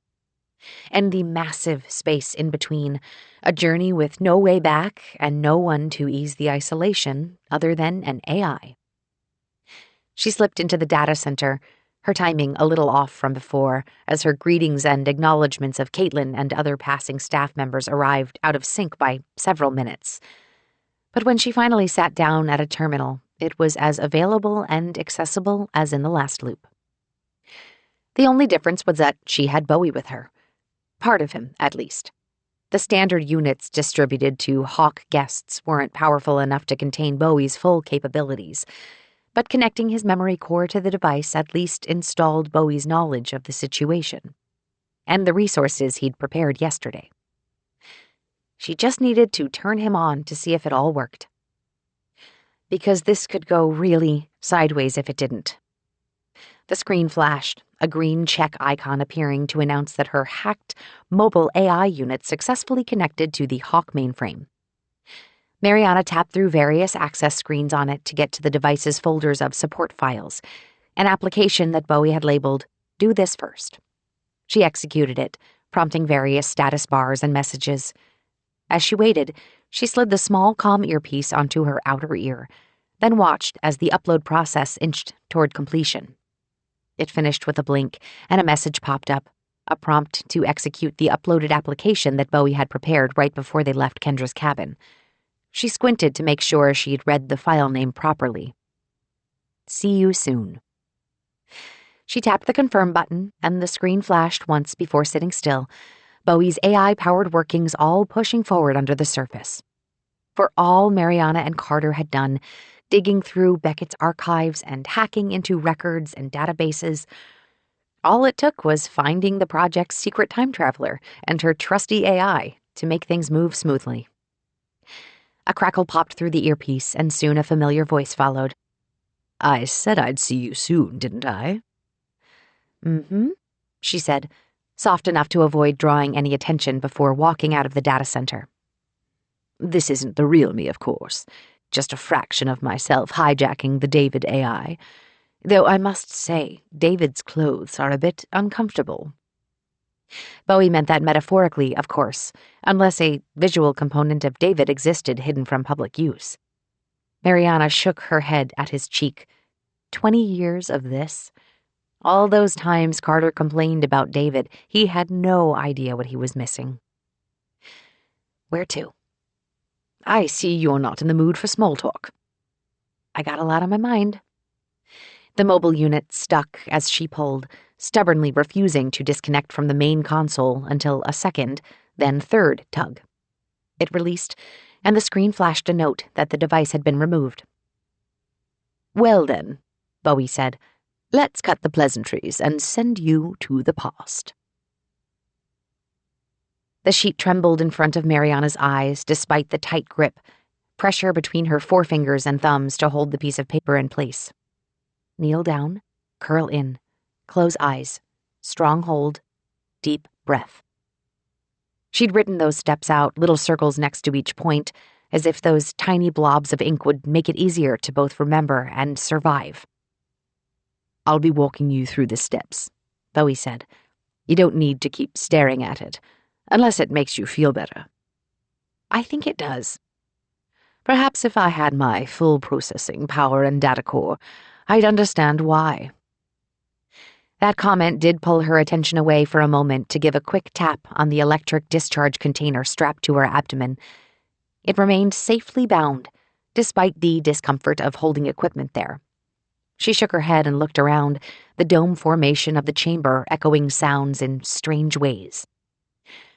How had security not rushed in and pulled her away? Carter's mere download of a database had triggered alarms, and yet here, Bowie opened and closed doors, activated robots, and initiated protocols, all without causing any stir. The power systems were already active from the retrieval test cycle. 2 minutes 38 seconds to finish rerouting it and running a Stage 3 one-way jump to March 25th, 2074. "How many robots are you controlling right now?" 4, using the same sequence that successfully sent Kendra back 1 week without any paradoxical human interaction. 1 to monitor the power threshold, 1 to reconfigure the accelerator from its retrieval test to a Stage 3 process capable of sending a human back 20 years, 1 to ensure safety redundancies are in place. Despite the cool air of the chamber's ventilation system, sweat now dotted her forehead, and she reminded herself to breathe. And 1 to watch the door. Mariana knelt down but extended back, craning her neck to take in the interior of the dim space. From what she understood, the chamber for the first stage accelerator, the one designed for particles, lay on the other side of the massive door in front of her. At her right stood a metallic cylinder, the height of a tennis net, its base connected to a track that led to a spot about 10 feet in front of her. That must have been for the second stage. Project Pen. And in the center of the space, a flat metal circle about 1 meter in diameter, 2 metal rods protruding upwards on one side, ridges molded into them for hand grips. All for the third stage. So far, that had only involved sending Kendra 1 week back in time. Mariana would give it a little bit more of a go. She hunched over, eyes closed and chin tucked in as her hands gripped the metal rods. "Your heart rate is accelerating again." "I'm aware of that," Mariana said, slowing her breath back to a steady in-and-out cadence. "Accelerated heart rate is going to make you feel worse, including the possibility of palpitations when you land, and I don't need to hear what I should be worried about." 1 minute, 45 seconds. Above her, a systematic series of loud thunks played out, rolling from left to right. Beneath her, a light vibration rippled through the floor grates, the frequency tangible in her knees. She opened her eyes for a mere second, enough to see that whatever activated around her tinted the chamber with green lighting. "Shall I put you at ease?" "How are you going to do that?" "Remember, Dr. Beckett modeled me after legendary musician David Bowie. I can sing you a song. Music soothes anxiety due to its rhythm and repetition, particularly when it performs at around 60 beats per minute."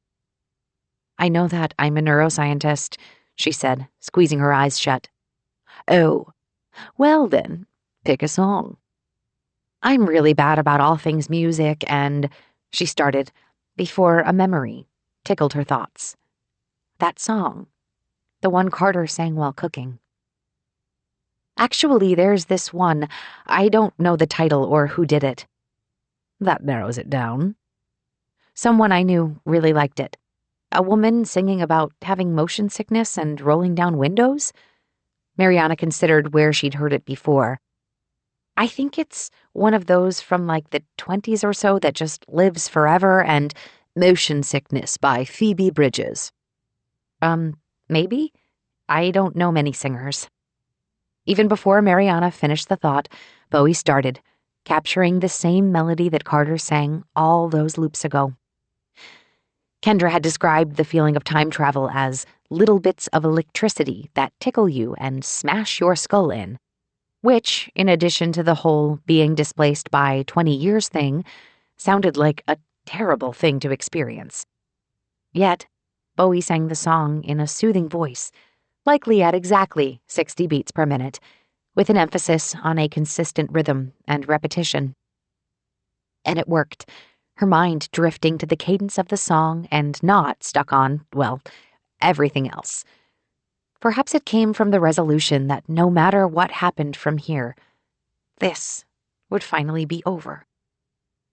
Mariana shifted her weight on her knees, and her fingers flexed, adjusting her grip, and she paced her breathing to the sound of Bowie's voice. All around her, the low hum that vibrated the floor roared to life, not with the chaos of Hawk's usual destruction, but the sound of various systems and mechanisms activating, different forms of energy and electricity coursing through them to power up and cool down and contain the very fabric of what shuffled a living, breathing person through time. "I will stop there and shut down for the time jump," Bowie said in a quiet, even voice. "Goodbye, Mariana. Safe travels across time." "Thanks, Bowie. Have a good nap." Fact. Kendra was right. Electricity danced over her skin, tickling her face with needle-like sparkles running up and down, left and right in infinite contact. Every muscle in her body tensed, holding this position while enduring the most impossible of feelings. Hypothesis. Temporal energy, that green stuff that zapped her before, well, that was encapsulating her into some sort of bubble and safely throwing her back 20 years. Experiment. If she survived this, she supposed she would know.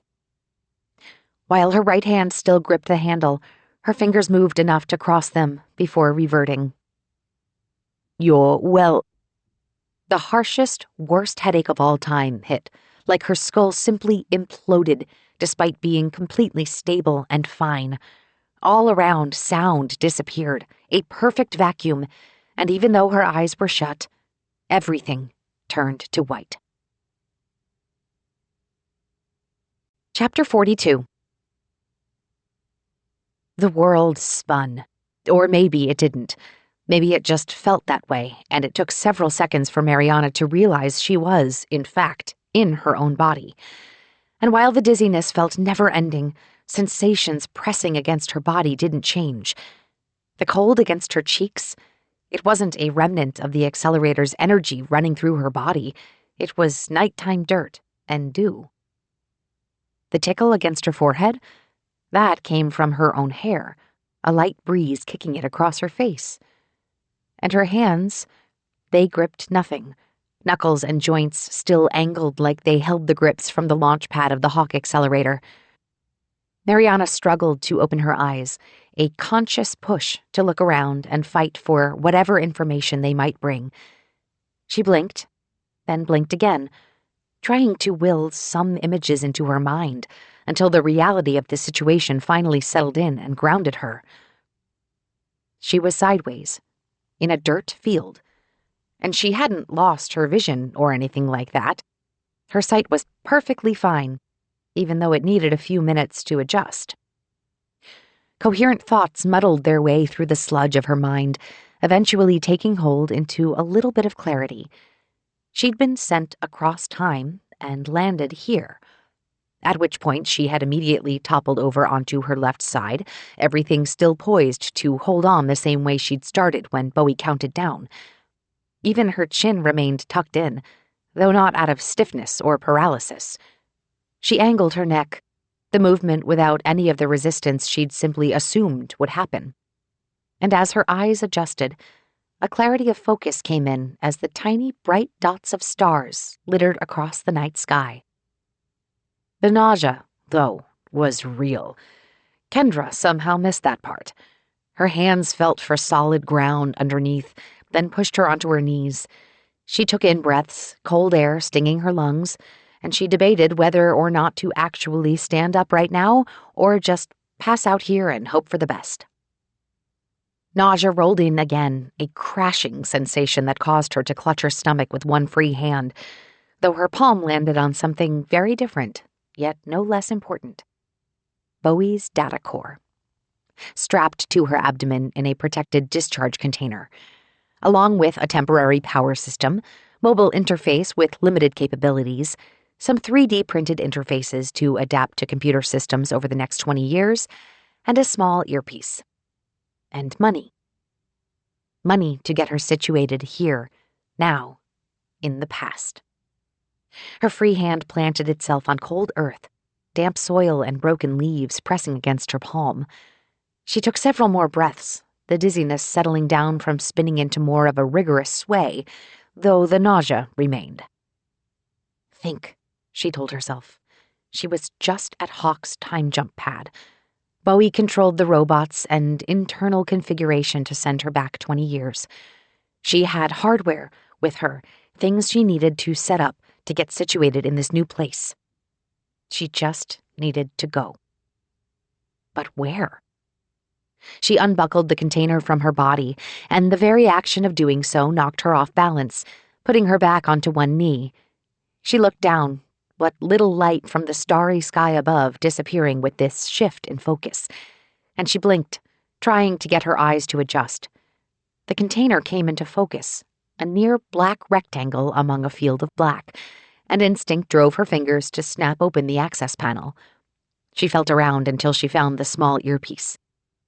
Though her head still swirled, she fumbled her way into getting it in her right ear, along with plugging the mobile David unit into Bowie's memory core to reactivate it. The palm-sized square glowed, several blue dots lighting up to indicate that it came to life. A red dot began to blink in its center, before turning to green and fading out. Then her earpiece crackled with a static pop. "Hello, Mariana. You've arrived?" "I think so," she said, closing the container and taking a step forward before falling back to one knee again. "What happened?" "If everything worked out, you're 20 years in the past." "I'm standing in a big pile of dirt in the middle of the night. Barely standing, that is," she said as she pushed herself up onto her feet. "Until my proper data core powers up and I connect into a network, I can't verify your time and location." "Thanks, Bowie," she said, taking several slow, gingerly steps forward. For the first time since she got here, the ground felt solid beneath her feet. "But if you've time-jumped correctly, you're in the exact same spot as when you left, jumping through time, not space." Mariana blamed the physical intensity of the time jump for the sudden gap in her logic. It was either that or admit to simply missing the obvious. "This is where they're going to build Hawk. A little bit colder without the concrete walls, isn't it?" "Okay. Right," she said, more to herself than to Bowie. Bits and pieces of the plan came back to her, and if she had a light of any kind, she could reference the printed sheet tucked away in the discharge container. Her eyes squeezed shut, trying to picture the sheet as it had sat on her kitchen counter. "Are you there, Mariana?" "Trying to recall my to-do list, with the photographic memory trick," she said. "Eidetic memory." Mariana's slow movements came to a pause, the phrase bringing back the echo of Carter's voice through the time-jump fog. "Yeah," she said. "That's the proper term." "You could just ask me what to do next, you know." "Good point. An overwhelming brightness cut off Mariana's words, a blinding that filled every bit of her vision.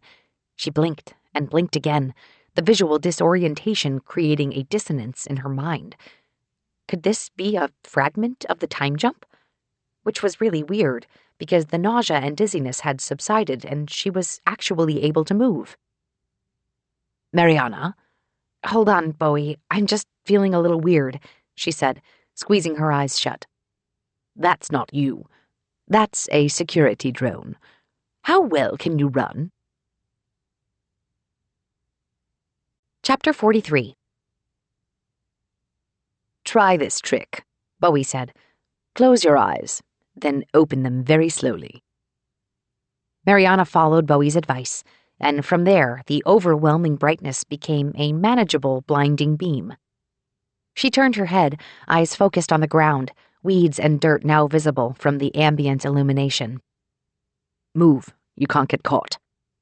"Maybe they'll just think I'm a drifter passing through," she said, legs gaining speed, though she still wasn't sure which direction she was headed in. "It doesn't matter what they think. The impact on the timeline could be catastrophic if security detects you. Go faster." Steps became a jog, and when her body felt steady enough, she moved to a sprint. Her feet caught a divot in the dirt, or maybe they caught on themselves. Either way, she tumbled forward, a lack of poetry in her movements while she forced herself back on track. The drone above followed, though she'd managed to get ahead of it. Given that the accelerator's grounds were simply a massive patch of bulldozed dirt at this point in the timeline, security was probably more about pests than secrets. But Bowie was right. She couldn't get caught. The ambient spotlight provided enough visibility for her to make out the silhouettes in the distance, mostly an endless swatch of trees tilting lightly in the wind. Except when she turned to her left, she saw one very familiar marker. The biggest tree-covered hill of Gardner Preserve. "You can see the tallest tree in between things. Just keep track of that, and that's the waypoint I use," Carter had said, though in the context of walking during the late sunny morning. Here, Mariana ran in disoriented steps to try to evade the drone. "Bowie," she said, her pace picking up again. "The preserve ahead. I'll lose them there." "Be cautious. You're dehydrated and your body's recovering." "Don't worry," she said. "My friend took me here before." She looked up, and despite her focus spinning, she locked onto the silhouette of the tallest tree, its shape visible thanks to the bright moon above. It wasn't the exact same view she'd had from before, and not just because Mariana's spot from the first layer of branches on a Douglas fir tree overlooked dirt rather than the Hawk accelerator. With the sun creeping upward, she could tell her angle was slightly off from before. Though such discrepancies didn't really matter much given the combination of cold and tired weighing her down. Simply sitting for an hour had brought a measure of relief, if not sanity, enough that fatigue draped over her, and she leaned against the tree's thick trunk, lost in thoughts. Then the beeping started. It came as a short, piercing electronic chime through the earpiece, piquing Mariana's attention. Did time traveling make a body feel extra tired? Or was it just a lack of food combined with the stress of entering into a completely new, completely impossible situation and running from security drones? That seemed more likely. "Mariana," Bowie asked, "did you hear that beep?" "Yep." "That means that the power on this mobile unit is half drained. Should I shift to a low-power state to conserve energy until you resolve your situation?" "What's that mean?" "I can provide cursory information, but won't be able to process complex queries. Also, I'll be less chatty and won't be able to carry a tune." Mariana stood up on the thick branch, the arches of her feet planted firmly beneath her. Circulation flowed through her body, a rush of blood after holding tight for too many minutes. She took in the sight ahead of her, a view that she'd seen several times with Carter. And while so much of her immediate surroundings remained from those moments, no superstructure sat in the distance. Instead, the emerging morning sun offered nothing but the trees and hills of the Gardner Preserve, several bulldozers, and a crane poking through among the layers of trees. If she'd angled one way or another, she might have been able to see the taped-off areas marking the construction zone and warning people to stay out. But from this distance and this height, bits and pieces were all she got. Where do I even start? "You can't stay here, and you'll need to stay out of society as much as possible. I suggest finding a quiet location to get situated without affecting the timeline." "How do you know it won't affect the timeline?" "I don't," Bowie said, But I do have the recorded history we came from as a baseline. When you were in the loop, you said you had no impact on the timeline. Here, everything has ripples outward. So if you're going to stay somewhere, where would it be? Someplace nice? With good snacks? Any place can have good snacks. Good thing Carter wasn't here. Bowie's comment would have unleashed a lecture about equating quality of snacks with quality of venue, though she did wonder if Belisario's was open during this era. You need to keep out of history's way, in a place with power and data access, without a lot of people. Mariana considered those variables, lines pointing toward a single convergence. So, a motel, in a rural location, not the city, for the immediate few days. Then someplace more stable, and eventually look for something I can turn into an off-the-grid home for the long term, like Kendra's. Very good. To start, we'll need someplace with a lot of vacancy, she continued, mind picking up as things locked into place. That way I won't be displacing anyone who would have originally stayed there. Exactly. Fortunately, I have a lot of records to help you consider those decisions. Bowie paused, though she couldn't tell if that was his flair for the dramatic or if he was processing something. I want you to listen very carefully. This is how you have to think now. This is how you have to consider your decisions. Do you understand? A loop without consequences. And now, 20 years of infinite consequences. Mariana sighed at the impossible, unfair nature of everything. Everything is a potential ripple effect that might lead to a paradox, Bowie said. Over the horizon, purples started to melt into oranges, a brilliance to the hue announcing the start of a new day. Mariana considered the miracle of that. After how many loops of Monday through Thursday, now she was back in the past with so many unknowns ahead of her. I understand. There's a plaza with a bank, a car charging station, and some restaurants 3 miles southeast of here. I unfortunately can't load up any reviews for them, but the bank should be able to convert a small amount of your money into digital funds. From there, go to the charging station and buy a prepaid phone. I can connect with that for a live data interface and find you a place to stay. Mariana grunted an affirmative as she adjusted her balance on the tree branch. She glanced down, the ground some 6 feet below her. I'll go in low power mode and direct you. Mariana opened the small case in her hands, its firm walls designed to shield technology through the rigors of time travel. But it also held a lot of money. In an antiquated format, sure, but a way to get started, at least until Bowie's advanced AI found its way around modern transactions. Okay then, she said, looking at the rising sun one more time. Let's get going. Chapter 44. Things were going to change. After a scrambly few days, Bowie helped Mariana find a temporary residence, a small place in an apartment building with multiple vacancies. His research showed records that, historically, the apartment remained empty for 7 months, so inserting herself in there for 1 month provided them with a starting point to get equipment, establish identity records, manipulate digital funds, those types of practicalities. Also, to upload the stuff necessary to save the timeline. Mariana watched Bowie's screen, status messages flashing next to passing code.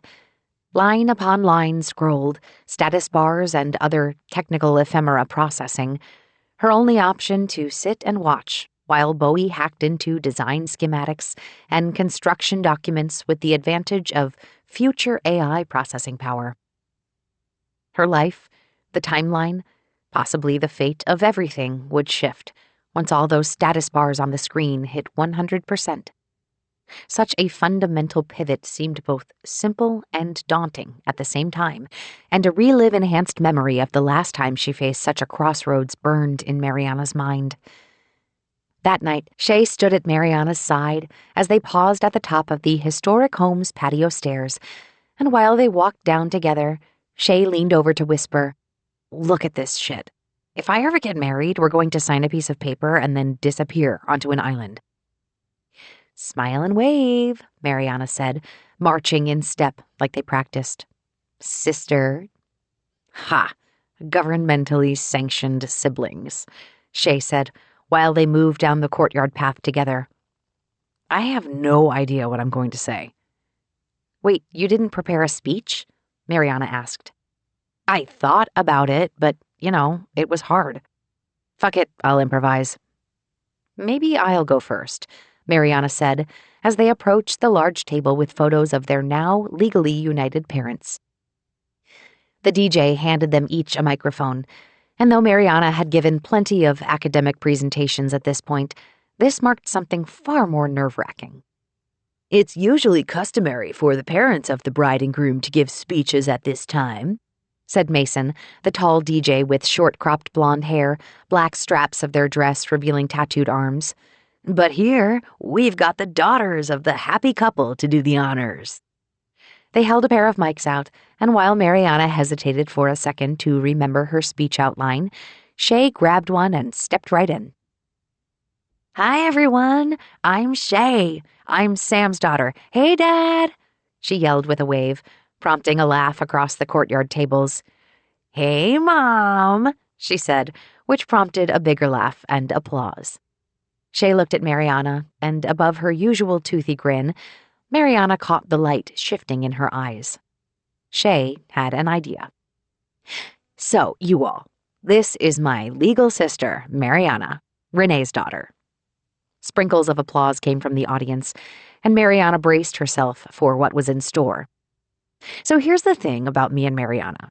We've been best friends since freshman year of college, roommates, scientists, teammates on the UC Davis tennis team. Go Ags!" One person shouted, presumably another UC Davis alumni. "Woo, that's right, go Ags!" More laughter came, Mariana joining in, marveling at how Shay just knew how to roll with things. "We now live like 100 miles apart. Have for a few years, but, we're always with each other in other ways. Messages, having dinner across the wall screen, occasionally on the court where," Shay coughed, "sometimes I let her win." Under the setting sun, smiles beamed from every seat, eyes locked on Shay in her element. "Mariana is my sister. She's been my sister ever since we ate ramen together outside of a broken-down bus on Highway 5. And our parents knew that. They knew that, and they respected that, even though they totally had the hots for each other." Shay pointed at the newlywed table with a nod. "Yeah, we saw your messages to each other. That was gross." By now, Mariana's mom had her head in her hands, and Shay's dad clapped with a hearty chuckle. But that shows you exactly what kind of people Sam Freeman and Renee Pineda are. They respect the hell out of love. They didn't want to make our friendship weird by intruding with their relationship until everyone was good and ready. Well, we're here now, and Sam and Renee are going to have the smoothest, best marriage in the history of the universe. They're in for the long haul because they're built for this. And I can say that because I'm a theoretical physicist. I do fancy science, so I know. Shay was improvising this? Mariana considered just saying congrats and walking off at this point. "Look at us," Shay said, one arm pulling Mariana in. "Legally declared sisters in the eyes of the government. To sisterhood, and to Sam and Renee, love respecters of the highest level. Please raise a glass in toast of the newlyweds." Mariana did not, in fact, top Shay's speech that night. She managed about 2 minutes of rambling memories of meeting Sam for the first time, all capped with a standard congratulations. But it ultimately didn't matter. Everything else worked out right. and now she and Shay were sisters. Outside of time jumping 20 years into the past, that rite of passage had marked the biggest shift in Mariana's life. Not that their everyday interactions changed, but the context of everything did. For years, Shay had been her chosen family, the person she clung to during the depths of anxiety or the peaks of success.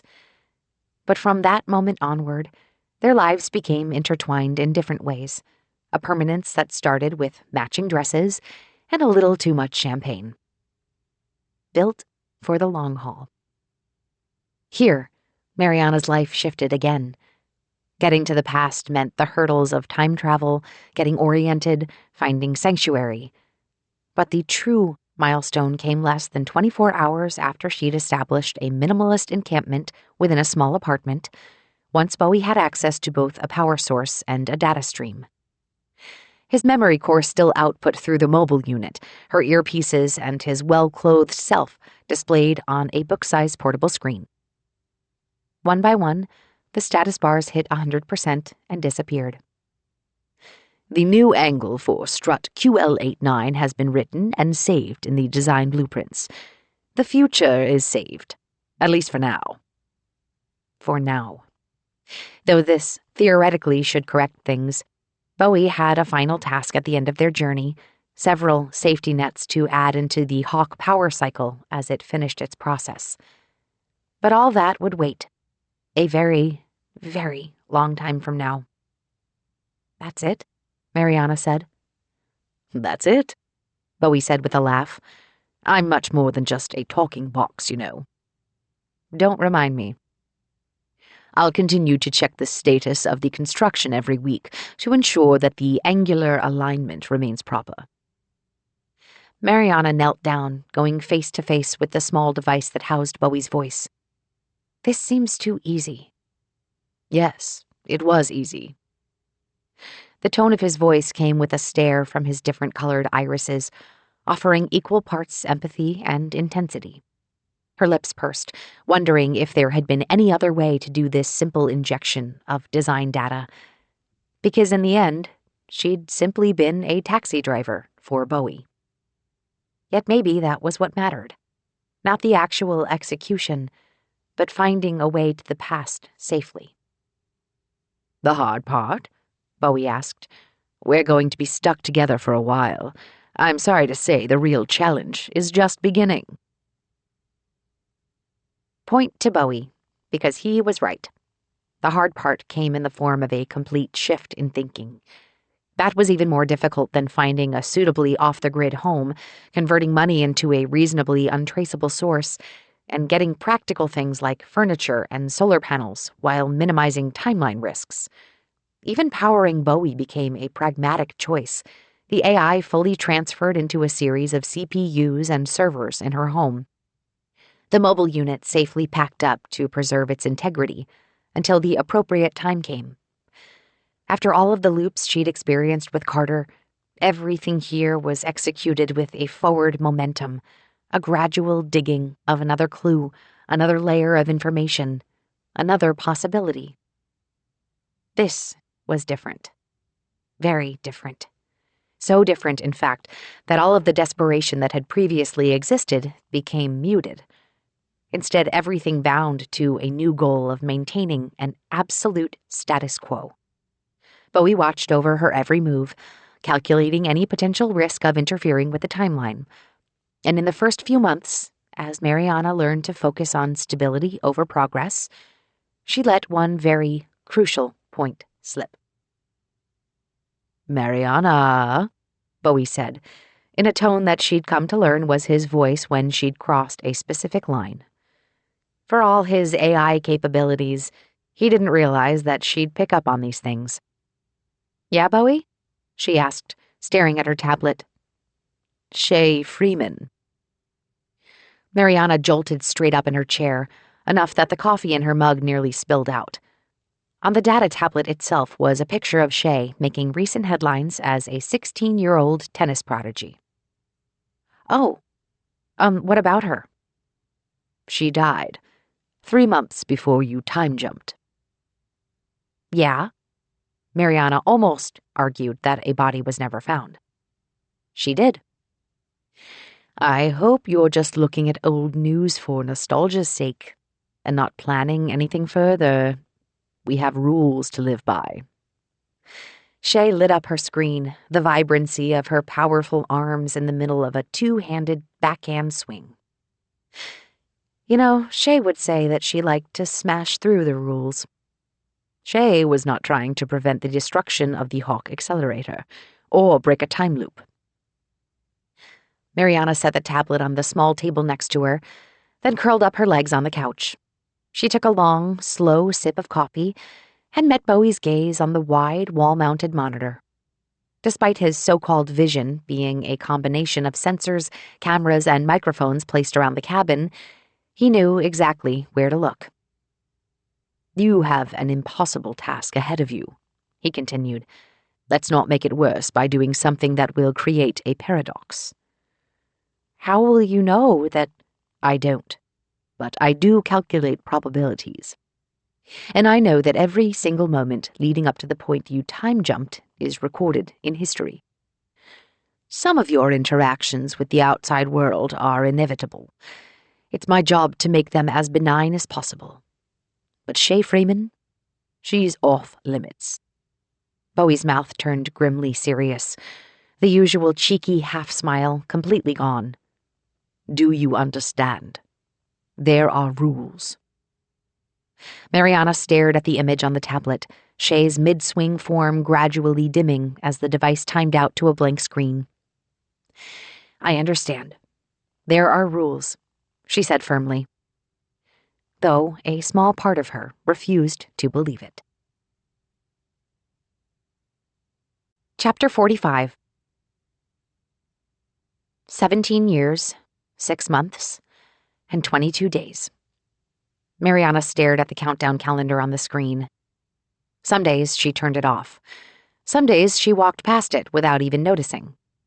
And some days she talked it over with Bowie, like asking if something interesting had happened in history on that particular day. Occasionally she'd watch the news knowing in advance how life unfolded.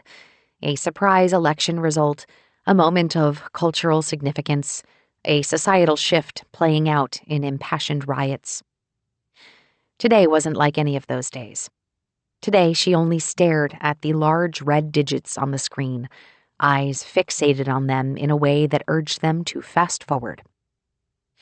Survival mode pushed her through that first year, the logistics of finding a place to stay and getting used to the strange rhythm of a day, where the only goal was to arrive at the next one, and the next one, and every further day. Not in the grind of modern living, where people lived paycheck to paycheck, paying bills and scraping together little blocks of joy on the weekends. No, this was a complete shift in thinking, a gradual understanding of the ripple effects of choice and how to minimize that. In almost all cases, it boiled down to one thing: staying in isolation at a rural cabin off the grid. There was a reason why Beckett and his team had picked that scenario for Kendra. Bowie calculated the potential impact of doing things like hiring installers for solar panels or determining the best time to go to the nearest town for groceries. That framework of analysis, a risk calculation for every step or choice, took months to integrate into Mariana's instinct. The second year took that chaos and forced order into it, building a small farm and learning how to raise crops, establishing some perimeter security just in case, actually decorating the cabin. But for 3 or 4 months now, Mariana found herself in a plateau, a steady routine that let her simply live day to day instead of trying to game a system or build something from the ground up or learn a new skill. She'd done all that, achieving a sustainable life from a food and shelter perspective, with Bowie continually tweaking her finances to ensure a safety net with minimal records or red flags. She simply was. Except that didn't account for the fact that she had more than 17 years remaining until the finish line. And then what? Evaporate into nothingness? When she got here, she'd thought about Carter, about Shay, About the loop and the anachronisms, about Hawk and the potential for so much greater damage, about theories and concerns, and somehow being the one person who might deliver hope through all of it. Not now. Right now, she simply stared at the numbers in front of her. And what if they were wrong? What if their strategy didn't end the loop? What if it repeated these 20 years? What if it sent her back to the very beginning of the loop again? Mariana swayed, reaching out to steady herself at the thought. Not even good coffee would help this. Her eyes closed, thoughts suddenly incomprehensible, other than the fact that everything felt larger and worse than her expectations could have ever projected. "Bowie?" she finally asked. The AI appeared on her wall screen, his upper half taking up the view's full span to give a real-world scale of his waist up. "Yes?" She started before words caught in her throat. No, not just words. Everything. She said before sinking to her knees, her stare dropping to the floor of the small cabin.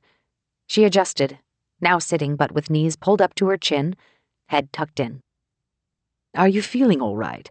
It seems unlikely for you to catch a virus living this remotely, though it is possible to get food poisoning." "It's not that. She angled upward and looked at her only companion over the last few years. "I don't know if I can do this."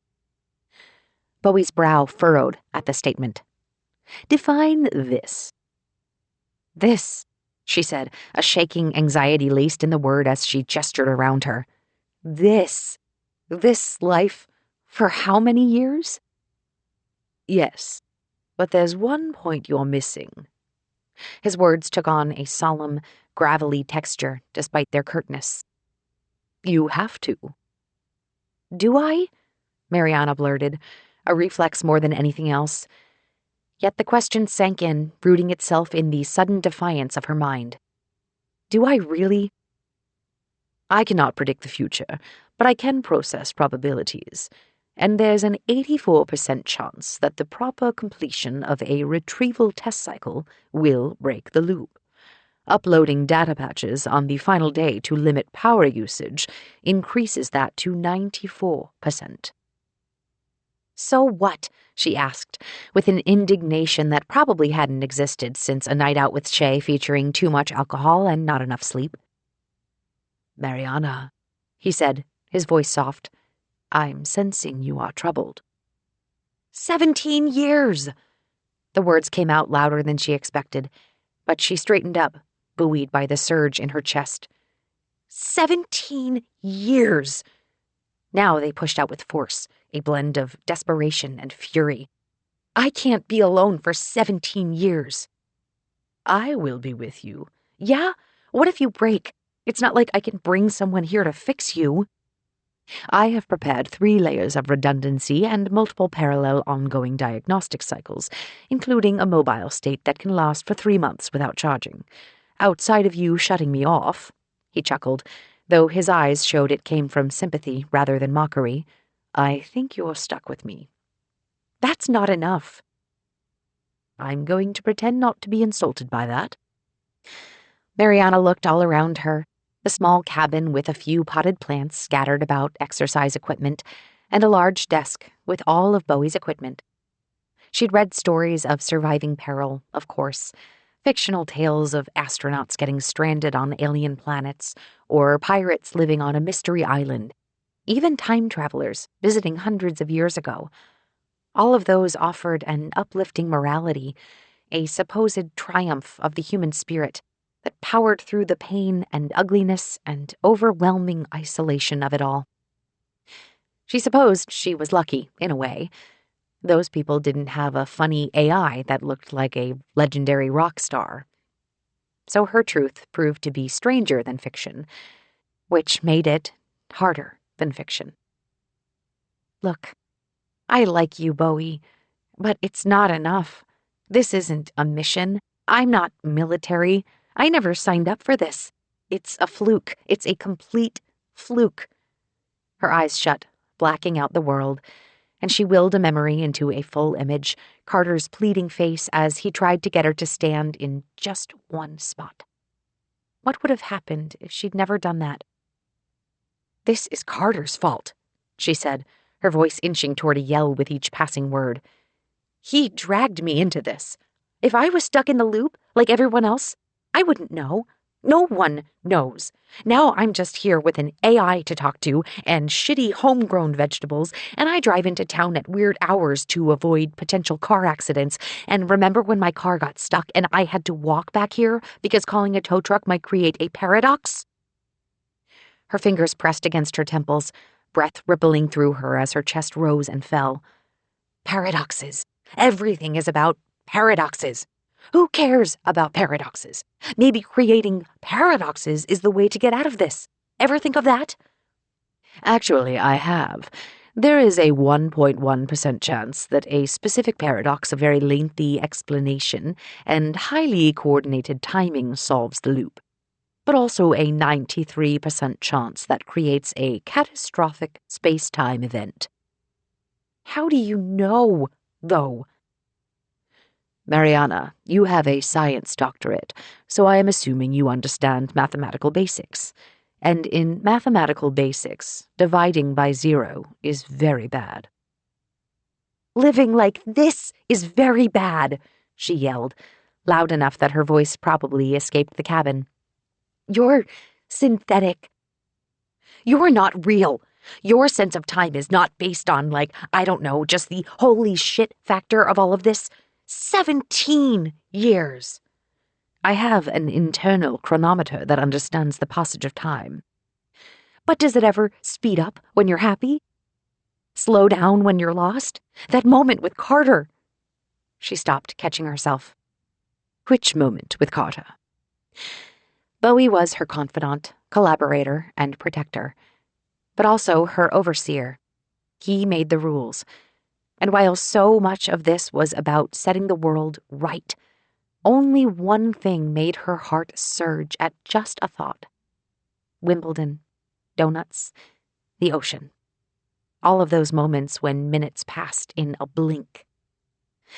Many, many reasons powered Mariana through this, even when she had doubts. But the one she held closest was a simple hope of giving her younger self and Carter a chance. And in her mind, she'd already started plotting ways to make that happen. Part of that meant not letting Bowie know, just in case he tried to stop any of her machinations for paradox purposes. "Time is not fair," she finally said, her voice now dry and weak. "It doesn't exist for me as 60 seconds in a minute, 60 minutes in an hour. The good things are so fleeting, so fast. And the wait right now, 17 years. It's going to be 17 years. It'll probably feel like twice that, like a lifetime, in this cabin." "With me," Bowie said, his voice now free of snark. "Yeah," Mariana whispered, "with you." "You have to do this," Bowie said gently, before arching an eyebrow. "But you're allowed to mourn the fact that you have to do this." Mariana's palms wiped the tears of frustration leaking out the corners. "Do you have a psychology algorithm programmed in there?" "Yes." The quick response caught Mariana off guard, so much so that she started laughing. Her shoulders bobbed, hands rubbing her tear-stained cheeks, and she sank backward until she lay flat on the floor's thick rug. "What are we going to do?" "Pick a fun way to pass the time." "I don't know.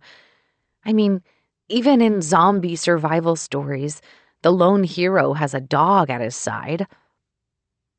Bowie paused long enough that Mariana tilted her neck up, just to see if his program had frozen. Instead, she caught him with a hand on his chin, head tilted left. "I think," he said slowly, "I can allow that." "What?" "A dog. That seems reasonable, if that's truly what you want. We'll need a plan, of course, to prevent Wait. The floor creaked as Mariana sat up. I got it. Suddenly, all that training, all that discipline, that new way of thinking, flooded her very instincts. But instead of treating it as a preventative measure, she now saw all the ways to bend, not break, the rules. Search the shelters for animals scheduled to be euthanized. I can get one that would otherwise be killed, right? Sitting turned to standing, and Mariana walked, bare feet slapping across the floor as she marched to Bowie. That won't impact the timeline at all, right? Like, if I adopt it that night, it would not impact anything other than making it easier for the person who would have had to do the euthanasia. Maybe they sleep easier, but that's it. She met Bowie eye to eye, and though his camera was technically at the top center of the screen, his eyes tracked like they were real. Whoever programmed his reactions must have researched many, many hours of the real David Bowie's reactions, because Bowie's mix of surprise, amusement, and pride rang completely authentic to the human experience. You see, Bowie said, crossing his arms. You are learning. I'm proud of you, as much as an AI can be. Chapter 46. It took another 2 years for the right circumstance to come up. A young, healthy dog whose time at an under-resourced shelter was nearly up.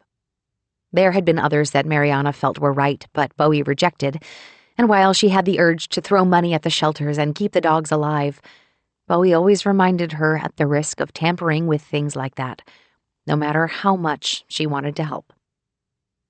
Bowie explained the checklist for her. Young and healthy, to avoid unnecessary visits to the vet, at a shelter within the same radius as the local suburb where she went grocery shopping, and scheduled for euthanasia on the same day she did her monthly errands to minimize additional trips. The stars finally aligned, though, and Mariana knew things simply felt right the moment the dog emerged from the kennel. A stout, tan pit bull with a big smile and gentle eyes. She knelt down, arms outstretched, and the dog ambled over, his shoulder leaning his entire weight onto her knees. And that was it. He slept easily on the way back to the cabin, a gentle giant whose patience betrayed the fact that he was only a little over a year old. The dog walked at a steady pace, staying at her side without tugging back or getting distracted, and Mariana let him relieve himself on a tree before bringing him inside. Hello, new friend, Bowie said. The dog seemed unfazed by the AI voice appearing out of nowhere, though once he turned to face the screen, his body stiffened. Oh, I'm not frightening. I patched in a subroutine to love dogs. Thanks, Bowie. You still have to clean up after him. My voice and demeanor, he said, leaning down on the screen, will just connect with him a little easier on a psychological level. As if the dog understood, he took cautious steps forward before sniffing the screen. Does he have a name yet? I thought we should decide together, since we're co-parenting him, she said with a laugh. Mom and Dad, right? I should also add a nurturing subroutine to my algorithm. Oh, you're already good at that. But, Mariana paused, taking in the sight of the dog as he made himself cozy on the floor. He reminded me of a dog I used to know, named Buddy Ed. B.E. for short. That seems like a very dog-appropriate name. Buddy Ed it is, then. From that night, Buddy Ed proved as loyal, as patient, and as hungry as Mariana's old friend at her building's lobby. Day after day, week after week, year upon year, they kept a strict routine of checking the growing vegetables, carefully walking the forest perimeter, then doing a property security check. B.E. would lie quiet and worn out, a patient snore as Mariana would spend her middays doing a dedicated exercise routine developed by Bowie before settling down. That life, that repeating cycle, it all became so ingrained in the strict balance of her life that the old world disappeared from the forefront of her mind. Things like restaurants and bars, even work, simply losing any importance. Except tennis. She missed tennis, and though she knew she could never rally against another person again, she still hit a ball over to B.E., who parked himself ready between two tall trees in front of her cabin. They played this game over and over, B.E. often catching the ball off one hop and running it back, repeating it until he tired out and lay down, ball in mouth. Years passed, history playing out exactly as it should, the timeline clear of any headline-grabbing anomalies. Bowie theorized that because they existed outside of the loop, no retrieval experiment had been run, and though this still seemed somewhat paradoxical in nature to Mariana, she gave in to the fact that Bowie knew what he was talking about, and she'd stick to neuroscience. With B.E. at her side, her routine settled in, letting the world evolve so gradually that she barely noticed outside of the fact that she shaved her head every 6 months or so. For over a decade, Mariana stuck with the plan and the advice. Bowie's advice, but also Kendra's from years before, or technically about 2 years from now, depending on the way you looked at it. Mariana's car rolled over the dirt and needles, weeds and branches, the long drive back from civilization with groceries in the back. Groceries and, for the first time in 18 years and some days, one very specific, very outstanding bit of rule-breaking. Mariana sat on her porch under the cover of night, Buddy Ed following her out despite the clear achiness in his aged hips. The old dog usually groaned when he lay down, circling for several seconds before resting his head on her feet. Soon only the sounds of night surrounded them. Crickets, wind, rustling, so many unknowables, a combination of insects and critters, the types of things preteens would use as fodder for ghost stories at summer camps. Here, Mariana relished in it, like she and Buddy Ed were the center of the galaxy, and everything else slowly revolved around their little claim of space. She looked upward from her porch chair, bright beams littering the moonless sky. B.E. let out a groan, his legs stretching out with the noise. "Good boy," she said, reaching down to pet his scruff. The fact that he'd stayed with her this long, when the average lifespan of the breed usually clocked in around 12 years, made her wonder at times. With everything she'd seen and done, having faith in anything, even science, seemed illogical, out of reach. But with him, she'd wondered if the universe gave her a little gift, a loyal companion to ease her through the darkest of tunnels. It made sense that he sat at her side for this moment, angled on the porch specifically in the blind spot for the security camera built into the ceiling. She'd moved the chair there a few weeks ago, taking her morning coffee on it as the sun rose, just to see if Bowie noticed. Which he hadn't, of course. Why would he, when she'd settled into a methodical and disciplined routine that had lasted more than a decade, one designed to minimize attention, risk, or any type of complications. She reached into the final grocery bag, feeling her way past some cans of soup and other non-perishables to get to the smooth, hand-size rectangle she'd snuck into her purchases. Its screen lit up, illuminating the groceries within the bag. She put it on her lap as it initialized for the first time, setting it on top of a paper notebook, blue pen clipped to it. A different form of project pen. The screen flashed, various icons showing an initial data connection to the prepaid device's network. It came with its limitations, at this basic stage only offering rudimentary text-based knowledge and daily information like weather forecasts. But for her purposes, this was all she needed. Because for years and years, Bowie had instilled a clockwork discipline, an understanding on how to build a routine and consider movements without any risk to the timeline. When she stepped in a way that wouldn't bump into people, slow them down, put them off course. When she shopped for necessities, she always went at late hours, staying in aisles that were free from crowds, and only purchasing items with plenty of stock. Every action was a calculation, a way to get what she needed, without putting a footprint on this timeline. Even now, as they moved closer and closer to the world that she'd left, the time loop she'd escaped, Such plans became instinct, a way to scan and assess wherever she looked, whatever she did. Now, as her time in isolation hurtled toward its final moments, Mariana told herself that she would give herself, no, the world, a reward for pushing through the impossible. And she'd do it in a way that bent, not broke, their rules. She opened the notebook to the first page and gripped the pen, fingers pressing deep against it, preparing to document notes in a way that Bowie would never be able to access. Her free hand held the fully initialized device, ready to perform rudimentary searches across the vast data networks of the globe. Ever since she'd plucked Buddy Ed from the brink of death, an idea had begun to roll in Mariana's mind. It gathered momentum, more in desire than in strategy, a knowing that the combination of planning and discipline Bowie instilled in her would simply find a way when the time was right. And that time was now.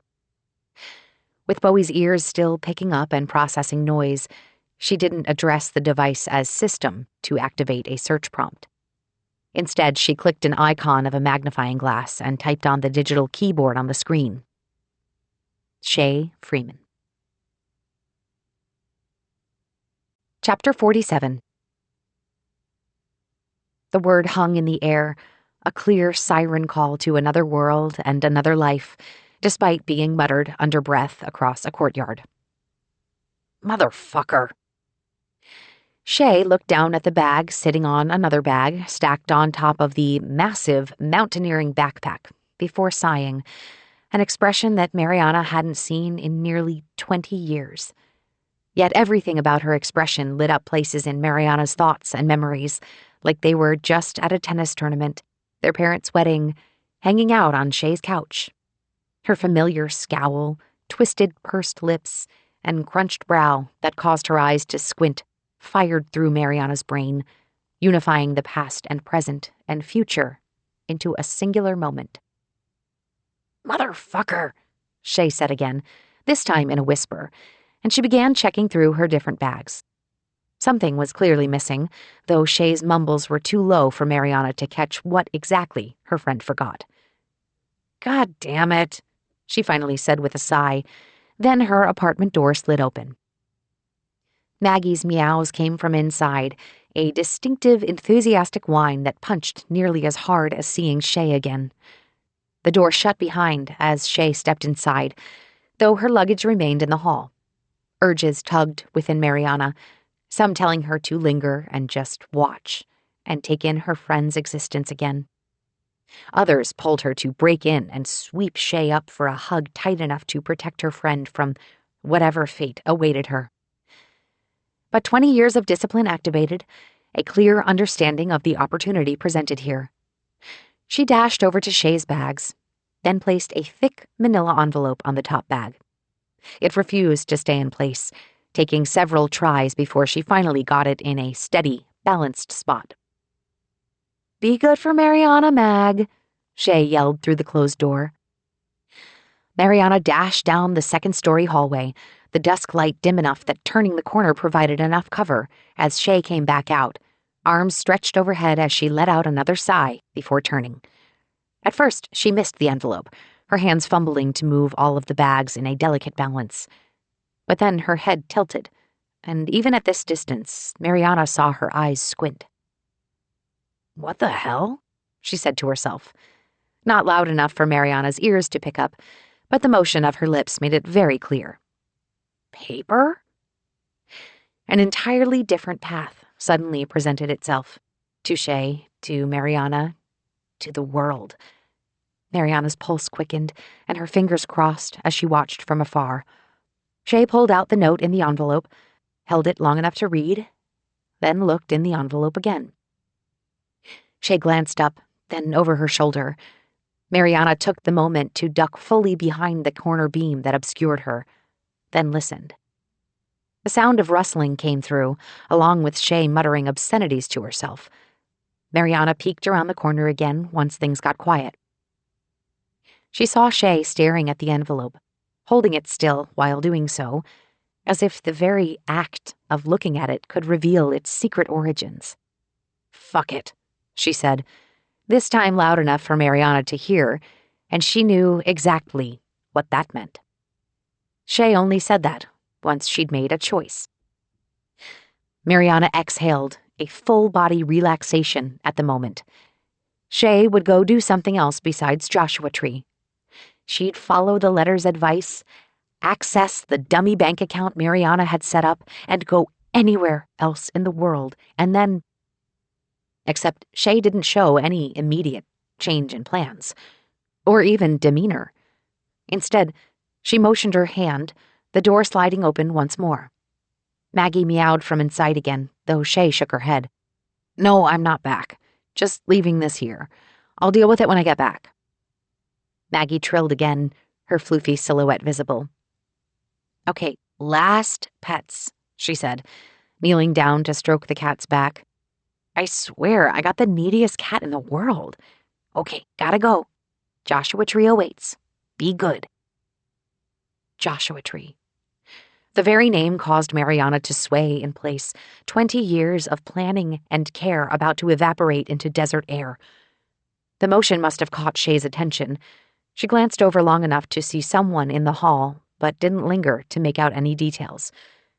Instead, she went back to tying the smaller bags to the larger backpack. The timeline. Paradoxes. So many lectures from Bowie about ripple effects. How even making someone late by a few seconds might cause them to be in a car accident or some other life-changing effect, let alone blatantly and very specifically interrupting them as they stepped forward toward their destiny. No, not for Shay. Shay was right. Fuck it. If Mariana was going to break time and space, it would be to save her best friend. Though she still gave Bowie a reasonable excuse about doing her regular grocery trip and needing to pick up a part for car repair at the same time. Which was true, though Mariana had picked the part up a few months ago, specifically for this subterfuge. Bowie would probably ask why she had disabled all her devices, though. She'd come up with that excuse on the way home. "Shay," Mariana called out, an unintended break coming to her voice. Shay stopped, then looked around, and Mariana wondered just how much her voice sounded like herself. Did 20 years of rough living change that? She walked over, face hidden behind big sunglasses, her close-cropped hair nothing like what Shay knew as Mariana Pineda. Between that, the whole 20 years of hard living look, and the fashion sense of a rugged survivalist instead of a professional scientist, Mariana gambled on Shay not putting the pieces together. She shouldn't, anyway. It wasn't like any of this was logical, even with Shay's training in quantum mechanics. Shay tracked Mariana as she walked, even steps that bought her time to consider all the different things to say. But when she stood face to face with her best friend, her teammate, her stepsister, nothing came out, and the discipline that she'd honed so finely over the decades began to crack. "Don't go to Joshua Tree," she finally blurted out. "Was that?" She glanced back at the closed door. "Was that envelope from you? Just do anything else. Stay off the grid and don't go to Joshua Tree. It's really important." Shay looked her up and down, and Mariana hoped the dim lighting worked to her advantage. "Do I know you? Who are you?" "I can't tell you, and you wouldn't believe me if I did." "What are you, some sort of secret agent?" Shay said with a laugh. "Not quite. I mean, do I look like a secret agent?" "Good call.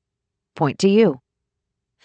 Bowie's lectures came to mind, but Mariana pushed them all aside. What would it take to bring Shay to the finish line? "I'm not a secret agent. I wish," she said with a laugh. "I just got stuck doing something really, really strange and important. So can you just trust this complete stranger?" "That's super cryptic. Can I just say it's weirdo science shit? 'Cause this is very time-sensitive."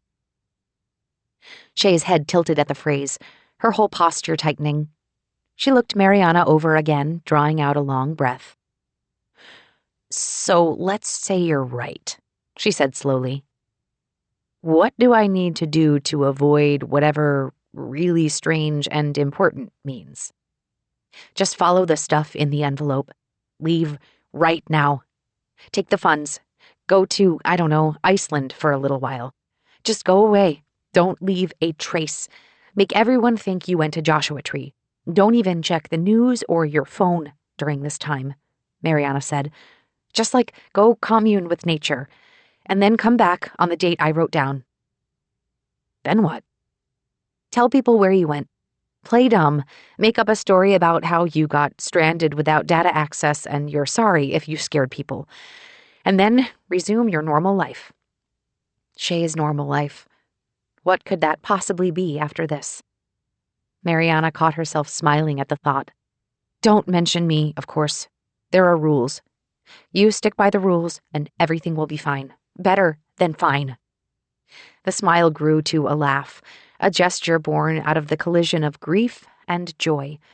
I know you will want to break them, but I am begging you just this once. Stick to them." "Iceland." Shay squinted, then looked at the door. "My cat." "Your cat will be well loved during this time. Trust me on that one. I promise you. No one can resist Maggie." Shay's head angled again, thoughts processing at the semi-cryptic statements this stranger was making. Mariana took steady breaths, hoping that even though years separated them, she still knew exactly how to harness Shay's one-of-a-kind, calculated impulsivity. "Huh," she finally said before turning. Without another word, Shay went back into the apartment. Maggie announced herself once again, and Mariana held back from even looking at the cat. Shay returned, envelope in hand, then held it up between them. "This?" "Read it again. Closely. I'm not asking for much.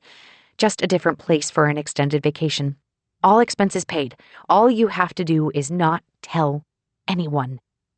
Mariana found herself nodding as if that could beg Shay to do it. "That's everything you'll need." "Good old paper," Shay said, shaking her head. The words came out slow enough to give away the fact that Shay was really thinking about it now. "That's the thing about paper. It doesn't change."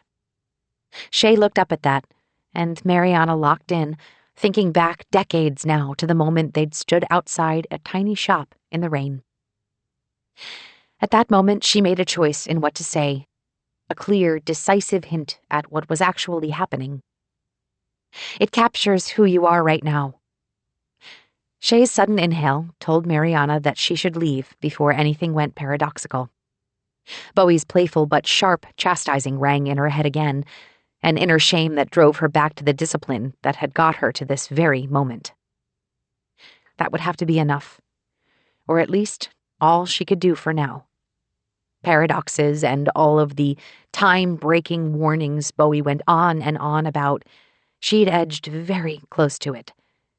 Before Shay could say anything further, Mariana turned on her heel and marched away, a flutter in her chest at the new life she might have just created. Chapter 48.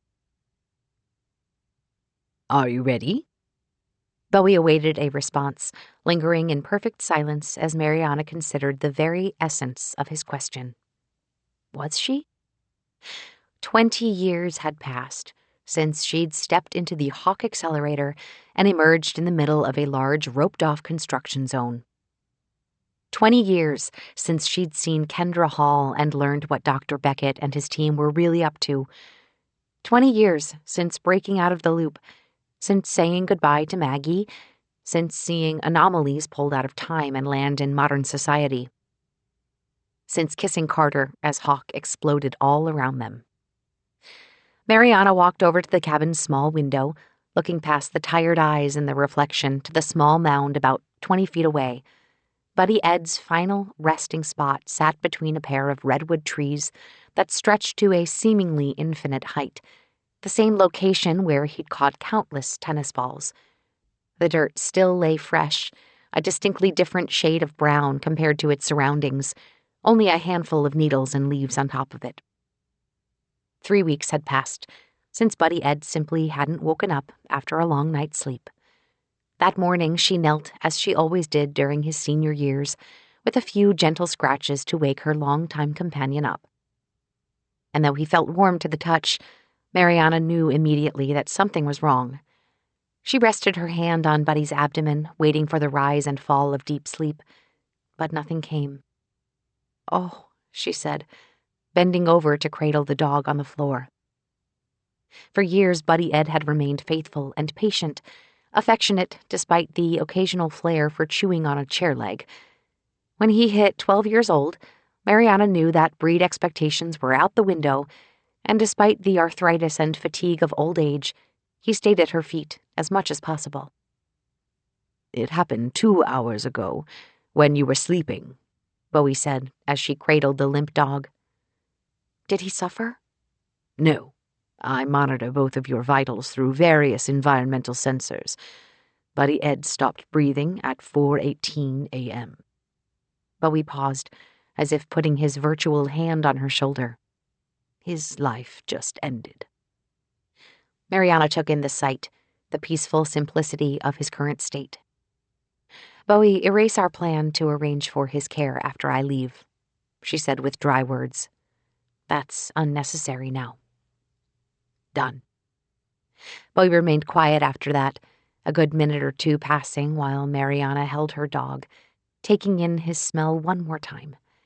She ran her hands over the folds of his ears, the scruff of his muzzle, the whiskers on his left side that poked a little rougher than the ones on his right. "He was a very good boy," Bowie finally said.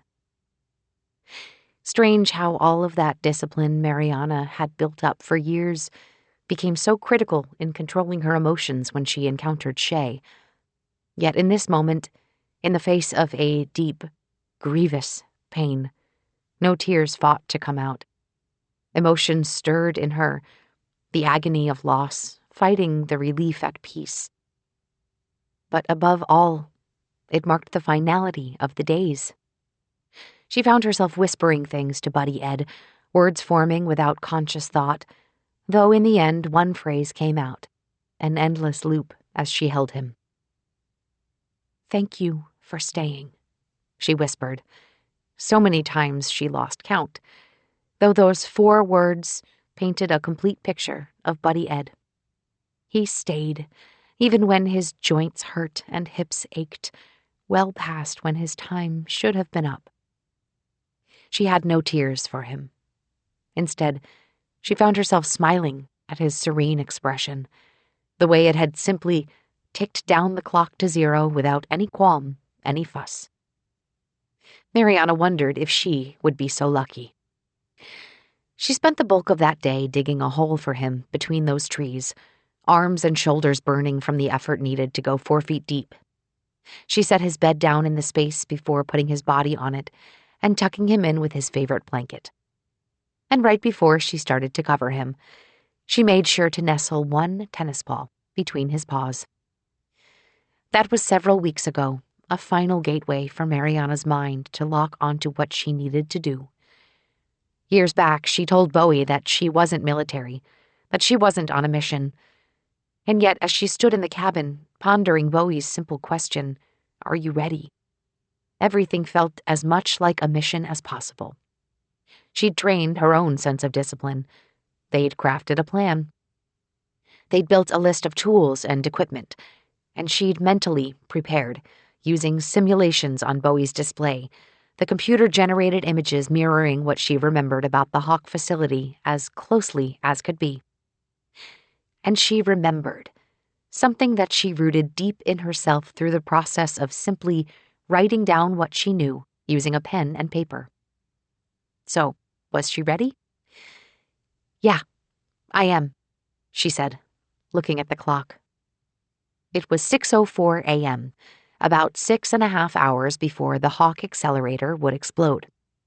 Construction of the facility had gone strictly by design, and Bowie had managed to verify that the strut they'd offset stood exactly as specified. All she needed to do was get inside the building, upload a final patch to limit the power consumption, and flip a few switches, all guided by Bowie. And a little handiwork of her own, a specific plan to replicate what Carter had done all those years ago, a simple series of disabled doors and elevators.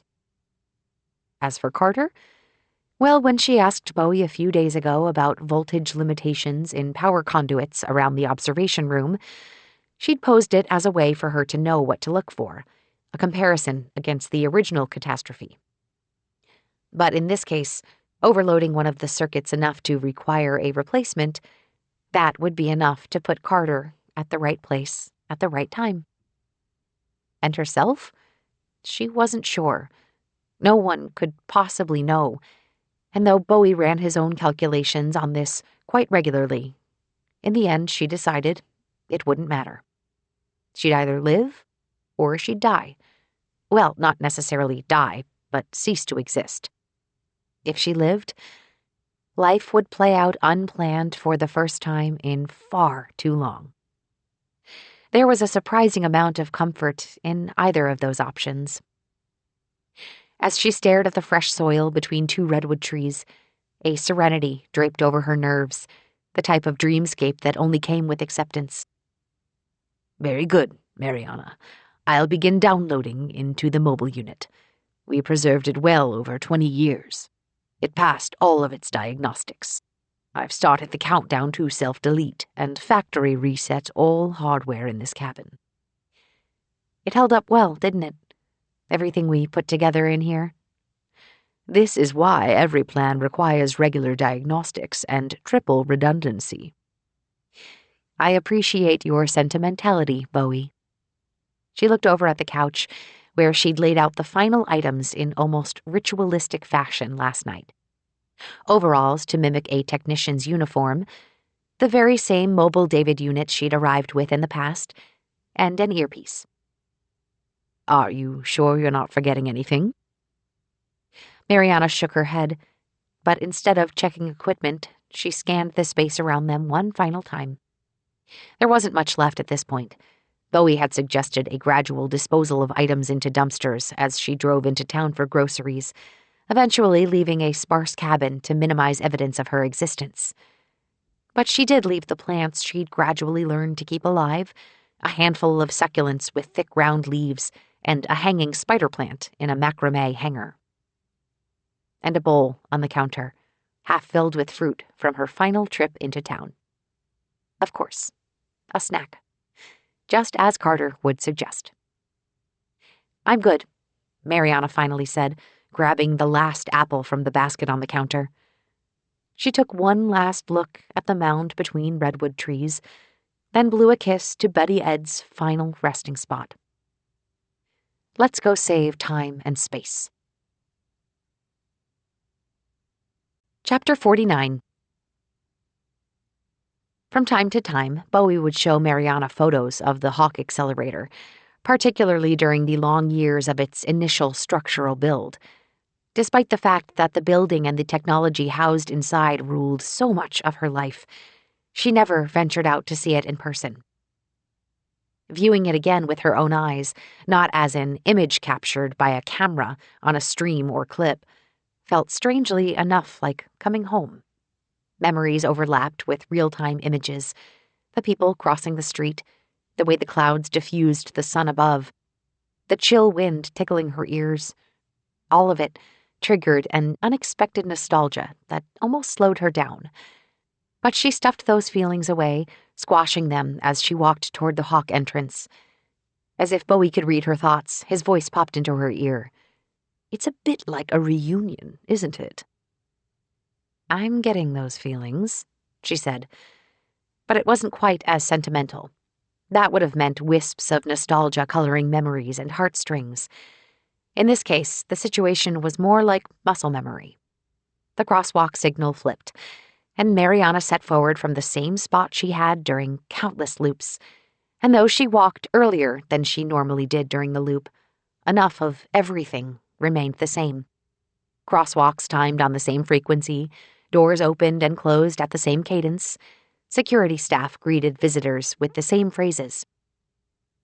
17 minutes until sync, Bowie said, triggering a cascade of instincts. She picked up her pace, eyes now focused on all of the same flags and landmarks that she'd used to get through the loop.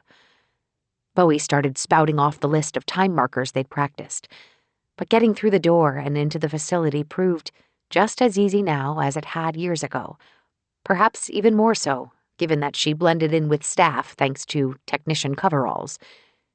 She approached the front desk, but unlike before when she would arrive with Relive, she had a fake identity gradually built by Bowie over 20 years, and the AI whispering the right words in her ear to register and get past security. She strode forward, then waited for 9:42 a.m. But as she did, a voice caught her ear. Not the tone or pitch of it, but what it said. Relive. She stepped back by the pillar where she counted down the time and watched as the Relive group walked in. Curtis, Dean, and others. And there, on the very end, her younger self clad in a gray business suit, a bag on her shoulder with Shay's photo in a frame. The younger Mariana moved in muted steps, a heaviness to her gait that seemed to dissolve when a security guard greeted them and informed them that they'd get to tour the guts of the facility today, even meet with Dr. Beckett. In other loops, after Mariana had become self-aware of their circumstances, this neared the moment when she would break off and speak to Pratt or hack into the Hawk archive. But here, Mariana remembered this feeling, a sliver in time from before she got caught up with time loops, with Carter, with everything. She watched as her younger self moved ahead, and though the bag still hung on her shoulder, she'd tucked it under her arm, fingers gripping the bottom of the bag, like she held Shay's hand. Mariana, Bowie said, we're coming up on the time sync. She turned, looking past the blue digits capturing the time on wide glass panels, to catch a glimpse of herself. Lines carved around her eyes and mouth, worn away by time and stress. And the irises, a clarity came with them, a different discipline than how Shay would josh her about work and nothing but work. These stared with purpose, but also resignation.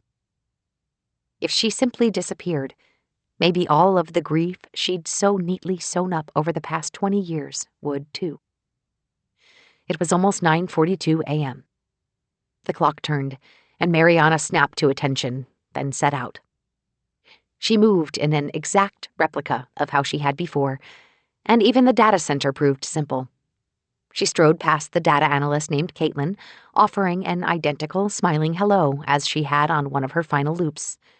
The far terminal and its surrounding stations sat empty, and her legs pumped in a confident march, the same staff lurking absent-mindedly as before. Easy, right? Bowie said.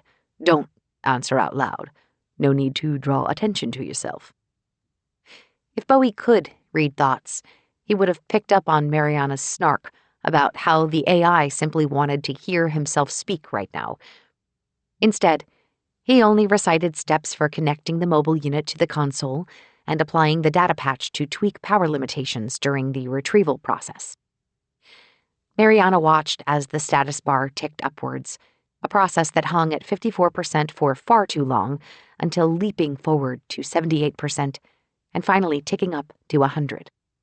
The screen flashed with confirmation, though she waited for Bowie himself to say it before reacting.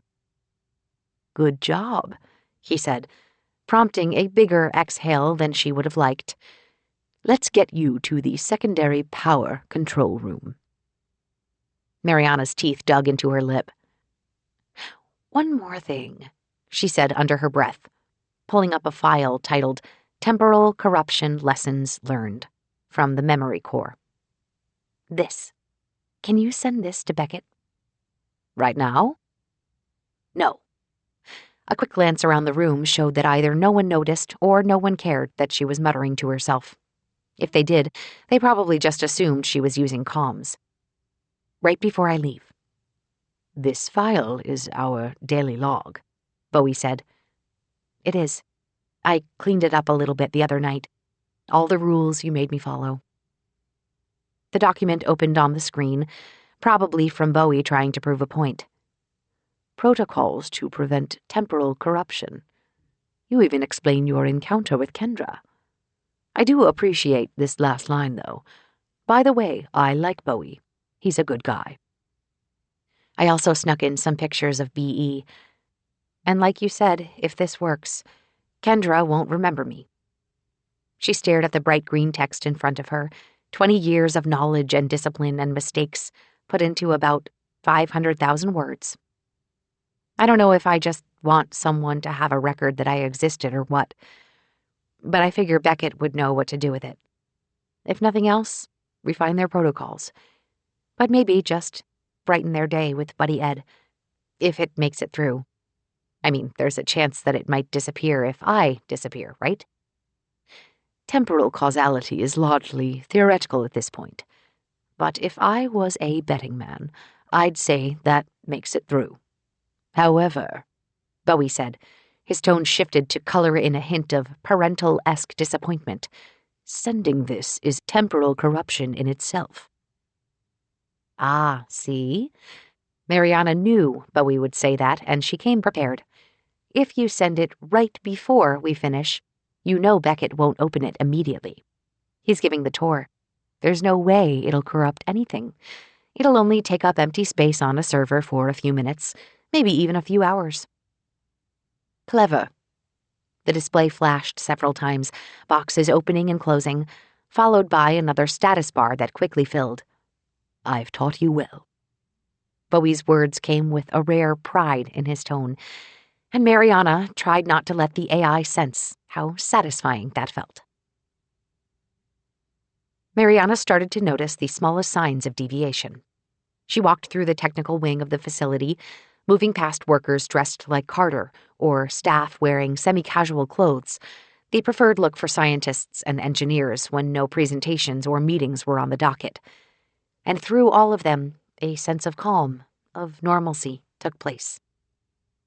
From what she'd gathered before, the first signs that something went wrong with the accelerator's test cycle started around an hour before the explosion. During those early moments, she'd spent loops observing test engineers moving hurriedly through hallways, technicians being called in from other departments to run checks or diagnostics all across the space. All of this played out quietly, and she'd wondered if part of the issue came down to a toxicity that existed in the culture of work, one that focused too much on projecting a normal sense of calm when an explosion was actually imminent. Each of those separate spikes of anxiety accumulated, hitting higher peaks as the cycle shifted from dangerous internal readings to physical destruction on a continuously grander scale. None of that scrambling happened now. Instead, the cadence of the Hawk accelerator followed any normal workday. No matter how exciting the project, people still looked tired and bored, staring too long at their cups of coffee and snacks. They likely didn't notice the gradual disabling of elevators and doors, the series of uploaded hacks firing off in sequence. Bowie had asked what the purpose of this was, and while she said it was simply to avoid running into her younger self, what the AI didn't know was that the pattern mirrored something Carter had done many years ago to funnel a tour group to a very specific location at a very specific time. Between the standard pace of a humdrum workday, Mariana's previous experience, and Bowie's guidance, getting to Hawk's secondary power control room proved as simple as walking in. From there, they moved through the steps like items on a grocery list, bypassing several security protocols to upload Bowie's safety algorithms, limiting energy capacity on the redundant power charge. Flipping a switch was the only remaining item, not just in their to-do list, but potentially Mariana's life. The moment arrived without ceremony. After the endless loops and the 20-year wait, they were here, and Mariana didn't have the time to savor, fear, or dwell in it too much. The timing required too much precision. Even Bowie moved on without any sentiment in his final actions. The message with the archive file has been sent to Dr. Beckett. I'm starting the process of deleting my active state, though Dr. Beckett will have all of my records. This unit will simply be a David interface when I'm done. The oldest one in existence, Bowie said, and though he was a digital construct of a human voice, he still paused and took a breath. I wonder if anyone will notice. Or perhaps I will disappear as well. A philosophical conundrum, isn't it? You're no longer able to engage with the Hawk mainframe? Mariana asked, looking at one last screen featuring facility controls. I'm just good company for the next few minutes.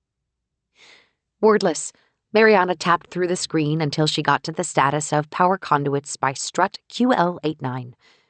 All ran at nominal status, at least until she drove an overload in conduit 22, then returned to the task at hand. A switch. The switch. The one that would theoretically end it all. Mariana stared at it, a lever that simply had to go from up to down to physically reroute power into a redundant source, one with a programmed energy cap set to a fraction of a percent lower. A safety net, Bowie had called it, layered mitigations to ensure that the retrieval test cycle completed. So many thoughts collided in her brain that ultimately it all became an empty, jumbled mess, a question about what she might have possibly left undone. That, more than what might happen to her, weighed heaviest. As if Bowie read her mind, he offered a final thought. One last thing, Mariana. I have about 60 seconds before I become inactive. There was a bank account you opened several months ago. Very limited activity on it. But I thought you should know that this morning a purchase was made. A one-way ticket from Reykjavik, Iceland, to San Francisco, departing in 2 days. Bowie rolled out the statement so nonchalantly that it took Mariana several seconds to fully process what it meant. Fascinating, isn't it? He said, a coyness in his voice. You never told me about that account. Perfect timing for someone to fly home and strategically avoid any... He let out a quick laugh. Complications from our actions today. Anything else you wish to disclose now that we're at the end? Of course, Bowie would tell her with just enough time for him to experience her reaction, but not enough time for her to respond. Paradoxes and all that. The mechanic, Carter. I was stuck in the loop with him. Mariana stopped, unsure of the way to phrase it. After all Bowie's warnings about Shay, she'd vowed to keep her thoughts on Carter even more concealed, an invisible finish line to this whole journey. I love him. Loved him. Interesting. You hid that well. Your stories made him sound like a coworker. I wonder why you kept that from me. Do you remember when I asked about how to disable elevators and lock conference room doors? Mariana asked with a grin. And the voltage limits of power conduits? Yes. If you knew I was doing that to influence the future, wouldn't you have stopped me? Bowie, so often quick with his reply, paused just long enough that Mariana gave herself a mental cheer for pushing the world's most advanced AI to challenge his thinking for a sliver of time. A commendable deception. Goodbye, Mariana. The pleasure was mine. Remember to flip the switch at precisely 10 minutes left in the test cycle. Files deleted in 5, 4, 3, 2. Bowie's voice stopped, though the earpiece popped with momentary static before nothing. Mariana looked at the clock as she slowly gripped the switch, a universe of possibilities running through her mind at what the next few seconds might hold. And for a fragment of time, she wondered what might happen if she didn't flip the switch, this final failsafe. But no, curiosity lost out. She was here to do a job 20 years in the making. She tugged on the switch. Except it refused to budge, though Mariana wondered if it might have simply been adrenaline overload. Her fingers gripped the handle, flexing again as they intertwined. She took one more look at the test countdown clock above, seconds slipping away after hitting the 10-minute marker. Then she pulled, a focused exertion that broke past the mechanism's stubbornness and forced it through. The switch flipped down, first a mechanical clicking before a series of thunks channeled through the air. On one of the displays, one box went from green to orange, while the adjacent one highlighted in green. Mariana let go and stepped back, breath still, waiting for something to happen. Would she fade away? But that didn't make sense from a physiology perspective. Bodies couldn't exactly fade without weird things happening to bones and organs. Maybe she'd get pulled into another dimension. That seemed much more likely. Or even another loop? Whatever happened, Bowie wasn't around to tell her the odds. Instead, she simply waited, every passing second carrying the weight of eternity. Chapter 50. Except nothing happened. Seconds continued ticking away at the test clock. 9 minutes and 45 seconds left, then 44, then 43. Fact. The power cap successfully uploaded, and the switch flipped, yet she remained. Hypothesis. Hopefully the loop broke. Hopefully she'd snuck Shay into a new destiny. Hopefully she gave her younger self and Carter a chance. But what that meant, she didn't know. She couldn't come up with an experiment. She simply had to wait for the cycle to finish. Not knowing, what a strange experience, equally terrifying and wonderful. Instead of panicking, she walked in quiet steps to the secondary power control window and watched, her view adjacent to the observation room where people came in. She saw the faces, Beckett, Curtis, and the others. And then herself. Her younger self, photo frame in her hands, lingered, staring at Hawk's hardware. Mariana blinked as she realized something was wrong. Where was Carter? Why wasn't he nearby? She'd planned it all out, from funneling the relive group the same way that Carter managed during the early loops to overloading a power conduit in the observation room. Not one that would break the Hawk accelerator, but that would at least flag Carter to come inspect it. That had happened. That had all happened. So why wasn't Carter here now? Mariana grabbed her mobile interface from her back pocket, its system now reset to default. David? Welcome to the Hawk Accelerator. My name is David, and I'll be your AI guide to... David, what's the status of Power Conduit 22 by Strut QL89? Checking, David said politely. That power conduit is running at nominal value. Then it hit her. One simple thing that she must not have accounted for. Without a series of catastrophic issues to fix, Carter hadn't lingered to ponder what was happening. Instead, he must have simply replaced the power conduit and moved on to the next task, maybe even headed for the cafeteria. From there, Carter's path could have been diverted in a million different ways, and the relive group, if they hadn't stopped at the observation room, they would have moved ahead to the control room. Of all the times Bowie's probability mechanism could have helped in calculating possibilities, this would have been the most important. But she didn't have time to dwell on it. Just over 9 minutes remained. And then what? Would that be the point that everything ended for her, however that happened? One final mission remained. David, locate Carter Cho. Let me see, David said. Carter Cho is in hallway A12, 384 meters away. Before David finished his sentence, Mariana's legs were already moving, the slam of her boots against tile echoing down the hallway. Instinct drove her as she ran. The map and all of its different sections burned into her mind with a pure certainty. She hustled, only slowing for a glance at the screens and the accelerator's countdown clock to track her evaporating timeline. 7 minutes, then 6 minutes, then 5 and 4 minutes.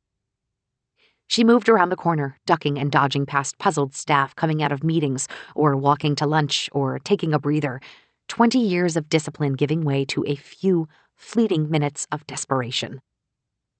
Carter! He stopped in his tracks, his head slowly turning. When she'd seen Shay months ago, the very sight of her best friend had frozen her, short-circuiting 2 decades of discipline and planning. Here, momentum throttled her forward, and in her most analytical, most Mariana way, she scanned the scene in front of her. Carter, looking puzzled, standing with his cart of tools, the one she'd seen dozens of times in his familiar default setup, a tool loadout built for actual work instead of hacking or stealth or anything like that. And his notebook. It lay open, folded back, pen clearly clipped to it. That would have to do. Let's get some consequences, she said to herself. She sprinted full speed, ignoring his wide eyes and sudden, "What the heck?" She snatched the notebook with a single swipe, not even hitting a full stop before turning and running back the other way toward the observation room, toward her younger self. 3 minutes on the clock. What possibilities remained? Either this whole thing, whatever it was, would end for her, or it wouldn't. She supposed with Carter on her heels and the younger Mariana at the other side of the hallway door, she would have managed to give them a chance at coming together. At least over the sight of a strange woman running through the hall. What could she do with the remaining time, now less than 2 minutes? As she kept running, her pace slowed just enough, a mental adjustment as a new idea popped into her head. Legs still churning, she flipped past Carter's notes to an empty page and unclipped the ballpoint pen. Her thumb flicked the cap off and it tumbled to the floor behind her as she approached the control room door. She had time for a note. With less than a minute left and a few feet to go, she stopped abruptly, propping the notebook on her knee, and shut her eyes, urging the perfect note out of nothing.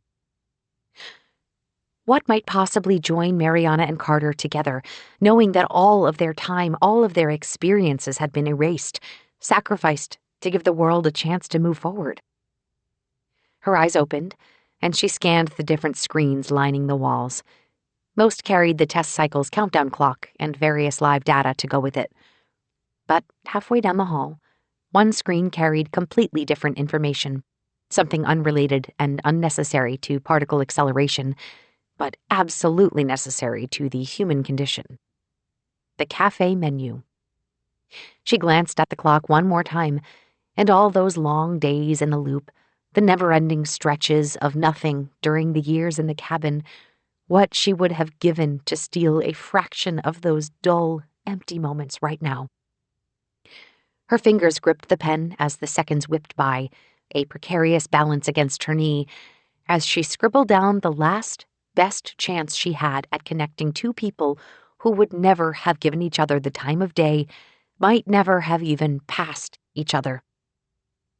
From the tint of the screen above, she caught a color change to green and a loud chime indicating the test cycle had completed. She turned to the control room door and opened her mouth, using whatever strength she had left to call out, "Mary!" Chapter 51. Carter ran, but his best pace couldn't keep up with the sprinting woman. Despite the weary and really out-of-her-mind look on her face, she moved swiftly. A glance at his cart showed that none of his tools were disturbed by her manic rush, and actually it only appeared that she had taken his notebook. Problem was, she sprinted out of view so fast that he couldn't tell. "Crap," he muttered to himself, turning the corner in shoes not necessarily meant for running at this speed. The screens lining the wall showed the accelerator's test cycle winding down, and he passed windowed rooms of people hunched over at stations, looking at tablets, or otherwise mired in their own business. No one seemed to notice the strange woman running with a paper notebook. He paused at a corner, nearly tripping over himself as he scanned ahead, and he finally caught sight of her. Kneeling down with his notebook. No, writing in his notebook. And her voice, she called out something. Mary, maybe? A name, but he wasn't sure. A chime came from the screen on the wall, catching Carter's attention. He turned to see a green, cycle complete message on the monitor. then a display of various metrics and statistics that probably meant a lot to people in the rooms all around him. But for him, his job focused on checking power conduits and running hardware diagnostics, not dealing with the actual purpose of the accelerator. Other people, smarter people, could worry about that. He turned back, the door to the observation room still closed at the end of it. Except the woman was now gone. Carter moved in a slight jog, the hallway's ventilation blowing a draft that cooled the sweat forming across his forehead. His breath steadied, no longer running at speeds he hadn't attempted regularly since high school, and he squinted to see his notebook on the floor. As he approached, the control room's door opened, and out stepped a string of people dressed more like salespeople than scientists. Though he didn't recognize most of them, a voice came through that he'd heard enough during facility-wide speeches about milestones or state-of-the-project presentations. Dr. Beckett moved to the front of the group, arm outstretched as he motioned people down the hall. Out they walked, each person stepping over his notebook without even noticing, and Carter moved swiftly, nodding at the people as they passed. "Oh, hello," Dr. Beckett said. They locked eyes, and he offered a warm smile which Carter returned, followed by a quick nod. "Excuse us, I'm just giving them a tour." "Of course," Carter said, waiting for him to finally pass. He turned, already halfway down to pick up his notebook, when he paused at an unexpected sight. A woman. Another guest, Mariana Pineda from her visitor ID badge, was also kneeling down and already one motion ahead of him. Her fingers gripped the notebook, and in her free hand, she held what appeared to be an old-fashioned photo frame. They locked eyes, an unexpected second look as they studied each other. "Hi," Carter said, a sheepish tone to his simple introduction. He snapped back into the moment, voice taking back its normal cadence. "Sorry, that's my notebook. Someone—" He turned, looking all around for the strange woman who came and went. "Someone grabbed it. I think they got confused, but I don't see them anymore. Did you happen to see a woman in technician coverings like mine? Like, did she pass through the control room?" "Nope, it was just us." "Huh. It's like she just disappeared on me." Carter angled his head and looked at the writing on the page. "Maybe someone was playing a prank. She took that from my stuff." "This is yours?" she asked, offering the notebook. "Yeah." He took it, turning it for them to both see the writing scribbled on it. "Glazed donuts at the cafe," she read out loud. The corners of her mouth tilted upward, a brightness to them from reading the sentence. "Funny, it looks like my handwriting." "Oh, those donuts are surprisingly tasty." Carter found himself no longer looking for the notebook thief, and instead focused on the woman in front of him. "For a corporate cafe, anyways." "I don't usually like donuts," she said with a smile. "But glazed, they're simple, you know? Simple is sometimes better." He returned her look, an instinctive nod at her statement. "They're at the Hawk Cafe?" "Yeah, it's between the different wings." He turned around, gesturing in the general direction at the facility's moderately acceptable cafe. Not the best, of course, but better than a lot of on-site eating at a job, and loads better than his college experience. "I'm Carter, by the way," he said, his ears suddenly burning at the very fact that he introduced himself to this stranger. "I work here. Obviously." "Mariana." She held out her left hand, her right still holding a photo frame for some reason. He took it, lightly taking in the off-handed gesture as he wrapped his fingers around hers for the briefest of moments. She glanced down at their hands before letting go, but when her eyes met his, he caught her sharp inhale. "I don't work here. I'm with the Relive team, which," she said and craned her neck, "I seem to have lost. They were going on their lunch break." "Oh," Carter said, tapping the notebook page. "You know how to get there?" "No clue. Totally lost. It's my first time on this side of Hawk." "It's right down this way." Carter motioned forward, the notebook still in hand. "The accelerator wing of Hawk is massive. I'll show you the way out." Epilogue. Kendra opened the cabin door simply because she could. She'd done it before, of course. Beckett and his team either didn't notice or were simply too polite to say anything. "How's the weather out there?" Bowie asked. A different Bowie from the last time she welcomed the outside world, of course. Bowie 2.0, or as she'd simply started calling him, 2. Not the original that she'd been with during her previous isolation, but a brand new one who started off with the same quirks, yet wound up being different. She thought of her last moment with the first version, leaving the cabin in the redwoods with a simple goodbye as that Bowie ran his self-deletion program.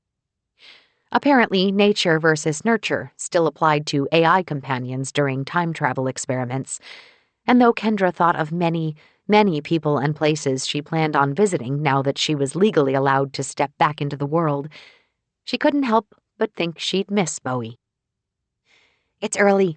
Sunrise," she said, the purple hues of the morning cutting through forest cover of pine needles and leaves. Beckett had said she could step outside at 12:01 a.m., or the time when her other self time jumped. She decided to go to bed, though, and then take in the morning fresh, simply breathing in the air, knowing she'd survived 6 months of isolation in preparation, then 6 further months of isolation after she'd time-traveled to the past. For all of her hopping around time, the waiting had brought her to this precise moment when she could be exposed to the world again without fear of paradox, and somehow she got through it no worse for wear. Even Beckett's memory worries didn't seem to be an issue, and Kendra wasn't sure if it was part of the relive injection she had taken before stepping into the accelerator at Hawk, or if the human body fared a little better than anticipated. Whatever. They'd poke and prod her over the coming weeks, and even that level of human interaction would be welcome at this stage. But for now, she enjoyed the peace of mind that came with freedom, simply knowing that her every move wouldn't have to be balanced by some concern for time-breaking paradoxes. Part of her considered the weirdness of having lived through the last 12 months, while the world only got through 6. Sometimes, when she thought about it, she almost grasped everything, though other times it made her head hurt. Something about information accidentally getting propagated forward, and how isolation was the only true way to protect against that. Bowie even tried explaining it on a simplified level for her a few times. It turned out that the most technical her mind got was fixing stuff at places like Hawk, not planning what those places did. "Kendra," 2 called out from inside the cabin. "Yeah, 2? "Dr. Beckett is waiting to speak with you." "Right now?" "Right now," 2 said, his tone far too cheeky for this early in the morning. Kendra stepped inside and saw the tired face of Dr. Albert Beckett. He looked like he hadn't slept, and maybe that was the case.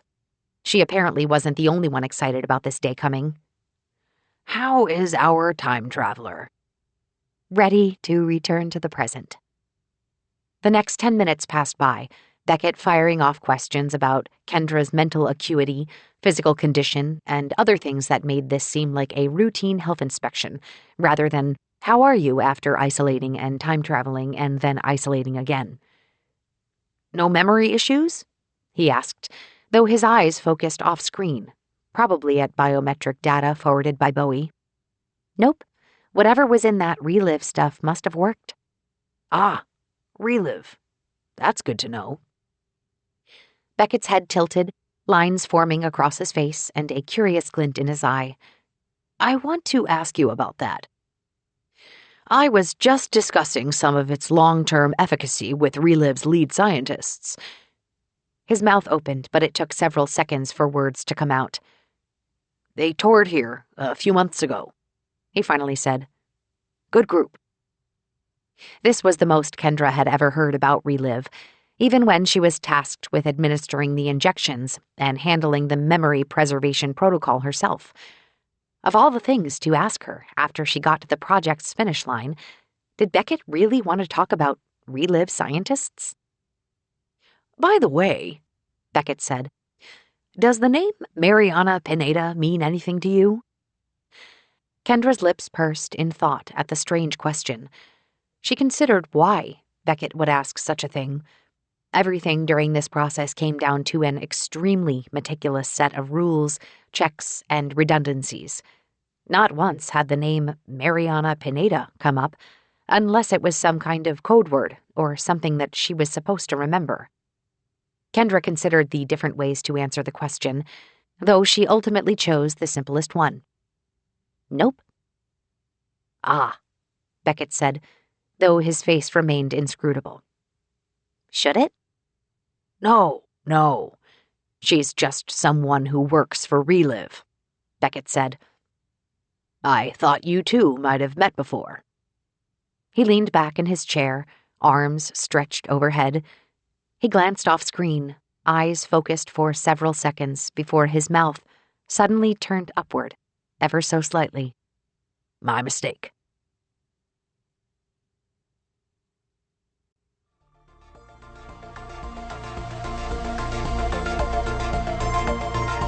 This is Patty Murin. We hope you have enjoyed this unabridged production of A Quantum Love Story, a novel, by Mike Chen, presented by Mira and Harper Audio. This program was produced by John Marshall Media. Executive producer, Carly Katz. Text copyright 2024 by Mike Chen. Production copyright 2024 by Harlequin Enterprises Limited. Used under license with Harlequin Books, S.A. All rights reserved. Thank you for listening.